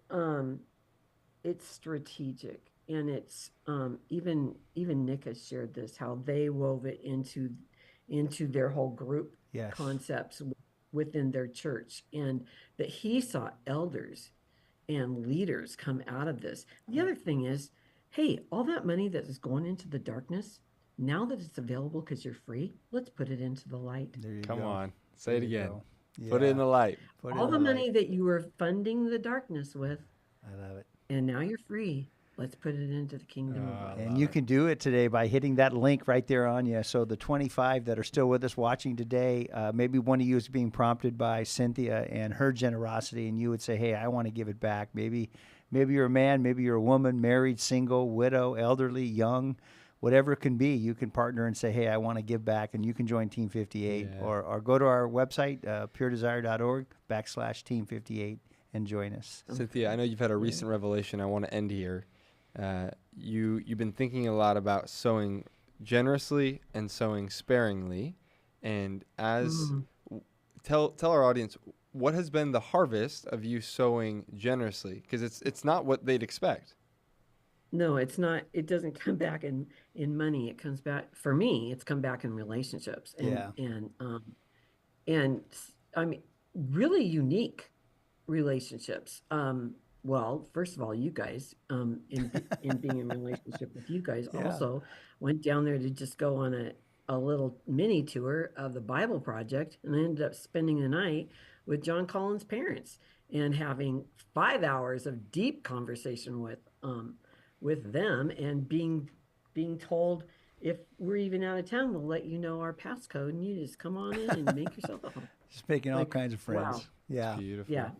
Well, Cynthia, just to close and say thank you so much for, I would not be who I am in this role without your voice, without your relationship, without your wisdom. I've been so deeply shaped in the way of generosity and in stewardship by you and your passion and your enthusiasm and the Spirit of God that lives inside of you. And so just as a spiritual son to a spiritual mother, I love you. And I'm so grateful for the way in which you have played a pivotal role in formation in my life. And you, John, have given me energy and, what's the right word for it? Guts to push forward into ways that I would not have thought were, I would not have done 5 years ago at all. So we are definitely better together, and you two are a We gift. are, I know that definitely. firsthand.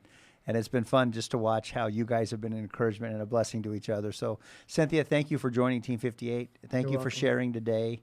And thank you just for, being the person that you are and participating in so many ways. So God bless you. Thanks for your time and your story. Enjoy your evening. You too. Bye. Bye. Champions, another champion there, John. How wonderful, again, to hear a widow just talk about participation and giving back, and what a champion that she has been to Pure Desire, and so grateful for her. For I sure. agree. Rodney, we have one story left. I love it. What do we do? Well, it's been a fun day, man. We did something brand new, John, that we never thought. This thought about, hey, 5'8", I don't know, I'm cutting in and out. Maybe I'm running the battery down here or something. I don't know. Maybe we got to recharge, but I don't know what's going on, Justin. I can hear you. Can you? Okay, I'm kind of cutting in and out on my speakerphone, my earbuds. But, we just decided to do something we've never done before. And in order to get where you've never been, you got to do what you've never done. Come on. And so just taking a step of faith. Hey, what if we took a whole day on the fifth month of 8th day of May and had a Team 58 day? And what if we could just give it back and help other people join? And that's what we've done. And where are we at? 25? Yeah. 25 that have partnered with us today. And so thank you to those 25 that joined and said, hey, we want to give back and make a difference. And we have our final guest with us today as we're going to end out. That's it. And I just want to say, we know that behind any gift is a story. Like 25 unique people that all have stories of pain or brokenness or redemption, and 25 people who are all worthy of love. And so for those of you who have joined, just know that Rodney and I can't wait to follow up and get to be in a relationship, even if that's a simple phone call or a Zoom call saying thanks so much. We truly believe this is about relationships. So thank you for your yes. And to end. Yeah. Hey, before we introduce him, we had one person that said, hey, long-time listener, first-time question asker, love your show. If I split my monthly gift into 2 separate gifts and increase by 20% overall, does that count toward a pie in the face? And I'm going to say no. No, it doesn't. No, it doesn't. No, but we'll accept the gift. And thank you so much, because it was 58 to get the pie in the face. But thank you so much for your willingness to be generous. Hey, our last guests are some of our real champions and real friends, Bob and Joy Hecker. I see them on the screen. And if they can unmute, Bob and Joy, hi, nice to see you guys. A pie in the face. And I'm going to say no. No, it doesn't. No. I think Bob and Joy, I think we're hearing the live stream through your computer. Thank you so much for your willingness to be generous. Hey, our last guests are some of our real champions and real friends, Bob and Joy Hecker. I didn't know we were that much behind. Real time. Bob and Joy, hi, nice to see you guys. We're just living it twice. Can you hear us now? It's unmuted. We can. It sounds like you've got the live stream on your computer at home. Live stream. You might want to close a different tab. I think you still got your YouTube tab open. Hey, our last guest are some of our real champions. Oh. I didn't know we were that much behind. Real time. Bob and Joy. Hi. Hold on. You guys. We got a lot of grace on the computers. You guys are in good hands here. Yeah, it sounds like you've got the live stream on your computer at home. Yeah, so maybe you can cancel that. You might want to close a different tab. I think you Okay. still got your YouTube tab open. No, close that. Close what one? This one? Yeah, close that and then join him again. There you go. And now just go to his email and then join. I think we're good. We got you on the Zoom. We can see you. Can you hear us? You're live. We can't see you. Oh, can you hear us? Oh yeah, you've been Yep. on for 5 minutes. Yep, we can see you and hear you. We just had to get that backdrop changed. Okay, we're just trying to get your picture up there. Yay! Victory. We can see. And just to hear one. Yes. But we see us. We are down to one. You are live. We are here. We are closing out Team 58 Day with some of our favorite people in the world, Bob and Joy Hecker. Yay, I'm glad that we're here. Come on. And John, good job, man. I'm so proud of you and what you've been doing all day. And like Cynthia said that we've been able to watch, right? Well, Yeah. that's because we are tribal elders, and that's AKA we're retired. And we do get to sit home and watch this. You might have to add that, Rod, Yeah, color your well, hair. Some of us aren't retired. We're just elderly, but we're not retired. Oh, I love that. Bob and Joy, so grateful to have you guys. I know, Joy, you've served on the Pure Desire board, and you guys are just really kind of part of the foundation of this work back in the early days. I mean, your journey and your story of healing and your willingness to share and take us back to when you first came across Dr. Ted and Diane and Pure Desire and how it all started for you guys. So I'll let Joy start because it was her research that got us here. It was my behavior and it was her research. Got it. Well, it actually, I started when we went through Discovery Day, and my first revelation was that, oh my goodness, I have had an addict in my life my whole life, every day since birth. Wow. So, and I had thought, I'm married to the man of God that God gave me. And so it was a real shock. But I had gone through some recovery before with Al-Anon, with a previous marriage. And so I started going back to Al-Anon. And then since it was a sexual issue and Al-Anon and that wasn't hitting, I went to Sex Addicts Anonymous and got some stuff and went to a prodigals group. And it was at a prodigals group that I had been going to for probably about 4 or 5 months, that the leader, who had 14 years in prodigals, came to meeting with a book and said, this is the most comprehensive and makes the most sense of any book or anything I've ever read on sexual addiction. And it was Pure Desire by Ted Roberts. Wow. And so because of the book being handed to me, and a series of conversations that we decided to have, that it led me to Pure Desire. So, and then I didn't make the contacts. I turned it over to Bob at that point. So that's where I stepped in and where I saw the first part of Pure Desire. But when we first went through Discovery Day, there was a process before that. Wow. Yeah. And did you say that was 2014, Joy? What? Did you say that was No, this is 2014? 2009. 2009. Okay, yeah, 2009. Yep. And so as Joy was finding that out, we had also a few weeks before that decided to make a phone call. There was a counselor named Dave Carter, and he had a free 30-minute phone interview. And so I thought, okay, let's call this guy, because he was a marriage and family counselor. And I said to Joy, all right, whatever this guy says to do, we're going to do. Wow. And I swear, I thought he would just tell me the ABCs, tell me what I needed to do, and then I could do those things quickly, appease Joy, and then keep going, right? Because I wasn't... Man, I wish. even though I was discovered, I still was in denial, such denial. Yeah. So anyway, so we call Dave Carter. We start to talk to him, and we're not into the talk for 10 minutes before he says, "You guys stop." And I'm looking at the phone like, why is he telling us to stop? We still have 20 minutes of his time. We must not have that many He says- problems. We only took 10 minutes. He said, "You guys stop. I'm going to tell you two things here. Joy, none of this is your fault." Wow. And the second thing he said was, "Bob, you need help." Wow. And so, yeah, I can say that now, but at the time when he said it, and I'm looking at the phone going, ugh, that's not what I wanted to hear. So, But you didn't so hang anyway, up. Then he told us about a guy named Mark Lacer, and his ministry, Faithful and True. And so I called them. I went to my first 3-day men's in intensive, and as I remember the story, I go to the 3-day men's intensive, and when I came home, Joy told me about the book and a Pure Desire. That's kind of how I. It probably was done while you were gone. And I so went to meeting every day during that time. right. I mean, that was awesome.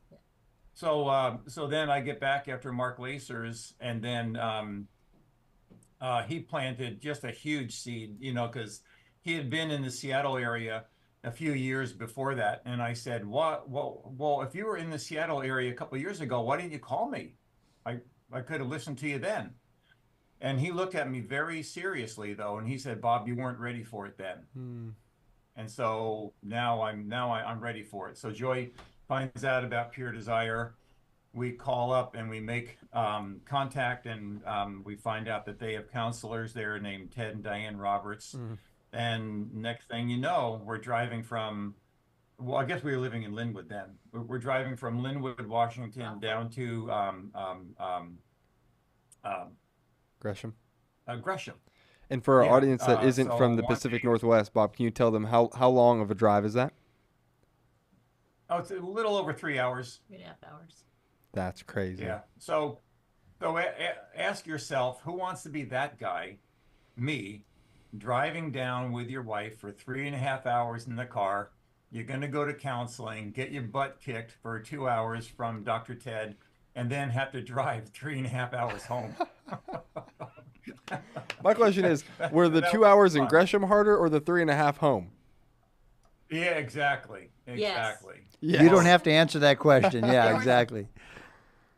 There were some really quiet times down, and there were some really not quiet times down. Right. But usually on the way back, there was a difference. Yeah. There are some more lively conversations coming home. Like, why did you say that? What? I don't know. Why did I say that? I don't know. Right. But it was always good. And so for anybody listening, if you're thinking about going to counseling, trust me, it pays huge dividends. And Bob and Joy, thank you for sharing that. Here at Pure Desire, we have 17, 18 clinicians and men and women that are trained and capable of walking with couples through a year-long process of helping them. And so if that's you and you realize, hey, we're stuck, and it's not someone's fault, the other partner, and hey, you need help, there are men and women that will walk with you as couples and help you through this. Or if you're single, you can reach out, and there are counselors that can help walk through that as well. How'd you guys get involved in group after that? Tell me about your group beginnings, origin.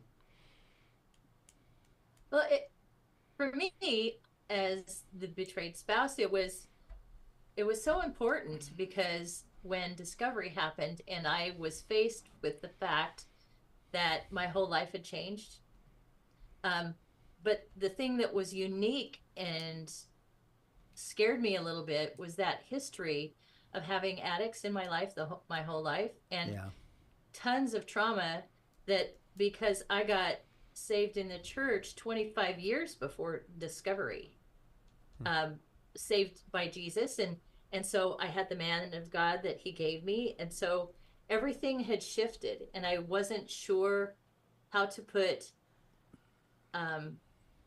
who I loved in the Lord together, as well as all the history in my family together. So I decided to be a part of, well, in counseling, we did groups with Ted and Diane directly, because when we first started counseling, there was Ted and Diane and Kathy Weigel and Ted's son in the office, and that was it. And 2 or 3 counselors. And Chin Chin. Tyler. Oh yeah, Tyler. We've come a long way. Had just come along. He was just in the office there at the time. So it's every once in a while we would see Harry. He was just coming in the door as we were leaving. So we would just kind of like say hi. You say hi, and you go in his office. Wow. Yeah. At the old campus there on Roberts Boulevard, right there in Gresham. Yep. Yeah. Right. Yeah. That's so beautiful. Wow. And then for me, part of my counseling, what Ted told me, I had to be part of a 7 Pillars group. And so fortunately, there was a young man who lived maybe half an hour away or so, maybe 45 minutes. And he had a group that met Wednesday mornings at 6:30. And so I just made it a point that I had to be there, and again, I wasn't,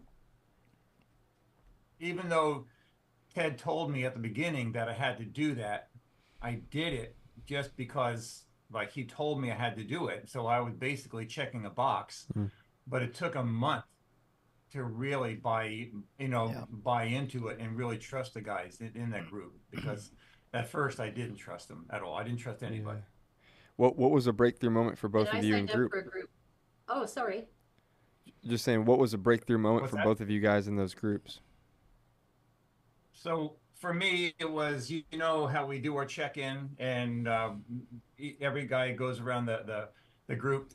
And so the second week I was there, the first guy checks in and he's brutally honest. I had a relapse last week and blah, blah, blah. Next guy checks in, brutally honest.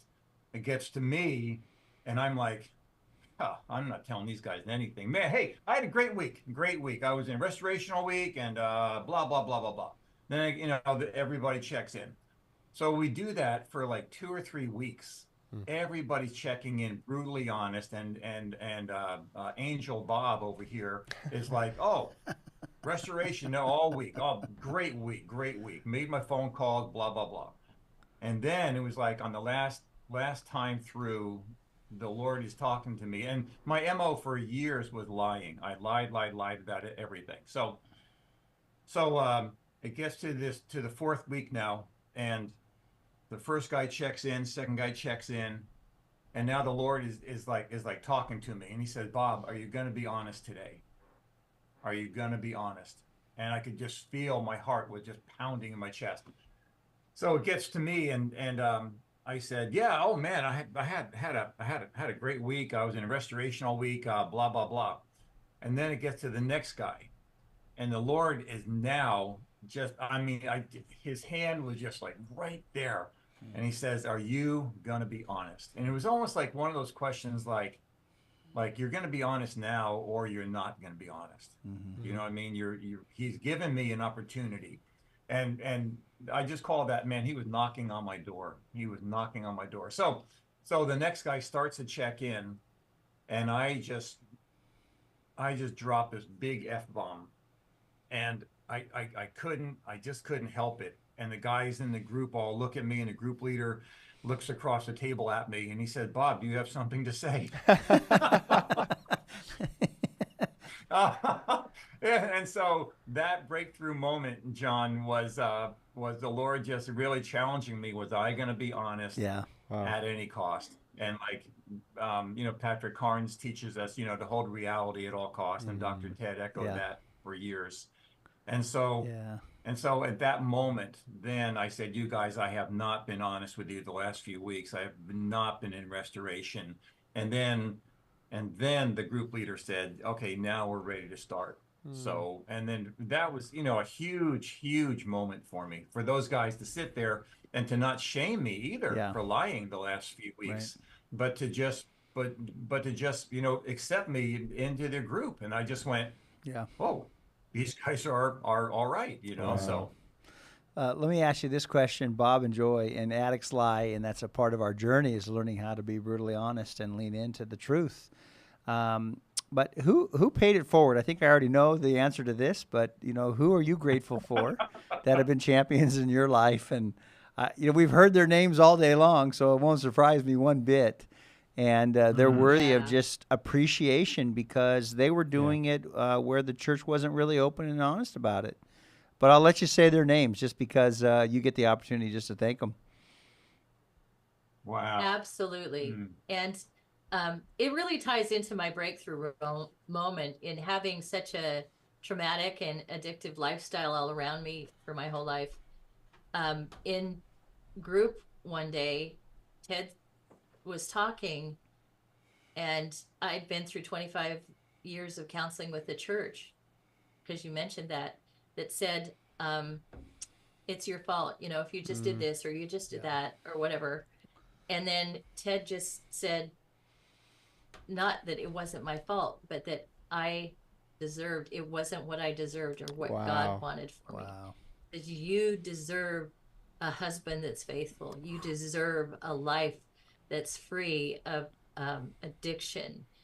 Yours, your patterns from being raised under that. And it was a concept that I had never heard before and never resisted. So Ted and Diane spoke literally breath and air and the ability to live again. Yeah. That's so beautiful. It was, Yeah. Yeah. Same thing for me. I talked to a lot of so-called counselors before, marriage counselors and stuff, because I had such a, Joy and I knew things weren't well, but we didn't know how bad they were. Joy didn't know how bad it was, but I always think Joy knew that there was something, there was this undercurrent going on, but I wasn't going to admit it, and she couldn't put her finger on it. But Ted and Diane had those skills and those resources. Yeah. And I love how Pure Desire says we want to teach people grace for one thing, but also competency. Yeah. And so Ted and Diane had that in spades. Yeah. Well, let me just say, Absolutely, Joy, man, what you just said, what you just repeated from Ted to you was really important. Man, I hope we make a clip of that too. I hope we clip a lot of these things. But man, there are so many women who need to hear that. And men, whoever you are that your spouse has betrayed you, you deserve more and you deserve better. And that's that whole value piece of seeing our worth and value and learning to love ourselves. And the lie is we're not worth it. And the lie, unfortunately, attacks our identity. And we've heard that over and over again today. But the truth is we're made in God's image and we're good and we're worthy of love and respect and dignity. And that's one of the things Pure Desire is helping rebuild in families is love, respect, and dignity and healing. So, thank you guys for that. That's really great. That's the other lie is that there's no way out of it. But Right. Pure Desire's made sure that there is a way. Hopeless. And it's all based on Jesus. So. Yeah, it's based on truth, and we know the source of truth is God, and we see that His truth is shared, and it brings freedom to people. Yeah. Say, Bob and Joy, who were you before Pure Desire, and who are you after? And we've only got 9 minutes. We've got a couple more questions. So, just who were you before, and who are answers. you now? Yeah, there you go. Short answers. So for me, before I was that boy in Proverbs 7. Wow. So I won't read it. I won't read the proverb now to you, but look that up later, and that was me. I was that boy. Wow. And then who am I now? I am the husband in Ephesians 5:25. I'm learning to lay my life down for my wife as Christ laid his life down for the church. Well said, Bob. I was Proverbs 7. Now I'm Ephesians 5. That's a take right there. That's great. Yeah. Joy, how about you?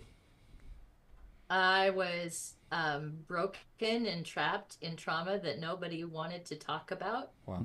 And the discovery put all the trauma together. And through leaving Bob's recovery on his lap and realizing that there was some overlay in my life that had been connected that can be broken so that I can be free from the past, free from words spoken, free from bad counsel, free from all those things. That was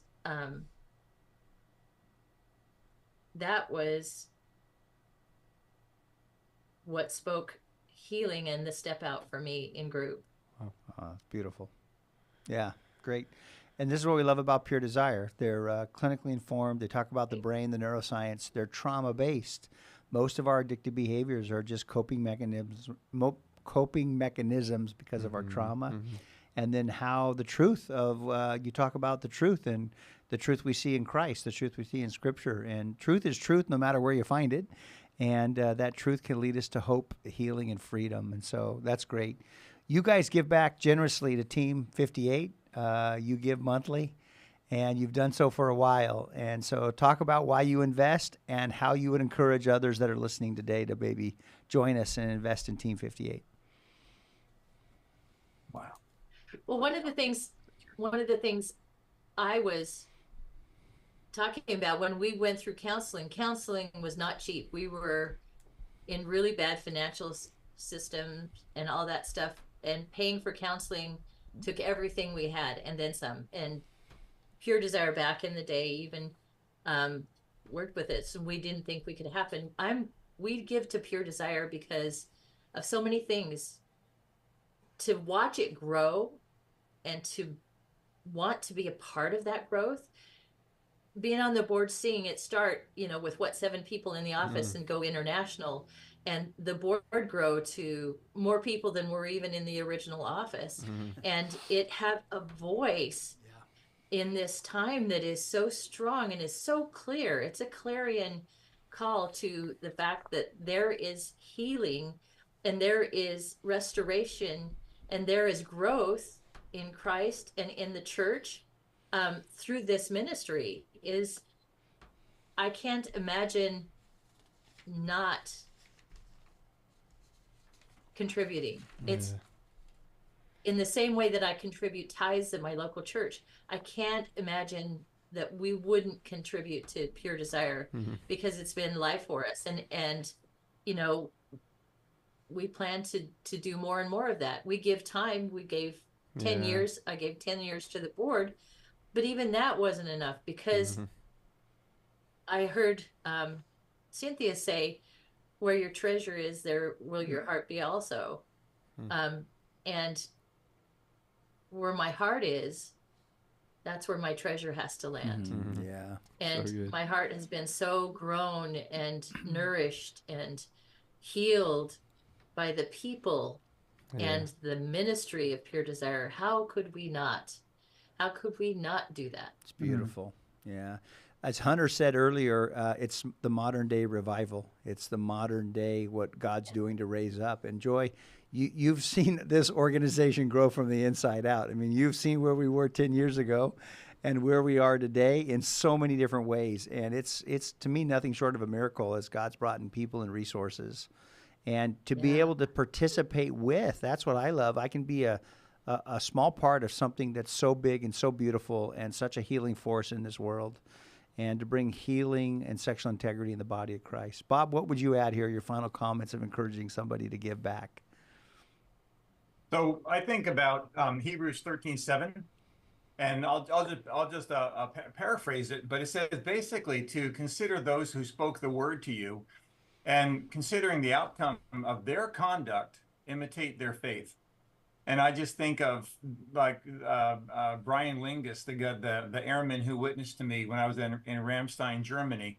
And considering the outcome of that conversation, I gave my heart to the Lord. It was 3 months later, it wasn't overnight. But I think anybody who had been part of Pure Desire and had benefited from Pure Desire, consider the outcome of the conduct of your group leaders. Consider the outcome of your counselors, and then imitate their faith. They're given of their resources, they're giving of their time, and so I just say give back to those people who have fed you and who you have benefited from. So and that's I'm saying. For me, it's with our time, but also with our finances. If you have the finances available and you can help somebody else get this help, I just say, please join Team 58. It is money well spent, or well invested. Maybe so. Well, hey, there's a chance that this call I have points. Go ahead. And even for those that maybe even weren't benefactors at this point yet from Pure Desire, but there's philanthropists out there who have funds, who see a work that's hitting the target of this time, that actually is creating a crack in the things that are destroying people's lives. And it is financially stable, it's spiritually stable, and it's hitting the mark. Why would you not want to even invest just as a philanthropist to something that's so effective? Yeah, maybe so. I was going to say, there's a chance that our call might end in a minute, right at 4:59. And so I want to be able to say, we love you. Thank you so much for sharing your story. Is there a chance that you could close like a 30-second prayer, just expressing gratitude for all that's happened today, all of the stories, people giving, the Absolutely, donations? and plug for Yes, and I just want to say, as you pray, I want to thank Justin, Connor, Rebecca, those that are here in this room, and so many ways made this happen and solved problems and navigated obstacles. Way to go, tech team, and all the support, and all of you who joined us today. Yes, So, Lord. conclude us in prayer, God would in you? heaven, you are over all things and in all things in Pure Desire, because they founded their help for people upon your love. And Jesus, I just pray over Pure Desire and over this effort for Team 58, that as we give and we seek abundance for Pure Desire because of the people that it touches, that you would pour out your spirit even in a more abundant measure. I have seen a lot in 10 years, but I want to see double. I want to see double while we're still around. I want to see it grow and mature and bring in more people than we've ever seen before. And Jesus, just please bless Team 58, bless Pure Desire, and keep up the good work with the hearts and the minds of people who have dedicated themselves to it. Amen. Amen. So be it. Amen. Hey, you guys are loved. Thank you guys so much. All right, we love you, and love thank you you for all that you do. Thank you See for ya. sharing your stories. See you guys. Bye, guys. Wow. Well, John, I can't believe it. 8 hours and helping men and women. So many great stories. Bob and Joy, what a great way to end it. And some longtime fans of Team 58. And here we are. Well, it's And- crazy, right? It's actually 9. We went 8 to 5. Oh, 9 hours. Well, 9 math hours. is, It's okay. I'm glad I'm not on the math team here at Pure Desire. But 9 hours of hearing stories. 25? I'll say if you count. If you Yeah. count people who made increases in their gifts, 26. 26. And we would just say thank you. And thank you, John, for this vision, step of faith. Yeah, honored and to be a part we of got it. to invite others to participate, got to hear stories. I think it was really meaningful. I know it was for us. And so those that are with us live, thank you so much. Have a great day, and never stop being healthy. There you go. Never stop investing in yourself, as Trevor would say. You're worthy of love, and healthy people seek help. And where your heart is, let your generosity be. Yeah. And be a part of, as Hunter said, this modern-day revival. Yeah. As Pure Desire is not just a ministry, we're a part of a movement. So listen to your heart where God's inviting you to bring healing and wholeness and sexual integrity in the body of Christ. Let's make a difference one life at a time.